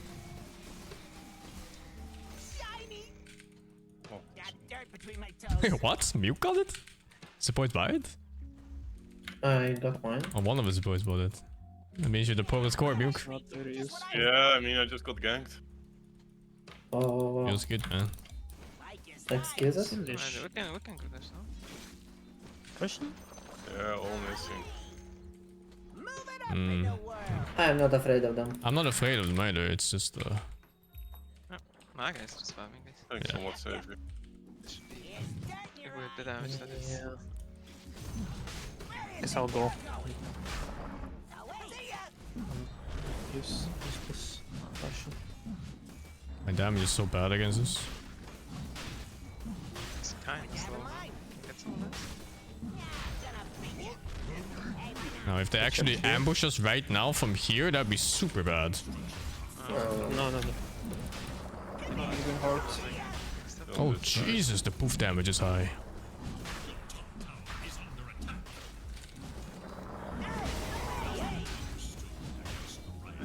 That's a swift rush.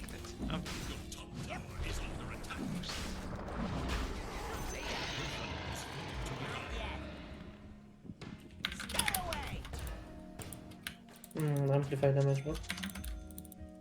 I missed. I'm Real Nagata, real Nagata. Here.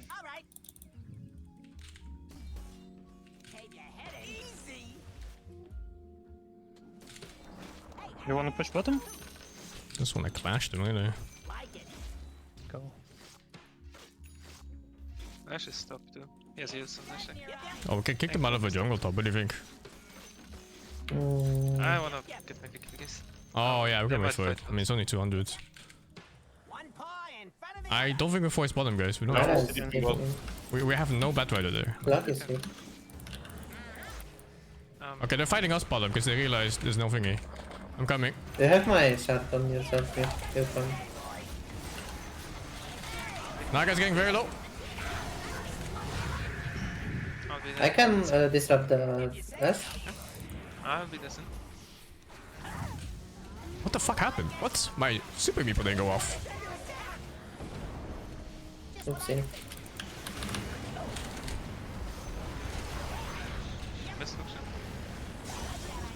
I'm dying here once. The hell?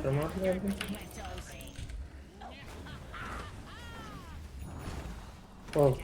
Okay. I think we can. Okay. No. Oh. No. I'm so squishy, man.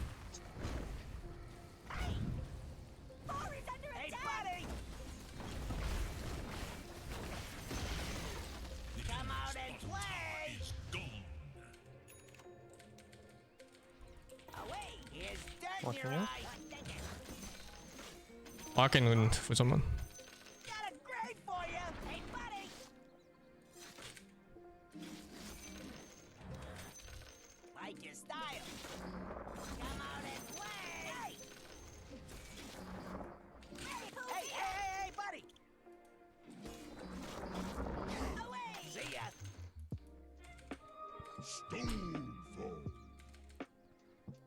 Can clash him again. I'm ready. Let's see. Get out. I can set up. Easily. Your top tower is under attack. I'm pushing top. Oh, that's I'm coming. What was that? I didn't see. Flash. Phoenix was here. I think they have vision. That was so close on the net. Holy shit. I think it was like 0.1 or something. Just get some towers top. I can set up this guy. Yeah, I can run. I have last. He's going to the ward right here, guys. This guy. He saw me placing it. Oh no. I'm done. We are doomed.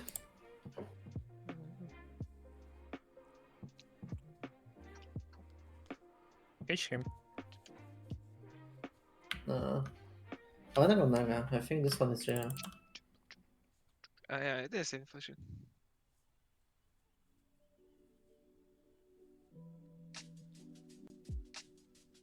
But he looks so illusion-y, you know? Like he's hitting so low.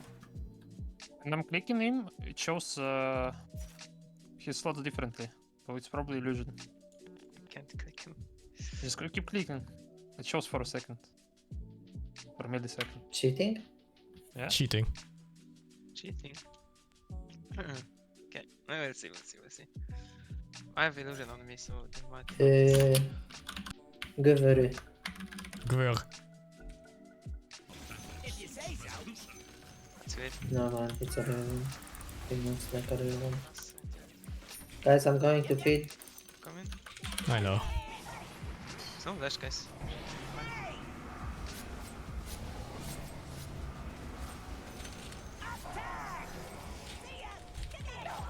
Ah.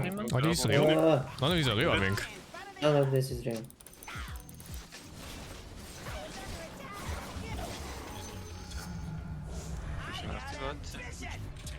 Also requires Every bit counts. I've decided that Meepo is unplayable without Blink. It is another thing. Like that idea. Hey, buddy, away. Say hello to my. Yeah, that's warded here, I think. Just what I was thinking. He didn't die.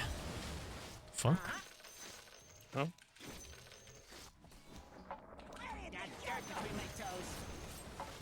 I got top tower.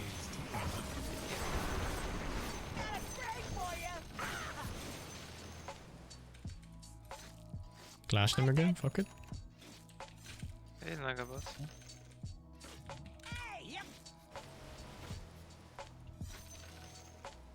If you say so. Real one is coming here, I think. Did you get the ward here? I think it was What you have in mind? Just what I needed.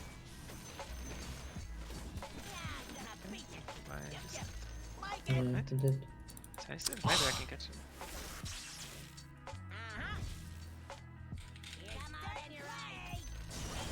One paw in front of the other. Real Naga here, I don't. All right. Come here. I can try to catch him. Where do you think you're going?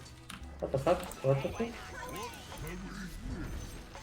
Oh, the illusions. Like your style. I want to catch that illusion before it kills the wave. Oh, top lash. I might get him, because anyone else here? I'm tipping on the outpost. Like that idea. I'm getting hit by a lot of clips. They might expect nothing.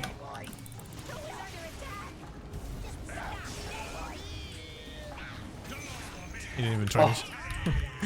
My poison market. Nice. Good follow up. Oh, that's real. I'm walking to the triangle.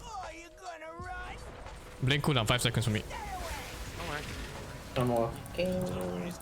Go for the egg. Oh fuck. CS. I saved you a couple. I don't know which one it is. I'm landing everything. Oh, he's there. Vision here. Vision for me. Oh, sure. Give me. Razor's edge never dull. Got dirt between my toes. They have ups here. If you say so. I'm gonna beat you. Zone. Like it. Attack! See ya. What you have in mind? Hey, why not?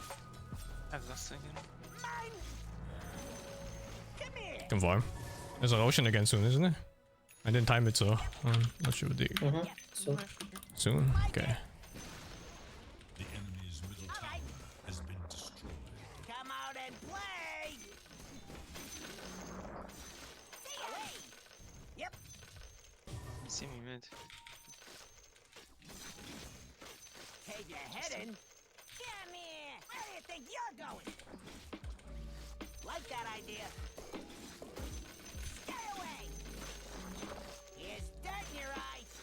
Ooh, tier 3 token. One paw and Is for me? Yeah. Just what I was This time. Tipping top. Someone? Are you? I went out. That's fine. Oh, they're all in jungle. Holy fuck, Nemesis curse on Meepo. That's some shit. No. Two. The fuck? Does it stack? No, it doesn't stack, but I only take extra damage on my main Meepo.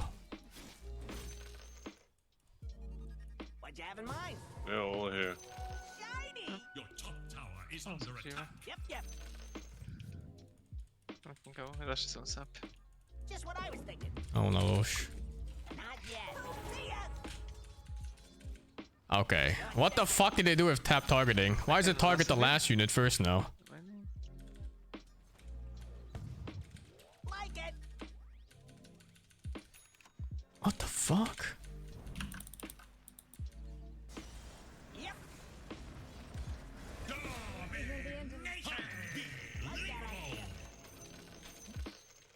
Tipping bot. Tap forward and tap backwards are broken and inverted? Yeah, no, right? I just noticed too.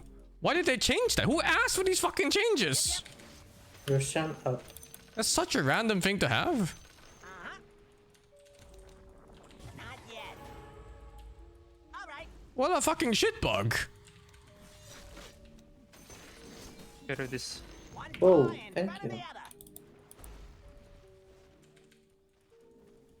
The hell is going on? As commanded. Like that idea. Can get that clock maybe.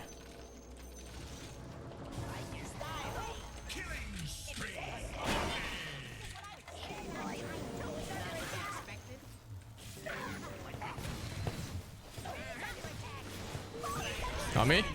Okay, up here. Oh my god! Wrong Meepo!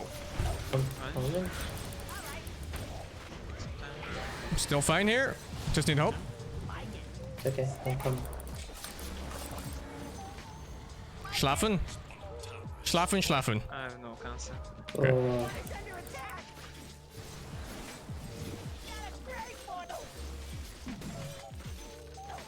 It's not time yet. I got bot together with Flash.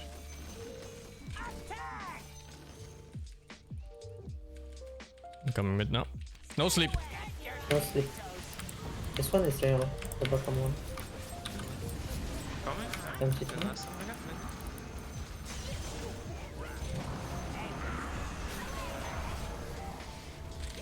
He's broke. I make him polish.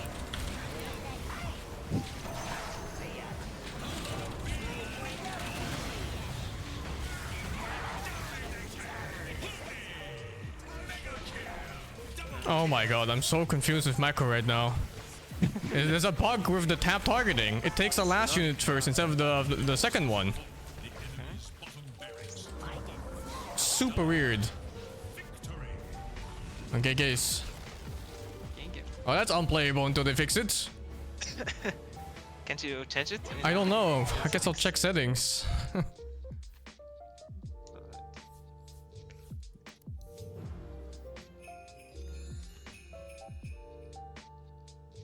I am done. Thank you guys for getting. I'm done too. Thank you guys. GG. Thank you. No, I'm a way better Meeple player now than I was at TI4. I don't think you understand. In TI4, I played like 50 games. And then we were like, hey, guys, let's try Meepo. And then we did it. I was not practiced and not confident on the hero. There's a tap backwards entry in the settings. Is there? I don't see it.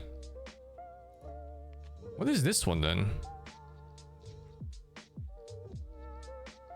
What if I put it... I'm just trying it out. Wait, let me see. I think it's that setting. It's on the wrong one for some reason. Like, I can show you exactly what's going on. You can even see it on selection. Hey, what's cooking? You see these units here? Normally, you have this one selected, and if you press tab, it goes to the second one, and then third, and then fourth. Look at what happens now. Wait, it does it! In the game, it didn't! What the fuck? But then how is it so inconsistent?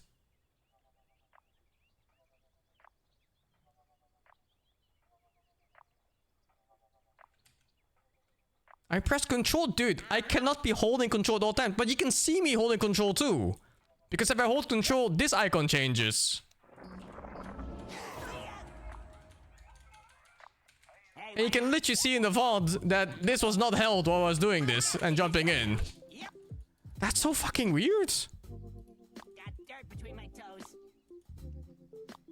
You cannot see that the control key is stuck. Did you hear me, dude? If control is pressed, you can see it. This icon changes. One paw in front of the other.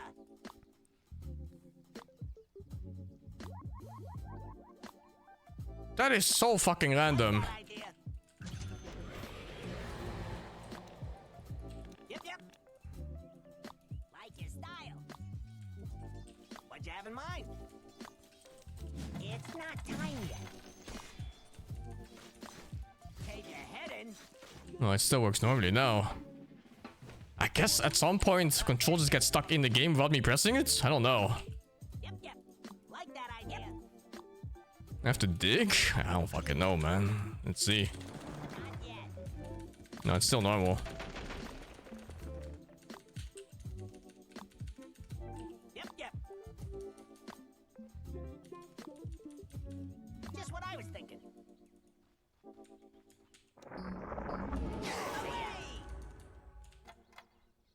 One paw in front of the other. How strange. Away. Yep. What about now? Nope, still normal.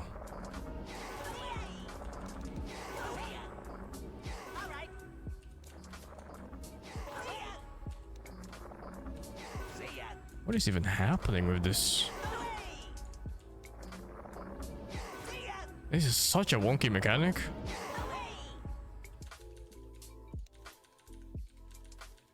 If you say so. Try this in lobby? I don't know. It felt so random. On two meeples, oh, I guess in two meeples it doesn't matter because it just cycles between the only other meeple. When I got my third meeple, then it was so fucked up. I kept selecting the third one. I was like, did I miss hotkey my meeple? I was like, what the fuck is happening? Oh no, it was just that.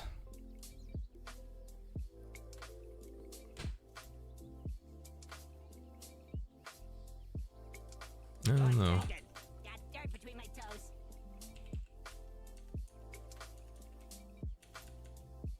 This is such a wonky shit mechanic too. Like it. Hey, why not? Ah, it's too bright out here. Uh-huh.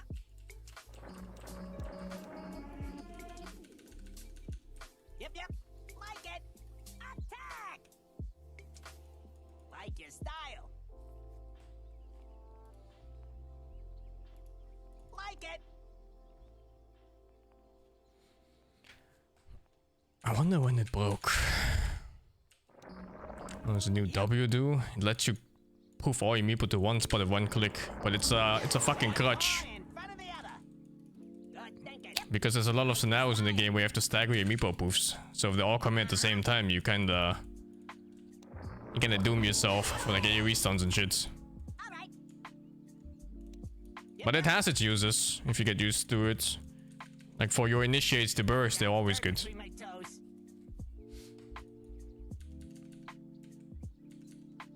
Like that idea. I don't think it was the Ilu rune. That doesn't make any sense. Why would it be Ilu rune? Oh, it's so bright out here. What the fuck? Do you see that? The illusions are between 1 and 2. They become 1, 2, and then these become 3, 4, 5, 6.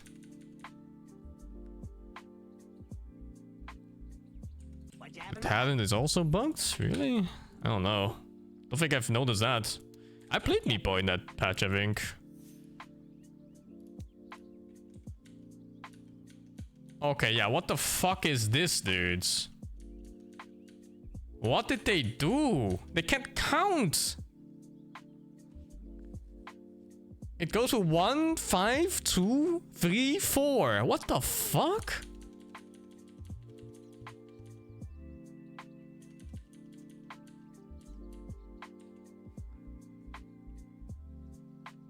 But that's not even the bug I had though.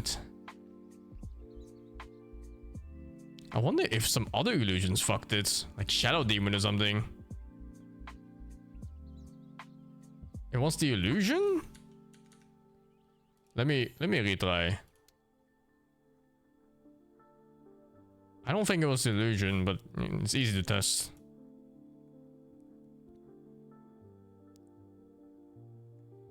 No. So let's see if it's normal first. Hey, it's normal now. Just what I was thinking. Got dirt between my toes. Now it's fucked up, and see what happens when they die. Like it. What is it? Yeah, maybe like disruption too. I don't fucking know, man. Super weird bug. I wonder if it's like what was it, enemy or allied disruptor? No, it's allied last game. Checking if there was anything else. Nothing, right? Just this guy. Yeah, okay. The illusion's dead? No, it's still normal.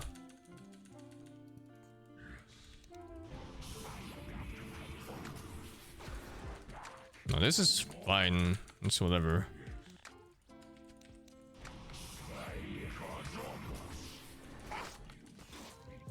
Well, 25 breaks it, but it was happening before it was level 25. I mean, this one's just ridiculous. Like, what the fuck is happening here? I can't even tap through them with an enemy illusion alive. What? But that may be a demo mode thing.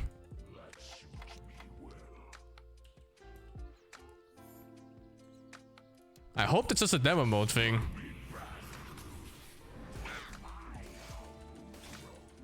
Yeah, you can't even select them anymore. What the fuck? Like that idea.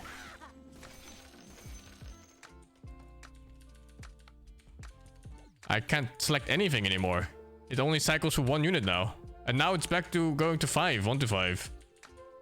What the fuck is going on?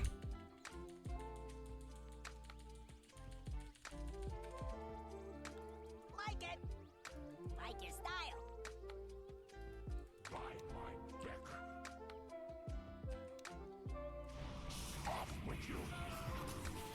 What is under attack? All right. Hey. I guess, I mean, I can manual micro too without tap. Like, it's not a problem. It's just that when you press buttons, you expect an outcome and it doesn't happen. It gets really weird fast.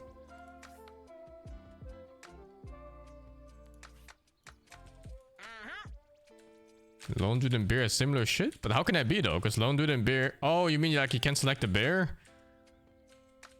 Hey, why not?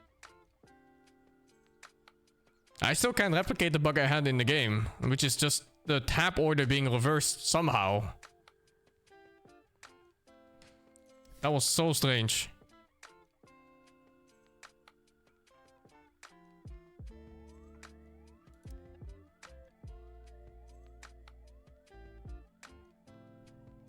Name's Meepo, Geomancer. Pleased to meet you. Hey, what's cooking? Gotta be no stopping me. Prepare for battle. Look! It's selecting the last one first now. See that? The fuck? I didn't do anything. No illusion trick or nothing. What'd you have in mind? So just leveling up all debugs it? The fuck? Look, it's fucking bugged now. What now if I reverse it? Where was that? Here. Look, it's fixed. But only randomly if you get the bug. Dude, that is some shit. I was so confused microing in that last game. I had the wrong meeple selected all the time. It's like, why is my low HP meeple walking in? So I started manually targeting them. I just didn't realize it was a fucking bug all along.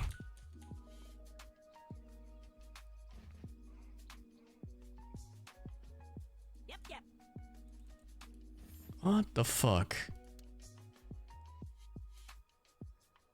Yeah, I mean, I guess it's not random. Try to not control level up? Okay, let me see. Meepo, the Geomancer. Clicking. Move it up in the world. All right, Geomancer. Please. Nope, it's still bugged. Prepare for battle. It's really just the act of leveling up ulti fucks up the order of meepos. For some reason it thinks this one is number 2. She doesn't even think this is number 2? Maybe it thinks this one's number 1 because its last one spawns. I just have this one hotkeyed on 1.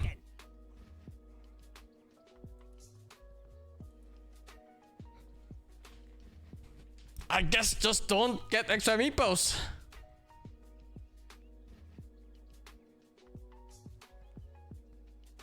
No, I don't check left UI to see which meepo I have. Dude, I just feel it out. Because if I press 1, I know the second one is going to be number 2 and then 3. But now it's number 1 and then 3 and then 2. And if I am level 25, for some reason, it's number 1 and then 5 and then 4 and then 3 and then 2? Wait, this one 2 now? Oh, this overrides the other bug. Because if you somehow skip ulting, then you get the other bug. Oh yeah, I need to leave this.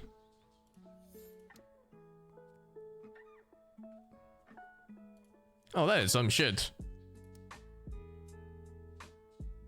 Yeah, this is so unplayable for a hero like Meepo. It is bound to get me killed. Like, it's normal now if I don't level up manually. And then you get divided with clone, and now it's 5, 2, 3, 4, 1. Yeah, nice. 5, 4, 5, 2? Or 1. At least it's consistent. Hey, why not? Alright, this has to be fixed on Meepo. This is ridiculous.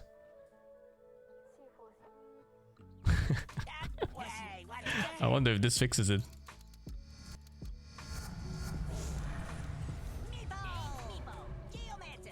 Alright, I can't even select Meepos anymore now. I think that's a demo mode thing. Just resetting heroes is bugging out.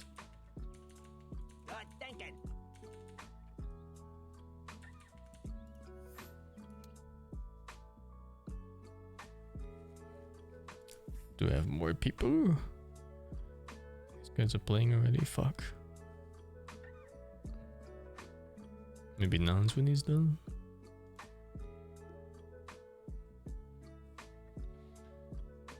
This guy should select that Meepo? I don't fucking know what it is. I don't think it matters what the reason is. It just shouldn't be. I wonder if Steve ever noticed this bug. Because you wouldn't notice this bug if you don't tab. Hey, what's cooking? Got dirt between my toes.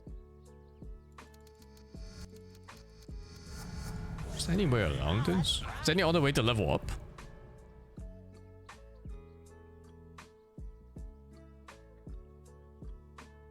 No, it's only either the hotkey level up or it's like clicking. There's no other way to level up.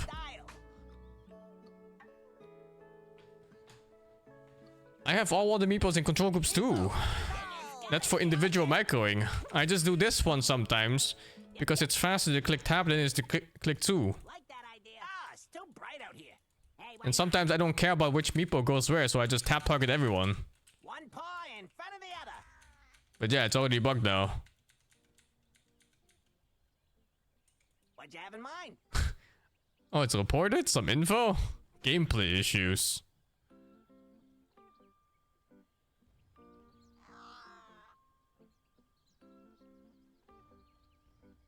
Yeah, someone else already reported the bug. Interesting. Just what I was thinking. Yep. Well, I guess you could play Meepo by just simply having your tap reversed, and then it's actually fixed until they fix the bug properly. Because if this happens every time you level up ulti, then it's fine. Yep. Good thinking. At least it's a solution. Just gotta remember to change it back in case you play anything else that has micro units.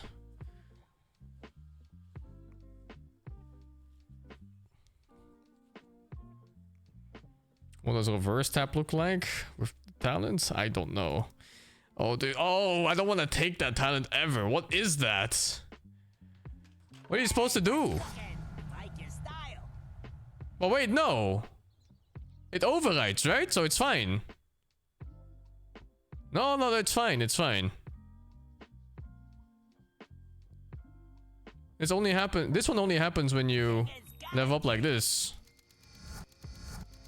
Like if you level, I guess 25 is fine. Like it should be bugged now. Yeah, it's bugged now, and then you just reverse it, and it's fine. Super wait, no! It properly does it when you have them all selected. Just not if you don't have them selected. I use both options. Oh my god, it's not a solution.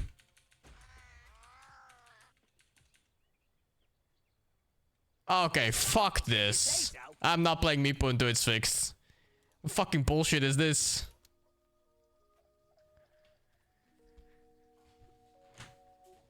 Yeah, that's some shit.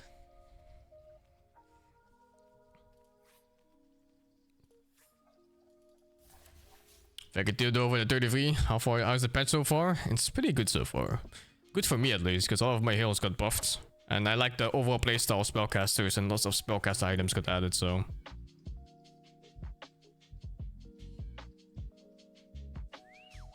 Thank you, Canvas back for the 86. Madrikop, thank you for the 37.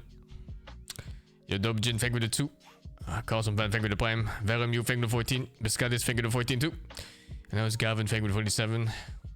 Does it really matter? Just think like 4-2-1? Of course it matters. What do you mean? Just overcome your muscle memory of playing, how many fucking games do I have? I can't even find Meepo. Just overcome 230 games of muscle memory. With something that's a bug anyway. It's supposed to be fixed and then will get fixed.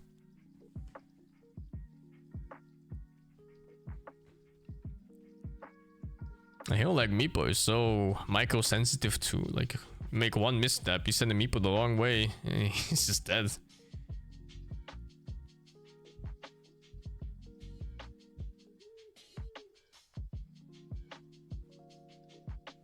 This bug has been in the game for 3 months now. Jesus, that's long. Yeah, I haven't played Dota in like 3 months.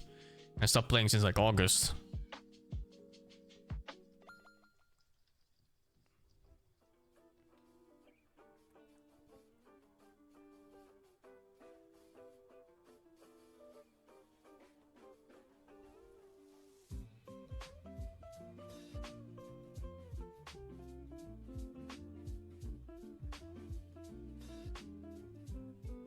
Claim the reward. Ah shit. Toxic core get. View treasure. Wait, you need a fucking key to open the chest? Here's a gift, but you have to pay for it. What the fuck?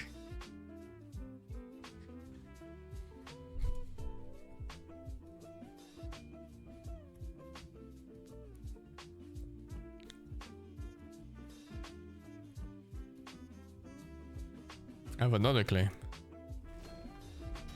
Oh nice, another chest. Another one.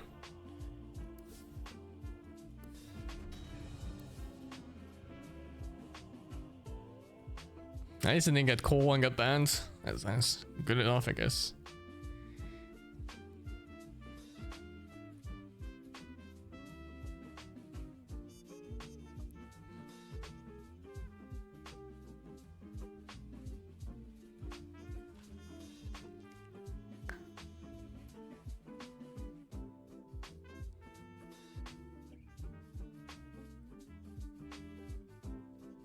Did they give me a key?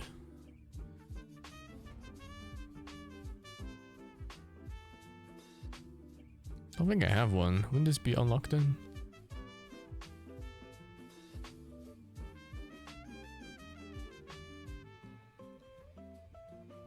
Two of them get you a ban, one gets you a warning.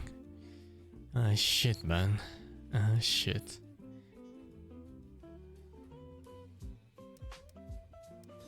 Now we're cooking.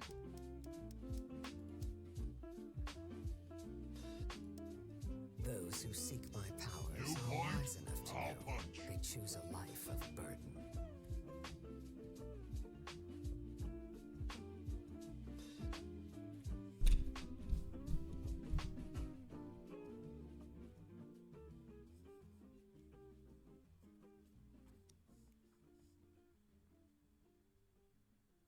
So those scents are very cool. Is that a pun? Should we kill him? This guy. I feel fuzzy inside.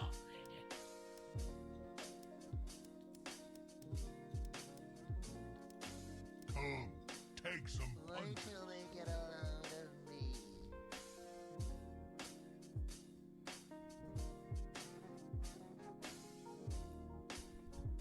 I checked the hideouts in PoE. I bought 4 of them. They all died within a span of 30 minutes. Feels good, man.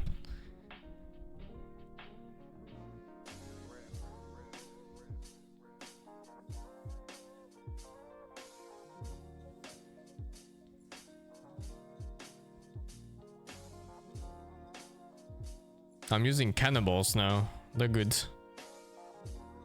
They're good so far.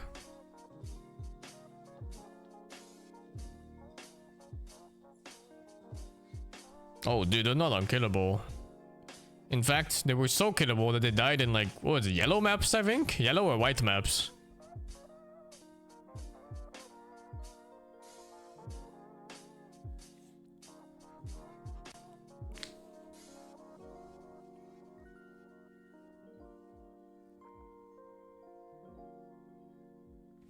Fuck! Can they finish their game?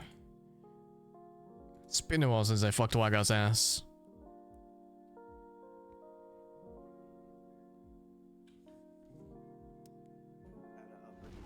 Radiant's bottom tower is under attack.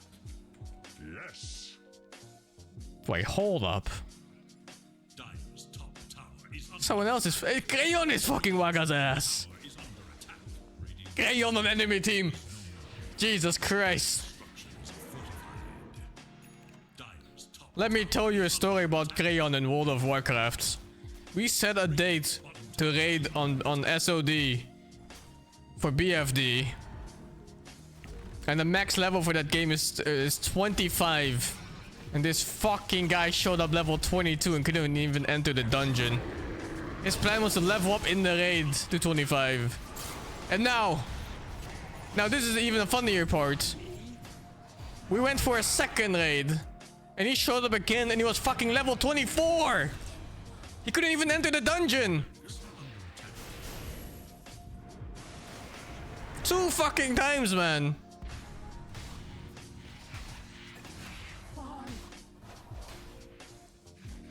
Absolute animal. I started watching and Wag is winning.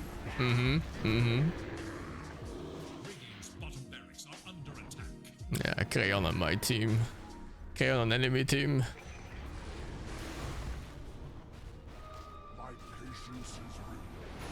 He was close to 25, yeah. He was like 24 and 80%. But who the fuck levels up for level ups in raids?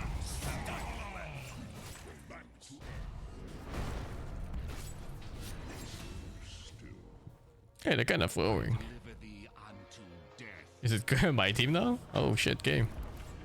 Dire's middle tower is under attack.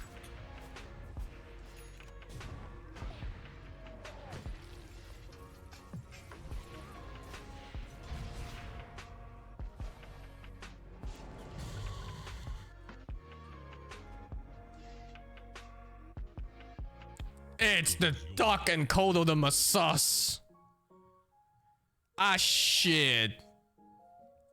5 seconds. Hello? It's Hello? the Duck. Hello, friends. The Duck. Hello, Milan.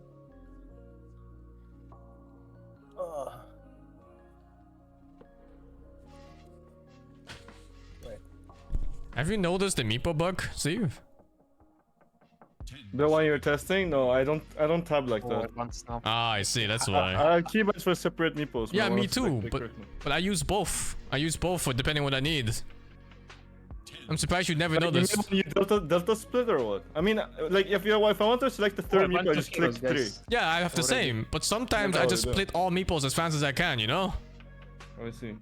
But does that matter which one you select then? It does not actually, but sometimes it does. And when the times it does, then you get fucked. True. I tried to select my second meepo in a game because it was low HP, and then my fucking last meepo started running instead. I run into the problem because edge pan. Sometimes I right click the poof and I do the wrong poof.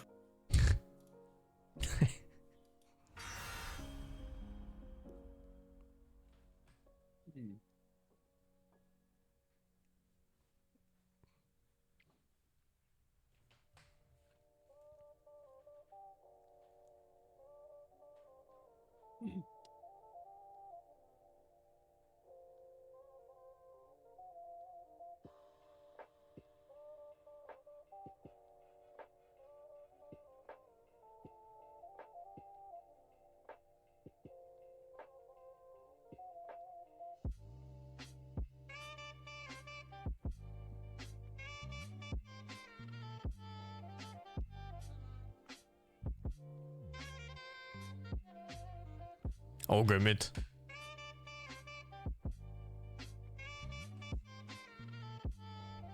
Ogre Magi had a 0.05% win rate increase.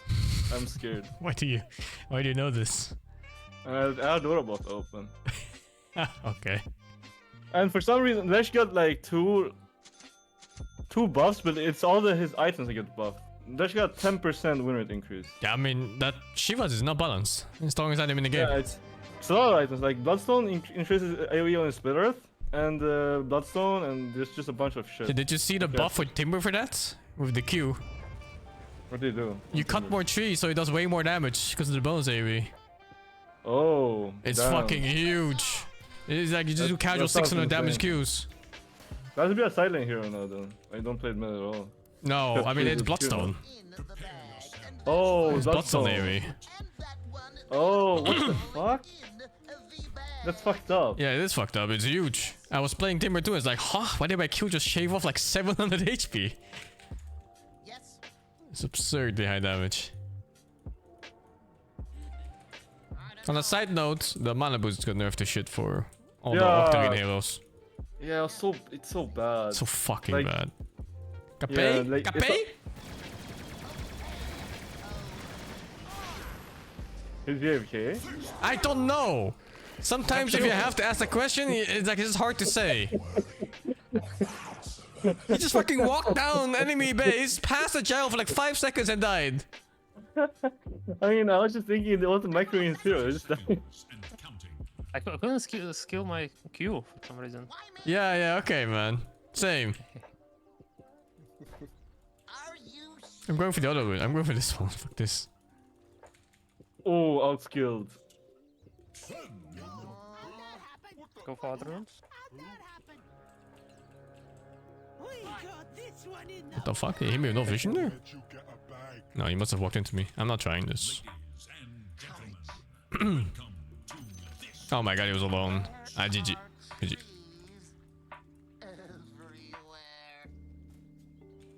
Wait, who's all random? Oh, it's literally random. Yeah, we killed us 4. Yeah. Oh, you mean like you've never seen him before? Bro? Both. But mostly I want to infuse in the stack, you know?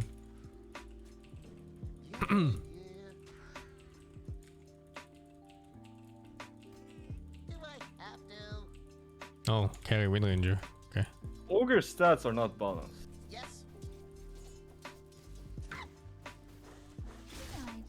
What? There's no way.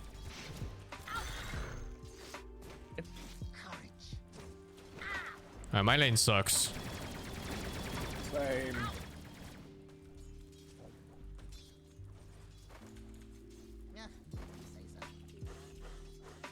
Kinda wish I had an armor level 1 now.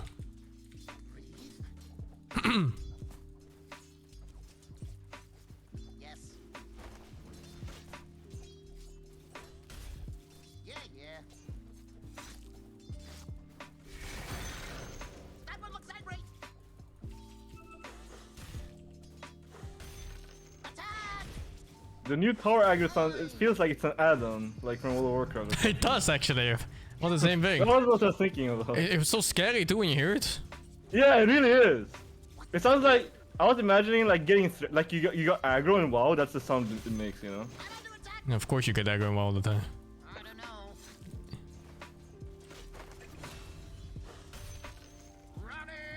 On 3. Oh fuck. Because safe lane problems. Ah, we're good.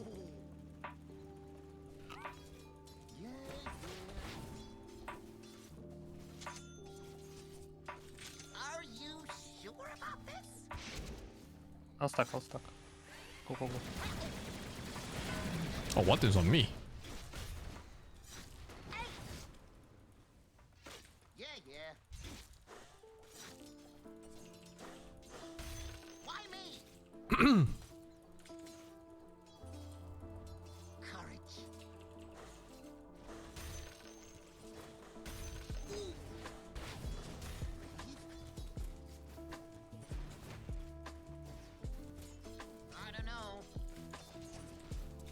Is my crew dead or what? No. What if they get me? This bow shoots so quick.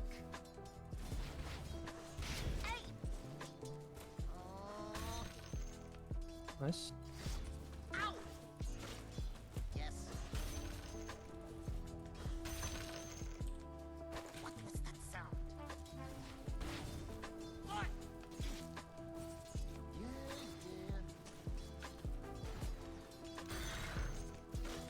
Are you sure about this? Oh. Yes. Yeah, I'll get you. Do I have to? Okay.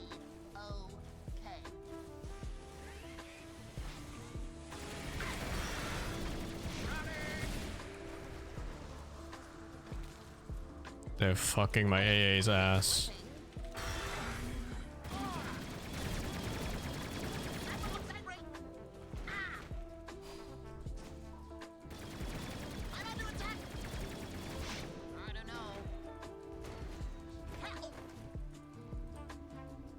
Hit him.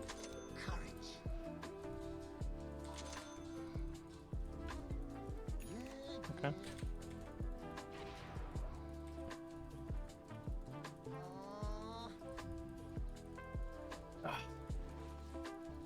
Why me? That one looks angry. Okay. Oh. Attack!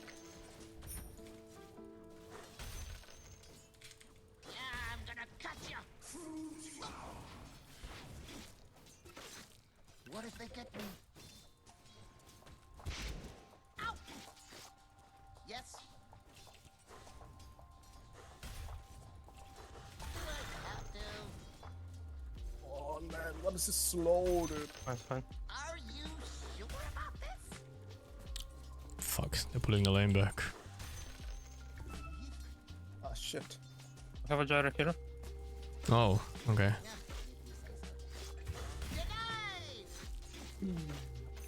Bounty. Ah, chop chop.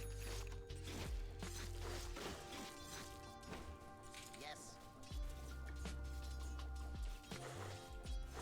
What was that sound? My AA is just leeching XP. Unlucky. Whatever, it's fine. They're random, I guess.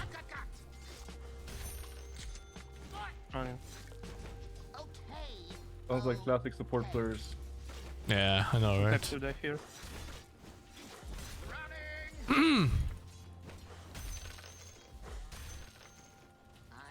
Maybe ask him to go help top or something. Not sure.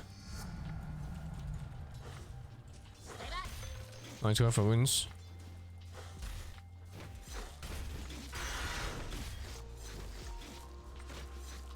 I'll bring my Where's under my tower? Yeah, no, too late. He's only an ogre? Kinda. His base stats are really strong, actually. There's also Willow, so actually went top again. Nice.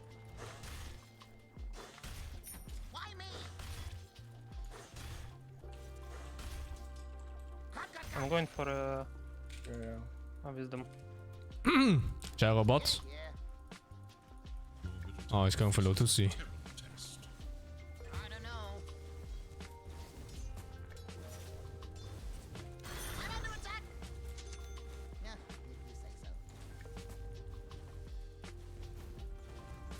Wisdom.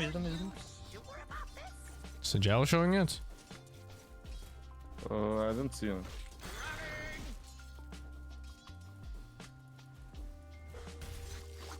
I mean, there wasn't a way around that path. You got the wisdom? Yes. You get ours? Nobody's taking it. Shit. Damn, I didn't think I'd die.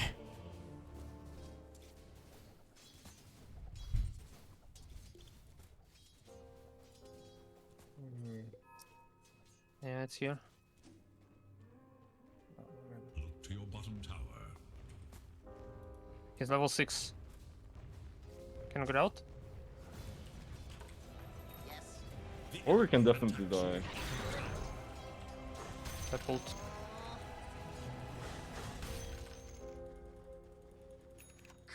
Gyro mid. The Gyro's mid.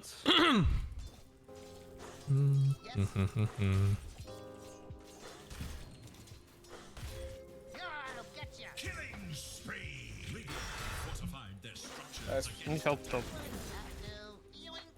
It's Okay, go. I don't have TP, so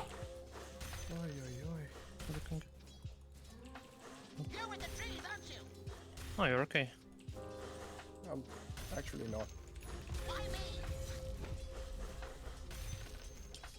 you're going mid too at the same time or what? Wind Ranger's here. I'm gonna go by Gyro Ogre. Looks like shit. Supports need to play together. The AA and the bench need to go together. Go anywhere.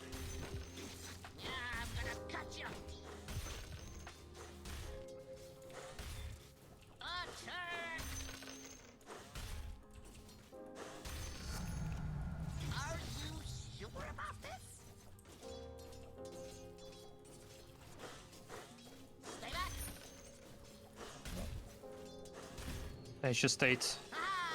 Killing spree. And Yeah. Jerry was here.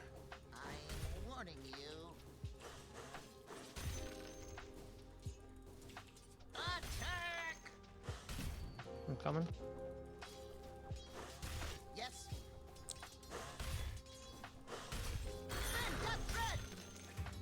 I only need a clipping.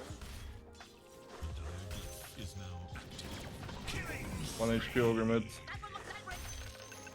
I'm looking at it. Oh, Patty is mid. And I think fuck that shit. Or maybe he's coming for the other one. the enemy attacks your middle What the fuck? There's 3 wounds.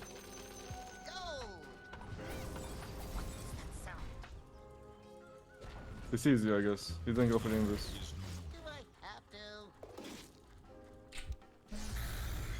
Oh, so close. I think I had him actually if I played it better.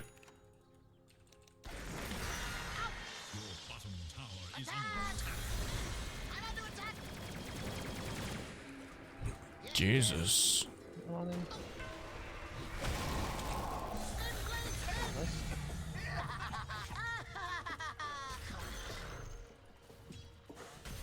at least I have this.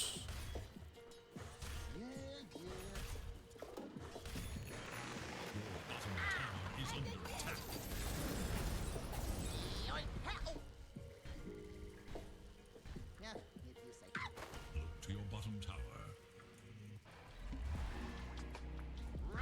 Your bottom tower is gone. What if they get me? I'll get ya.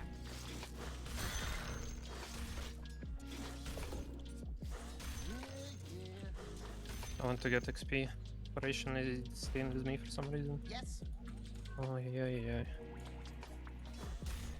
You're with the trees, aren't you? Why me?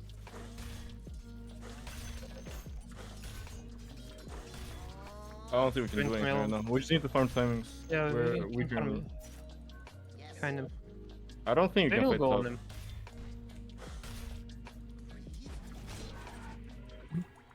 Let's go. Pavis on that guy.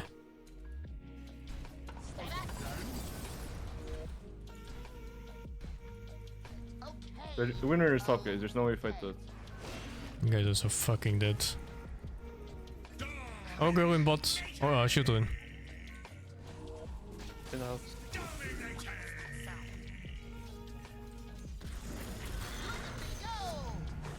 No forest is safe from me. We need to farm our timings and then we can try. Right now we're not strong. What is our timings?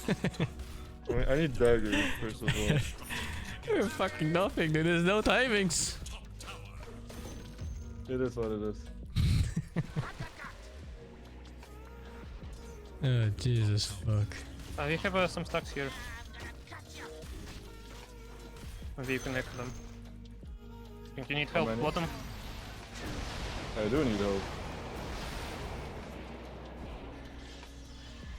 I'm tipping We're gonna try to take this fight. They're only 3. Oh, I got the fucking shield. Get this guy too? Yeah, he's alone. We should try. Jar's 1 HP is not gonna help. It's only an ogre. What if they get me? Wants to stun me. Ogre's strength hero now? It is. Yes. Wow. Are you sure about this? That one looks angry. Attack! Yes. Nut. Oh. Stay away from me. Have huge stacks, so. Oh, he's still in our. No, no. He actually just never went base.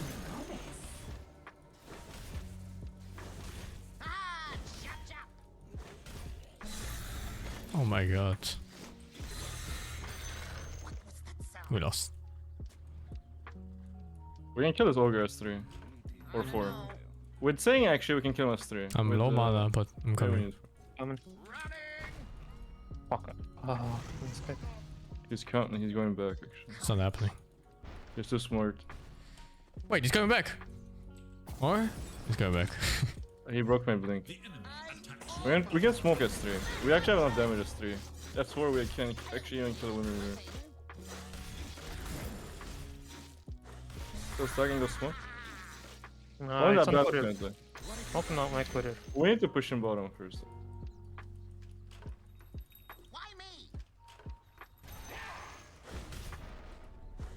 I'd rather for mages, to be honest. Formations. We get formations.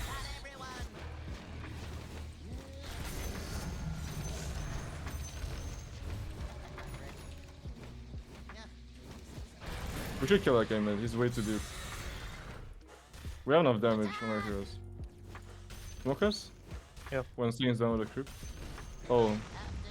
Wait. Yeah, here. Just smoked here. Just smoked here. Yeah, I'm about to jump. I'm about to jump. I just didn't have blink. Kill Willow.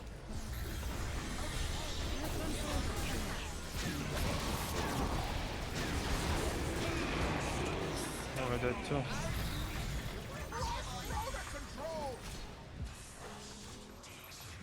I'm buying actually. He has no wind run. Kill wind ranger. Wind ranger. We can maybe kill him after if he's.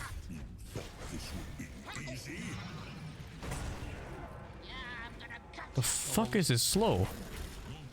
The new cursor of awareness, I guess. Nobody's coming. I ban ult. Too. I'm tipping next to you. Silent 2. Welcome. I got a multi-cast and killed Sing.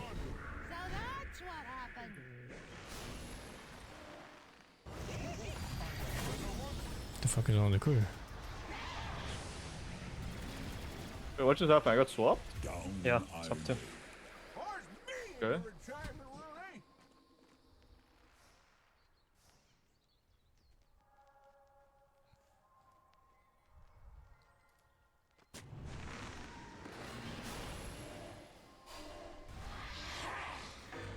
Dying to controls.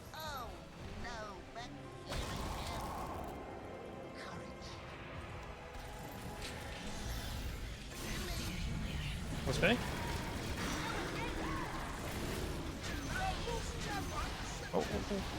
Oh, go behind. Oh, actually, there's more. Winner's probably coming too. Actually, he's not coming. I'm spawning in a year, actually. 15 seconds. Okay, it's killable if he runs in. I'm fucking dying here too, Abaddon. What the fuck am I looking at, dude? Oh my god! Nice.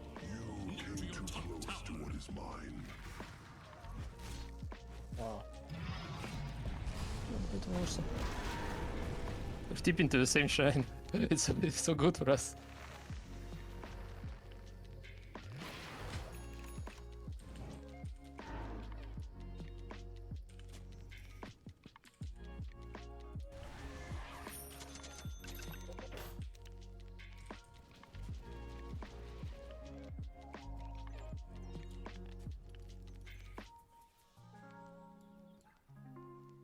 Guys, there's a wind ranger right on top of me. Any helps? Oh, nice. My teammates let me down. No, oh my god.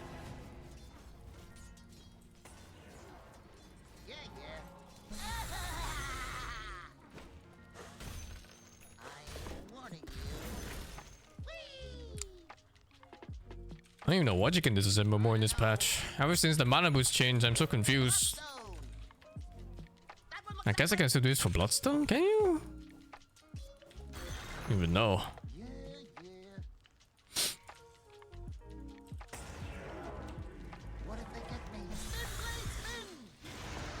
Fuck.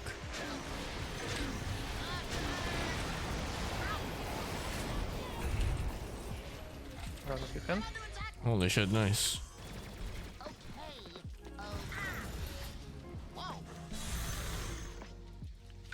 Thank you.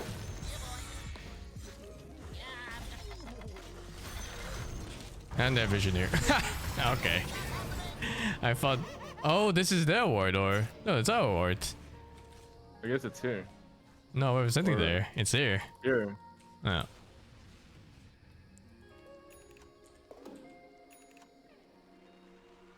We can't, this ogre is killable if we bring enough heroes. We do have heroes to kill him. A gift from the goddess. Oh, Vulcan. There's no wind ranger.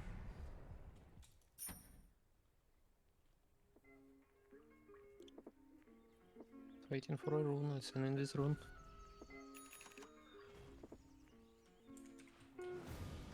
Man, they're always everywhere. What the fuck? Where did I TP?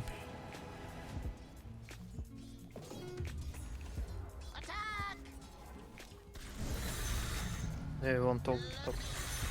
I see. I mean, we can take that fight actually. Okay.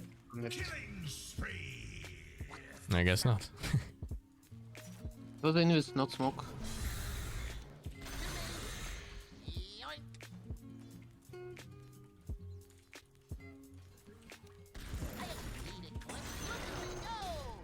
Did you ever find the wards? No. Yeah, I killed it. Oh, you did? Yeah. Okay. We should take this fight, maybe. Top If the lane? ogre shows, we can kill him. No, I want to kill ogre. Oh my god, it's literally. Top is iffy. It's just not a bad one. I'm down to take that fight. Abaddon? Really? There's no Abaddon. No, top fight. I Can you have kill this smoke guy? here. Kill this guy, kill this guy, kill this guy. Go. Use it. Oh, it's blink. My bad. Can still go top. Yeah, we should try top. I mean, Abaddon can actually take gate top, but there's no ogre top. We should take the fight top. Real quick. We're not. Okay. Super awkward. Yeah, it is. Never mind. We shouldn't do this. The Ursa's not here.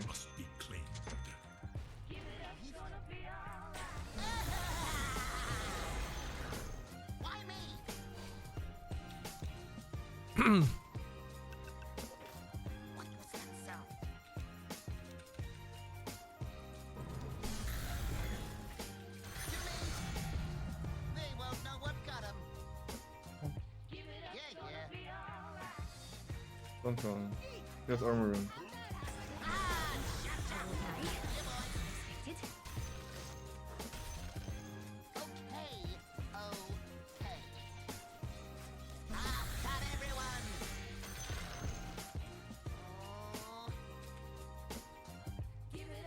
Scary map. Where the fuck are they? They're probably smoked behind the ogre right now. That's probably the correct play. But he's backing, so I guess not. Maybe they're rushing? I don't really know. They can heal also easily with a wind on it. Fuck. No, looks like they're bot. I'm just farming away, dude. I'm fine, I'm fine. Yeah, we have to just wait for them to throw really. Oh, sauce. We can't win a normal fight. Just need them to fuck up and throw. They're smoked here. Care. They're smoked.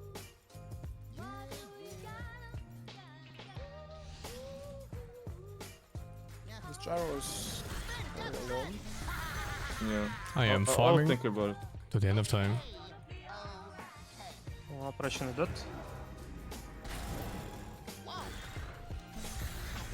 Oh my god, I went into roots.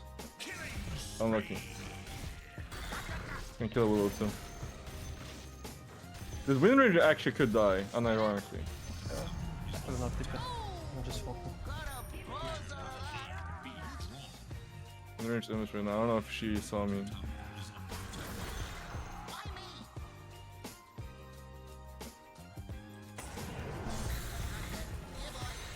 I turn off my brain and farm like a low skill animal. The left triangle. It's the mode Zai. We cannot take it off. And there's no Wind Ranger. We have to go Ogre out of these two. If he has to come closer, we cannot chase him. Did he see me? I think he did. Probably good. We need to push side lanes.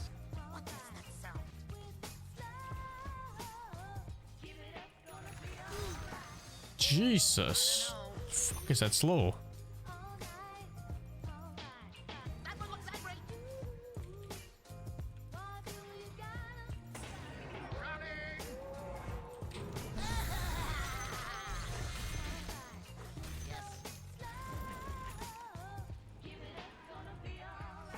Bottom? I mean, I think they're connecting to him. I'm not sure if this play works, but there's no Abaddon. You could try.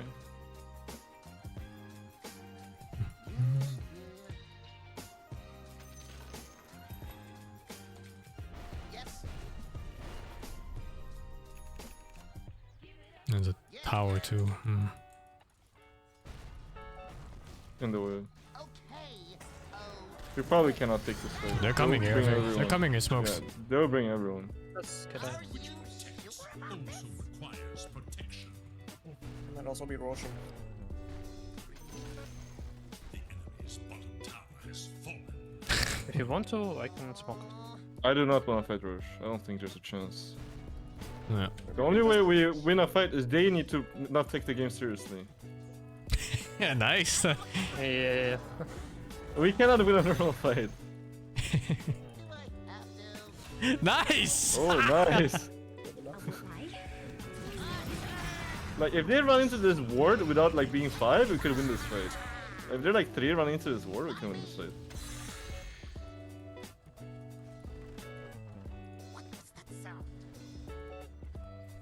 I'm going top. I see farm, I go. You can do it. The BKB. And the Aegis. Yeah. Very pussy deal.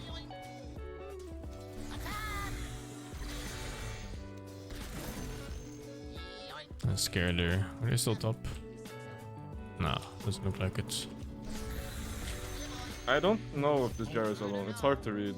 Probably not. If you have a ward, you should place it here. No. You should be closer to Ursa. You need to really help him if you actually, I mean, Ursa left actually.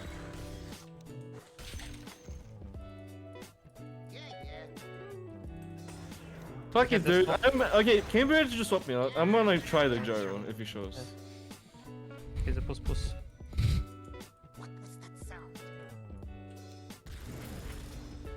Right over here. Swap me out. Someone has an orchid, by the way, out of him. The ogre has orchid.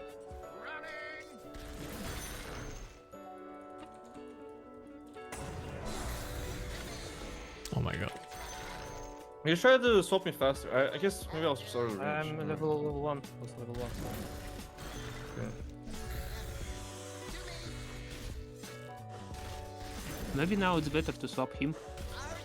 No. I mean, the play was literally just, if they're 5, we get out. We cannot kill them if they're 5.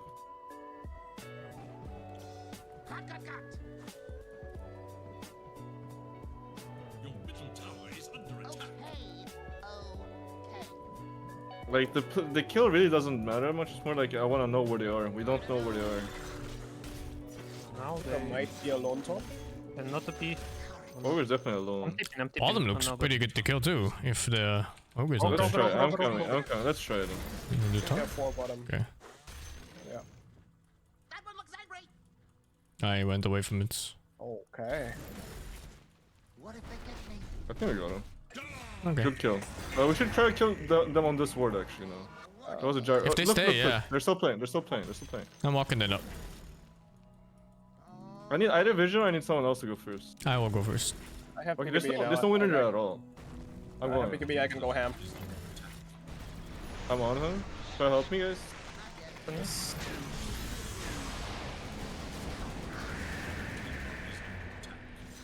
I think that. Abaddon is not the target. We need to kill support. Yeah, I'm just wanting him away from this. We should get out. There will be 4. Could fight if they run in here for some reason, but Let's most likely take won't. this back. Someone here still. Oh, he's here. I'm coming. The fighting? Yeah, we should take this fight. We can beat, right? Oh, nice. We can try to kill him again.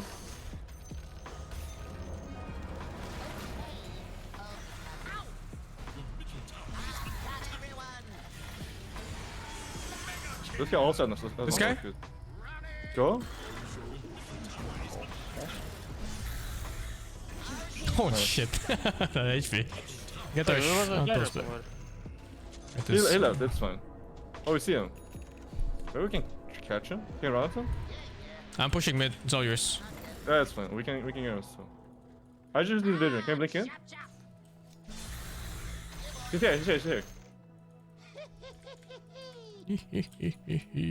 I don't know where he is. He just TP'd, I think. Oh no. Sorry, that was pretty good. I mean, they're kind of trolling right now, to be honest. It is what it is. Someone gave me the order, I bet. Akape? No. Hmm. The enemy's middle tower has been destroyed. I don't know.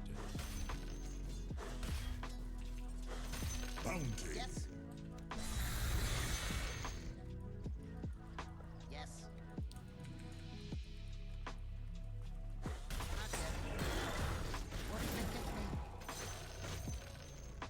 I really want that, but I don't know. If... I'll try for it. I want the rune. I do have BKB up now.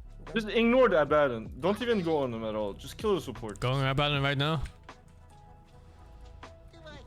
I don't know if this build is good or bad, but it's interesting. That's for sure.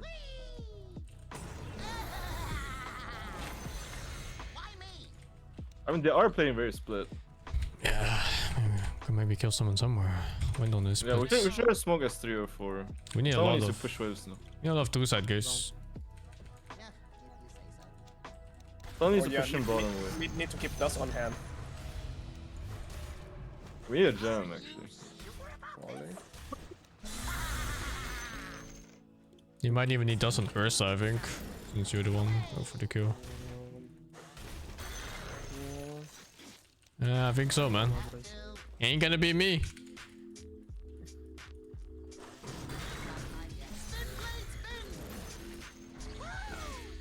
Yeah, only kill this next wave, and then I want to try to smoke.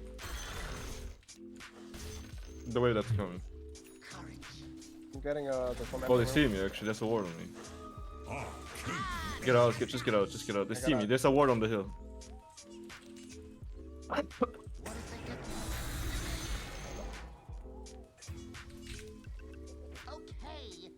They might run in like this. If they run in here with supports, we can kill the supports. There's no Abaddon. There's no Abaddon. Yeah, there's no Abaddon. We should play in this area. They might run in here. I'm just farming it and see what happens. Yeah, you can. Was Roshan Radiant or Dire? I don't fucking remember. It was Dire, I think.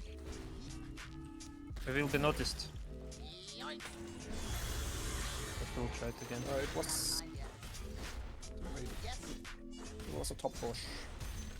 Yeah. Still not shot. Got everyone. Yes. Welcome to the secret shop.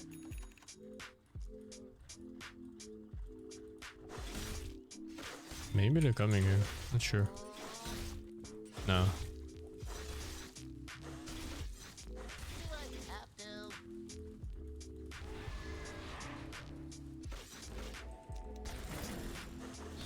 Oh, I swapped it. I wanna smoke actually, right now. Here we smoke. Always good. Well, I wanna smoke top right now. Here. Kill midwave and connect to us. I have MKB. We'll probably deal with the wind now. Yeah, go together. What if they get me? Timber can kill midwave and then run top with us. Come to me. I'm gonna jump the first guy we see. Not this guy. Okay, anyone but this guy. This might be. There's no gyro still. There's no gyro. It's still doable. Let's kill that Willow first. Kite a bit. It's still fightable. There's a Wind Ranger here. Gonna BKB. They BKB yet? Okay. He BKB now. Help to Ursa. He's going for Ursa. The Wind Ranger is going for Ursa. I got silence. If we can. Can I get the Wind Ranger? Oh no, I got ults. I got him. I'm not sure if it's a good fight or not. Looks kind of weird. Probably get out. Is everyone dead? Push waves. One support, one care. One support, one I carry. mean, four years are dead. Might need to control the Roach next. We should try. It's not the easiest. I mean, what does the debuff actually do? I don't actually know what it does. They take 25% more damage, and it makes a sound when the ocean is 80% HP, but only when they hit it. Okay, we should try to fight it then, if they get that debuff. How long is that debuff? 15 seconds, I think. We should try to take the fight, if they go for it. Oh, we have Hex on our AA. What the fuck? I have Shivers too. That's pretty good.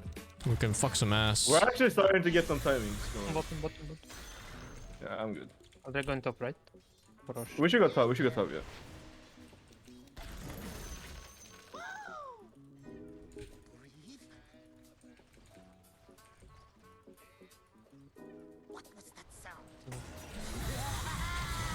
Just smoke top. I actually really want to finish this item, but I don't know if I have to go for it. I don't remember the timer. I don't have the timer. Oh, they're doing it, guys. 80%. Ice blast. AA.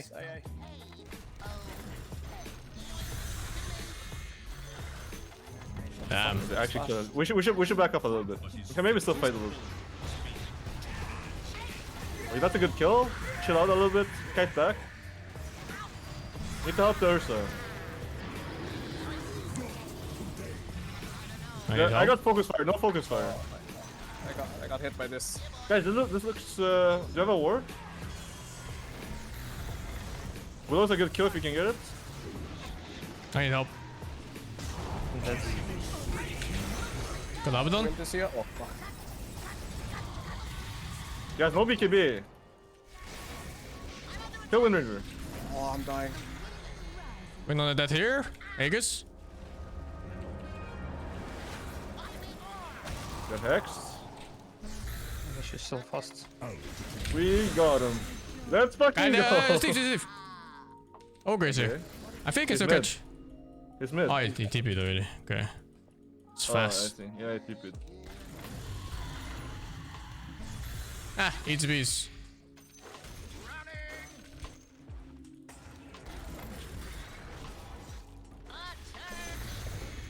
I think from watching this game, Ogre Core sucks fucking balls. I mean, he's good. He's good for a bit. I think he just doesn't skill hard enough. Focus on me every fight, like I did. It's not casting on you. Ogre's here. They're not ready. They're not ready for this. Yo, come. We're also not that many actually. We're 5 heroes. We're 5 heroes eventually. Come. I'm coming. I'm getting fucking perma clubbed. I'll stun him.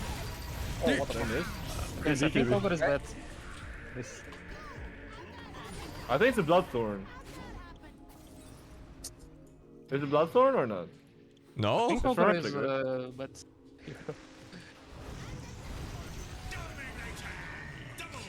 He did 5k damage and I couldn't move. His perma's done. Nice. Nice kills. Get out after him.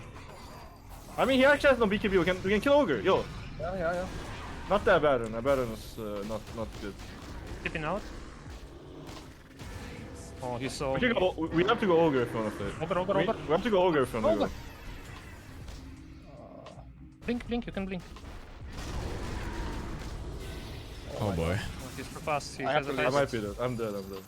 Run. Oh, how do I run from this? You There's just a ward run. up here. Just run. Blink. Oh my god, how did he chain stun me? I even had Sanj. That's Ogre.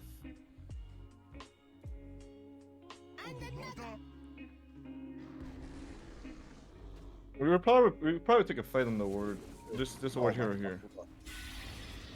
There's BKB in 2 seconds. You're fine. You're in turn actually. Okay, maybe not. Blink. Okay, it's fine. They use BKBs. Oh, our base. Glyphing this shit. No money. Get this soon. He's gonna have a wind run undispellable soon. maybe he's gonna take the other talent. Who knows? If he wants to lose, sure. If I need gem too. Time to pour. Can't afford it. I mean, you should have the money and then wait for him to take the talent before you decide if you want to buy the nullifier. He will get 25. We're almost at the same time as you get your nullifier. Tier 4 token. We can win a fight for sure under wards. And if we get a clean jump, I'm pretty sure the Ursa can kill the ogre. He has 16 armor. He only got away last time because he was bloodlust and he ran faster than I did. I mean, we have enough stuns for him to die.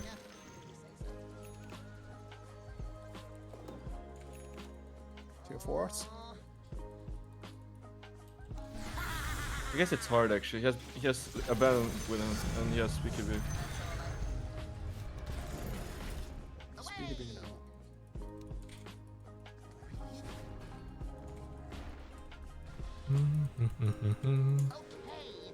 We outleveled them somehow now. Except for the ogre. Ogre's a fucking beast. I mean, it's only when you auto attacks, right? Like, just don't let him hit. I think Bloodthorn is overtuned. He deals too much damage.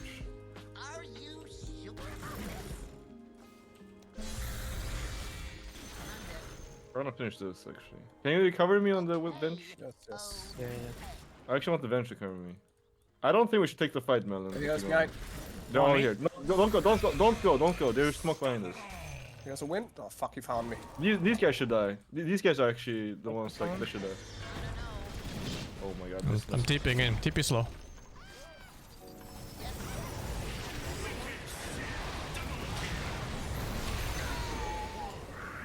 Oh boy. Okay, after BKB, I can maybe kill him soon. I need help. Yes.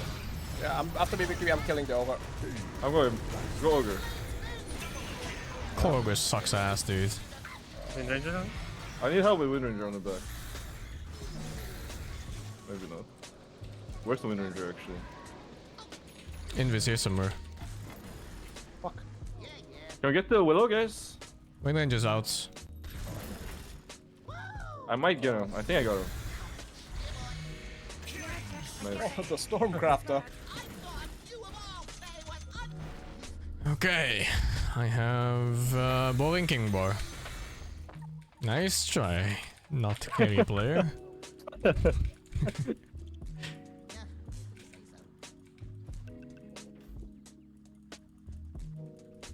Spear one. I have Refresher. We're really strong right now, actually.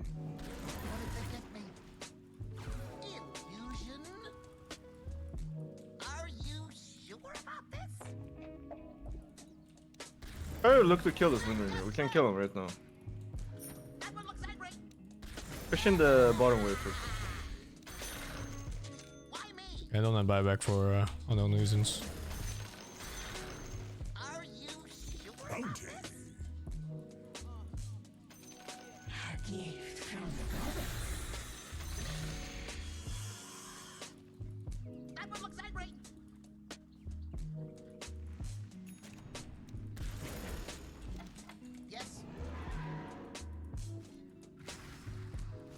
You don't have a break, right? Wind Ranger to top already, by the way. Just saying. I risk-click my BKB.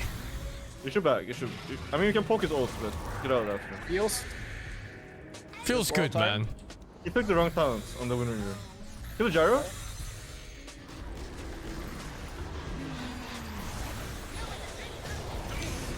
I have one more echo, guys. Take the fight. If I get some help. I will go Wind Ranger after BKB, guys. BKB, Wind Ranger? Okay. He's on top of me. Guys, kill Wind Ranger.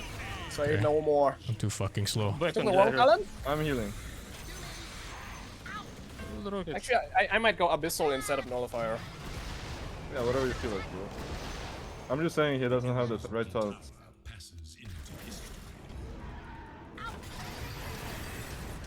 Ah, fuck. What's your care? Man. You need to Nullifier. You need to Lotus. Holy fuck! He bought back. You guys should get out. I am in shit town fucking Cockville here. That's good enough, you know. No, the rocket went to me!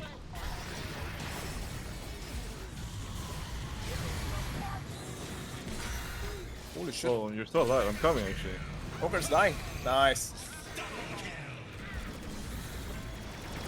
Wait, Wind died back, right? Yeah, I did.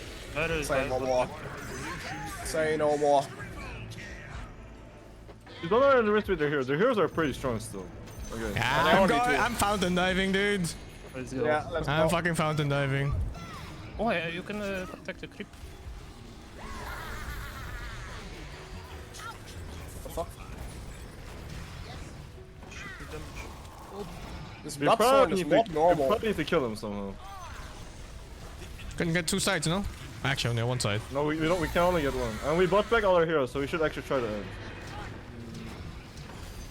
Ogre? Can he jump anywhere? I can only follow up.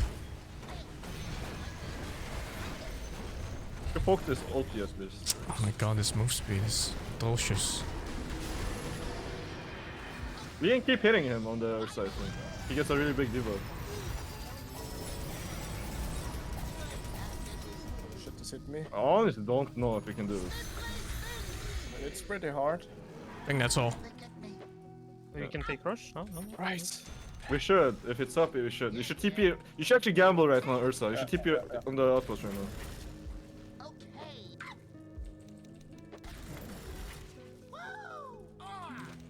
Here's a cheese, lol. Lol. They're lactose intolerant. How long does this fucking shit last?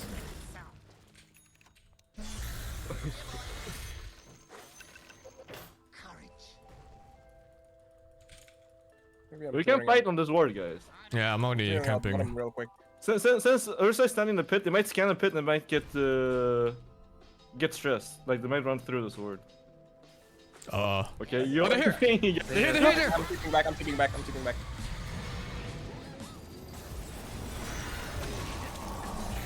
Kill the gyro here, guys. Kill gyro. Yeah. He's here. I need help in the back. I need help. I need help. They can stop you. Does he have ulti on that battle? Nice. I think. Go, sir. I'm tipping home. Any more? Good. That's mobile or ogre. Die, man. Let's fucking go. Let's fucking go. Alright. Oh my god, that swap was just in time. Dude, you were going. I mean, it was the fucking wind force, whatever. The gay force. The gay force is repelling me. Think you want a cheese? We can throw it. No, I'm good. Right.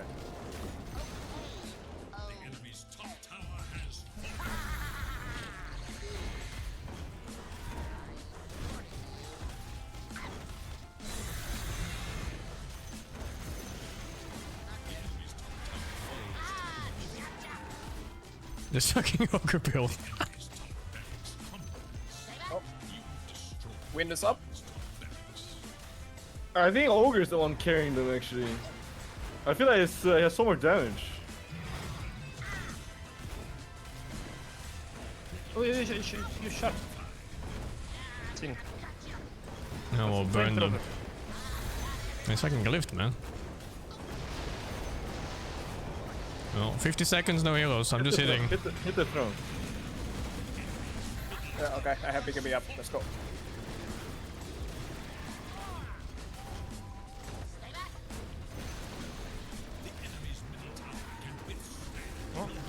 Oh, look at this. Help our back. Window in the back, killing AA. Be ready for it. Where the fuck is he? I'm ending. Just like they would. Yeah, what do you want to do? Fuck Gyro. I'm ending like an animal. No cares. Nice. Hey, go, kill him! Go! Stop ending! Kill him! Where is he? In the fountain, we got him. Okay, end now. Why did the aggro? I didn't even see.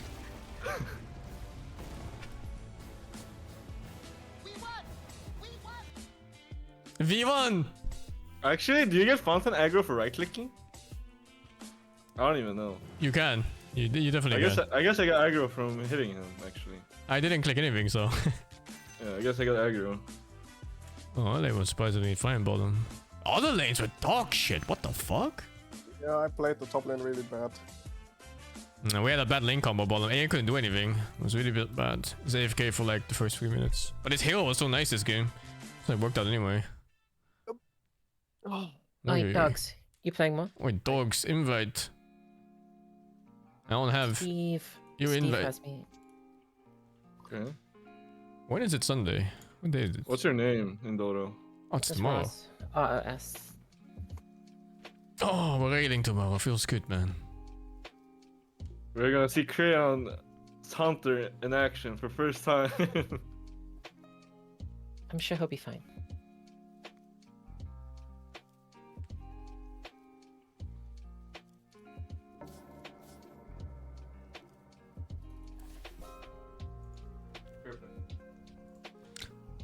thank you Tedison for the 49. Sato Amina, thank you for the 44.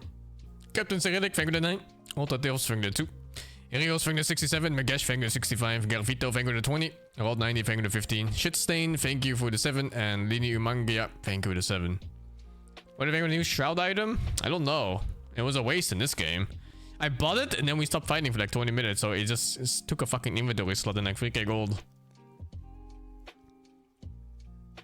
It's hard to say.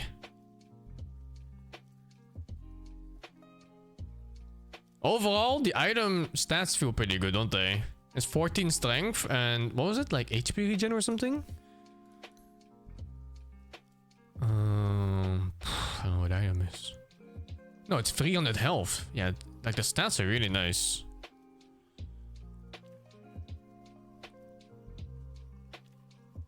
Hard to say if it's good though.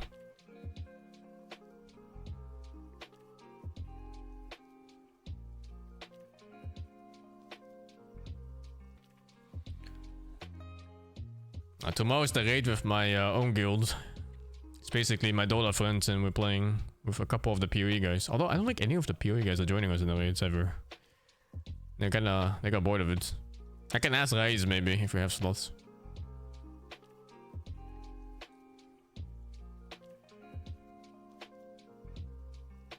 Oakwood's on vacation, yeah. He's visiting family for Christmas.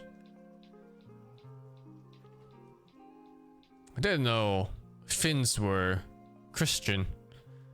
I don't know why. I just always thought Finns were, I don't know, like pagans. Like the half naked somewhere in the jungle, in the forest, dancing when it's snowing and freezing outside. You know, with pagan rituals. And that's how I always imagine Finns.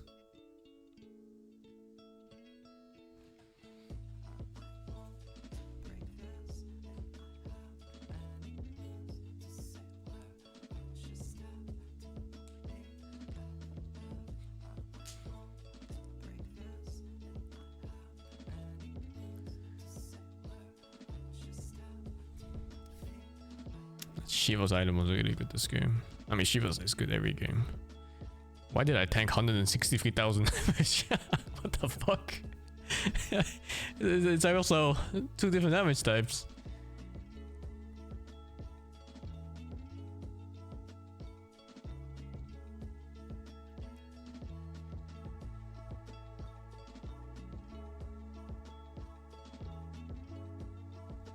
I guess you don't really have to be Christian to celebrate Christmas. Even like China celebrates Christmas. The Chinese Christmas is so weird. It's like Santa pictures like everywhere, just randomly. In Japan, they eat KFC. They marketed the shit out of that, didn't they? Like, ha ha ha, in Japan we eat KFC for Christmas. Specifically just KFC though.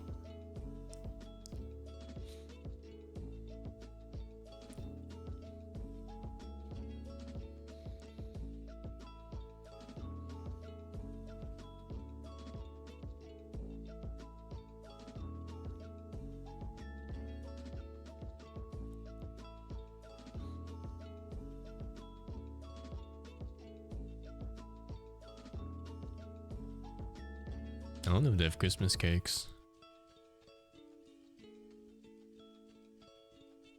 I haven't tried Mirana yet. Hero sucks dick, man. I don't know. Maybe Disperser is nice in the hero? It's good Agi. I don't think I've played a single game yet where I didn't feel regret for buying Diffusal Blade on Podum. It's always the same. I own my lane. It's 12 minutes, I have 3k gold. Let's buy Diffusal Blade, it's really good. 10 minutes later, there hasn't been a single fight and I'm stuck with fucking Diffusal Blade instead of Maelstrom, so my farm speed is like halved. Every single time.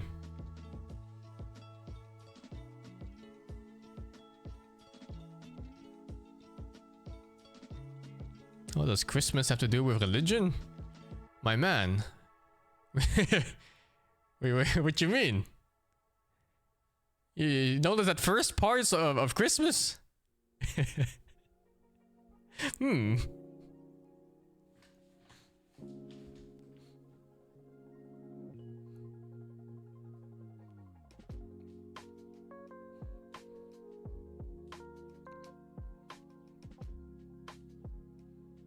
No, it's a coincidence.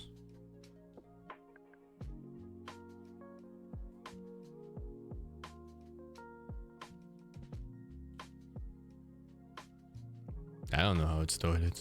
I knew at some point. I don't remember.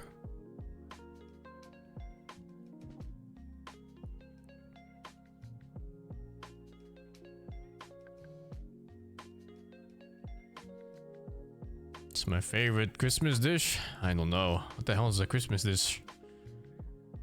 Is turkey Christmas? Or is that... No, that's more like Thanksgiving. I don't know. I'm going to a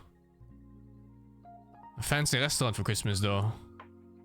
They have a special Christmas only menu. 5 course. Feels good, man.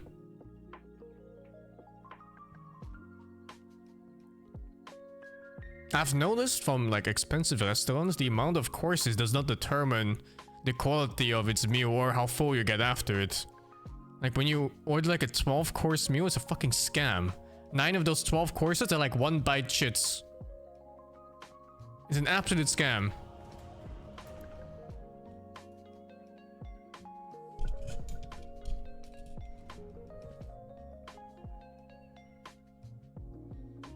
Bully gay!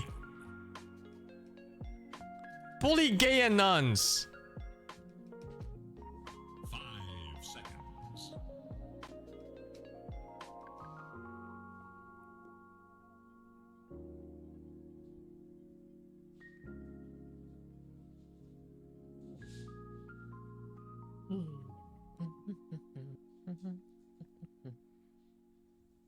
Yes, Steve.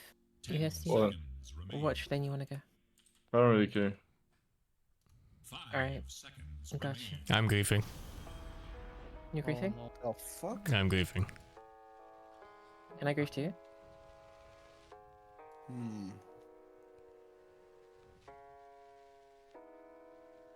No. No. Wait. Anime Polym has fat tits. Jesus. Good lord. Those are not natural.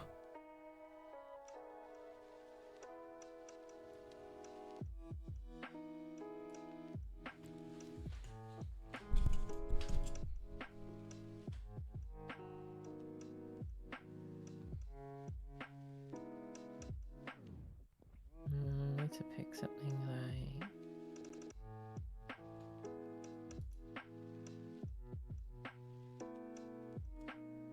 Oh, you can change anything if you have the sets.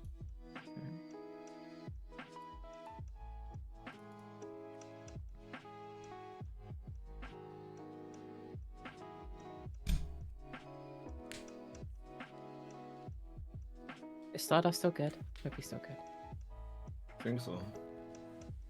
Do you still one-shot waves at level 20? Probably not. They probably lowered the values just so it didn't do that, but... That is not the reason the hero's broken. Then what is the Hero's reason? broken then, Steve. He Yeah, fucking Steve. 3-shots you. This pudge is disgusting. You think you're tanky, but then you're not because it's a slaughter in enemy team. Wake up, Wyvern. Come, Sagan. We have a war to win.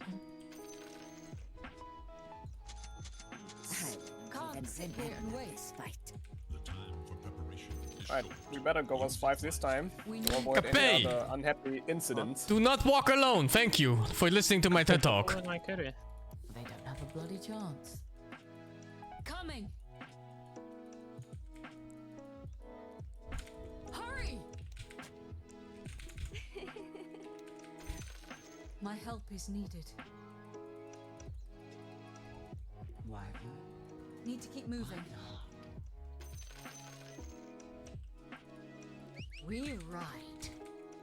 That may have been a mistake. Need to hurry. That may have been a mistake.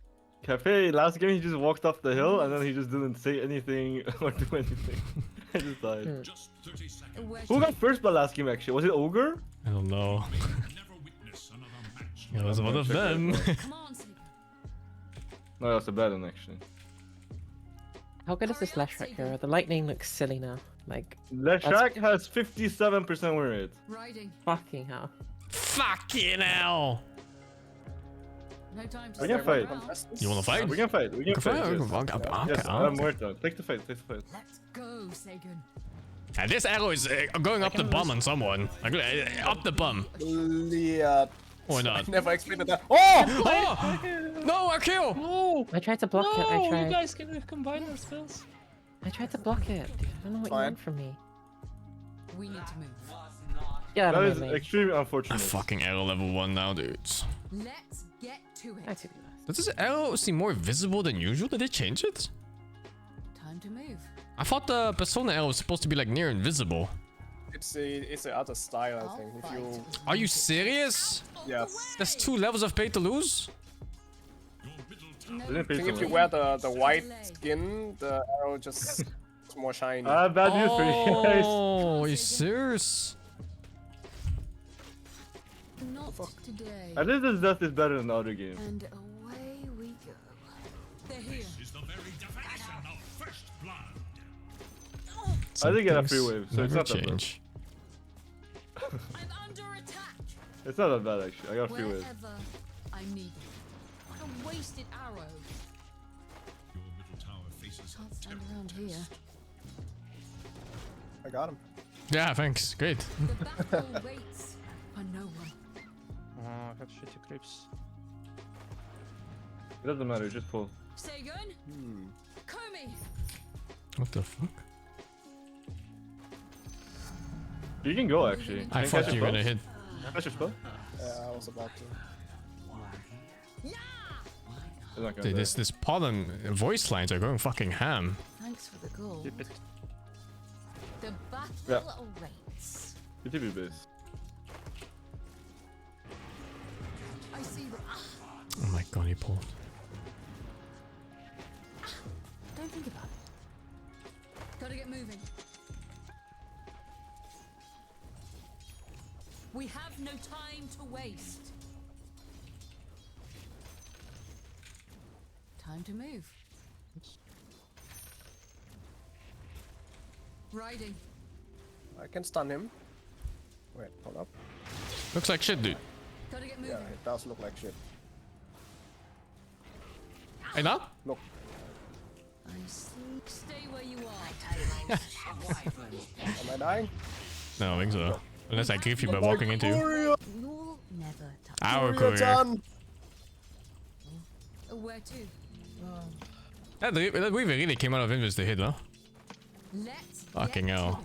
The character paid the budget right here. He hooked me on the creep. Need to keep moving. That's a Lotus. Need to hurry. We should try to get level 2. You Okay, feel that okay, too? they fucked up. They forgot. Can't Just take sit it. here and wait. Just take the Lotus. Is that low to see? I think Wyver went. This one. No They might be time in trouble. to delay. We as in you. Sagan. No, I cannot fight this. I almost. If it wasn't a creeps. Coming. There's level way. Wait. Are they actually following me? Come on. I hope you're fine, because I'm not coming there. Yeah. Oh, another courier champ. Radiant's courier has been killed. I'm scared of getting hooked. Like, really scared. I can secure the bottom water. We need to keep moving. Go for it. Get out, get out. Find what 20 He's seconds, so right? fast. Yeah, it's from the Marcy jump. Dodge this. I'm under attack. You take the top water? Okay. And away we go. Good. Because I am leaving this one, yeah? Mm-hmm. That's okay. We can try to fight. The Opage is 1 HP right now. There's 2 My braces. arrow pulls them. Oh shit. Fine. Sagan. Can you come? There's no pudge. No time to stand Oh, around. this guy's a fuck. On the move. I earn. Fight much? Yeah, go pudge. I won't miss. Oh, I can't believe this sentry I is won't here. miss. The battle awaits. Moving. Can't stand around. What should I get? What do you mean? Level 2 shackle. Hurry! We should go on this game. Sagan, Komi. Takes this entire wave back. My help is. Yeah, it's kind of weird right now. Oh, I'm not thinking that. Wait, the weaver might go on you. I'm watching him. Yeah, I'm fine. You can't get me. If he tries, Okay. I'm ready with arrow whenever. It's kind of like watching. Come on, Sagan. I got maybe. Oh no. If you stored, I stored. I don't know. We need to move. I'm trying to kill this guy. He's not buying a region. Stop. Sagan. Nice, good shit, dude. Well played. My fucking support. You're gonna pull. You're gonna just go pull. I think you blocked it. I think I'm staying for this. Yeah, I mean, he's not gonna contest it. I don't see fight, by the way. Securing bottom I just TP'd man. Okay. You're getting a bottom room checker, Steve. We should go Murder right now. Come to. Like father, like daughter. I can't go top green. Please let it be here. Please let it be bot. I pointed the wrong fucking. Oh, he's not gonna live. Fine. We have to get the wave back. Oh, I'm just dead. Alright. That's my fault. Ah, no. No, Now it's why'd my you run turn. in? God No, damn. why'd you run in? I have a thing to We have pull flash you. track problem now. Oh. Big I problem. thought you were like had a plan or something, so I kind of stuck around, and then you didn't, and then Wherever yeah. I'm needed. No. Big My problem. plan was taking the bottom rune. It didn't come to. Let's get to it. Trying to flip me. I couldn't Borgo. because like I would give that's open fine. line for hook and stuff. So it was like Okay, I'm trying to go for the room. I'm low HP. Let's up top. Let's up top. Okay. yeah, he's being that fucking guy. Coming. Maybe I can get the rune for this. You can try. Move. Time to move. Just try to TP out after. There, he's running at you. No time. The moonstorm breaks. I'm under attack. Runes. We should TP out. Oh. Where to? He hooked you? Let's go, Sagan. The battle waits. Which one is on? Which one is off? I'm on and off. Can't sit It's here on and now. wait. They're just gonna run bot, maybe, or just farm. Not sure.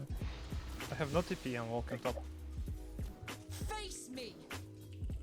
Oh fuck. They're gonna Flash go on shot is you. here. I guess I'm jungle. I can't lane. I'm not indecisive. I'm adaptable. Aiming. Interesting.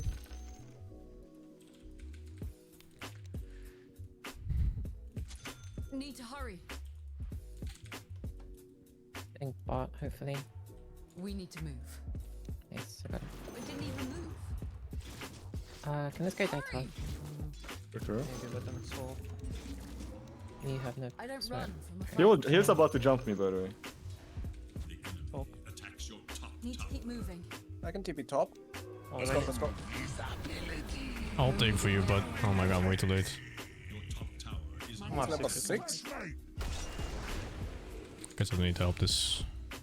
And away. I need vision. I need vision. I'm told they fetch a reasonable price. Is that down Sorry, I zone? should have left it here. Of course it's an down zone, YC. Really. Come on, Sagan. This guy can fucking die, by the way. He's like Yes, yes. pathetic and weak. I see them. Let's go around through the river. This will finance the team. Hurry up, Sagan. He went here and he's gonna come up here. We can sit on this hill. I'm somewhat close. We ride. Behind? See? Exactly. We need to keep Weaver Holy coming here. shit. You wanna fight this? I'm just randomly arrowing. Maybe. Okay, they see me here. Go over. Oh, this is not Oh my god, this is warded, I think. Yeah, probably. Yeah. Weaver hit Oh, that 6 was as well. that one. Yeah, that was. There's no way he's gonna hook me in Vendetta, right? Pushing he's top. not. No, not about vision. Oh, the shit death I had.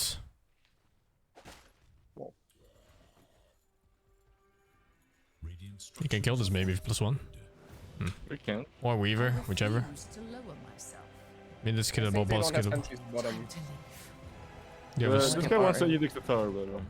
I'm ready. Wait for him to come. No. Okay. Oh. Someone tip it off, maybe, no? Not me. Okay, I can't fucking do anything. I don't have with you sitting here, Steve. mana. What the fuck is this? Maybe I can run out of wire. You should carry top on Shaman, you're gonna die. Yeah, they cancelled one TP from top. I don't have Vendetta right now. Moving. I'll take them all out. We need to get to I mean, if you want to farm mid, you can farm mid. No, you can take it. I'm just... Gotta get moving. Sagan, Komi. It's fucking crazy, but we can't die, I'm pretty sure. I think there's a water. I have Vendetta now. Maybe we can do something Oh, top. he can fucking die. Let's up. You can just kill him. Let me go first though. Let me go first. Don't let him suspect. Yeah, they should die top. I will TP when you're close enough. Can we get more TPs? TPing? Actually, I don't have TP. Kill top, guys. What the fuck? Kill top, guys. Need to hurry. I'm going through the portal.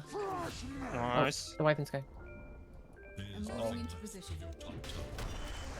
As I expected. Okay, I have to man up. No. Neither of us at TP? No, neither of us did. Releasing arrow. Oh, I missed a stun. Unlucky. I thought I had TP actually, but then I checked and it's 10-second cooldown. I will Unlucky. Unlucky, yeah. Apparently they had a ward there. No free kill, no free kill. I just fucking need to. Riding. My aim is true. They might gank bottom. Pushing. I steal your glory. You are mine.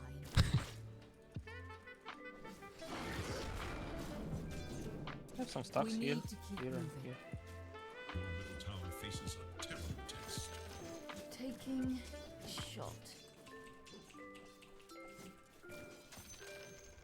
Tracking the target. I want to last hit the tower. I want to suicide in it. I think we could just kill Do him not- if do he not comes do to it. the thing. There you go. It's not worth dying for. On the move. Leshrac is coming top. Hurry up, Sagan. At the tower. Yeah, but it's not worth doing. Just saying. Coming, Sing. Wherever. Running on my fastest feet, but he's dead. Oh, what the fuck? Yeah, can I get help on this guy? See. He's got heal actually, he doesn't die. Actually, if What he the walks fuck? How into is that the not lane, enough? like an idiot. Come on. Fuck! Not happening. Oh, this is Is it horrible. open? I'm going for me actually. I thought you fucking had him. Come on, Sagan. Okay.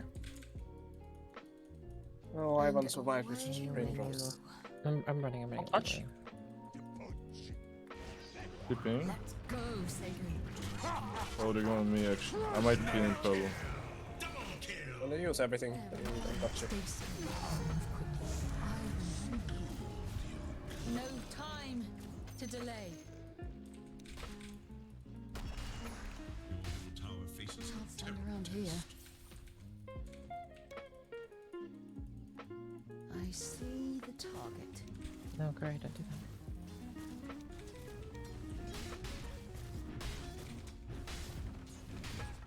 The battle awaits. We need like another. We need you down here and Release that. Should make your Link punch. They're here. Yarrow! They were ready for me. Blink fucking punch! This game's pretty fucking rough. We're like missing a hero. I should be fine. Yeah, definitely missing a hero.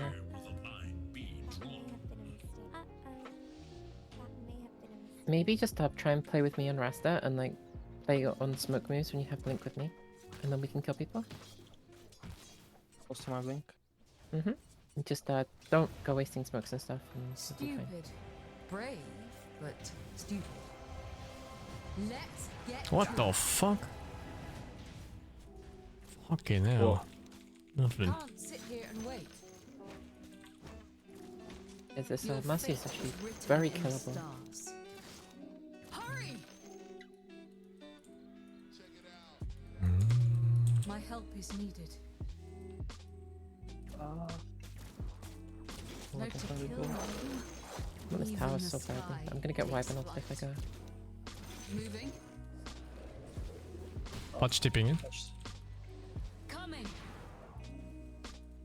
Yeah, we're at them again. Tipping in. This should be a good side. They're chasing this. We should take this way. Kill Marcy. Marcy? Zero mana on Marcy. Not sure if we can chase. Have my shackles and hex, but no vision.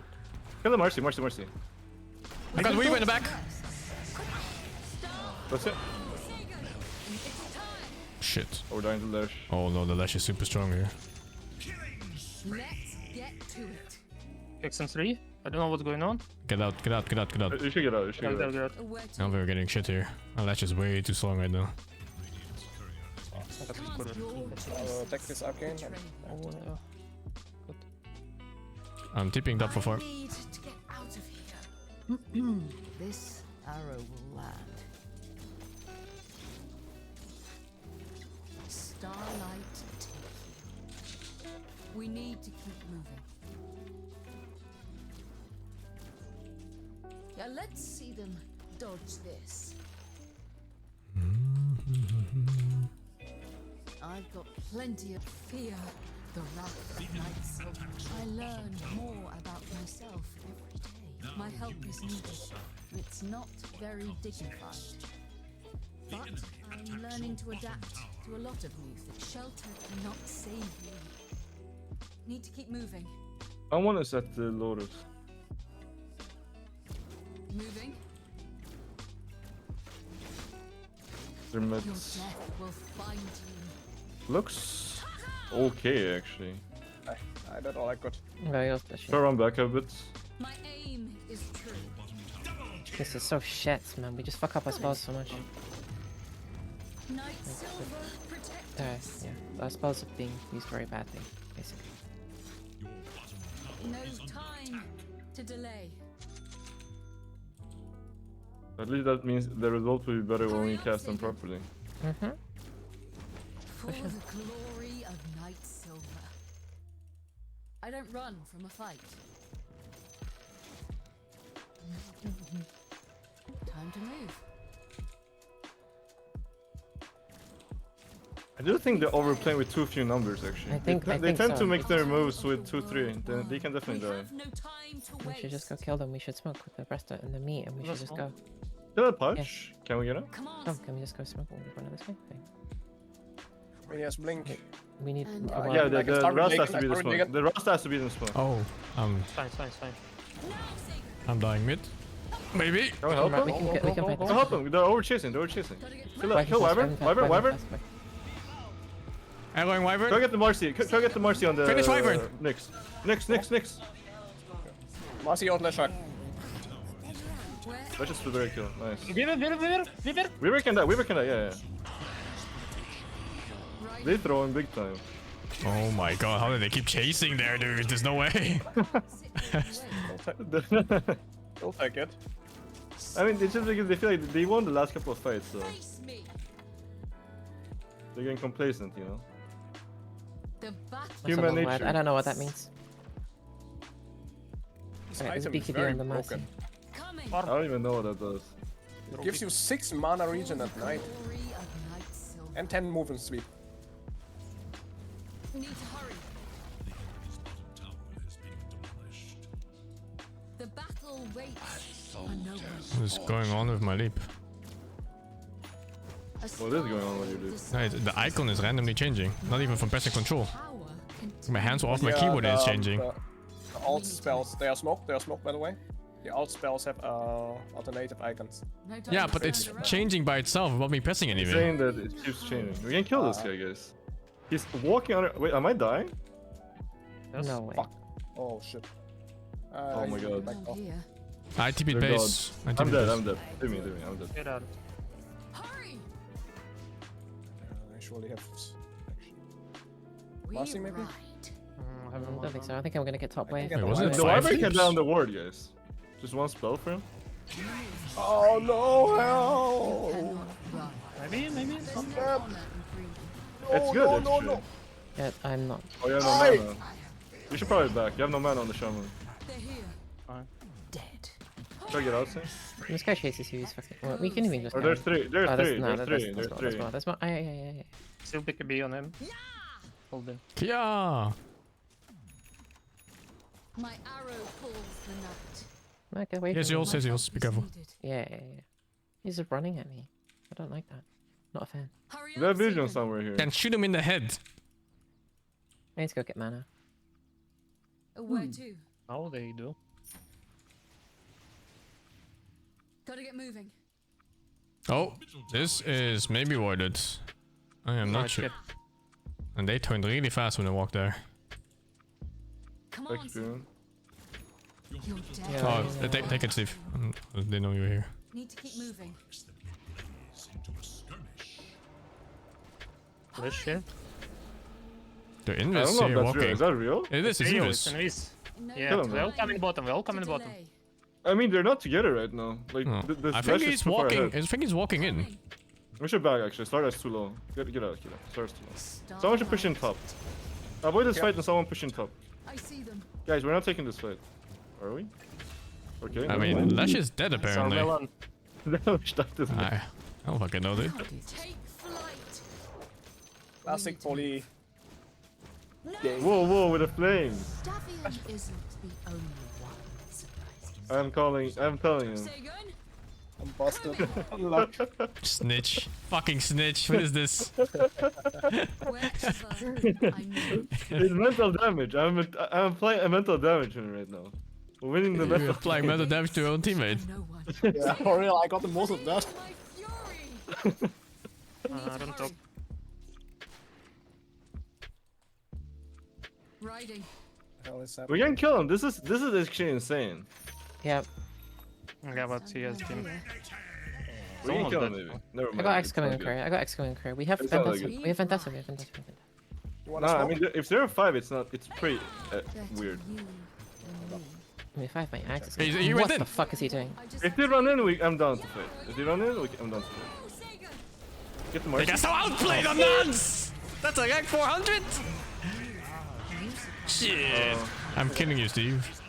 I'm so glad he ulted me. You were gonna die. No. Yeah, I really was. I'm back. Okay, chill a bit. We can maybe still go, but there's a weaver on you. Be careful. I don't know actually. We don't have Slara. I'm running back. Just keep the fight going a bit. Oh, that guy's dangerous. I'm fucking dead. I think you're good. I'm good. I'm dead. Lash is not a balance zero. So low actually. Lash is not a balance zero.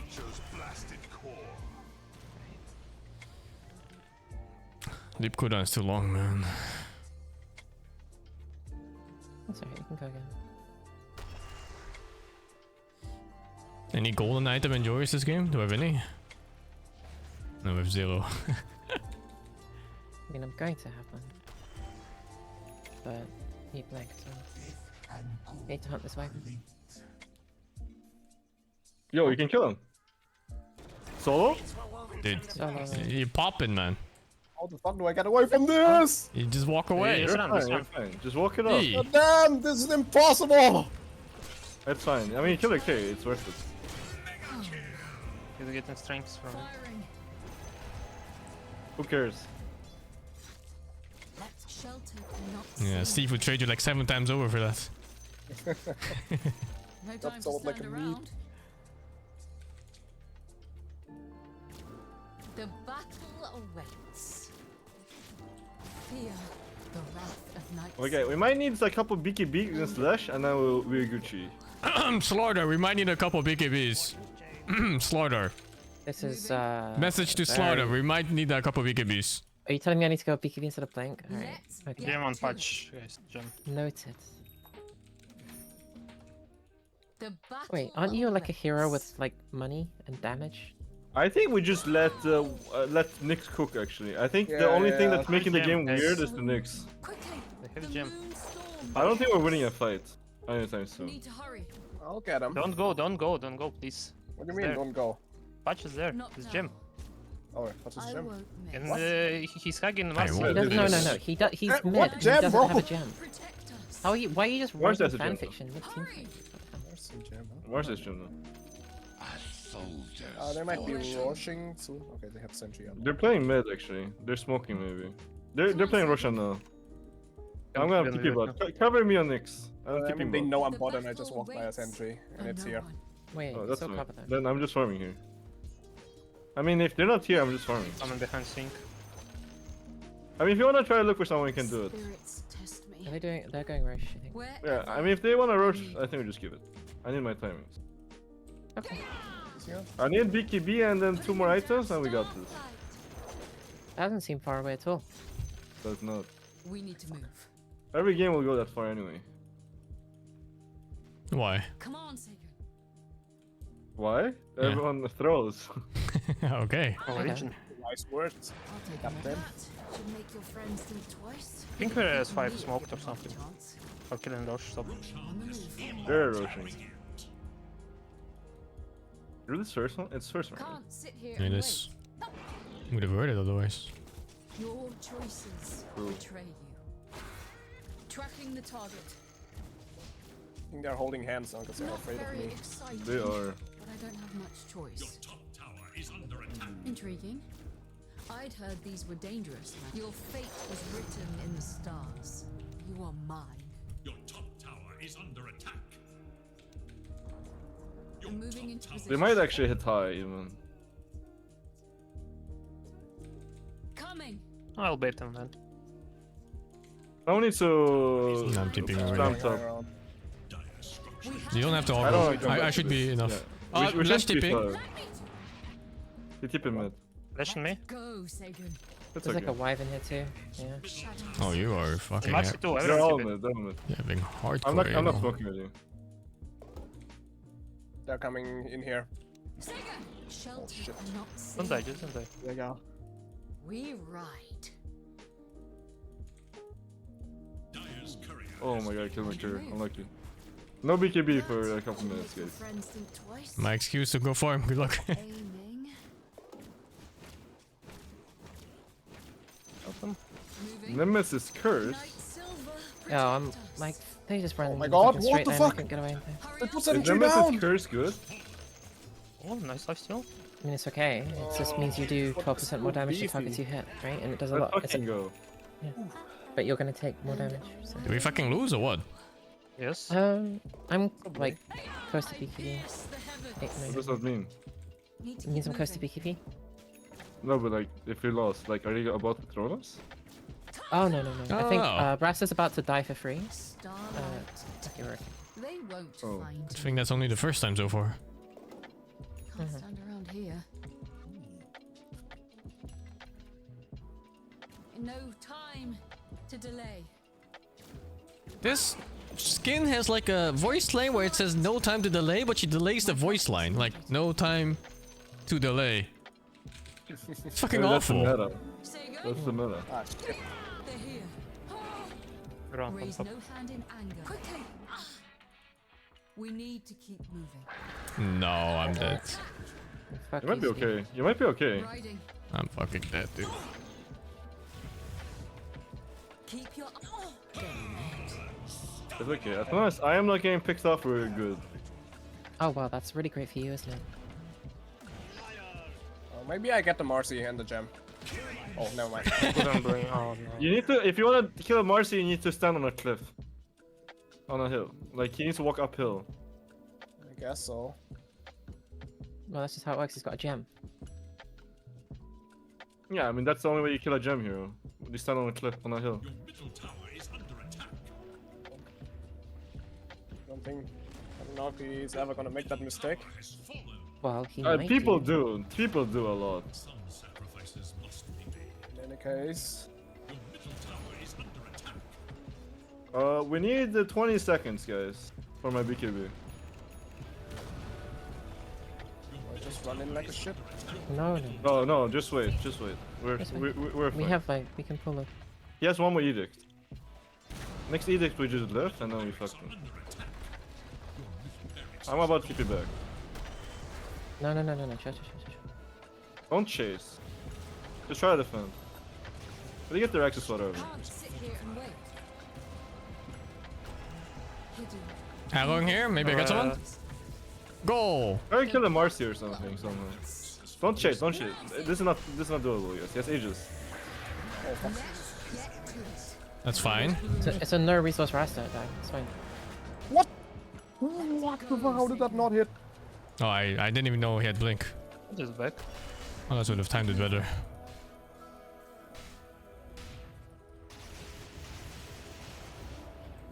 Just punch my blink on me, just be ready. We need them to run in, guys. It's really hard for us to chase. Yeah, I know. I'm just like, but No, if you we get have some of them. wards Fine. like this, it's like actually decent-ish. Pick a bis. Flee, my fury!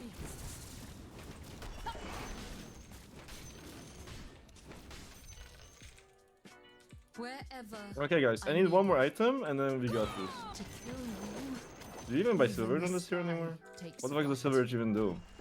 No idea. You go invis. And it doesn't do crit anymore. Less damage now.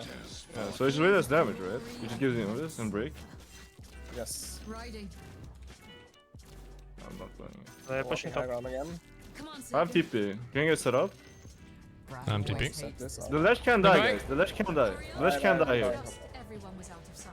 You need ether on rest of this game versus Flash. I really don't. Oh my god, I missed. Perfect shot. Okay? I don't know. We need to kind of get the wyvern or something. Choices. Got the Wyvern. We've got cut, we've got cut! Oh, he missed! Oh my god, what the fuck happened to me? Okay. We ride.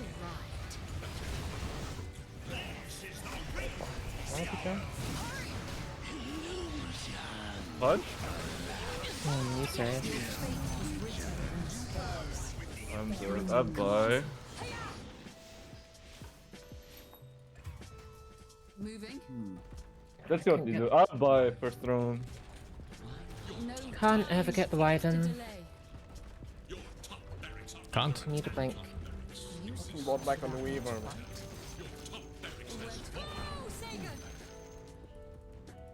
I'm buying to make first round. Are you okay? I think so.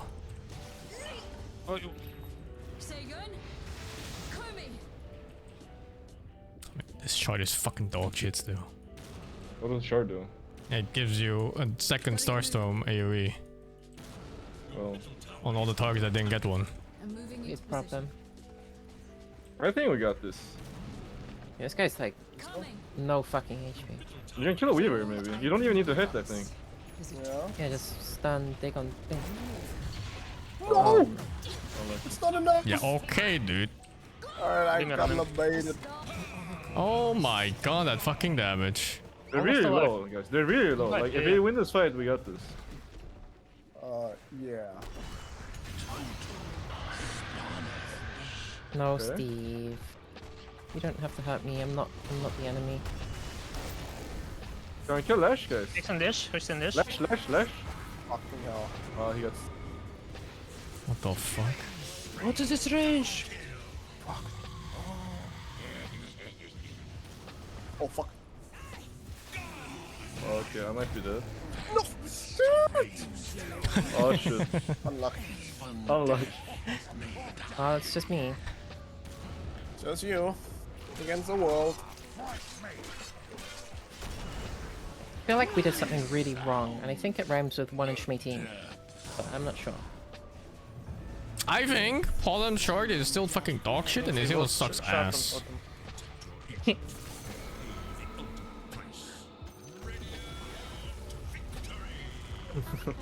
Pollen feels like such a purposeless hero. It really does. The in-between support core and nothing. I mean, yeah, Can you just like make leap like one charge and just have it like 5-second cooldown? That does not sound balanced. Well, that's what it needs to be good. Alright, that's the end of my Pollen experimentation. Done this hero already with this patch. Next patch will be better. Thank you Xoivax for the 60. Papega Fork, thank you for the 28. Bobo Kaka, thank you for the 9. Orange Cat, finger to 6. Huckleberry Cat, finger to 5. Exaloxy, finger to 22. And Tutet, finger to 29.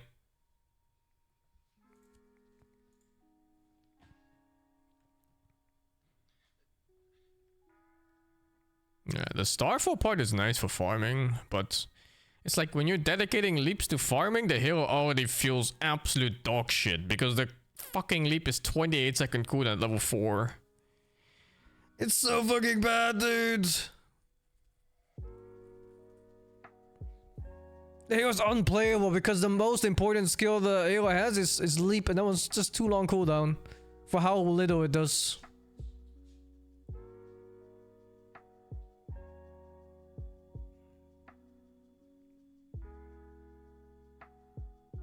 I really hate it.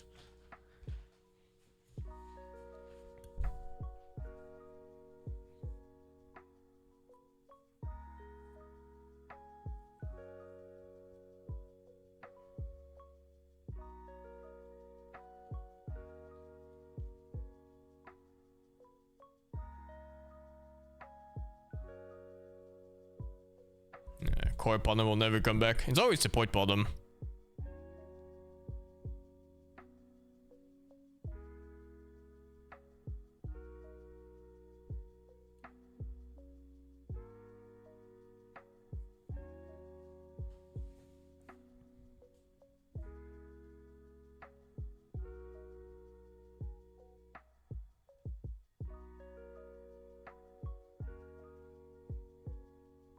Veko Mega Omnifox with the 70.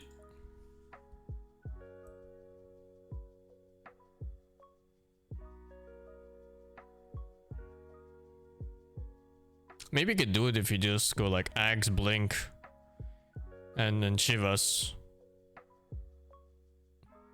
That could probably work.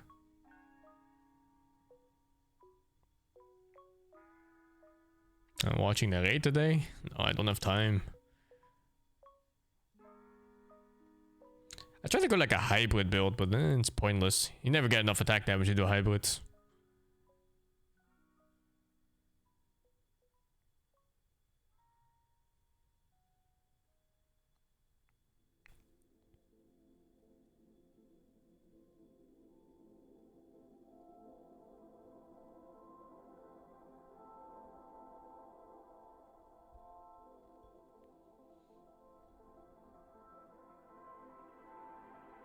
I think it's the only hero in the game that has such long cooldowns too on the moving skill like that. The closest thing is like what, Void Spirit or something?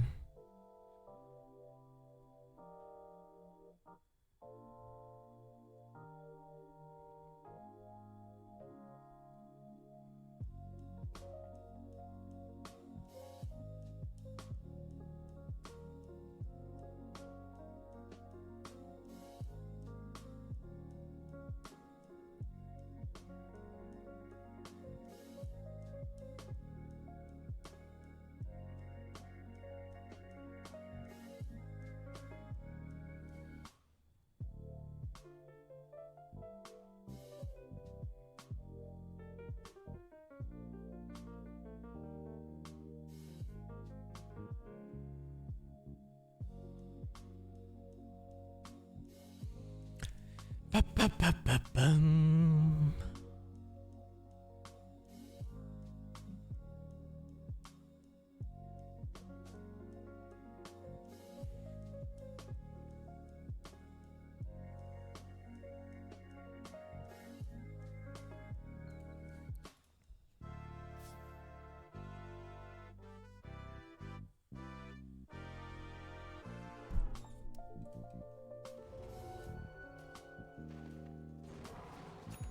Void Spirit is a better problem on the counter playstyle. That's actually all there is to it. What the fuck? It literally is just a better problem. The only thing problem has is just better support skills, especially when it comes to arrow combinations. Yeah, Void Spirit is a shitty puck, and puck right now is a shitty puck.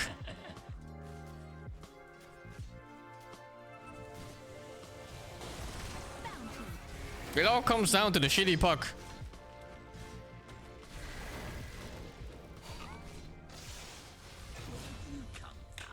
No, puck is okay now. I'm comparing puck to old puck. And every puck is shitty puck compared to old puck.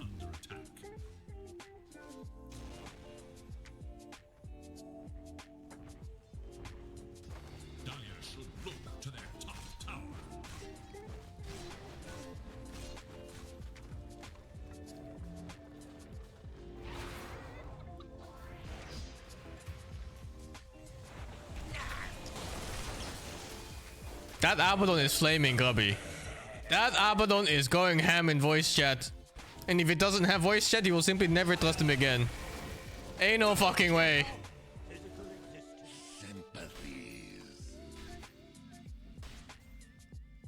My support! I told you! Radiant's bottom tower is under attack. Damn, Grubby got good at Dota so fast. Very impressive.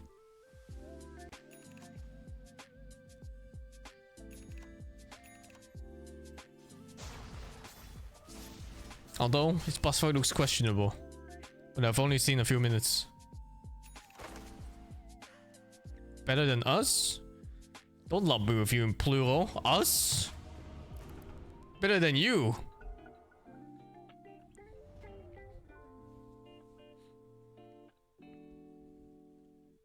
Ban some scourge of the battlefield. It's time for revenge. 5 seconds.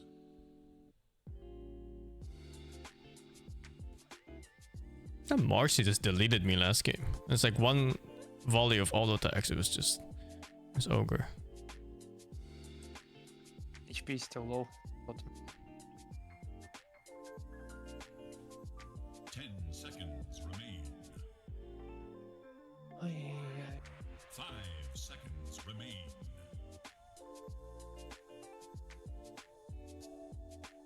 I pick Suka supports pick. Yes.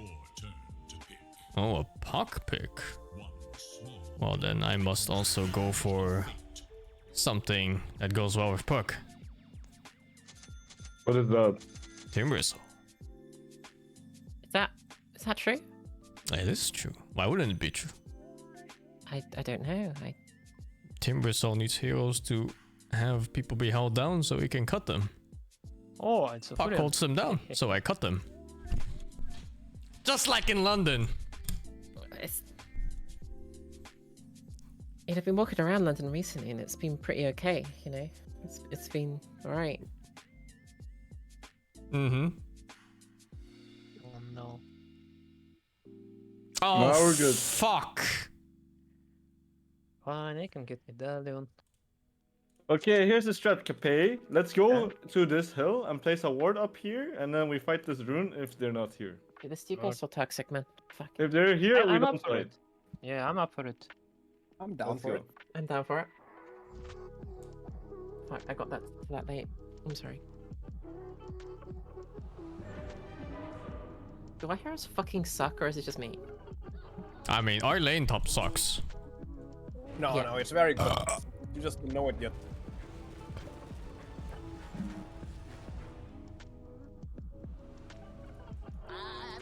Don't touch me. Yeah. This one is in. One day, Steve will realize nothing is by accident in these games.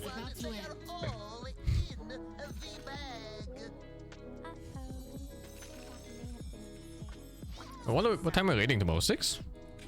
I think I so. don't, That's, personally, I what don't the, really that's care. what's in the pinned message, I think. Okay, then 6 then. So I want to finish this fast. I think we got 5 minutes. Sorry, what? The battle cup, right? In 45 minutes. They want to finish it fast. Delay the game as much as you can. I mean, they're 1 hour. Delay the game as much as you can. Oh. Yeah, I mean, you can reduce them to Guys. 15. Guys, we need more heroes. We need more heroes. We need more heroes. Okay. Kill Hoodwink. Hoodwink's out of position. Okay, I'm not sure if we're favored in this fight.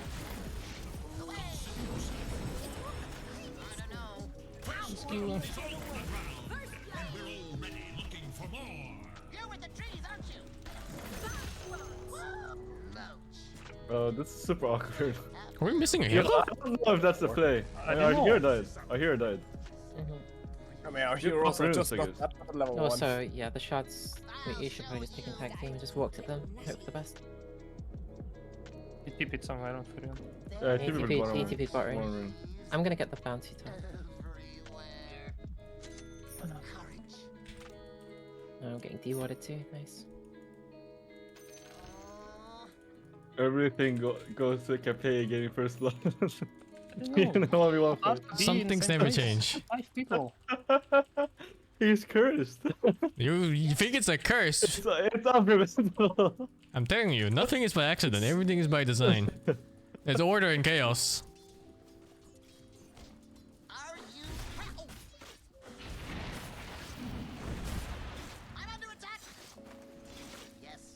Denied. What if they get me? That one looks angry. What was that sound? I have a harder time helping you, by the way. Oh, that's fine, it's fine. Oh, dude, those are words you don't want to hear. Yeah, they are. That was strong man. What the fuck? Do I have a lane partner here? What's happening? I was busy killing chickens. Why has this guy got more stats than me and a bottle already? What's that? Oh yeah, it's got first blood. I see.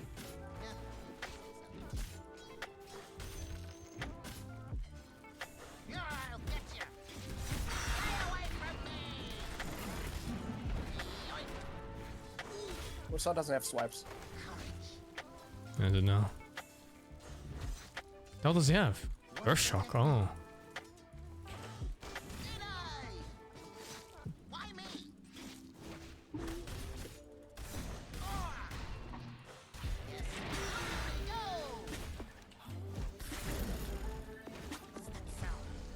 Look at this guy.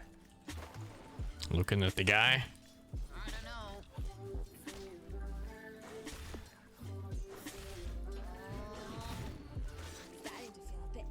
I can pull again. Yeah, pull. Yo, parent tipping somewhere. Yeah, you tip it for the arrow.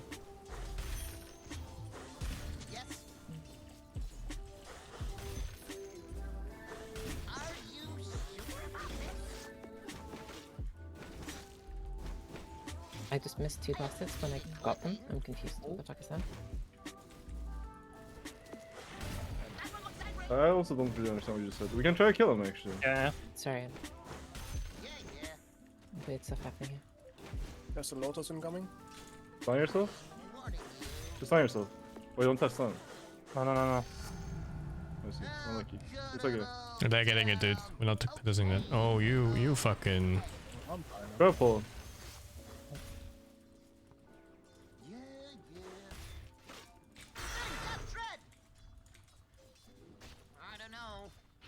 Don't block the camp. Dyer's courier has been killed. Should watch it? Service of another's What he does. Okay, that's good. Oh, it's fine. Okay, our lane is actually not that bad yet. So you can we'll be fine. We did that a whole wave somehow. Denver can win that lane if you just spam Q and W, actually. The Ursa cannot sustain the... It depends on the support. Their support is fucking Dawnbreaker. That's true.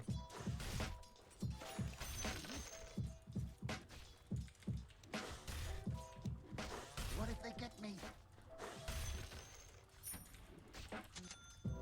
Do I have to? Stay back. Yes. It's 10 stick on Ursa. Keep pulling. Keep pulling. Oh, let's do blocks.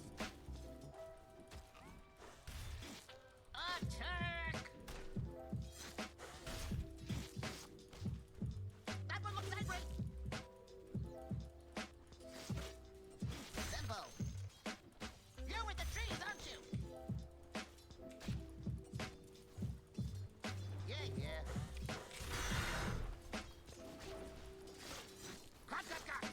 Invoker here? What is that? Attack team? Oh my god. Scared shit out of me. Invoker? Oh, Actually, yeah. looks like thingy. I know what you mean. Yeah, that happens to me too, actually. Well, why make new animations when you can just recycle old ones? Gaben says true. We need to get the wave back and we can try to kill this. We can kinda... We don't see how doing about it. Okay, he's back.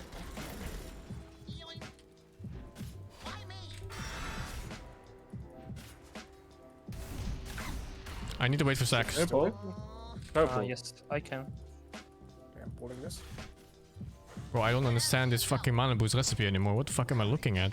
It's Dassy and then the boots. I use it myself since I have one. Yeah. That's not another. Oh, it is. Oh, this guy's so annoying. Your bottom tower is under attack. Okay. Has been slain in cold. Where's our use thing? Water damage. Yeah. It's really high when I got these. Trying to One get has some lotus. their own bottom.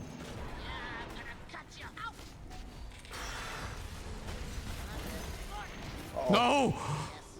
No! No! Worst case scenario! What is happening? Come down! No! Oh, nice! He's scared. Big scare. What happened? The worst fucking case scenario happened. Oh, fucking hell. Milan, yeah, we have to take the rune. Yeah, I will. It's level 3 on Fury, what? Yeah, he's just running around. And we're also pulling all the time. I'm not sure. They're kind of not thinking. He has no regen on this Ursa. He might TP there on Fury and Kapai. Let's go there. Yeah, but I can... There's a ward in the lane. Is that don't ward think new? Windrunner might be top. Windrunner might be top now with ulti. There's a ward here, by the way. Yeah, is that new? It just... Yeah, that is. It just fucking spawned. Oh. There's TP on the Fury, actually. There's TPing. Holy shit, what? I don't think... I feel Naz is not trying. Oh. Naz is either super tilted or is not trying. It could be both. Definitely could be. The Ursa is in danger right now. We can dive Ursa. We can dive Ursa. Let's go. I'm just harassing him like crazy. He just solved. He's super sad. No regen on him at all. You want me to roll you in? Just fucking go.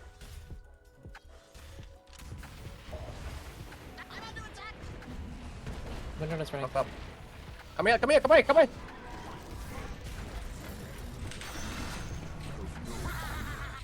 Let's fucking go! You got Windrunner coming by this time. Ah, fuck that window. What? A winning lane for once. Oh, fuck, man.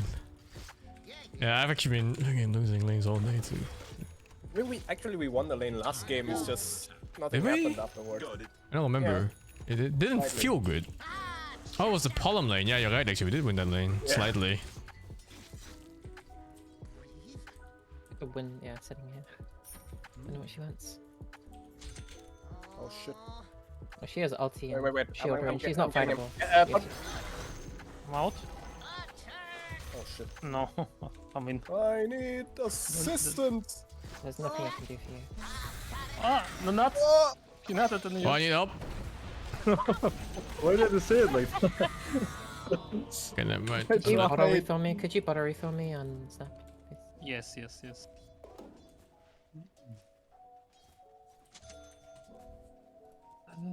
in.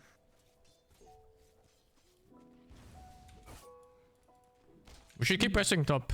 Like, Ursa is very vulnerable right now. I can force him jungle, and he has no, Oh, trials happening mid.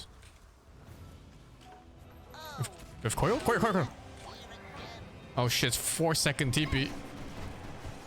You think we can kill bottom if Okay. I TP in? I don't know. I'm checking for wards. I don't really need to. I mean, I'm free for me.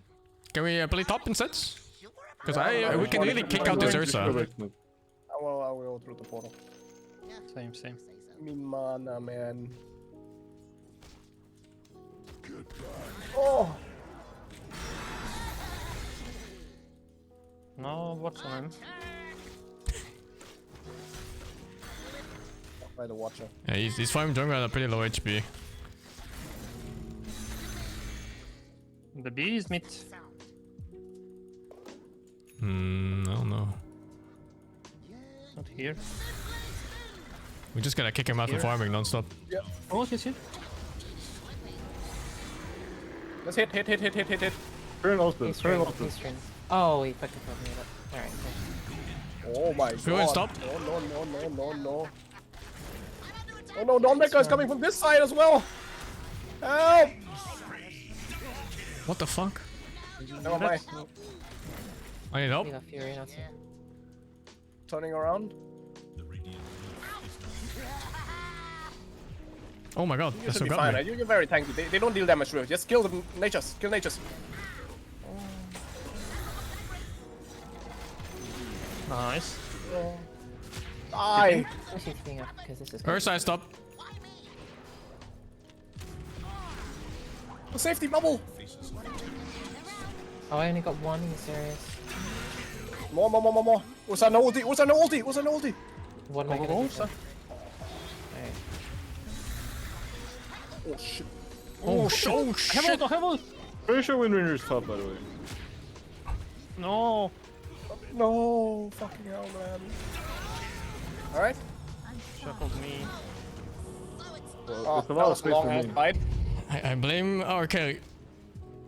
Yeah, for real. Nice. The carry died and came back to the fight. He was there twice. It's a new item for me. I'm glad.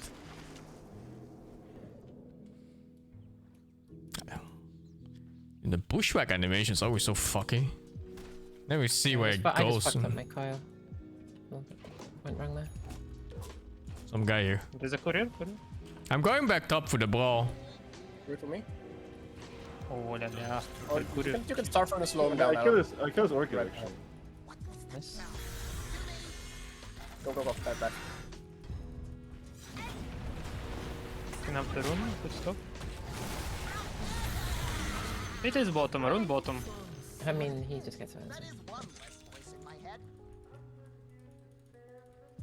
Windrunner's on foot. He's got DD. So it's gonna.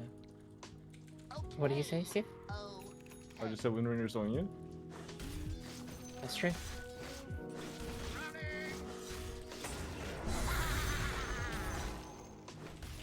Oh shit. Oh shit, they're going on me. Oh, fucking shite. Yeah, second died. What item is that? Manstrom. I don't know why they buffed Maelstrom actually. Mjolnir is too powerful.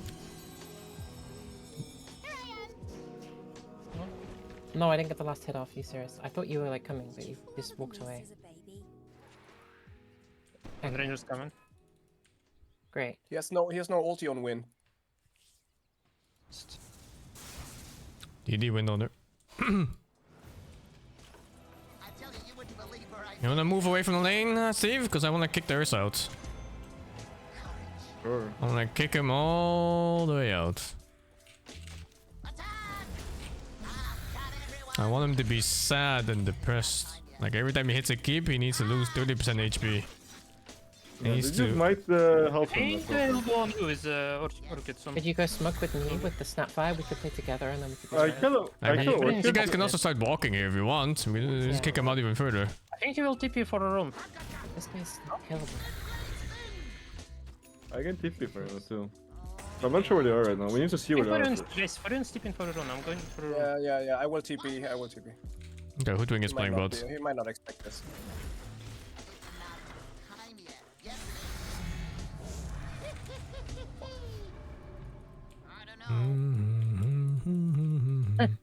Alright, what the fuck is this? And now I have no TP to back anyone up. Fine. We smoke, and we go to pack. I think they're doing this, aren't they? Yeah, I think they're doing this. The fight is bottom, guys, not top. Yeah, I'm just farming it. I'm gonna go to the lane. Push top tower, no? You can, but don't you wanna We fight? don't have to defend bottom. I mean, I don't really care. You don't We care? don't have to fight bottom. I'm TPing Yeah, mid. we don't really have to. Goodbye. I'm Let's TPing mid. See you never.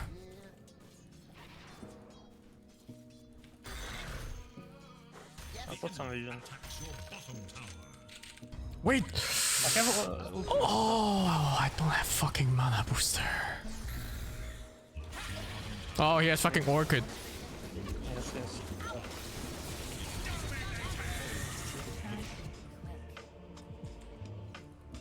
Can you fight me then? Have ultimate for coil. That's so fucking shit. I have to walk there. Nice, nice. Not much resources. It's I'm too late, gonna- I think. Yeah. The enemy attacks your middle tower. Can you come here with us? Can help you farm the ancients and such. This tower has fallen. May it be the last. Protect him and help me tank.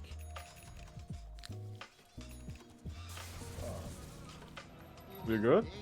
No, I just misclicked. Nothing is free in this world. You must earn your take. Why me? Away! Do I have to? Mom and Furion.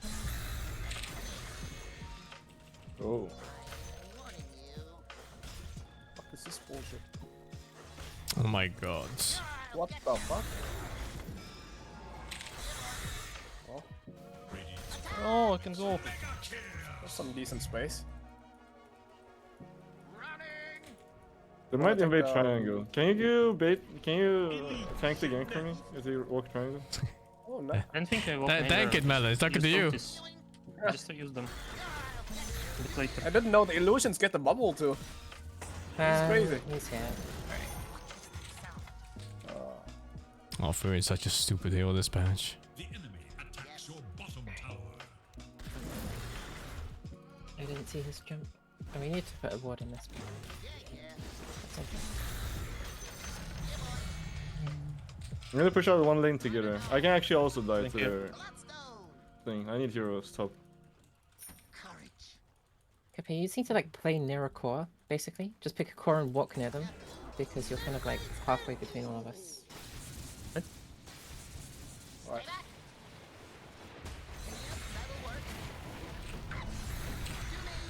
I They all think make was that. on cooldown. Oh my. Can kill maybe? Punch was on cooldown. Oh no, the Shadow Blade? No. Where, Thermal? No, never mind. I thought it's Furion. He's just fast.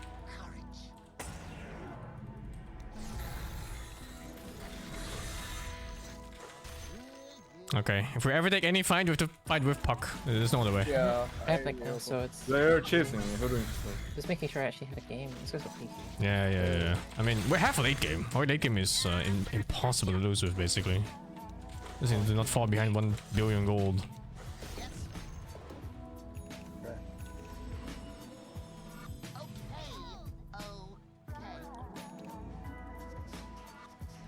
This item is very good against the natures if you get it. Invisibility. Do we try? BKB win over. Here. Well, what are we doing? Furion's gonna be farming like up here or go. like he's on one of the two. Kill with Go here, Koya jump through, go through, whatever. Watch me then. I'm gonna show on the wave. They might jump me. I will lost. I'm really. He knows he panicked. can't kill you, he won't do it. Someone here? Someone's here.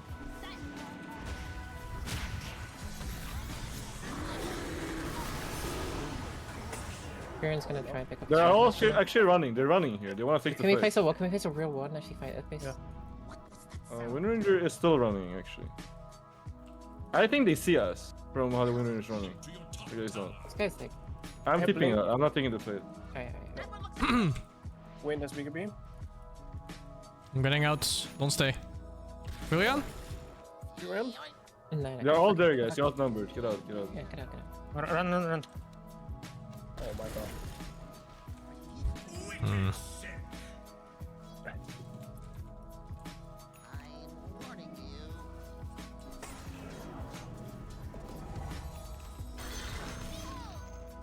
Still have a smoke to ult with Puck. Yeah, you can try. Oh, this guy's being an idiot. I'll make it up. I'm Mantha now.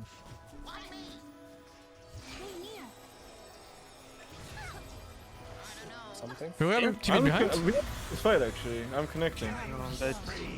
Use Orchid. Use Orchid. Do you have any stuns? Yes, we can. Kill Go, Furion. go, go, get him. I have snowball safe. No worries. Wait, kill down. We can maybe get him too.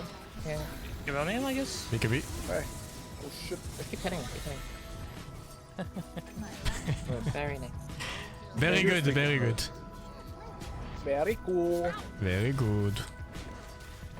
Ah, they look here one. Haha, noobs. I got scared by the stun. Item is so dank, man. 12 Why don't you push in bottom wave? They're the. I'll do it. Okay, I'm going bottom. I want to ward Roshan. Sorsa has this item. What if they get me? Might go for it. Yeah, he could. Already there. Are you farming him? Oh, fuck. Watch the Philion. You don't have a silent break yet, huh? Yeah, be careful. Yeah, he tried. Wow. Nice escape. Good shit.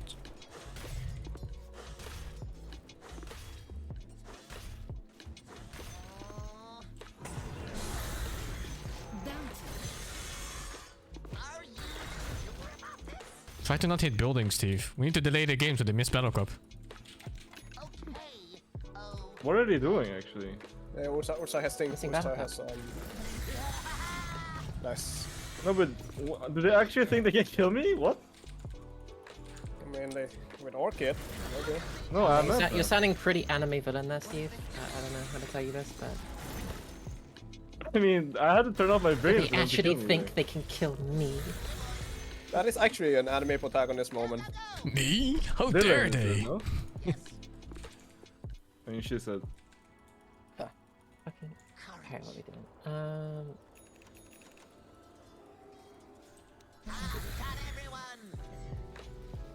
On me? Or? No, he cancelled. On Oh, you. winner. Do we fight? We all know our vision, but we need a better jump. Puck needs to start and we need to find Hoodwink. Blink on also. I have smoke on me. Cowboys.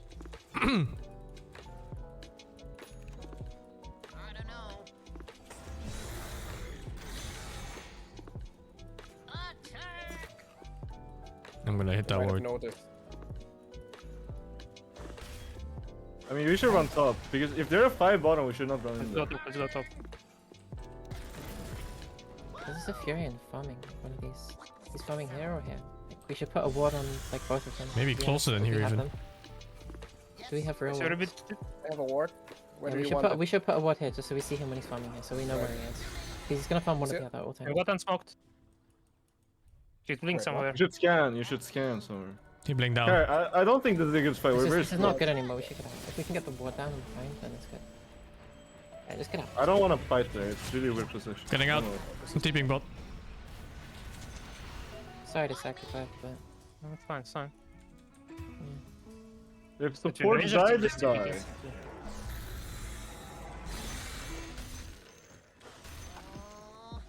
Fuck. Are you serious? Oh my fucking god, dude.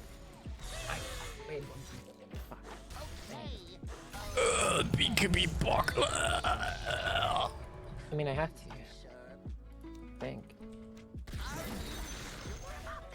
I think they knocked it.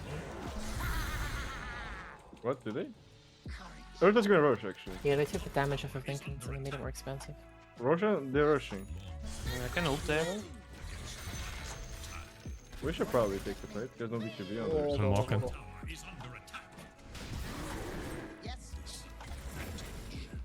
It's pretty good. Finish them off. Finish the Roshan off. Currency ping. Go for him. Here's shadow fight. Get the Roshan, Steve. I'll hold them up. Get the Roshan. Blinked out. He blinked out. Get the Rosh. Chill. I have no chill in my life. Chill. I just want to murder. I want to commit genocide. Kill him. Go. Muling? Oh, you got him. Okay. Oh, that's damn sexy. More. I might get him. There's we can catch this. Why would he bushwhack me, man? What the fuck? Just go. He's running here. He's running to the street. He went into it. That prediction. Oh, destroyed.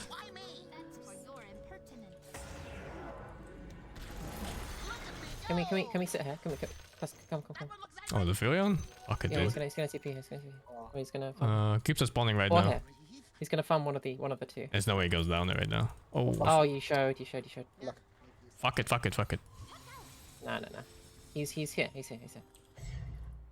you certain? Yeah. All Furion players do this. I don't have TP right now. He's here. Oh, okay. I don't know why. All Furion players do these. They do. They fucking do. They all just like they TP to the like your fucking ancients or like. Well, I'm not with you guys. Be careful. I TP'd. Don't take the fight. Oh, what the fuck? No, why did you take us out of the?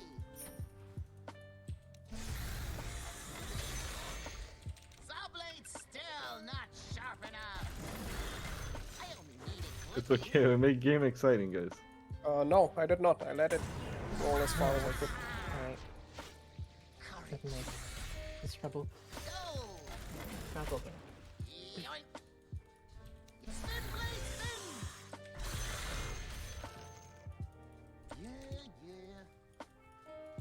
Surely Steve will carry me. Really? Surely. I've never seen Steve lose on anti-mage. True. That was the first time I've seen him play anti-mage.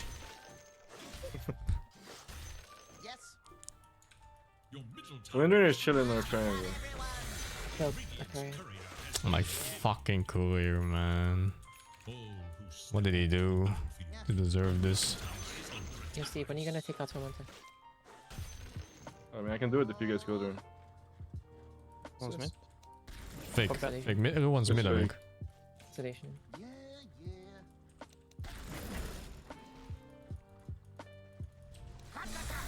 It's a real Real though. one was here.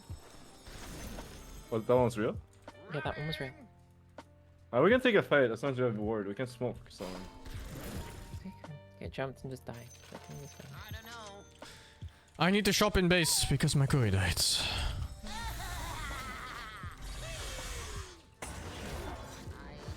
We're waiting for you on this. Yeah, I need to walk all the way back to base. They have a ward here in this jungle for sure.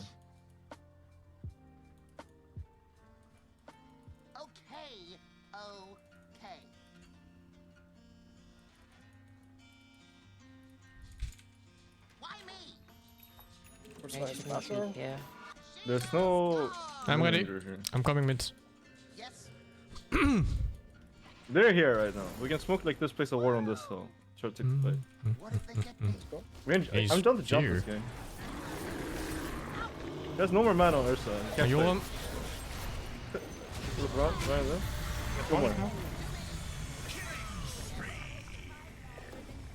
Watch out on sports. Winton is gonna try to give you. Do I TV back to take the XP rune? Oh, I'm so tempted. Alright, no, you can try if you want. Yeah.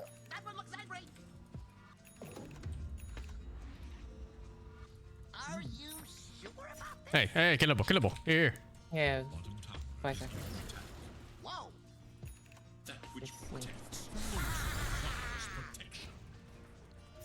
There's someone there. That's the window now. I'm mid actually. You can take the fight. That's a fucking crazy thing that you just did. Good wink. Good shit. The fucking Furion is TP'd and died instantly. Yeah, I mean, his build is blast cannon. Oh, fuck. Yeah, what kind of fucking Fury build is that? Who would die to that shit, honestly? Yeah. Sparkblade does such a similar build actually.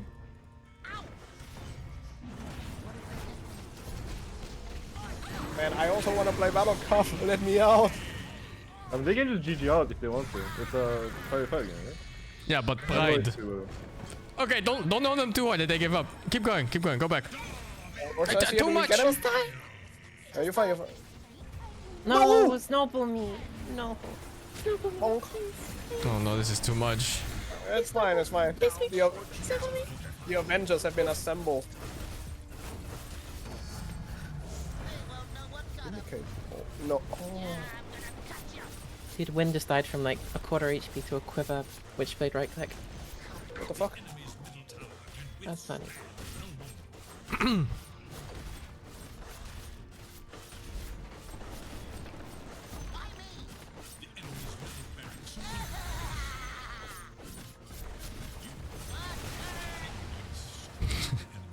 Think he's gonna try? No. You don't think so? You don't think he's gonna try? I can give you a big Lotus if he does come in. You can. What the fuck? You never know. Dude, I'm dead for so long. Don't worry, Mortimer. They won't Why die. am I dead? Happens. Everyone dies. I don't. How do you feel about the number 4? It's Wait, a isn't 4 unlucky number like, in yeah, it's an Chinese. unlucky number, yeah. It's Not just unlucky, it Wait, literally Sing. sounds like diff. Yeah. Yeah, literally means that.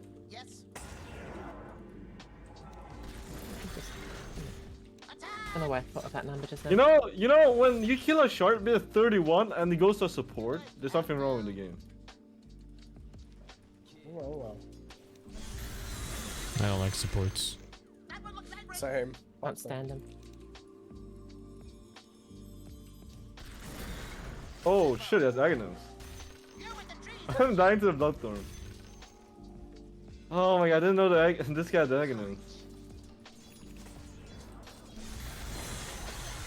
Oh my god, I could've gotten out so easily if I wanted to. Skill issue. I have axe. Can we kill the rat? Yes. I'm ready.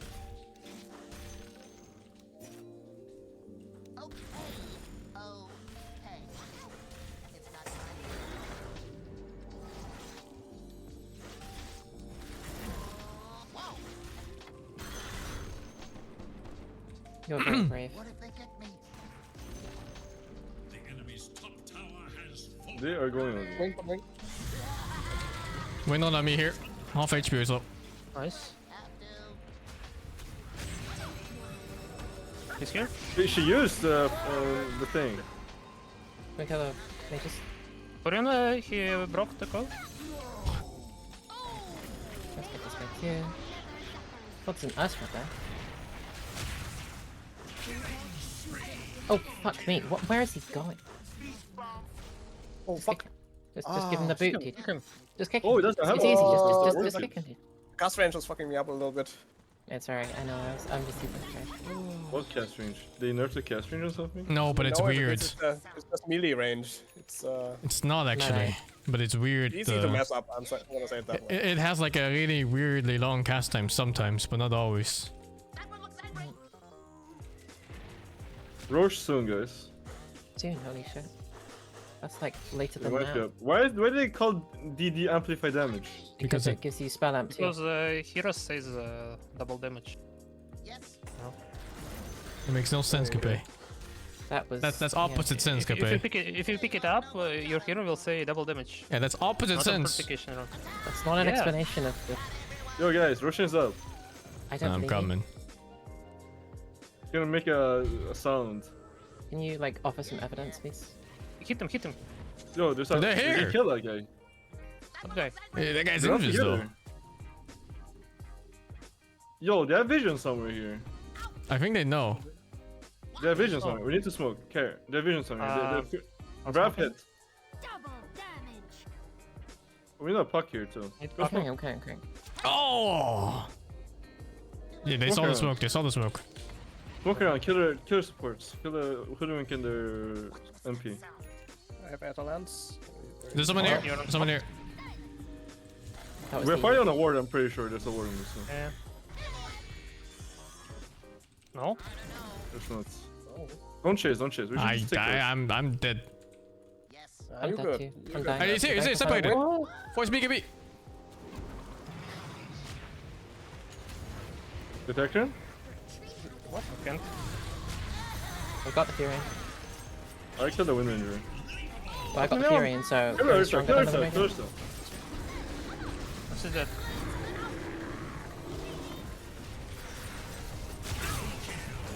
Can we cancel that GG? No. No, kill him. No, let him. Yes. No, I didn't get Nice. it. No, they fucking GG'd. I told you we shouldn't have owned them that hard. I mean, we need a game to go on for another 25 minutes. Yeah, but we could have felt a few kills so they felt hopeful. Now it feels good to give up because we're already losing. Fuck. Big boosties, man. Oh, we fucked that Ursa in the asshole. Jesus Christ. Crying. Hello? Hello? Hey, Nance. Hey, Nance. Hey, Nance, you're... No, I'm done Nance, for you're the a piece of day. shit. Nance. Yeah. Piece of shit. Thank you. You're welcome. Okay, guys. Thank you, Maximilian, for the 4 months. 1184 hours watch? Oh, Jesus, dude. Should take a break, maybe. Pieces of Quiet, thank you to 75. Mapsy Dog, thank you to 27. Scratch, thank you to 5. I'm gonna skip Ready or Not for a bit. At least like until ESL's over, because I'm spending too much of my time on Dota. Like, I'm like 6 hours on ESL and then 4 hours this. And I've streamed like 14 hours a day for like the last 3 months. I'm a bit tired, so... Chilling, short stream today. Make it nice, we'll stay with 70. Thank you all for watching. I wish all of you a nice evening. See you tomorrow morning for ESL. Bye, guys. Good night.